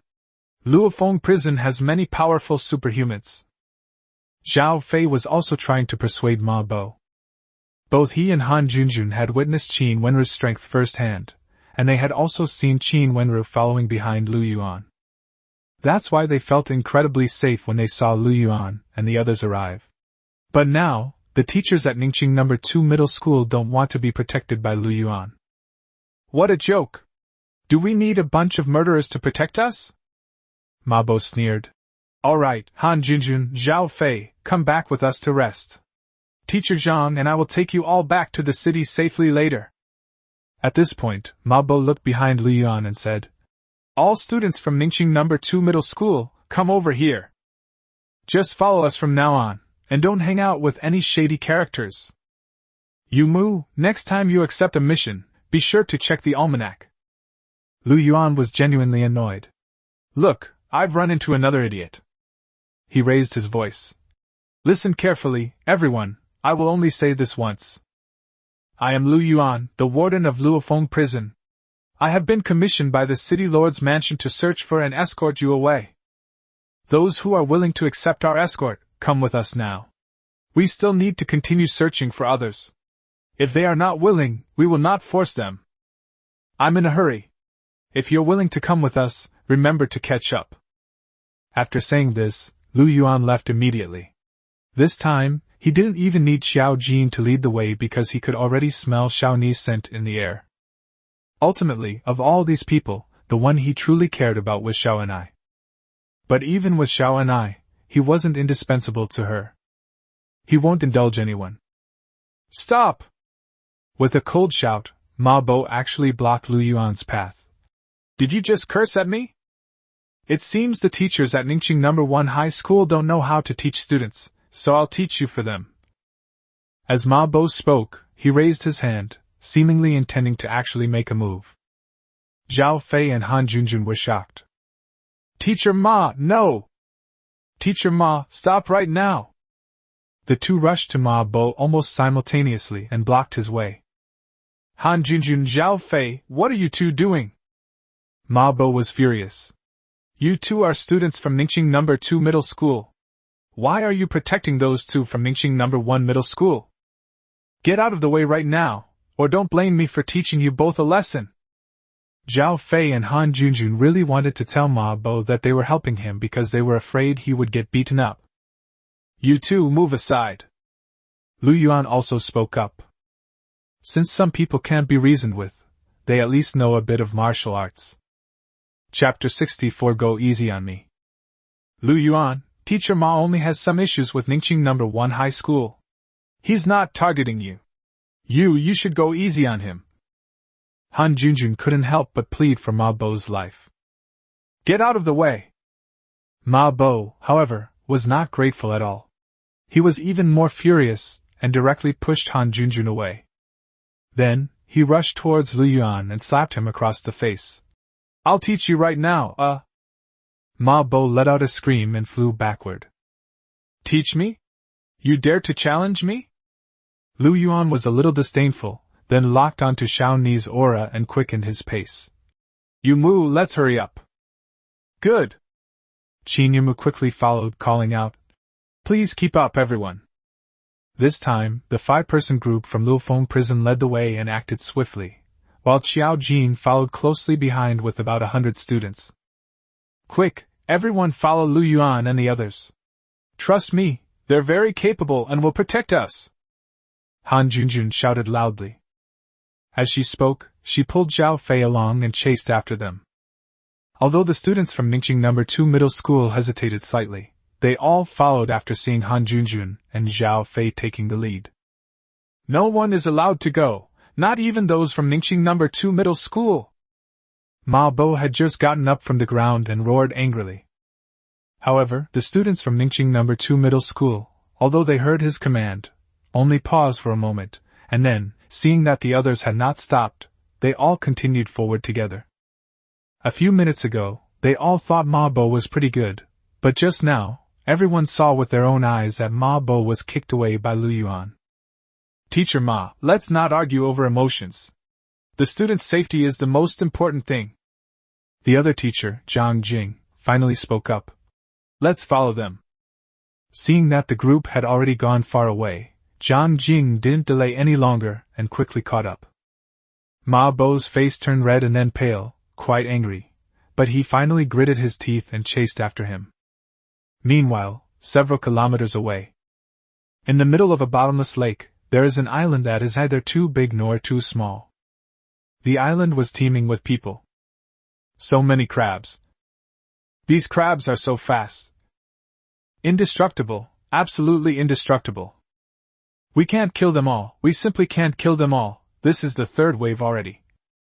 This is where the thousands of students participating in the trial are located, along with dozens of members from the Superpower Guard. The superpowered guards gathered all the students on this island last night, thinking that they could better protect everyone by using the natural barrier of the surrounding lake. But when dawn broke, they found that the sky had fallen. Countless mutated crabs crawled out of the lake and launched an attack on them. In half a day, this was the third attack launched by the mutated crab. Although the first 2 attacks were blocked, most of the students were now exhausted. Most importantly, everyone felt that there were definitely more mutated crabs in the lake. What if other strange beasts attacked? Don't panic, everyone. Maintain formation and focus on defense. A clear and moving voice rang out. Let's hold on a little longer.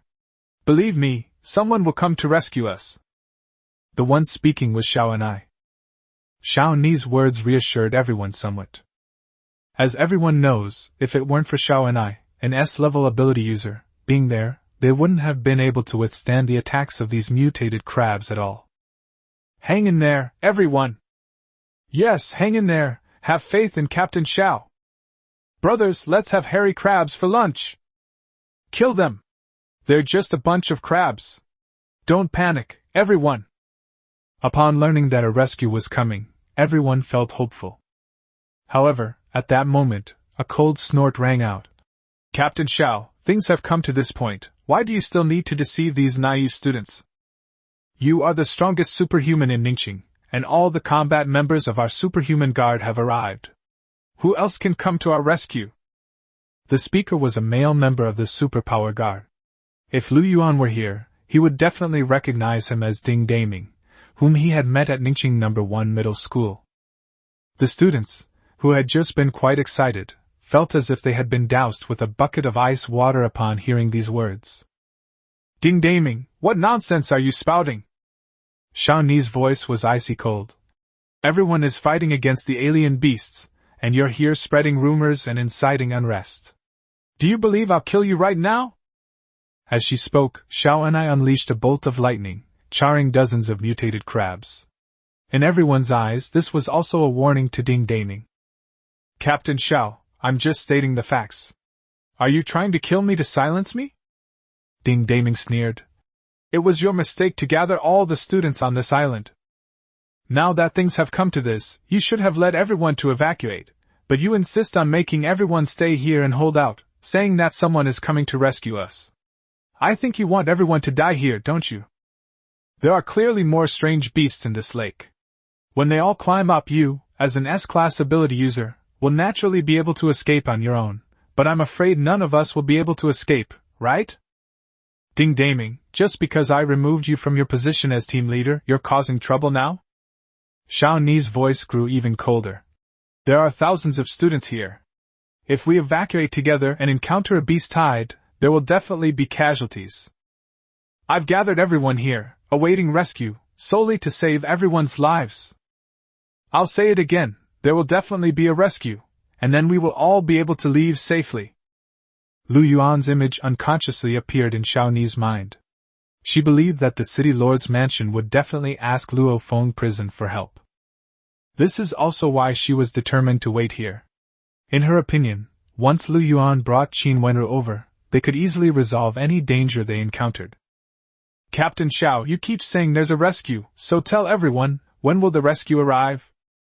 Ding Daming continued to sneer. You made a mistake but refused to admit it. You just hope everyone dies here, then no one can hold you accountable. Xiao and everyone regards you as the guardian of Ningxing. Is this how you repay them? Shut up! An angry voice rang out at that moment. Don't you dare slander Captain Xiao! It was a petite girl who was not far from Ding Daming. She rushed towards Ding Daming with a very angry look and kicked him. Roll! Ding Daming was even faster, kicking the petite girl in the stomach. Well! The girl screamed and flew backward, heading straight for Xiao and I. Xiao and I caught the girl almost instinctively. The moment Xiao and I caught the girl's eyes suddenly turned extremely fierce, and a dagger suddenly appeared in her hand. The next instant, the dagger pierced Xiao Ni's heart. Chapter 65. Aren't they all after you? Crack! A flash of lightning sent the petite girl flying backward, but she deftly flipped in midair and landed on the ground. But the dagger remains embedded in Xiao Ni's heart. Captain Xiao! Captain, are you alright? Team leader. Several gasps rang out. This sudden turn of events shocked everyone. Xiao and I clutched her chest, stumbled back a few steps, and then collapsed to the ground, her face instantly turning pale. You're not a student! Xiao Ni's icy tone held a hint of weakness as she asked. Who are you? Not only Xiao and I noticed something was wrong, but everyone else did too. The girl was very strong and could not possibly be a student who had just awakened her superpowers. Ha ha, Xiao and you never thought you'd fall into my hands, did you? Ding Daming laughed smugly. I've had enough of your arrogant attitude. You call yourself the guardian of Ningxing? Today I'll see what you're willing to sacrifice to protect these students. At this point, Ding Daming looked at the petite girl. Miss Sangqi, please ask those beasts to stop attacking first. I need to have a proper talk with Xiao and Good. The petite girl suddenly let out a strange scream, and the next second, the seemingly endless mutated crabs suddenly retreated and quickly returned to the lake. This scene caused Xiao Ni's expression to change. This woman named Sangqi can actually control those strange beasts. Ding-daming, you actually colluded with the alien beasts? Xiaoni's tone was icy. You joined the beast god cult? That's right. Ding-daming sneered. Xiao and I, since you already know, I'm not going to pretend with you anymore. This Miss Sang-Chi is an S-level ability user from the beast god cult. And she, now, obeys my commands. With just one command, I can bring all the strange beasts in the lake ashore, and you, along with these thousands of students, will surely die. Ding-daming, you're asking for death. One of the superpowered guards could no longer tolerate it. However, before he could finish speaking, a scream rang out as Sang-Chi suddenly appeared in front of him and punched him away. The superpowered guard member was thrown more than 10 meters away and crashed heavily to the ground, unconscious. Sang-Chi quietly returned to Ding-daming's back, as if nothing had happened. Those who don't want to die, behave yourselves. Ding-daming coldly swept his gaze over the crowd. Otherwise, Miss Sang-Chi will make you all lose face. The scene was eerily silent. Now everyone believed it. Sang-Chi was indeed an S-class superhuman. After all, the one in the superpowered guard who was just knocked away and seriously injured was a 4th-level A-grade superpowered individual. Xiao and I still has a dagger stuck in her chest and appears to have lost her fighting ability. The rest of the superpowered guards are no match for Sang-Chi, and there are countless strange beasts in the lake, which makes everyone feel somewhat hopeless. Even if someone does come to the rescue, I'm afraid they won't be able to defeat these powerful enemies. Ding-daming, what exactly are you trying to do? Xiao and I asked coldly. Things had developed in a way that exceeded her expectations. What do I want to do? Ding-daming moved closer to Xiao and I. Xiao and I, why are you pretending to be confused? Ask any of the men who have joined the superpower guard in recent years, isn't every single one of them here because of you? If it weren't for you, would I, a 4th-tier A-level ability user, need to stay in a small place like Ningqing? Ding-daming grew increasingly angry as he spoke. But what about you? You actually removed me from my position as team leader over such a trivial matter. This incident has woken me up. Being a lapdog has no future. You'll always be high and mighty, and you don't respect me at all. In that case, I'll take what I want myself. Ding-daming brazenly surveyed Xiaoni's alluring figure, his eyes no longer concealing his desire. TSK, Xiao and I, your figure is truly mesmerizing. Do you know how many nights I've dreamed of you? Want to guess what I did to you in my dreams? Smack! A bolt of lightning struck, heading straight for Ding-daming. The speed was so fast that Ding-daming had no time to react. Just as the lightning was about to strike Ding-daming, Sang-Chi suddenly intervened and pulled Ding-daming away. But just then, a flash of cold light appeared, and a dagger flew rapidly towards Sang-Chi. It was none other than the dagger that had pierced Xiaoni's heart earlier. Sang-Chi did not dodge, she reached out and caught the dagger. Crack! An electric arc exploded from the dagger. Sang-Chi let out a muffled groan and suddenly flung away the dagger, simultaneously throwing Ding-daming aside as well. A wisp of smoke instantly rose from her body, and an unpleasant smell filled the air, as if something had been burnt. Oh! Captain Xiao is alright! That's great, Captain Xiao isn't injured! Haha, strike them dead with lightning! Some people cheered excitedly. Ding-daming asked incredulously. Xiao and I, you weren't injured? If I were so easily ambushed, how could I have survived until now? Xiao and I stared coldly at Ding-daming, her killing intent palpable. She slowly raised her fair hand, arcs of electricity crackling in her palm. Ding-daming, I'm giving you a chance to expose the beast god cult's conspiracy. Otherwise, you will surely die in my next attack. Xiao and I, who are you trying to scare? Ding-daming quickly regained his composure. Even if you're alright, so what? Miss Sang-Chi, let her see your army of beasts. Sang-Chi quickly let out another strange scream, and then the lake water churned. Countless mutated crabs crawled out from all around. But this time, it wasn't just the mutated crabs. Everyone also saw countless water snakes surfacing, and then, they saw countless fish. These fish leaped out of the water, and they even had wings. Those are all mutated flying fish. Okay, so many. So many snakes, I'm terrified of snakes. Oh no, those fish can fly. What kind of strange beasts are these? I've never seen fish like these before. In an instant, thousands of students panicked again. After all, they had only recently awakened their superpowers. Most of them were still at level 0, and level 1 superpower users were already few and far between, so their combat power was really not that great. They had just fought the mutated crabs and could barely kill them one-on-one, but the problem was that there were too many mutated crabs. Now there were even more mutated flying fish and snakes, none of which looked easy to deal with. However, after the mutated crabs came ashore this time, they all stopped, and the water snakes did the same. They did not attack immediately. Xiao and I, the strange beast you saw is just the tip of the iceberg at the bottom of this lake. Ding Daming sneered. I only need to give the order, and even if you manage to escape, no one here except you will survive. But if you submit to me and join the beast god cult, I can spare them. Chapter 66 Who will come to save you? Ding Daming, you're just daydreaming. Xiao Ni's voice remained icy. Anyone who joins the beast god cult is a traitor to humanity. You are no longer worthy of being a human being, much less worthy of negotiating with me. Xiao and I slowly glanced at the others and raised her voice. Don't panic, everyone. Listen to my instructions, and we will definitely be able to withstand the attack of the alien beasts. Believe me, we can hold on until the rescue arrives. Xiao and I, even if there is such a thing as a rescue, you're the only one who can hold on. Ding Daming sneered. All you're saying is that you want these students to be your cannon fodder. He turned to look at the crowd. I know you don't want to believe me, but I ask you, when these strange beasts behind me attack, do you think Xiao and I will be the first to die, or one of you? Ask yourselves honestly, do you have the ability to protect yourselves? Now your only way to survive is to persuade Xiao and I to submit to me. As long as Xiao and I submits to me, I guarantee that every one of you will survive.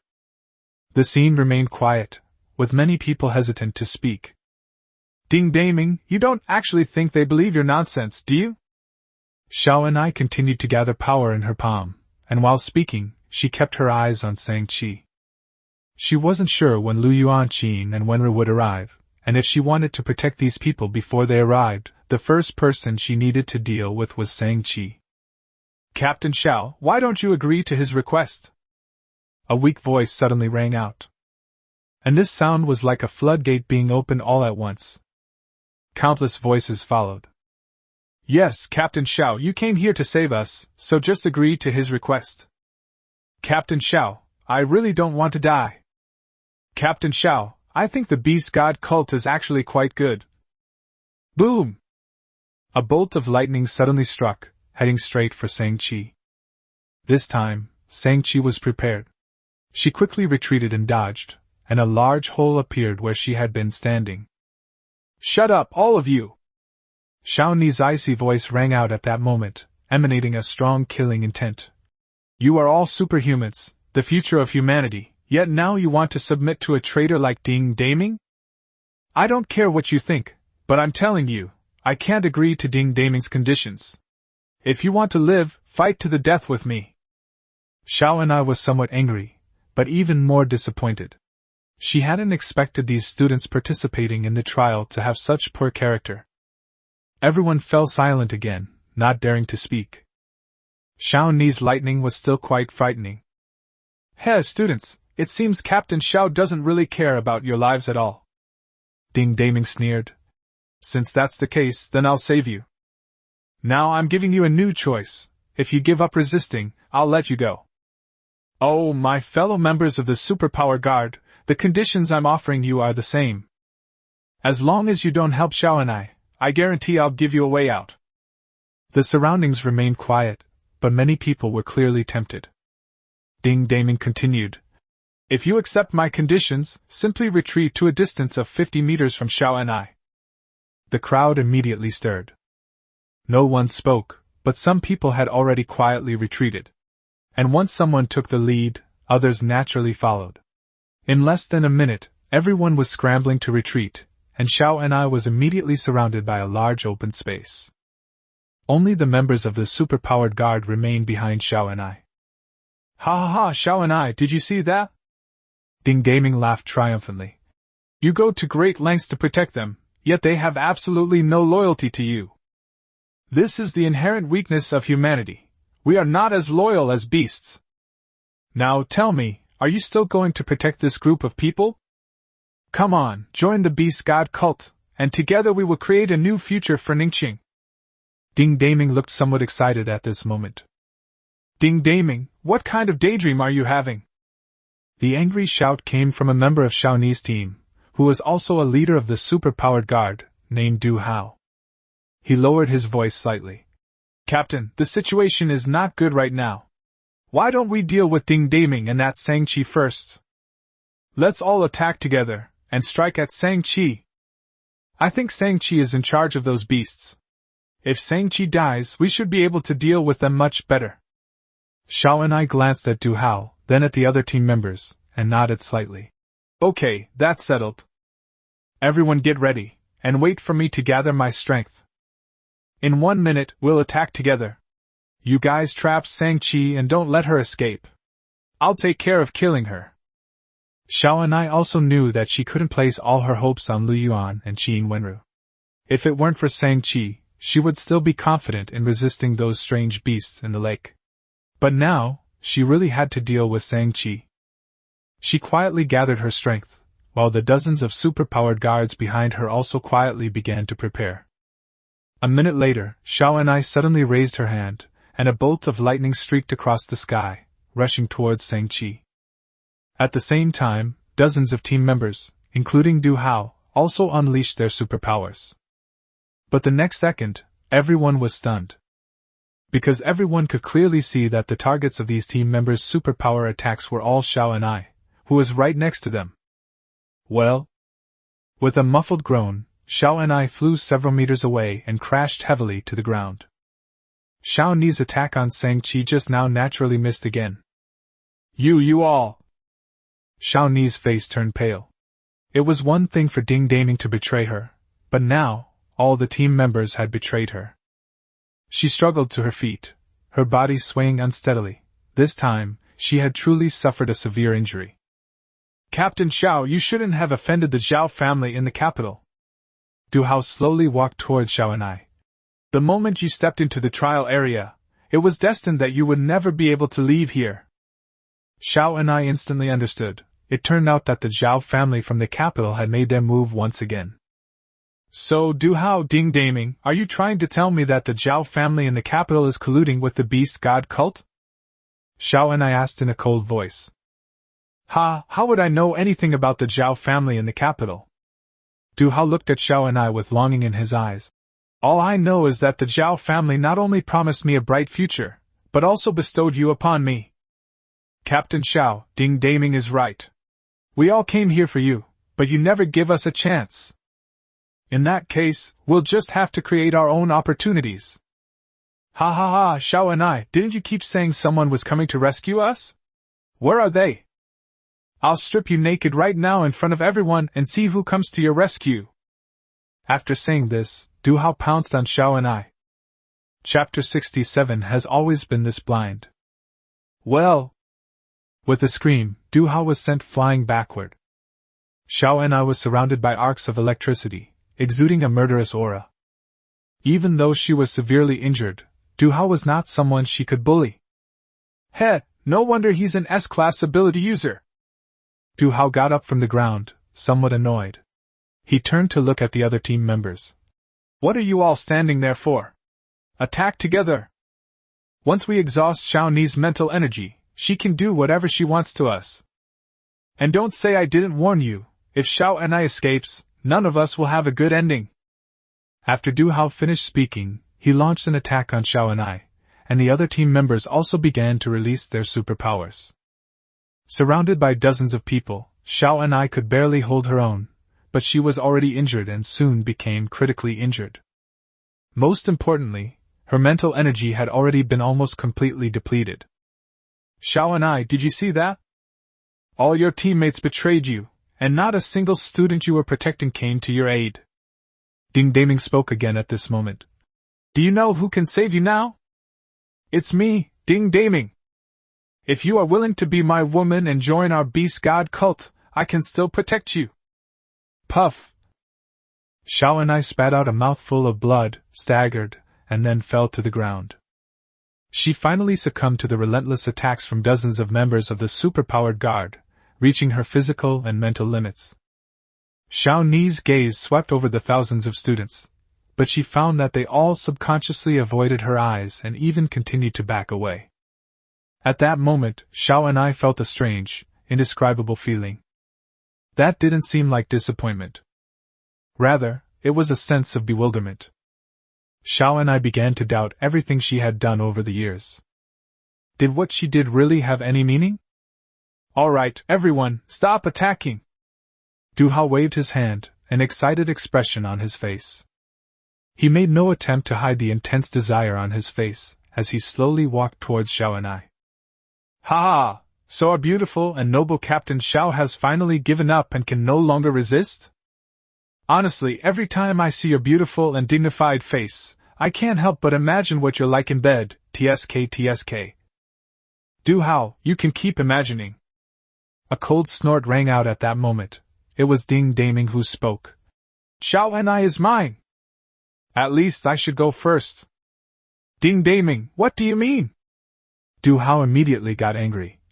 Didn't we agree? I'll play first, and then I'll give it to you. Can I change my mind now? Ding Daming said impatiently. If you're not satisfied, then come and have a go with Miss Shang-Chi. Du Hao looked at Shang-Chi behind Ding Daming, feeling both angry and helpless. He gritted his teeth and said, Ding Daming, either we both attack together, or I kill Xiao and I right now, and neither of us will get away with this. Ding Daming hesitated for a moment, then nodded. Okay, let's go together. After saying this, Ding Daming walked towards Xiao and I. The surrounding crowd of thousands remained completely silent, and no one intervened. Xiao and I sat on the ground, trying to gather her last bit of strength, but found that she could not succeed no matter what she did. Seeing the lustful look in Ding Daming and Du Hao's eyes, and the disgusting smiles on their faces, Xiao and I felt a real sense of desolation for the first time. How could she, Xiao and I, have fallen to such a state? I'm still not strong enough. If I were as strong as Qin Wenru. The image that popped into Xiao Ni's mind at that moment was actually Qin Wenru, the woman she had always hated. At this moment, she envied Qin Wenru's strength even more. The next second, Xiao and I suddenly felt something was wrong. Was she hallucinating? Otherwise, why did she seem to see Qin Wenru? A long, icy blue dress, an ice crystal mask, and an undeniably stunning figure. Isn't that Qin Wenru? Captain Xiao, you should reflect on your judgment. What kind of subordinates have you recruited? A soft voice came from behind. The voice was also familiar to Xiao and I. It belonged to Yuan. This made Xiao and I suddenly realize that this was not an illusion. Warden, don't make a fuss. Our Captain Xiao has always been blind. A soft laugh rang out.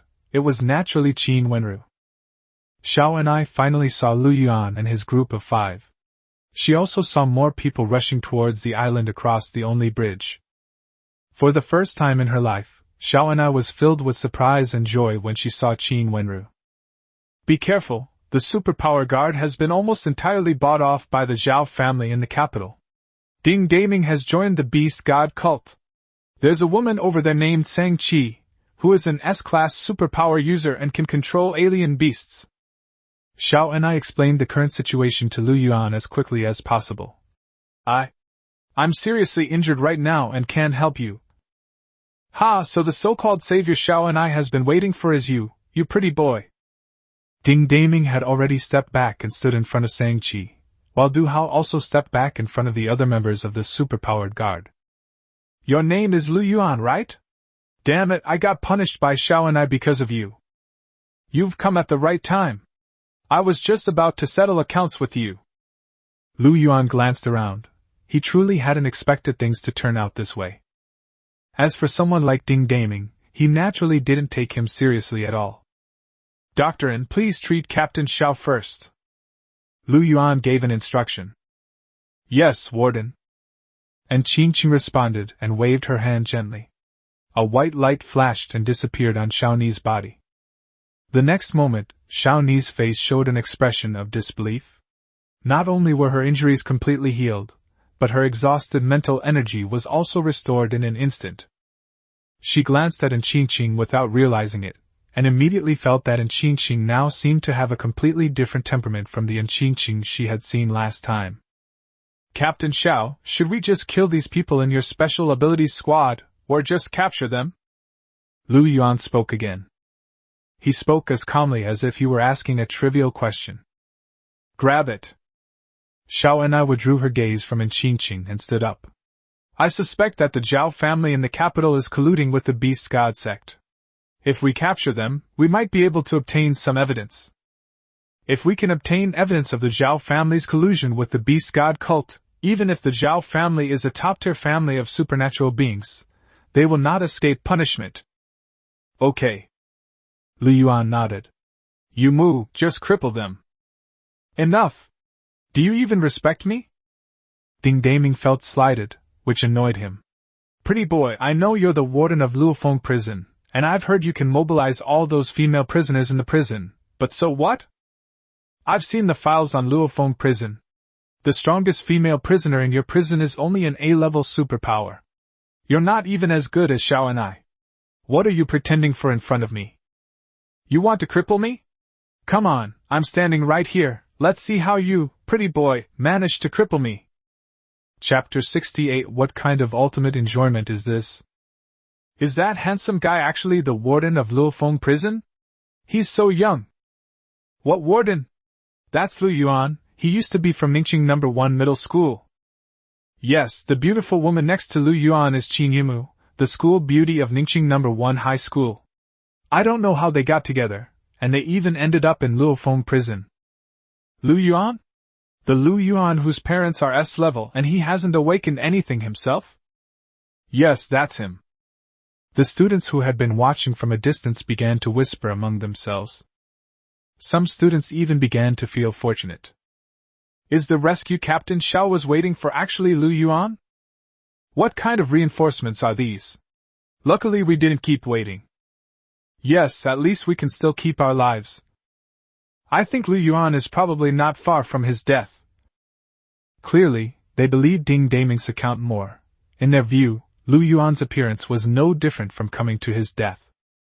Captain Xiao, what happened? Xiao Jing finally brought the others to the island. She also sensed that something was wrong and asked directly. Before Xiao and I could speak, Ding Daming continued shouting. Pretty boy, didn't you want to make a move? What are you waiting for? You can't even command the female prisoners in your own jail, can you? The first few hundred people who arrived were all a little confused. Who is this guy? He's so brave. He seems to be from the superpowered guard, but why does he seem to be closer to those alien beasts? It feels like something big happened here, but unfortunately we didn't see what happened. Whoever it is, daring to provoke Lu Yuan like this, they really aren't afraid of death. He might have to learn to stumble and fall during his studies later. These people naturally knew how powerful Lu Yuan was, and while they were discussing, Qin Yumu had already made her move. The dark cage was released instantly, and Ding Daming, who had just been shouting, was suddenly swallowed by the darkness. But less than a second later, he reappeared, collapsing headfirst with a rather shrill scream. Who attacked me? Miss Sang-Chi, save me. Ding Daming screamed and howled on the ground, but he couldn't move at all, and seemed to have really become a cripple. It's Qin Yumu. Qin Yumu is so strong. A newly awakened A-level ability user, is he really this strong? I always felt that Qin Yumu was more than just an A-level. The original 1,000 or so students on the island were in disbelief at this moment, but the hundreds of people who had been following Lu Yuan and his group were used to it. Du Hao's expression changed drastically at this moment. He roared, "Quickly, kill that Qin Yumu!" In his view, Qin Yumu was the strongest fighter among the newly arrived group. As long as Qin Yumu was dealt with, everything would be fine. Du Hao didn't even know that Xiaoni's strength had been restored. After saying this, he prepared to attack Qin Yumu, and the other members of the superpowered guard behind him were also ready to cooperate in the attack. But the next instant, they felt their energy drained away, and then they collapsed to the ground, unconscious. Holy crap, what's going on? So many people were killed instantly? It's that beautiful woman in the white coat and mask. She looks like a female prisoner from Luofong prison. I saw it too. She released a white halo that enveloped everyone, and then they all fell to the ground. What kind of superpower is this? It feels incredibly strong. Everyone was stunned. Xiao and I couldn't help but take another deep look at Qingqing. She realized that Qingqing was definitely more than just someone with healing abilities. Lu Yuan was somewhat surprised, and Qingqing's wheel of life was even more powerful than he had imagined. A sharp shriek suddenly rang out, making many people's eardrums ache. The entire island began to shake instantly, as the strange beasts launched their attack. The mutated crabs crawled incredibly fast, the water snakes darted swiftly along the ground, and flying fish flew directly toward the island, spitting out strange liquids that made one want to vomit even if they didn't get any on them. In an instant, countless people screamed in alarm. Even the few hundred people who had come with Lu Yuan earlier were now somewhat panicked. This was a sight they had never seen before. However, their panic only lasted for a few seconds. Because Qin Yumu and Qingqing have already taken action. Qingqing's light wheel expanded its range, reaping the lives of hundreds of beasts with each strike. Qin Yumu was slightly less efficient, but she could still eliminate dozens of beasts each time. Doctor, your superpower level has increased? Lu Yuan asked casually at that moment. Yes, Warden, I've reached tier 2. While Qingqing continued to effortlessly reap the lives of the alien beasts, she answered Lu Yuan's questions. Second order? Lu Yuan was taken aback. So fast? Yeah, I didn't expect it to be this fast either. My ability can absorb some of the life energy of alien beasts to accelerate my rank advancement. Qingqing hesitated for a moment, then told the truth. Lu Yuan was immediately a little frustrated. Why didn't the system reward him with such a great ability? Lu Yuan, actually, I'm already at level 1. Qin Yumu also said softly. Fighting seems to have some benefits for me as well. Okay then, you two keep it up, we won't help you for now. Lu Yuan was only slightly annoyed, but overall he was happier. Qingqing's wheel of life is so powerful that it can absorb life energy to level up. All I can say is that the 20,000 management points were definitely not wasted. With just one trip, Qingqing reached the second level, and Qin Yumu reached the first level. They really made a huge profit this time. If there are enough exotic beasts, Qingqing might have a chance to advance to the third rank. Lu Yuan, that's saying she can control these strange beasts. Why don't you take care of her first? Xiao and I couldn't help but speak up at this moment. No rush. Lu Yuan shook his head. It would be better to let her control the alien beasts. That way, we can solve everything at once. Since Qingqing and Qin Yumu can level up by killing more alien beasts, let them kill as many as they want. Warden, I don't think they'll be killed anytime soon. Why don't you sit down and rest for a while? A soft laugh rang out, and Qin Wenren magically produced an ice crystal recliner. Come, lie down, I'll give you a massage. Lu Yuan didn't stand on ceremony and actually lay down on it. Qin Wenren then extended her slender, fair fingers and gently pressed them against Lu Yuan's shoulder. Wow, what kind of top-tier enjoyment is Lu Yuan getting? I'm so envious. I want to be the warden too. Is that really a female prisoner? Judging from her demeanor, she doesn't seem like it at all. Qingqing and Qin Yumu's overwhelming advantage put everyone at ease, and their mindset naturally became very relaxed. Warden, there's something I don't know if I should tell you. A weak voice came from behind, and it was Ayer who spoke. That's Sang-Chi, something's not right. Chapter 69. They have no brains at all. Oh? Something's not right? Lu Yuan sat up straight and looked at Ayer. He actually noticed that something was off about Ale, because according to Ale's information, Although she was an assassin, she did not have any special abilities. But then again, how could a killer without superpowers dare to go to a prison for people with superpowers to kill? Yuan felt that Air must have superpowers. What he's really curious about now is what Air's special ability is. She sensed something was wrong with them all as soon as she entered the trial area. She shouldn't be an S-class ability user. Air hesitated for a moment. She should be an S-class zombie. Zombies? Yuan was somewhat surprised. Zombies of level 6 and above are not much different from ordinary humans on the surface. This also means that if Shang-Chi is really a zombie, then she is at least level 6. A tier 6 S-class zombie is still quite powerful in combat. Of course, Yuan quickly recovered. It's okay, zombies are zombies, it's no big deal. He now has 3 SSS level superhumans by his side. Let alone a 6th level S-class zombie, he could crush even a 9th level S-class zombie. Warden, that's not all. Ale hesitated for a moment, but finally continued. She should have a rather special ability, which is to turn dead beasts and humans into zombies in a short period of time. Warden, I just suggest that when you have Miss Jean and Doctor and kill those monsters, you should completely destroy their corpses. Otherwise, those strange beasts might come back later. Okay, I understand. Yuan seemed to be deep in thought, then lay back down, appearing indifferent. He's now more curious about Air. If what Air said is true, he'll have to find some time to study her carefully and figure out what abilities she possesses. Seeing that Yuan still didn't care, Air felt a little regretful, as if she shouldn't have revealed her abilities. However, she decided to speak out partly because she was worried about her safety, and partly because she wanted to leave a good impression on Yuan. That way, if I get caught killing someone later, I might still be able to save my life.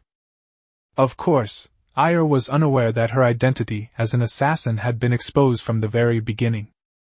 Meanwhile, Qin Qing and Qin Yumu were still wreaking havoc on the battlefield. As the battle progressed, everyone realized that Qin Qing was indeed more powerful. Not only did she kill more alien beasts each time, but she also seemed to never get tired, and would even occasionally release a halo of light towards Qin Yumu. Dr. N's abilities are amazing.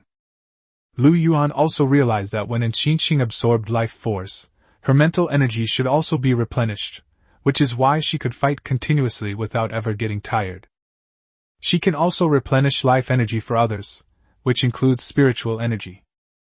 With her help, Qin Yumu was also able to continue fighting. This also means that he doesn't actually need to worry about Qin Wenru's lack of mental strength during battle. No, this is impossible.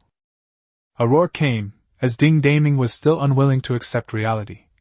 How could the people from Luofong prison be so strong? Miss Shang-Chi, please act quickly. Kill them. Shang-Chi ignored Ding Daming, but she finally made a move and started to retreat quickly. She quickly retreated to the lakeside, then suddenly flipped over and plunged into the lake, disappearing without a trace. What's going on? That Shang-Chi ran away? Was it scared away? It's normal that they were scared away, Qin Yumu and the others are too strong. Some people were mocking Ding Daming. That guy is ridiculous. Even in this situation, he still thinks it's impossible and wants Shang-Chi to help him.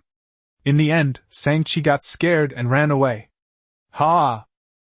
To the hundreds of people who came with Yuan, Ding Daming was obviously a joke, but the students on the island were starting to feel uneasy. After all, they had all followed Ding Daming's orders before, and even watched helplessly as Xiao and I was almost humiliated without daring to say a word. If Xiao and I holds them accountable later, they'll be in trouble. Although Shang-Chi disappeared into the lake, the attacks from those strange beasts did not stop. Meanwhile, Qin Qing and Qin Yumu were clearing away the alien beasts at an increasingly faster pace. About 3 more minutes passed, and no more strange beasts came ashore from the lake. All the strange beasts from before had been eliminated, leaving only endless corpses. Wow, that's awesome. That solves it. We're finally safe. Can we go out now? Cheers erupted from all around. Everyone was excited. They could finally leave. And Qin Qing and Qin Yumu had returned to Lu Yuan's side, and Xiao and I and Xiao Jin were also looking at Lu Yuan. At this moment, everyone knew very well that Lu Yuan was the one who would make the final decision. Lu Yuan remained lying there, even closing his eyes, while Qin Wenru gently massaged his head. After a few minutes, some people started to get impatient. Are we still leaving? All the monsters are dead, what are we waiting for? Yeah, why aren't you leaving yet? What else can we do but wait for someone? Some people have little ability but a lot of pomp and circumstance. They're still enjoying themselves here, even though they're in a terrible place. Because it was very quiet at the moment, these few sounds seemed quite abrupt. Seriously? Are you guys crazy? Who are you being sarcastic about? Han Junjun immediately started cursing. So what if we're waiting for Lu Yuan? If Lu Yuan hadn't come to save you, you would have been eaten by the monsters. Now you're unhappy about waiting a few minutes? Exactly, these people are seriously ill. Did zombies eat their brains? Impossible. Zombies would leave disappointed if you open their brains. They don't have brains at all. Many people joined Han Junjun in criticizing them, because they genuinely believed that those people were seriously ill. Having been trapped here for so long, can't we even wait a few more minutes? Warden. Air couldn't help but speak up again at this moment. Those who started the trouble also have some issues. Although they are wearing school uniforms, they are not students. Lu Yuan finally opened his eyes and sat up straight. Then, he looked at Ale and said, Go and bring them here. Ah? Ale was stunned. Me? Then Air said with a bitter face. Warden, it's not that I don't want to go, but I can't beat them. Before Lu Yuan could speak, he heard a somewhat familiar voice. That's enough, Han Junjun, what are you doing making things worse? Those classmates over there weren't wrong. What's with this guy who relies on a murderer for help putting on airs? Chapter 70 is truly the beast god cult. No, Teacher Ma, are you alright? Han Junjun was also speechless. Why do you have to pick a fight with Lu Yuan? The others also looked at Ma Bo, and many of them had the same question as Han Junjun. This Teacher Ma was just beaten up, so why can't he learn his lesson? Han Junjun, don't reason with idiots. Lu Yuan said lazily. If anyone can't wait, then just tell them to get lost. Lu Yuan, what are you being so arrogant about? Ma Bo was even more furious. You were just sent by the city lord's mansion to protect us, yet you're doing whatever you want here. Do you really think no one can deal with you? He looked at Xiao and I.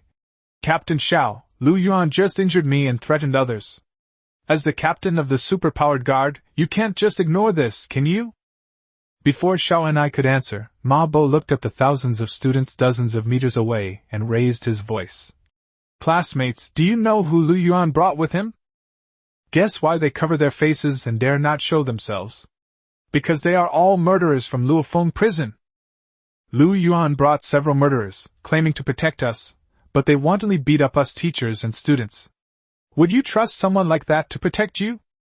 The surroundings were quite quiet, and countless people looked at Ma Bo with strange eyes. Was this guy really looking for death?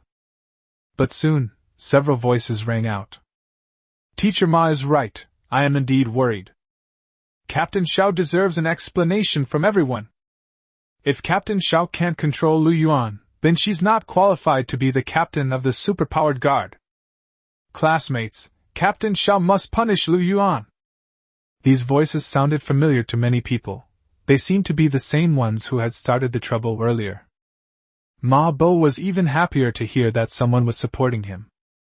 Lu Yuan, did you hear me? Don't think you can do whatever you want. There are people here who can keep you in line. Ma Bo was a little smug. Then, he looked at Xiao and I again and said, Captain Xiao, you've seen it too. Everyone is asking you to punish Lu Yuan. Shouldn't you give everyone an explanation by now? Han Junjun felt a little powerless. She finally understood that the reason why Teacher Ma came to provoke Lu Yuan again was because she thought Xiao and I would stand up for him. She finally stopped talking. Now she looked at Ma Bo as if he were a complete idiot. It's time to give an explanation. Xiao Ni's tone was icy. She suddenly waved her hand, and several bolts of lightning shot out like ropes dozens of meters away.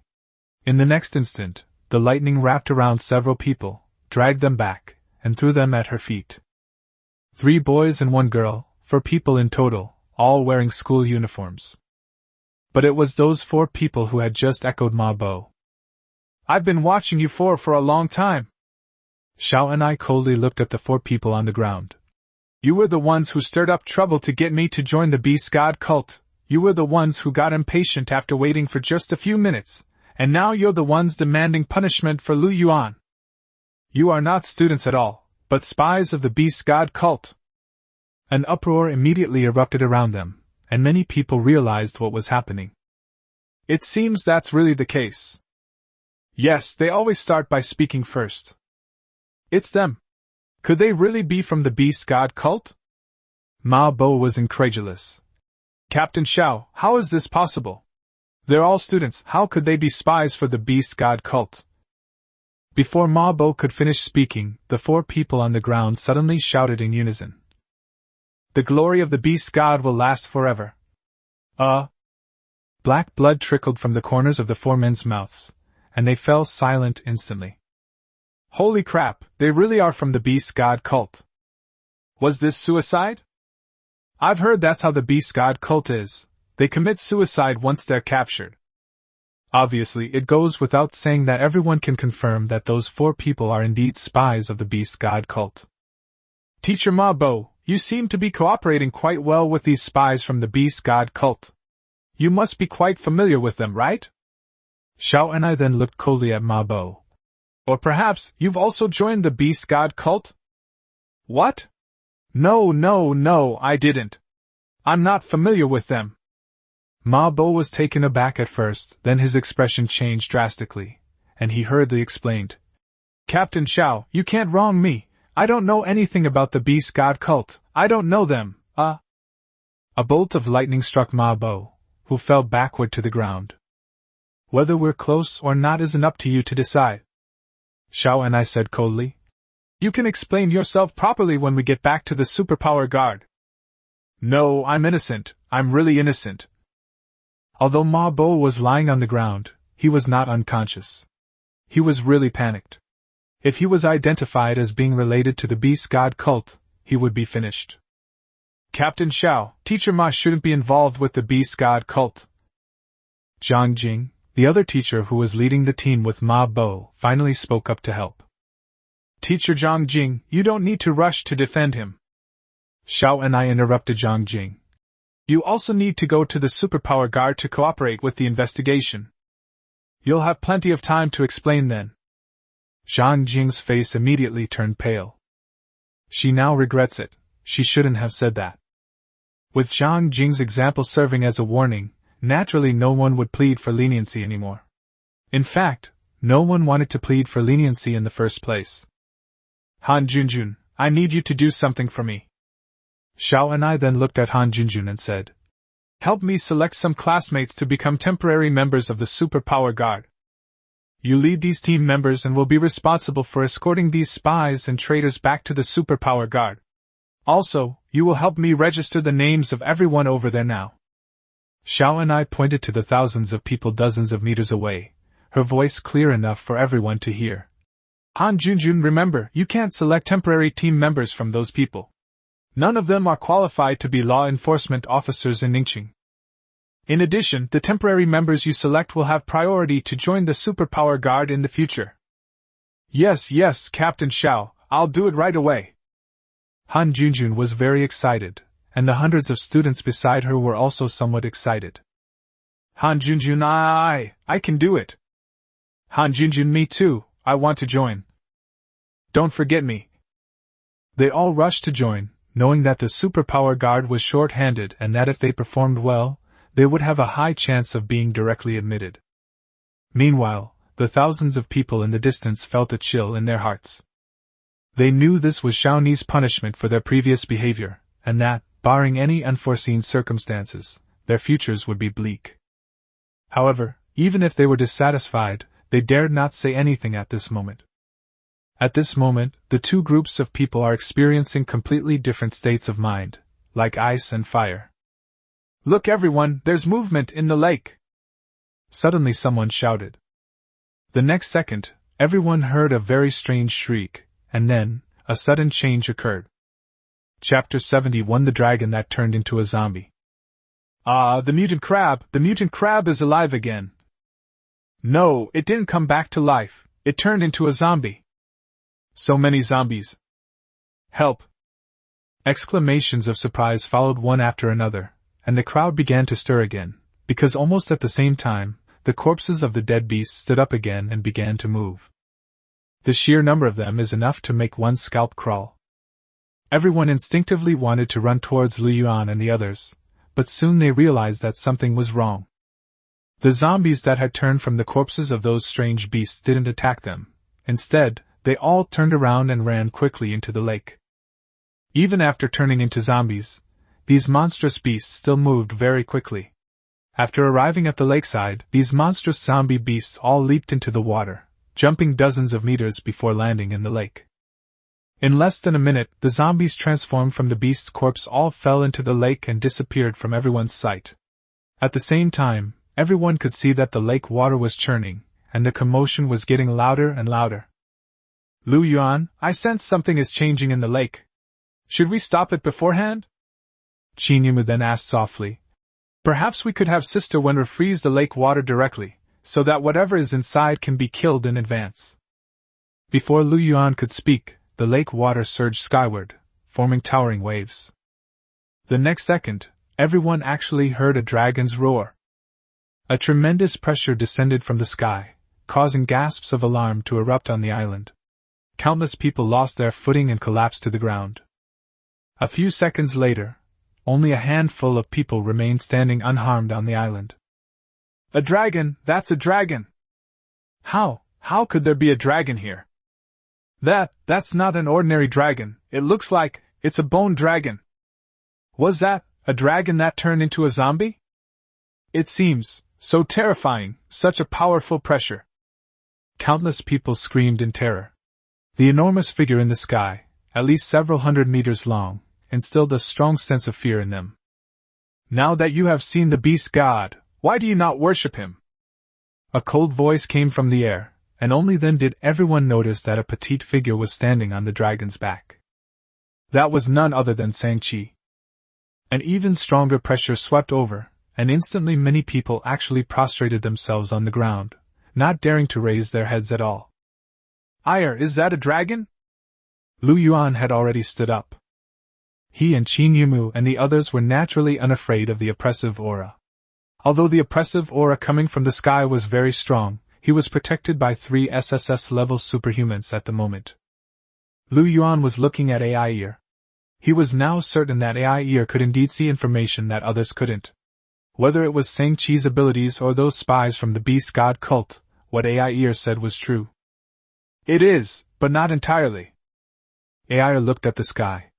She was quite calm at the moment because she was close to Yuan and the others and was not affected by the pressure. Warden, the core of that dragon is indeed its bones, but those bones are from many years ago and are already quite damaged. Shang-Chi used a special method to fill the dragon bones with the bodies of tens of thousands of strange beasts, which eventually formed this new bone dragon. However, it was actually Shang-Chi who truly powered the bone dragon. Even so, the bone dragon now possesses SSS-level talent. As for what level of power it can unleash, I cannot tell. AI paused briefly before continuing. Warden, the bone dragon's greatest weakness is Shang-Chi, who controls it. Once Shang-Chi is dealt with, the bone dragon should lose its ability to attack.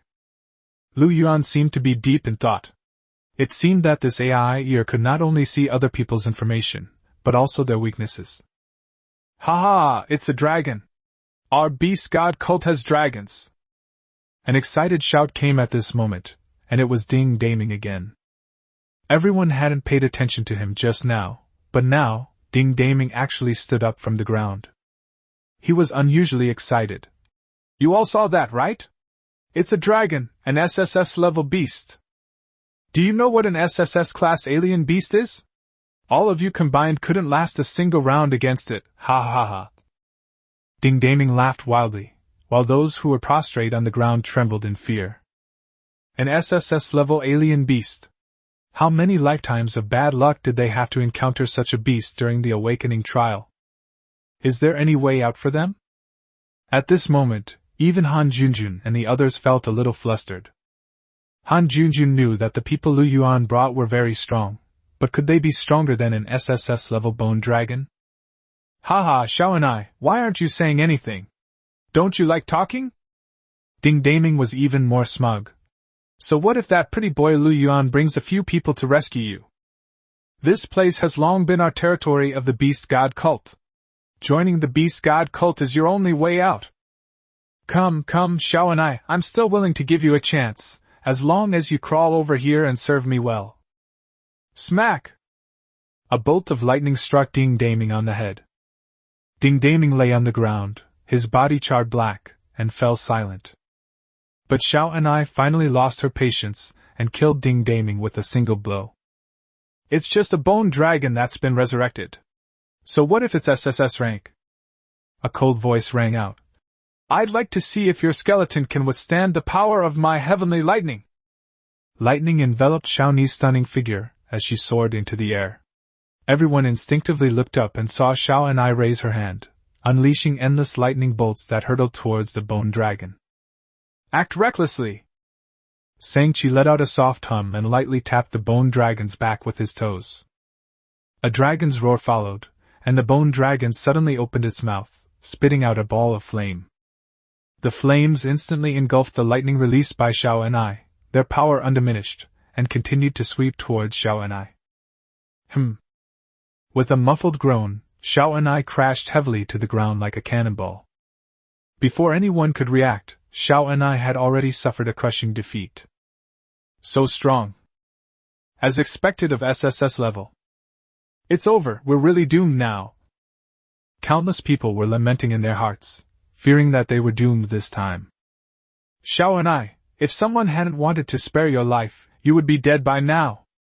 Shang-Chi's tone was full of disdain. You, a mere S-class ability user, think you can contend with an SSS-class bone dragon? Alright, I won't waste any more time with you guys. Qin Wenru, when are you going to finally make a move? Shang-Chi's gaze fell on Qin Wenru. Rumor has it that you underwent a phoenix rebirth, your superpowers transformed, and you now possess combat strength comparable to an SSS-level fighter. I'd like to see if you're really that powerful. What? Xiao Jin exclaimed in surprise. Qin Wenru is here? She subconsciously looked at Qin. Could this be the legendary Qin Wenru? Chapter 72. A way to die has been established.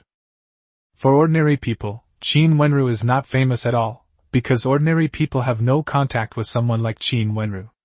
Just like the thousands of students present, they were all wondering who Qin Wenru was. Even Xiao Jin only learned of Qin Wenru's existence by chance. However, she had never met Qin Wenru. All she knew was that Qin Wenru was very strong, so she subconsciously assumed that Qin was Qin Wenru. My Warden, isn't it my turn to make an appearance?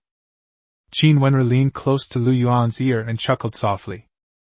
Okay, go ahead, it's better to resolve this sooner rather than later. Lu Yuan gently patted Qin Wenru's lower back. He didn't want to waste any more time. As soon as Lu Yuan finished speaking, everyone suddenly felt a chill. The next second, everyone heard a detached voice. Since you want to see, then I'll show you. Qin Wenru took a step forward, and the next instant, she appeared on the lake's surface. It was midday, and the weather was even a bit hot, but everyone felt a chill emanating from the lake. Everyone looked over instinctively, and saw that the lake's surface beneath Qin Wenru's feet was freezing over at an extremely fast speed. In the blink of an eye, the lake was frozen over. That's Qin Wenru? Isn't she the beautiful woman who gave Lu Yuan a massage before? Her figure is absolutely stunning. Wait, she's the most powerful person in Fallen Phoenix Prison? Everyone was somewhat incredulous. After all, Qin Wenru hadn't made a move at all along the way, and some people had even wondered if Lu Yuan had simply hired her to give him a massage for his own enjoyment. Among the students, probably only Han Junjun and Zhao Fei didn't find it strange. She's actually Qin Wenru? Even Xiao Jun's black-rimmed glasses couldn't hide her shock. She couldn't believe that Qin Wenru, given her status, had just been so obediently massaging Lu Yuan from behind.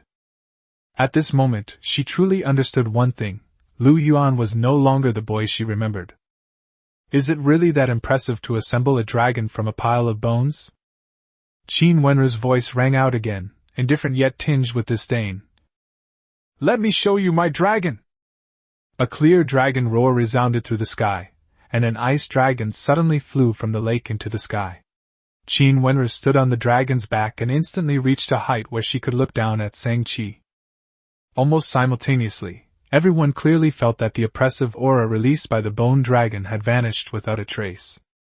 This dragon is truly beautiful. Indeed, very beautiful, but Qin Wenru is even more beautiful. Qin Wenru is wearing a mask. How do you know she's pretty? With her Qi Ji, a kind of refined elegance, and figure, you could tell she was beautiful even through the mask. Aren't you guys missing the point? Is it about whether the dragon is pretty or not? This is a dragon that was directly manifested using superpowers. Countless people looked up at the beautiful ice dragon, their hearts filled with awe. Xiao and I was also looking at Qin Wenru in the air at this moment, her expression somewhat complicated. When did Qin Wenru become so powerful? She used to be just as good as Qin Wenru. Lu Yuan was also somewhat moved. This ice dragon was indeed quite beautiful. If one could ride this ice dragon and savor Qin Wenru's song of ice and fire, the feeling would be even better. Unconsciously, Lu Yuan felt a surge of excitement. Qin Wenru, you are indeed very strong. Shang-Chi stepped on the bone dragon and rose a few meters, reaching the same height as Qin Wenru. Unfortunately, your transformation of your ability must not have been long ago, so even if you really have an SSS level ability, the rank won't be high. You will still die before me. But Qin Wenru, you are very lucky. Our great Beast King has taken a liking to you. All you need to do is agree to become the Beast King's queen, and I can help you wipe out everyone here. Before Shang-Chi could finish speaking, the ice dragon beneath Qin Wenru's feet suddenly opened its mouth, and a ball of icy blue flame flew rapidly towards Shang-Chi. This forced Shang-Chi to interrupt his speech and hurriedly manipulate the bone dragon to deal with the situation. The bone dragon also opened its mouth and spewed out a ball of red flame. The next instant, the red flames and the icy blue flames collided. The two flames quickly merged together and then vanished. What thing dares to covet me? Qin Wenru's voice was icy cold. Your beast god sect has already found a way to die. Ice and fire domain. The ice dragon beneath Qin Wenru's feet charged straight towards Shang-Chi. At the same time, a huge ice dome descended from the sky, attempting to engulf Shang-Chi and the bone dragon. However, the bone dragon's body was too large, and the area that the ice shield could cover was a little too small, so it was ultimately not able to completely cover the bone dragon. Suddenly, the bone dragon swung its tail, striking the ice shield from the outside. The ice shield shattered and disappeared instantly, and Qin Wenru's ice and fire domain also naturally became ineffective. But Qin Wenru did not give up her attack. She quickly changed her attack method, and countless icy blue flames slowly fell from the sky, like a rain of fire. Shang-Chi let out a sharp shriek, urging the bone dragon to dodge, but did not retaliate. For the next 10 minutes or so, Qin Wenru launched wave after wave of attacks, and Shang-Chi seemed to be struggling to cope. Qin Wenru is really strong. Yes, chase after that bone dragon and beat it up. Unfortunately, that bone dragon always manages to dodge it, just a hair's breadth away. Can anyone tell me who Qin Wenru is? She seems to be an SSS level ability user, but among the 7 SSS level ability users in our Dragon Kingdom, there isn't one named Qin Wenru, is there? No, that's true. Besides, those 7 SSS level ability users almost never come out, and they're all probably quite old, not as young as Qin Wenru. Countless people below looked at Qin Wenru in the air with admiration. Han Junjun hadn't been idle during this time either. She had found more than a dozen people to become temporary members of the superpowered guard and had begun to register the information of the thousands of students, as Xiao and I had instructed. Warden. Ai couldn't help but speak up. I just discovered that Shang-Chi and her bone dragon have an advantage. They hardly need to expend any mental energy, and can maintain combat continuously. Shouldn't you give me a heads up? You mean, Shang-Chi is deliberately draining Wenru's mental energy?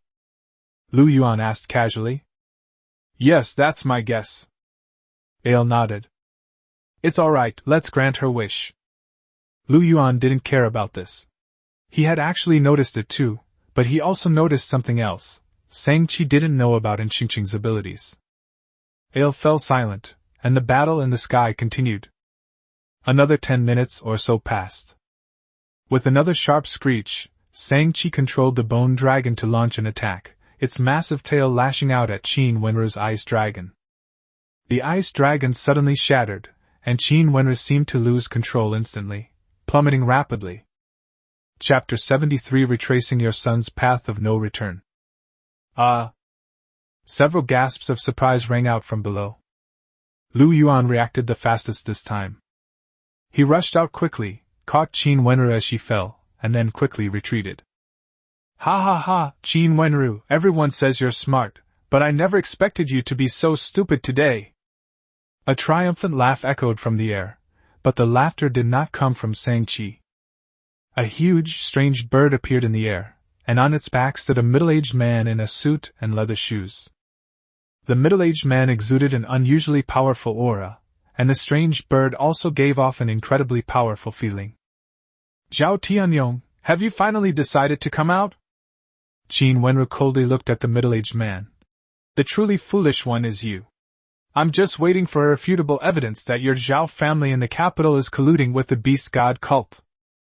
And you, just as foolish as your son, so decisively delivered yourself to their doorstep. Shut up! Zhao Tianyong flew into a rage. Qin Wenru, you damned bitch! Yujing was deeply in love with you, and you actually killed him. You must die today. Not just you, all of you, the entire Ningxing, must be buried with my son. A powerful pressure emanated from Zhao Tianyong, causing everyone to fall to the ground once again. Who is this? He feels really strong. Could he also be SSS rank? I don't know. Who is his son? They seem to be from the Zhao family in the capital. The crowd began to panic again. After all, the current situation looked very bad. Zhao Tianyong, you two are such a loving father and son. Since that's the case, why don't I arrange for you two to be reunited? Qin Wenru had already landed and stood firmly, her tone clearly sarcastic. You father and son don't need to worry about being lonely. I will send your entire Zhao family from the capital to keep you company. You bitch, you think you can take me on? Zhao Tianyong roared. You have exhausted your spiritual energy. With just one command, you will surely die. However, letting you die like this would be too easy for you. Qin Wenru, Yujing is deeply in love with you, yet he has never even touched your hand. Today, I will fulfill his long-cherished wish and taste your flavor. Now get over here and serve me obediently. If you satisfy me, I'll let you go. Everyone was stunned. This Zhao Tianyong and his son really had a deep father-son bond. You people from the Zhao family are somewhat psychologically abnormal. Lu Yuan finally spoke. Speaking of which, a few days ago, your son was just as arrogant at first, and then we beat him to death. Are you trying to repeat your son's tragic path? Shut up, you little beast, you're that pretty boy named Lu Yuan, aren't you? Zhao Tianyong roared. Qin Wenru, this good-for-nothing pretty boy, apart from being a little better looking, in what way is he better than Yujing? Why did you choose such a pretty boy? You're deliberately humiliating my Yujing. Shang-Chi, grab that pretty boy and bring him here. I want to tear that good-for-nothing pretty boy to pieces right in front of Qin Wenru. Yes, second Master Zhao. Shang-Chi responded, and then she looked down at Lu Yuan. Qin Wenru, I'm asking you one last time. Would you be willing to be our Beast King's queen? Shang-Chi, you don't really think you're better than me, do you? Qin Wenru stared coldly at the enormous bone dragon in the sky. Doctorin, please help me. The wheel of life quietly enveloped Qin Wenru, instantly replenishing her spiritual power. Warden, if we can temporarily sever Shang-Chi's connection with the bone dragon, it will be easier to kill her. At this moment, Ai made a suggestion in a soft voice. Lu Yuan nodded. Wenru, Doctor and Yu Mu, the three of you will act together later. Wenru, you're in charge of attacking the bone dragon. Doctor and you're in charge of Shang-Chi. Yu Mu, use your powers to sever the connection between the bone dragon and Shang-Chi. Get ready, I'll count to 3. 3, 2, 1. The moment the countdown ended, almost everyone felt an unparalleled aura emanating from around Lu Yuan and his group. Ice and Fire Domain. The Wheel of Life. A Dark Cage. 3 SSS-level superpowers are released simultaneously. Qin Yumu's Dark Cage precisely severed the connection between Shang-Chi and the Bone Dragon. Although she was still only a first-level ability user, and could not sustain it for too long, this one moment was enough. Without the power provided by the Bone Dragon, Shang-Chi was merely an S-rank zombie. Although she was already at the 6th rank, she had no power to resist a 2nd-rank SSS rank ability user. No! Shang-Chi let out a sharp shriek, and the shriek stopped abruptly the next moment. She instantly turned into a pile of bones and fell onto the back of the Bone Dragon. Crack! Without Shang-Chi's spiritual support, the Bone Dragon instantly became much weaker, and the huge Bone Dragon was instantly frozen. The moment Shang-Chi's bones collapsed, the Bone Dragon also suddenly exploded. Countless bones fell from the sky, like a bone rain. There was a brief silence below, followed by cheers. Wow! So strong! Instant kill, a true instant kill! Wow, the 3 of them working together are amazing! What level are they exactly? Everyone was excited and shocked, but Ai was relatively calm. She thought to herself, this is an attack by 3 SSS-level ability users working together. How could it not be strong? Xiao Jin was also filled with shock at this moment. Even Xiao and I had a feeling that she had underestimated the strength of the people in Luofong prison. Xiao and I couldn't understand it at all. Of the 3 people, only Qin Wenru was very strong. The other 2 should have been quite ordinary. But now, not only has Qin Wenru's combat power increased significantly, but Qin Qing and Qin Yumu have also become exceptionally powerful. What could be the reason for this?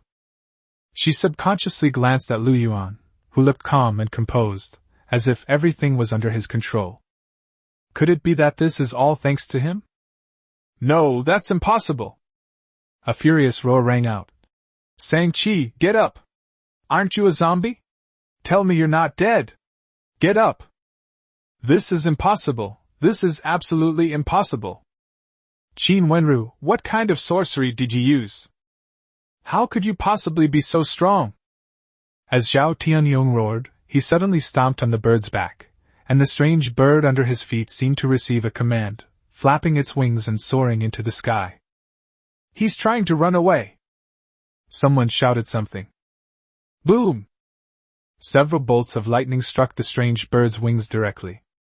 The strange bird let out a somewhat pitiful cry, and with a sudden flap of its wings, it flung Zhao Tianyong away. Then, the strange bird continued to fly higher into the sky at an unimaginable speed. You beast, wait for me! Zhao Tianyong was furious and actually chased after the strange bird in midair. Boom! Lightning bolted straight toward Zhao Tianyong again. Chapter 74. This is real cheating. Zhao Tianyong had to dodge the lightning, and the strange bird instantly flew away, turning into a black dot. Xiao and I, you're asking for death! Zhao Tianyong was furious. He turned around in midair and shot toward Xiao Ni's location like a cannonball. But just as he was about to land, he suddenly turned and pounced on Han Junjun and the others. Zhao Tianyong simultaneously opened his arms and grabbed Han Junjun and Zhao Fei. Seeing this, everyone knew that Zhao Tianyong wanted to take hostages. Just as Zhao Tianyong's hands almost simultaneously gripped Han Junjun and Zhao Fei's throats, everyone saw the familiar halo. Then, unsurprisingly, everyone saw Zhao Tianyong deflate like a punctured balloon and collapse to the ground. How is this possible? Damn it, my superpower! What did you do to my superpower? Pfft. Zhao Tianyong spat out a mouthful of blood and fell unconscious. His words before he fell into a coma left many people wondering what had happened to his superpower. Warden, I've almost drained Zhao Tianyong's life energy. He probably won't be able to use his powers anymore. And Qingqing spoke softly to Lu Yuan at that moment. Lu Yuan couldn't help but sigh again. What a great superpower! Why isn't it his? Have you leveled up again? Looking at Qingqing, Lu Yuan vaguely sensed that her aura had become stronger. Just reached level 3. And Qingqing nodded. Lu Yuan was both pleased and a little jealous. What does it mean to cheat? And Qingqing was truly cheating. Warden, you seem to be showing some favoritism. Qin Wenru took Lu Yuan's arm and asked. Why did Dr. N level up so quickly, while you Mu and I leveled up so slowly? It's not that I'm biased, it's that heaven is biased. Lu Yuan sighed. Her abilities are truly a bit heaven-defying. Alright, that completes today's task. Let's go back. Although he had a great day, Lu Yuan wasn't in a good mood because he encountered too many idiots. He really wanted Qin Wenru to comfort him. Captain Xiao, please organize everyone to leave with us. Lu Yuan said one last thing to Xiao and I. Xiao and I quickly told everyone about it, and there was a burst of cheers from all around. After all, they could finally leave. About 10 minutes later, the group began to leave. Xiao and I, Xiao Jin, and the others walked in front, while Lu Yuan and his group remained at the back. After everyone disappeared, 3 people quietly appeared by the lake. It was Sun Kaijun, Li Yunfei, and Tang Wei. Teacher Sun, what should we do now? Li Yunfei's face was somewhat pale. That Qin Wenru, is she really the second young lady of the Qin family in Xijing? What are you afraid of? Sun Kaijun snorted coldly. Qin Wenru and that kid named Lu Yuan first killed the 3rd young master of the Zhao family, and now they've killed the 2nd master of the Zhao family. This is equivalent to making them mortal enemies of the Zhao family in the capital. The Zhao family in the capital has an SSS level ability user, who is said to be at the 9th level, but he should be in seclusion right now. No matter what, the Zhao family of the capital is one of the 4 top superpower families. Without the protection of the Qin family, Qin Wenru will surely die in the end, and that kid is also destined to have a bad end. Also, let me tell you a secret, Xiao Jin's fiancé also has a very important position in the capital. You're coming with me to the capital. Tell that guy about Xiao Jin and Lu Yuan's affair in person, and let's see if that kid is out of there. But Ms. Sun, I'm not actually that familiar with Xiao Jin. Li Yunfei hesitated for a moment. Besides, Lu Yuan and Xiao Jin shouldn't have any romantic relationship. Are you stupid? Sun Kaijun glared at Li Yunfei. Everyone knows you and Lu Yuan are childhood sweethearts. If you say they have an affair, then they do. Also, you have to trust my intuition. My intuition tells me that there's definitely something going on between Xiao Jin and that pretty boy. Yes, Teacher Sun, I understand. Li Yunfei clearly understood what Sun Kaijun meant. Alright, after we go out, we'll head straight to the capital. Sun Kaijun's expression turned slightly grave. Such a big thing has happened in Ningqing. We shouldn't stay here any longer. Okay, Teacher Sun, we'll listen to you. Li Yunfei readily agreed. She couldn't wait to leave. She had just witnessed everything across the lake, and on the one hand, she was shocked by the power of Qin Wenru, and Qingqing and others, and on the other hand, she felt even more resentful. She's going to the capital to become a true superior person. One day, she will definitely trample Lu Yuan under her feet again. The journey back to the city went smoothly.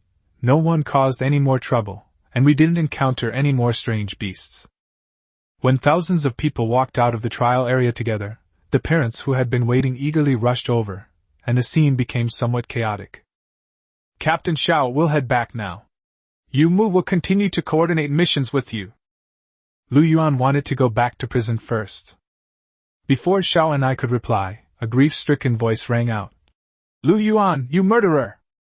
Uncle Lu, it was he who stood by and watched Lu Jiajia die, causing her death. The trial square, which had been quite noisy just moments before, fell silent instantly. Everyone unconsciously looked in the direction of the sound, especially the thousands of students who had just come out. They all had the same thought in their minds: who is courting death again? Holy crap, isn't that Zhang Qing? Lu Jiejia is dead? What happened? Lu Yuan's classmates quickly recognized him as Zhang Qing. Lu Jiejia, whom Zhang Qing mentioned, was also a classmate of theirs. Lord Yang, I want to file a complaint against Lu Yuan. Another voice followed. We encountered a strange beast and asked him for help, but he ignored us because he had some personal grudge against me and Zhang Qing. Not only did he ignore it, he deliberately released the beast, causing the death of Lu Jiejia. These students behind me have all witnessed it and can testify to it. And the one who spoke this time was Gu Jinshan. You little beast, give me back my daughter's life. A middle-aged man rushed towards Lu Yuan, his face filled with grief and indignation. He was Lu Jiejia's father. With a wave of her hand, Qin Yumu sent the middle-aged man flying backward. Lu Yuan calmly said, Captain Xiao, I have reason to suspect that Zhang Qing and Gu Jinshan are both spies of the beast god cult. Please investigate them. As soon as he said that, Zhang Qing and Gu Jinshan became anxious. Lu Yuan, don't make false accusations. I have nothing to do with the beast god cult. Lu Yuan, do you think the city lord will believe your slander? Both of them angrily rebuked each other. Xiao and I nodded. Han Junjun, take them back to the superpower guard for investigation as well. Yes, Captain Xiao. Han Junjun immediately agreed, and then waved her hand. Several temporary team members who were worried about not having a chance to perform rushed towards Zhang Qing and Gu Jinshan, and quickly subdued the two. No, let me go! I didn't collude with the beast god cult. Lord, I want to file a complaint against the superpowered guard. Zhang Qing and Gu Jinshan were even more flustered now. They couldn't understand why the superpowered guards were cooperating with Lu Yuan so much. The other parents watching were also a bit confused. What was going on? They all started asking their children who this Lu Yuan was. Chapter 75. I'm asking you to let me go.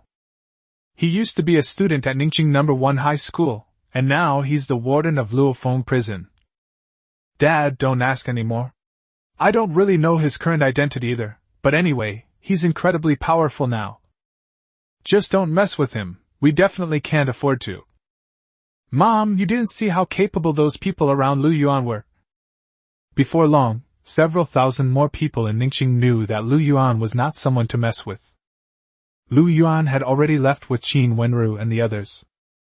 The group of 5 returned to Luofong prison. Lu Yuan had originally wanted Qin Wenru to keep him company first, but as soon as they got back to the prison, Qin Wenru told him that she had some urgent matters to attend to.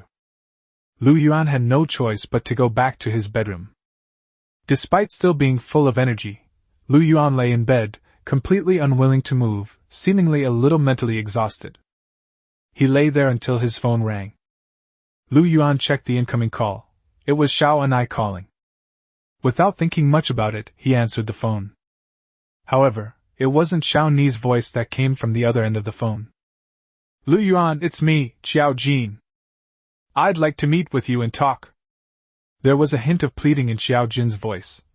There are many misunderstandings between us. I don't want to talk to you. Even if there's a misunderstanding, I don't care.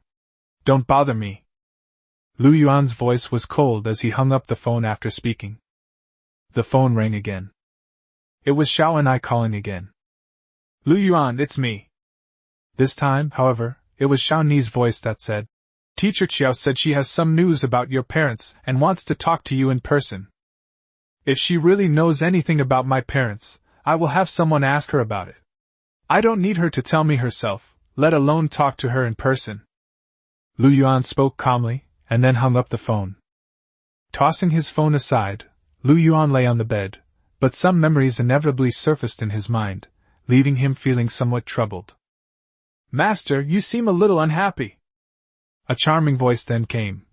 Want me to cheer you up, Lu Yuan roughly tackled Qin Wenru to the ground.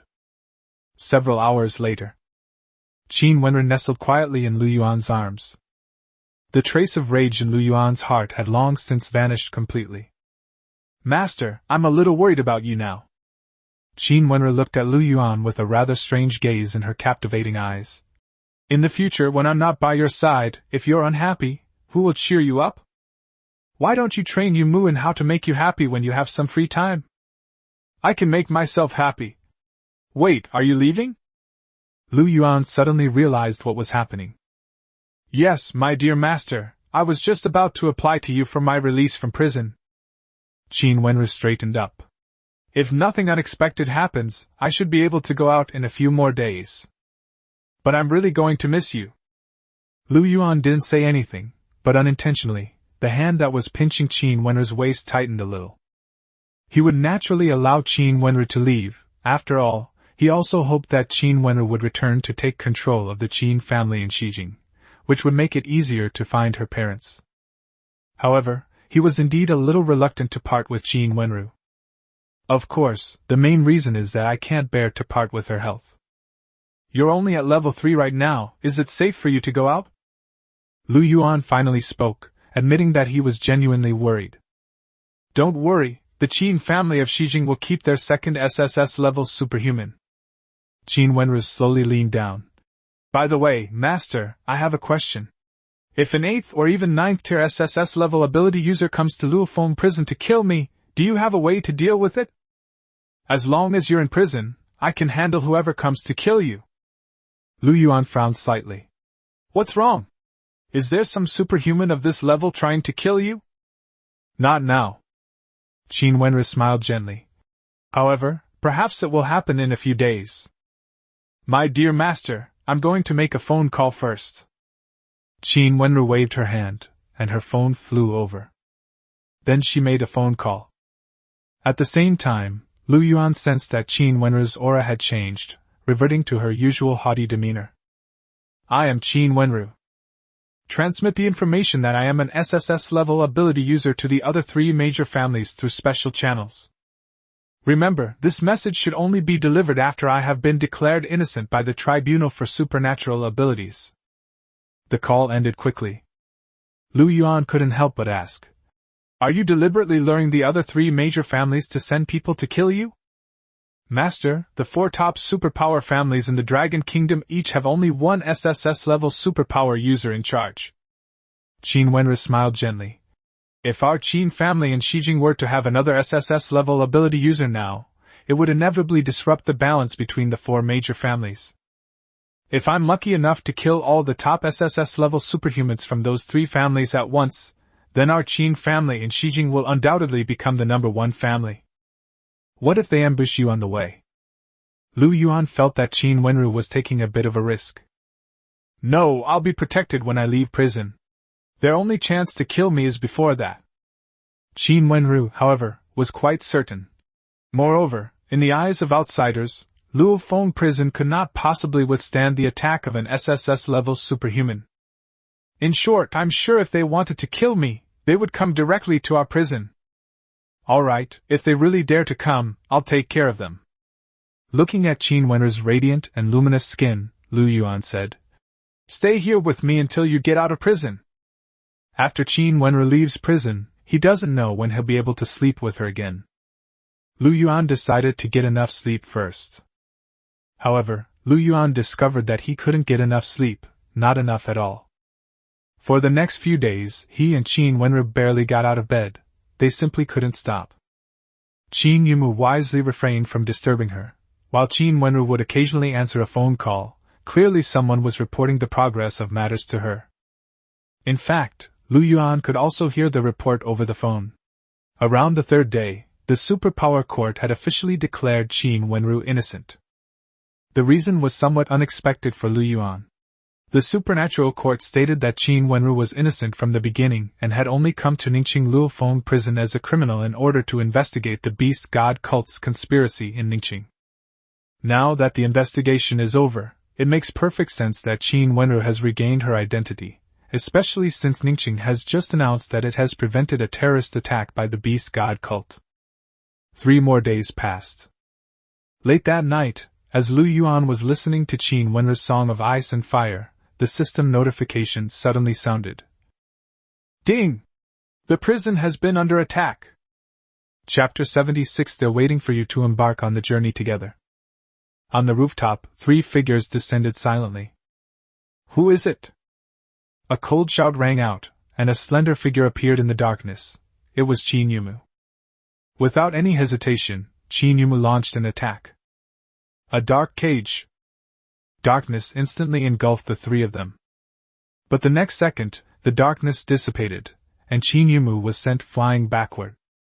2 figures appeared silently, and one of them caught Chin Yumu. It was Yuan. He was wearing the Warden's uniform, and Chin Wenru, in an ice-blue dress, followed beside him. The blush on Chin Wenru's face had not completely faded, and at this moment she possessed an even more breathtaking allure.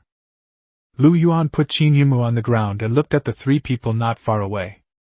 There were 2 men and 1 woman, all looking to be in their 30s or 40s, and all quite good-looking. They also exuded an incredibly powerful aura. All 3 of them are here? Yuan looked at Chin Wenru. She had been waiting for the 3 SSS-level ability users from the other 3 major families to come to her door. The pressure emanating from these 3 was stronger than Yuan had ever seen in his life.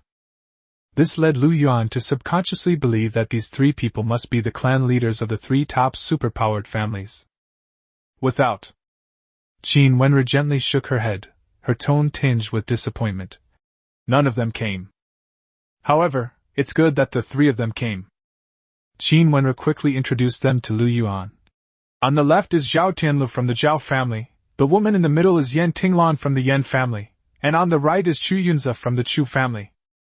All 3 of them are SS-level ability users of the 9th rank. Among the 3 major families, they are the strongest below SSS-level ability users. It is said that their combat strength is at least equivalent to an SSS-level superhuman of the 6th rank or above. Chin Wenru paused slightly at this point. My dear master, the 3 families must have reached an agreement to join forces to kill me. The combined combat power of these 3 is at least equivalent to an 8th-level SSS-level ability user, and they can even fight against a 9th-level SSS-level ability user. Are you confident? Before Yuan could speak, a voice came from the other end. Chin Wenru, you must know the 3 of us, and you should also know why we are here. The 3 families have reached an agreement. You cannot return to the Chin family in Shijing alive. Even if the 3 of us work together, no one can save you, but we are willing to give you a chance. Do you want this opportunity? Yan Tinglan, I don't think you can give me a chance, but I'm still a little curious. Chin Wenru said calmly. Speak, I want to hear what kind of nonsense you can spout.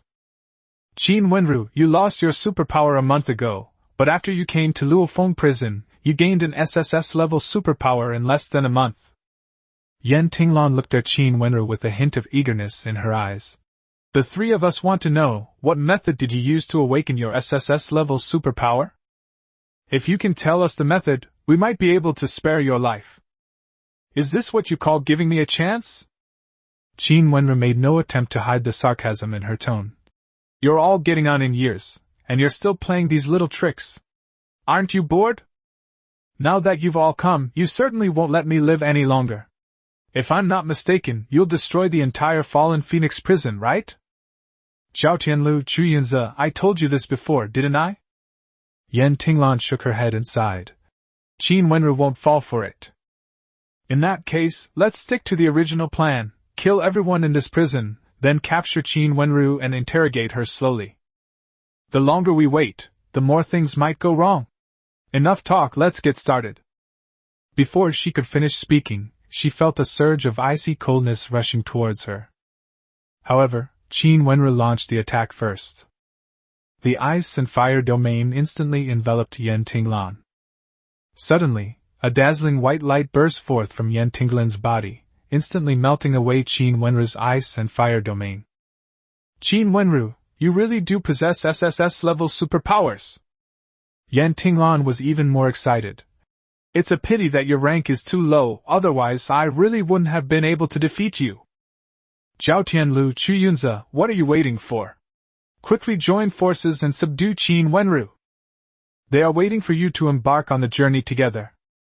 A calm voice followed, and Lu Yuan quietly approached her, grabbing her throat with one hand. It's time for you to get going too. What? Yen Tinglan was shocked, and at that moment, out of the corner of her eye, she finally saw the situation on both sides. In less than a minute, Xiao Tianlu and Chu Yunzo were both lying on the ground, lifeless. How can this be? He couldn't bring himself to say the word can. Lu Yuan decisively snapped Yen Tinglan's neck. Bite! The host has killed the intruder. Mission complete. Loot obtained, light of judgment, incomplete, undying vine, incomplete, and vast yellow sands, incomplete.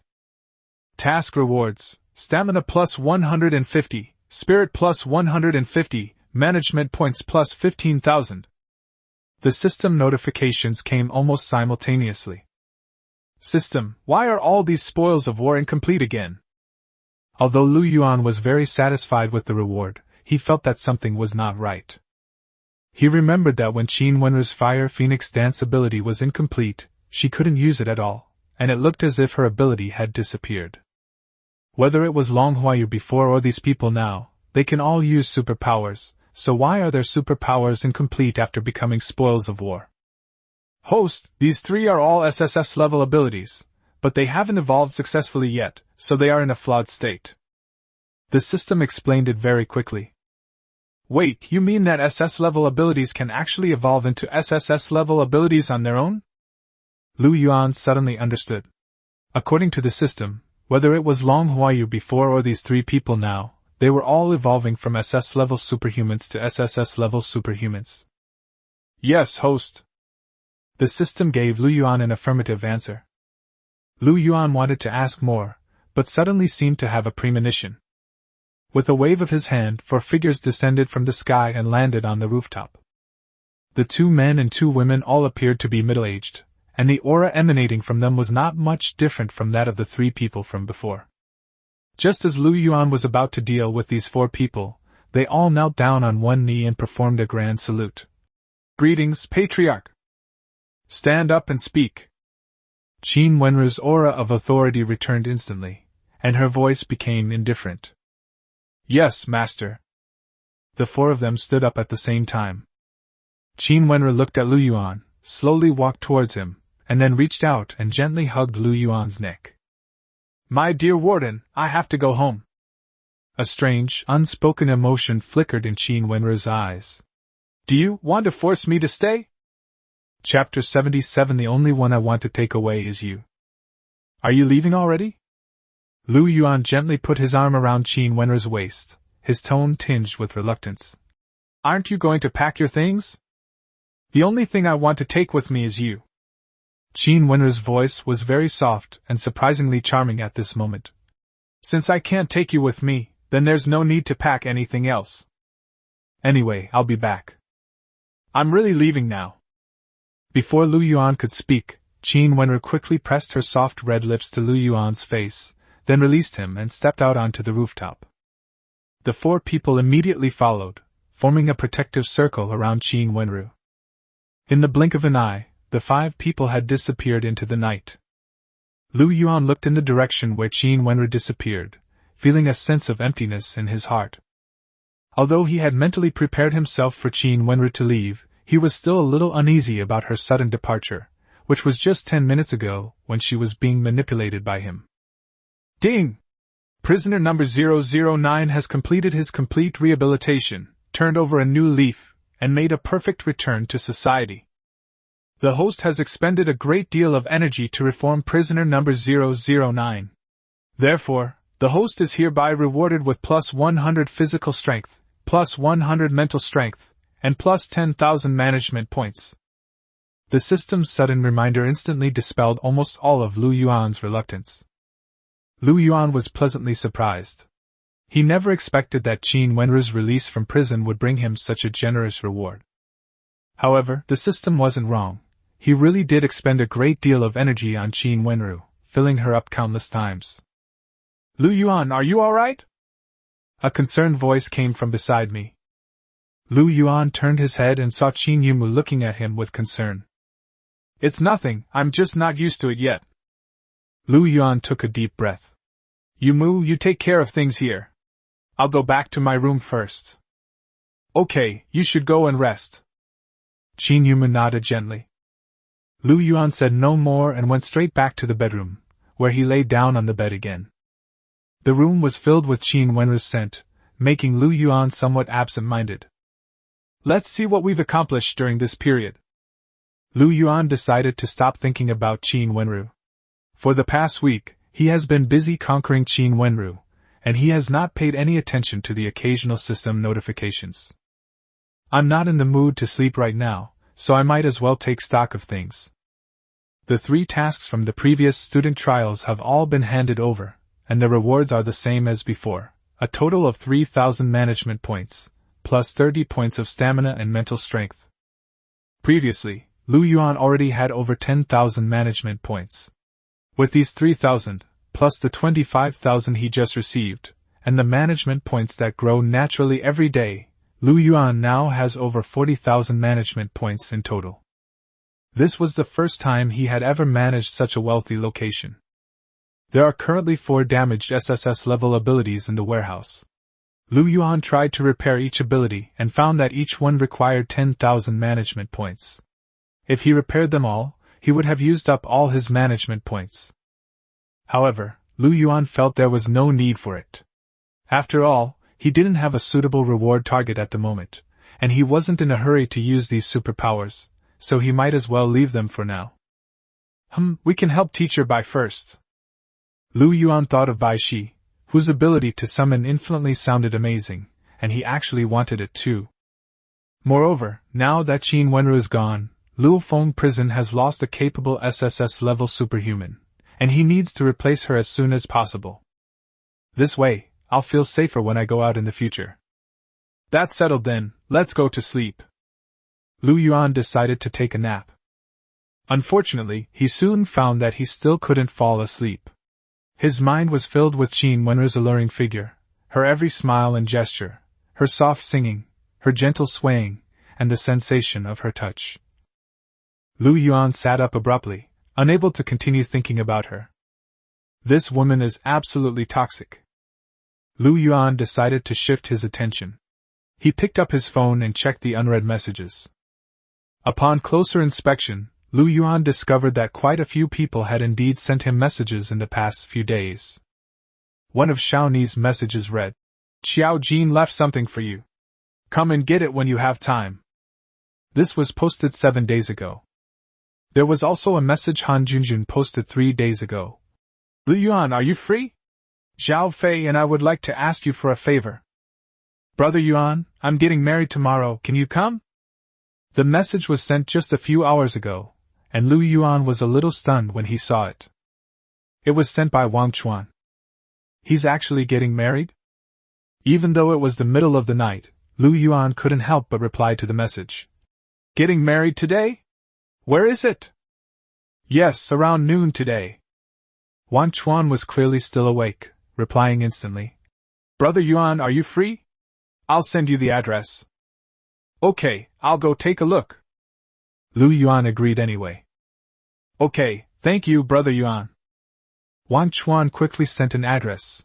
It was for a hotel. "Okay, see you then."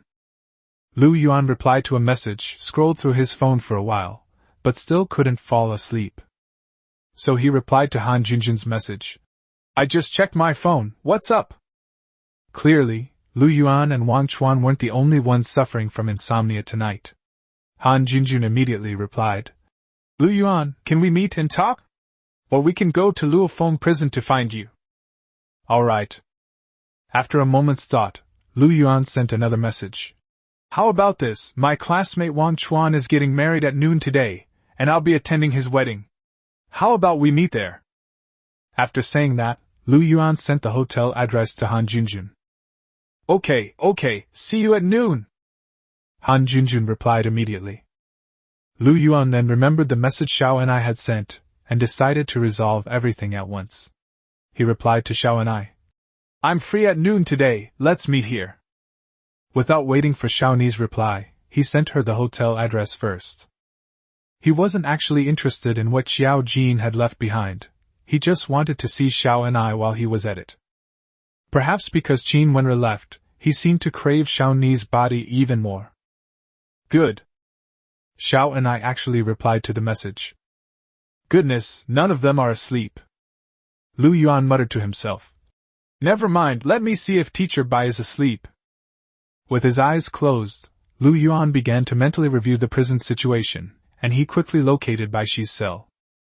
Bai Shi was sleeping, but she seemed to be having a nightmare. No, don't. I'm sorry, I'm so sorry, it's my fault for not protecting you. Wah! I'm so useless. Lu Yuan immediately realized that Bai Shi must have dreamed about her students.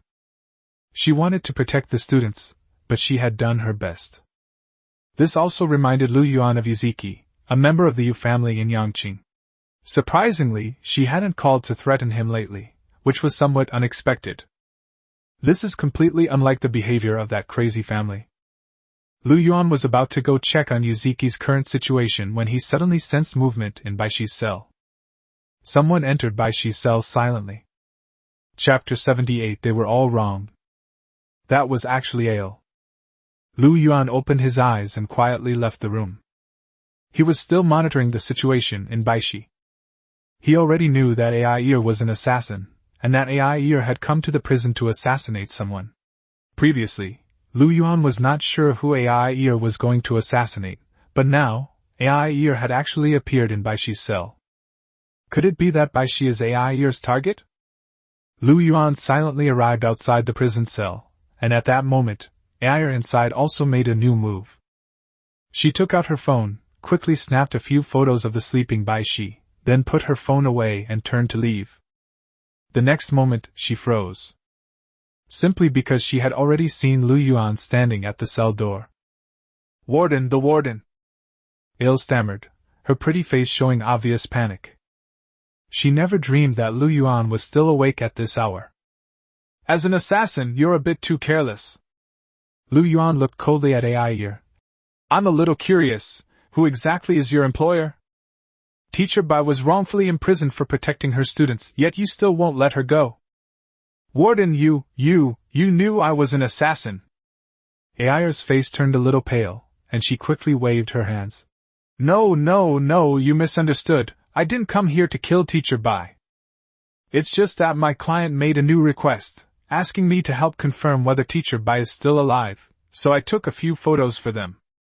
Warden, believe me, I really didn't come here to kill Teacher Bai. Ai was heartbroken. She finally understood that Lu Yuan had known her true identity all along. She didn't dare to attack Lu Yuan in any way. On the one hand, the presence of several SSS-level ability users around Lu Yuan made her feel uneasy. On the other hand, her special ability to see almost everyone's weaknesses showed that Lu Yuan had no weaknesses at all. Then who are you here to kill? Lu Yuan's voice remained cold. Yes, it's Yuziki. Ai said with a bitter face. Warden, it's the one you put in solitary confinement, and then forgot to release. She was put in solitary confinement, and I couldn't find an opportunity to kill her, so, that's how it is. Ai is now very honest. She feels that the only way to survive is to tell the truth. Let's leave here first, without waking Teacher Bai. As Lu Yuan spoke, he prepared to leave. But just then, Bai Shi cried out in alarm. No! Bai Shi suddenly sat up, panting heavily, clearly awakened by a nightmare. The next second, she saw Ai and Lu Yuan. Bai Shi rubbed her eyes, a little confused. Lu Yuan, Officer Ai, what are you doing here? As she said this, Bai Shi checked the time and confirmed it was 2 a.m. Go to the warden's office and wait for me. Lu Yuan looked at Ai and said, Don't try to run away. I'll come find you later. Okay, Warden, don't worry, I definitely won't run away. Ale nodded hurriedly. Then, she looked at Bai Shi and hesitated for a moment.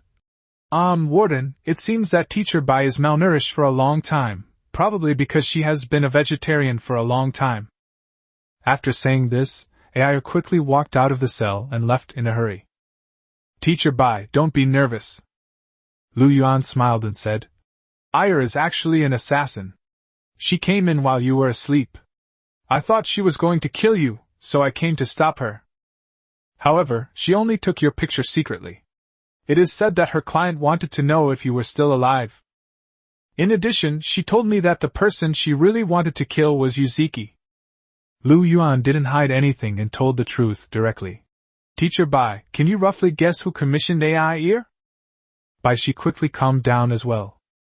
She nodded gently. Yuan, those girls who were burned to death by Yuzuki also had families, but most of their families were also. Bai, she unconsciously clenched her fists. She took a deep breath to calm herself down again. There is a person, who is the brother of one of the girls. He is not in Yangqing, and the Yu family does not know of his existence.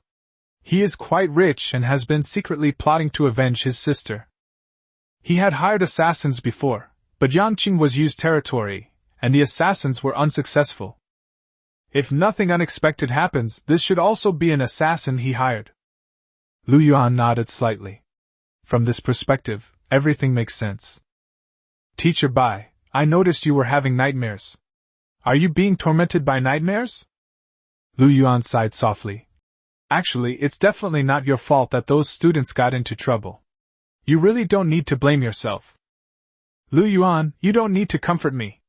Actually, I understand the reasoning, but I keep dreaming about them. Bai, she gently shook her head. Moreover, it's not just them who give me nightmares, but also my parents. I killed them. Bai Shi's eyes welled up with tears. Yuan, do you know?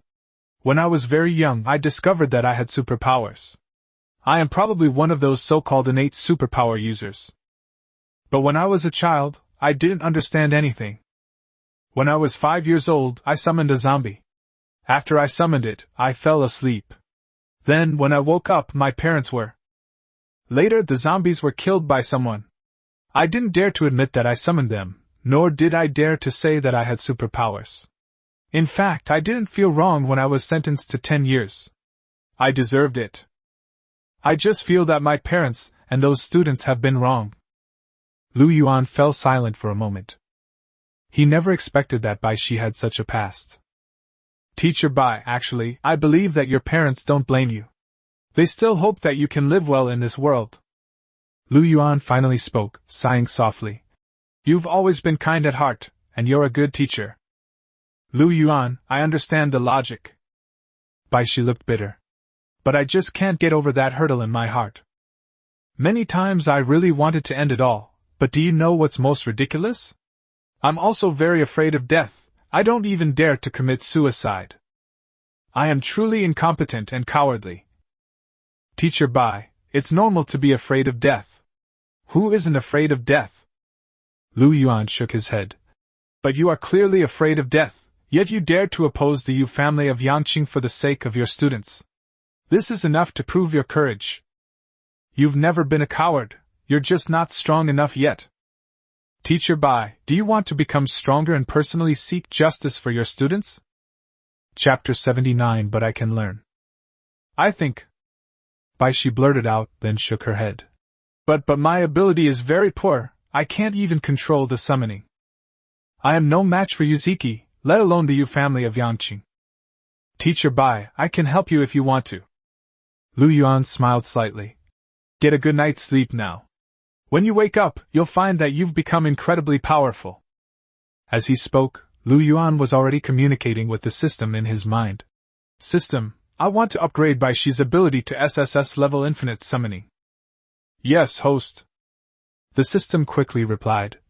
Remodeling for you, time, 300 minutes. Bai Shi suddenly and silently collapsed onto the bed, enveloped by a strange energy. This renovation will take a full 5 hours, and Yuan doesn't plan to wait here indefinitely.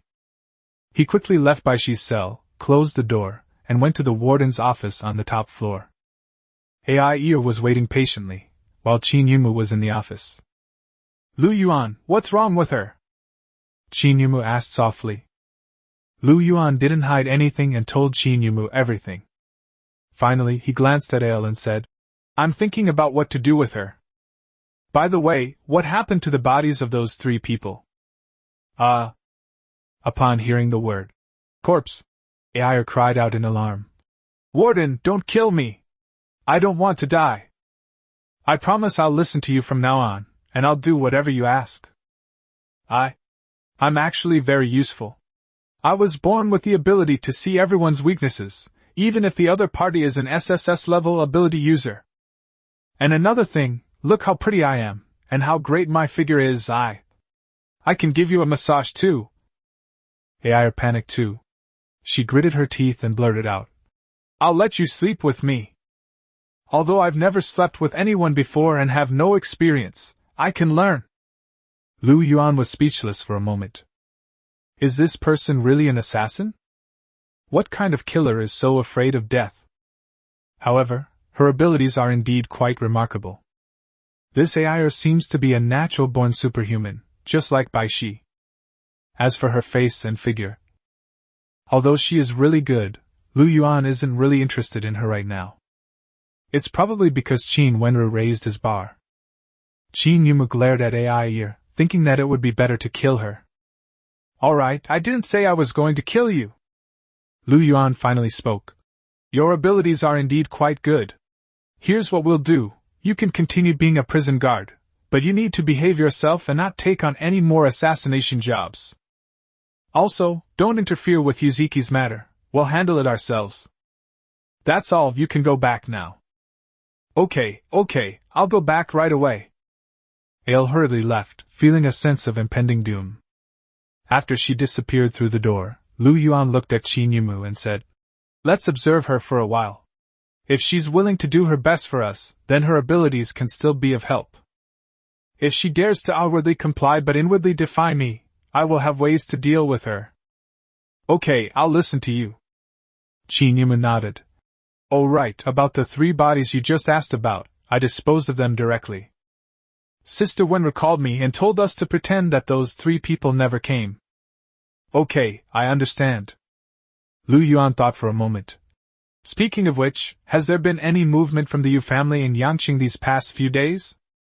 I'm wondering too, there seems to be no movement. Qin Yumu frowned slightly. But this doesn't seem like their style. Perhaps they are secretly plotting something big, who knows? Well then, let's wait and see what the Yu family does next. Yuan didn't bother to think too much about it. It's not a big deal for us, but I plan to let Teacher Bai handle it personally.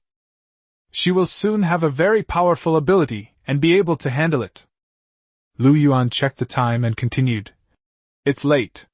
I'm going back to try to get some sleep. If I haven't woken up by noon, remember to wake me up. Wang Chuan is getting married at noon today, let's go together. Seeing Yuan leave, Qin Yumu wanted to say something, but ultimately didn't. Yuan returned to his bedroom, lay down again, and finally felt a little sleepy. I spent several hours in this half-asleep, half-awake state until the system voice came through. Ding! Target transformation completed, management points plus 500. The host has triggered a reward and obtained a limited time trial card for the SSS level superpower, Infinite Summoning. Infinite Summoning Trial Card, limited time, a one-time item that grants unlimited summoning of Tier 3 SSS level superpowers for half an hour after use, without consuming mental energy. Yuan sat up in bed, feeling a bit depressed early in the morning. Is it so hard for him to have a superpower? This Infinite Summoning card seems better than the previous superpower trial card, since it's already at Tier 3. Well, it's still better than my previous piano playing skills. That was the only way Yuan could console himself. He didn't waste any time, quickly got up and went downstairs to Bai Shi's cell. The moment he opened the door and went inside, Yuan was stunned. Is the woman in front of me, who is so fair-skinned that she seems to glow, with a slender waist and large hips, and who is incredibly mature, still Bai Shi? Yuan never expected that Bai Shi would undergo such a dramatic change. Her flat figure had long since disappeared, replaced by a disproportionately mature and voluptuous one. Her waist was thinner than Qin Yumu's, and her hips were larger than Qin Wenru's. Her 2 mounds were incomparable, even making Qin Wenru admit defeat. This makes her curves look very abnormal, and the overall proportions look a bit strange, but this strange proportions make her look more mature and alluring. Bai Shi's prison uniform was stretched taut, hanging like strips of cloth, revealing large expanses of her fair skin. This tantalizing glimpse only made her more alluring. Her previously unhealthy pale skin has now completely changed. It is still very pale, but it is sparkling, crystal clear, and looks exceptionally healthy, completely different from before. An uncontrollable flame rose from the depths of Lu Yuan's heart. Logically, Lu Yuan knew this wasn't right. Teacher Bai was a good teacher and had been kind to him in the past. He shouldn't be thinking about these things, but at this moment, he simply couldn't suppress that desire. It was a pure instinct. The allure of Bai Shi's body now is no less than that of Qin Wenru, and may even surpass that of Qin Wenru and Xiao and I. Bai Shi suddenly exclaimed in surprise. She had been in a daze just now, and now she finally realized that something was wrong with her. She almost instinctively reached for the blanket, but the moment she moved, her already torn clothes slipped off. Chapter 80. Create an opportunity for her. Lu Yuan suddenly came to his senses. He hurriedly took 2 steps back and closed the cell door behind him. Even so, in that fleeting glance, he still managed to get a full look at Bai Shi. That perfect figure, with not a single hair out of it except for her hair, is so fair-skinned. Teacher Bai, please wait a moment, I'll have Mu bring you some new clothes. Lu Yuan said something through the window, then immediately called Qin Yumu, and then waited at the door for Qin Yumu to come over. At this moment, he couldn't help but ask the system. System, what's going on? She upgraded her superpower, and her figure has changed so much? When I modified other people before, their figures didn't change much. Host, because the target was malnourished before the modification, her development was incomplete. The system, based on her normal development direction, made up for her development in the most perfect way, which is why she is like this. The system also gave Lu Yuan an answer. In addition, she must change her diet and eat more meat in the future, otherwise she will become malnourished again. Qin Yumu arrived quickly, bringing with her the largest size prison uniform. She went in first to let Bai Shi change into it, and then Lu Yuan went in as well. Yumu, have someone make a few new outfits for Teacher Bai so she can go out more easily. Lu Yuan gave another instruction. Okay, I'll go make the arrangements. Qin Yumu glanced at Bai Shi with a strange look. She was actually shocked as well. Bai Shi has changed so much. Her figure is now comparable to Qin Wenru's. However, in terms of temperament, Bai Shi is still a little lacking. Qin Yumu left first, while Lu Yuan sat down. Although the loose prison uniform mostly covered Bai Shi's mature figure, her outline could still be vaguely seen. In particular, since Lu Yuan already remembered her real figure, he could automatically fill in the details in his mind. Unconsciously, Lu Yuan's breathing became somewhat rapid again. Lu Yuan, my superpower seems to have been upgraded. Bai Shi finally spoke, her eyes showing a hint of unease and disbelief. Yes, Teacher Bai, you are now an SSS-level ability user. Lu Yuan forcibly suppressed the restlessness in his body. Your current ability is infinite summoning. As long as your mental strength is sufficient, you should be able to summon zombies or alien beasts indefinitely. You can try it. Don't worry about the summon thing going out of control. I'll be here to keep an eye on it for you. Okay, I'll give it a try first. Bai Shi quickly calmed down as well. The next second, a flash of white light appeared, and a cat appeared in the cell. I have complete control over it. I can make it do whatever it wants. Bai Shi quickly became excited. I'll try summoning others. Immediately afterwards, Bai Shi summoned a wolf and a skeleton. And all of these things were under her control. Great! I've really become stronger now. Bai Shi suddenly lunged at Lu Yuan. Lu Yuan could have dodged, but he couldn't bear to. Then Bai Shi pulled his head into her chest and buried it in her arms. Lu Yuan, thank you. Lu Yuan felt his anger was about to burst, and he finally broke free. Teacher Bai, you can familiarize yourself with your abilities first. I have something to do, so I'll head back now. Lu Yuan left in a hurry. If he didn't leave soon, he was afraid he wouldn't be able to resist pouncing on Bai Shi. Back in his bedroom, Lu Yuan quickly calmed down. Although Bai Shi's mature figure was fatally tempting to him, just like Qin Wenru, he could still control himself as long as he didn't face them directly. That's just how things are sometimes. Before he modified Bai Shi, he really didn't expect this to happen. But who could have imagined that the system would give him such a great gift? We still have over 10,000 management points, should we use them? Lu Yuan pondered to himself that he could repair one of the 4 incomplete SSS-level abilities in the warehouse first. However, after thinking about it, there was no rush. Lu Yuan finally decided to keep the management point for now, as there were still some female prisoners he hadn't checked with the Great Transformation technique. Since Bai Shi, who is at B rank, can be upgraded to SSS rank, then perhaps the remaining female prisoners can also be upgraded to SSS rank? Lu Yuan didn't bother checking on the remaining female prisoners. He went to have breakfast first, and then notified AI to release Yuzuki from the solitary confinement cell. He wasn't specifically testing AI, it's just that among all the prison guards, AI is the one he's most familiar with right now. Ale was naturally very obedient. Even with the opportunity to complete the mission so close at hand, she had no interest in it whatsoever. When Yuzuki was sent back to her cell, Lu Yuan also arrived at the door of Yuzuki's cell. You pretty boy, you dare hit me and keep me locked up in solitary confinement for so long? Let me tell you, you're dead. Yuzuki saw Lu Yuan and her face was full of resentment. My dad won't let you get away with this. Stay put. Lu Yuan waved his hand, and Yuzuki flew into the cell. If you bark like a dog again, I'll lock you in solitary confinement. At the same time, Lu Yuan also activated the Great Transformation technique to check on Yuzuki's condition. This was somewhat disappointing. Yuzuki's A-level fire-type ability could indeed be upgraded, but only to S-level. Lu Yuan felt that Yuzuki's value in being a waste didn't seem to be that great.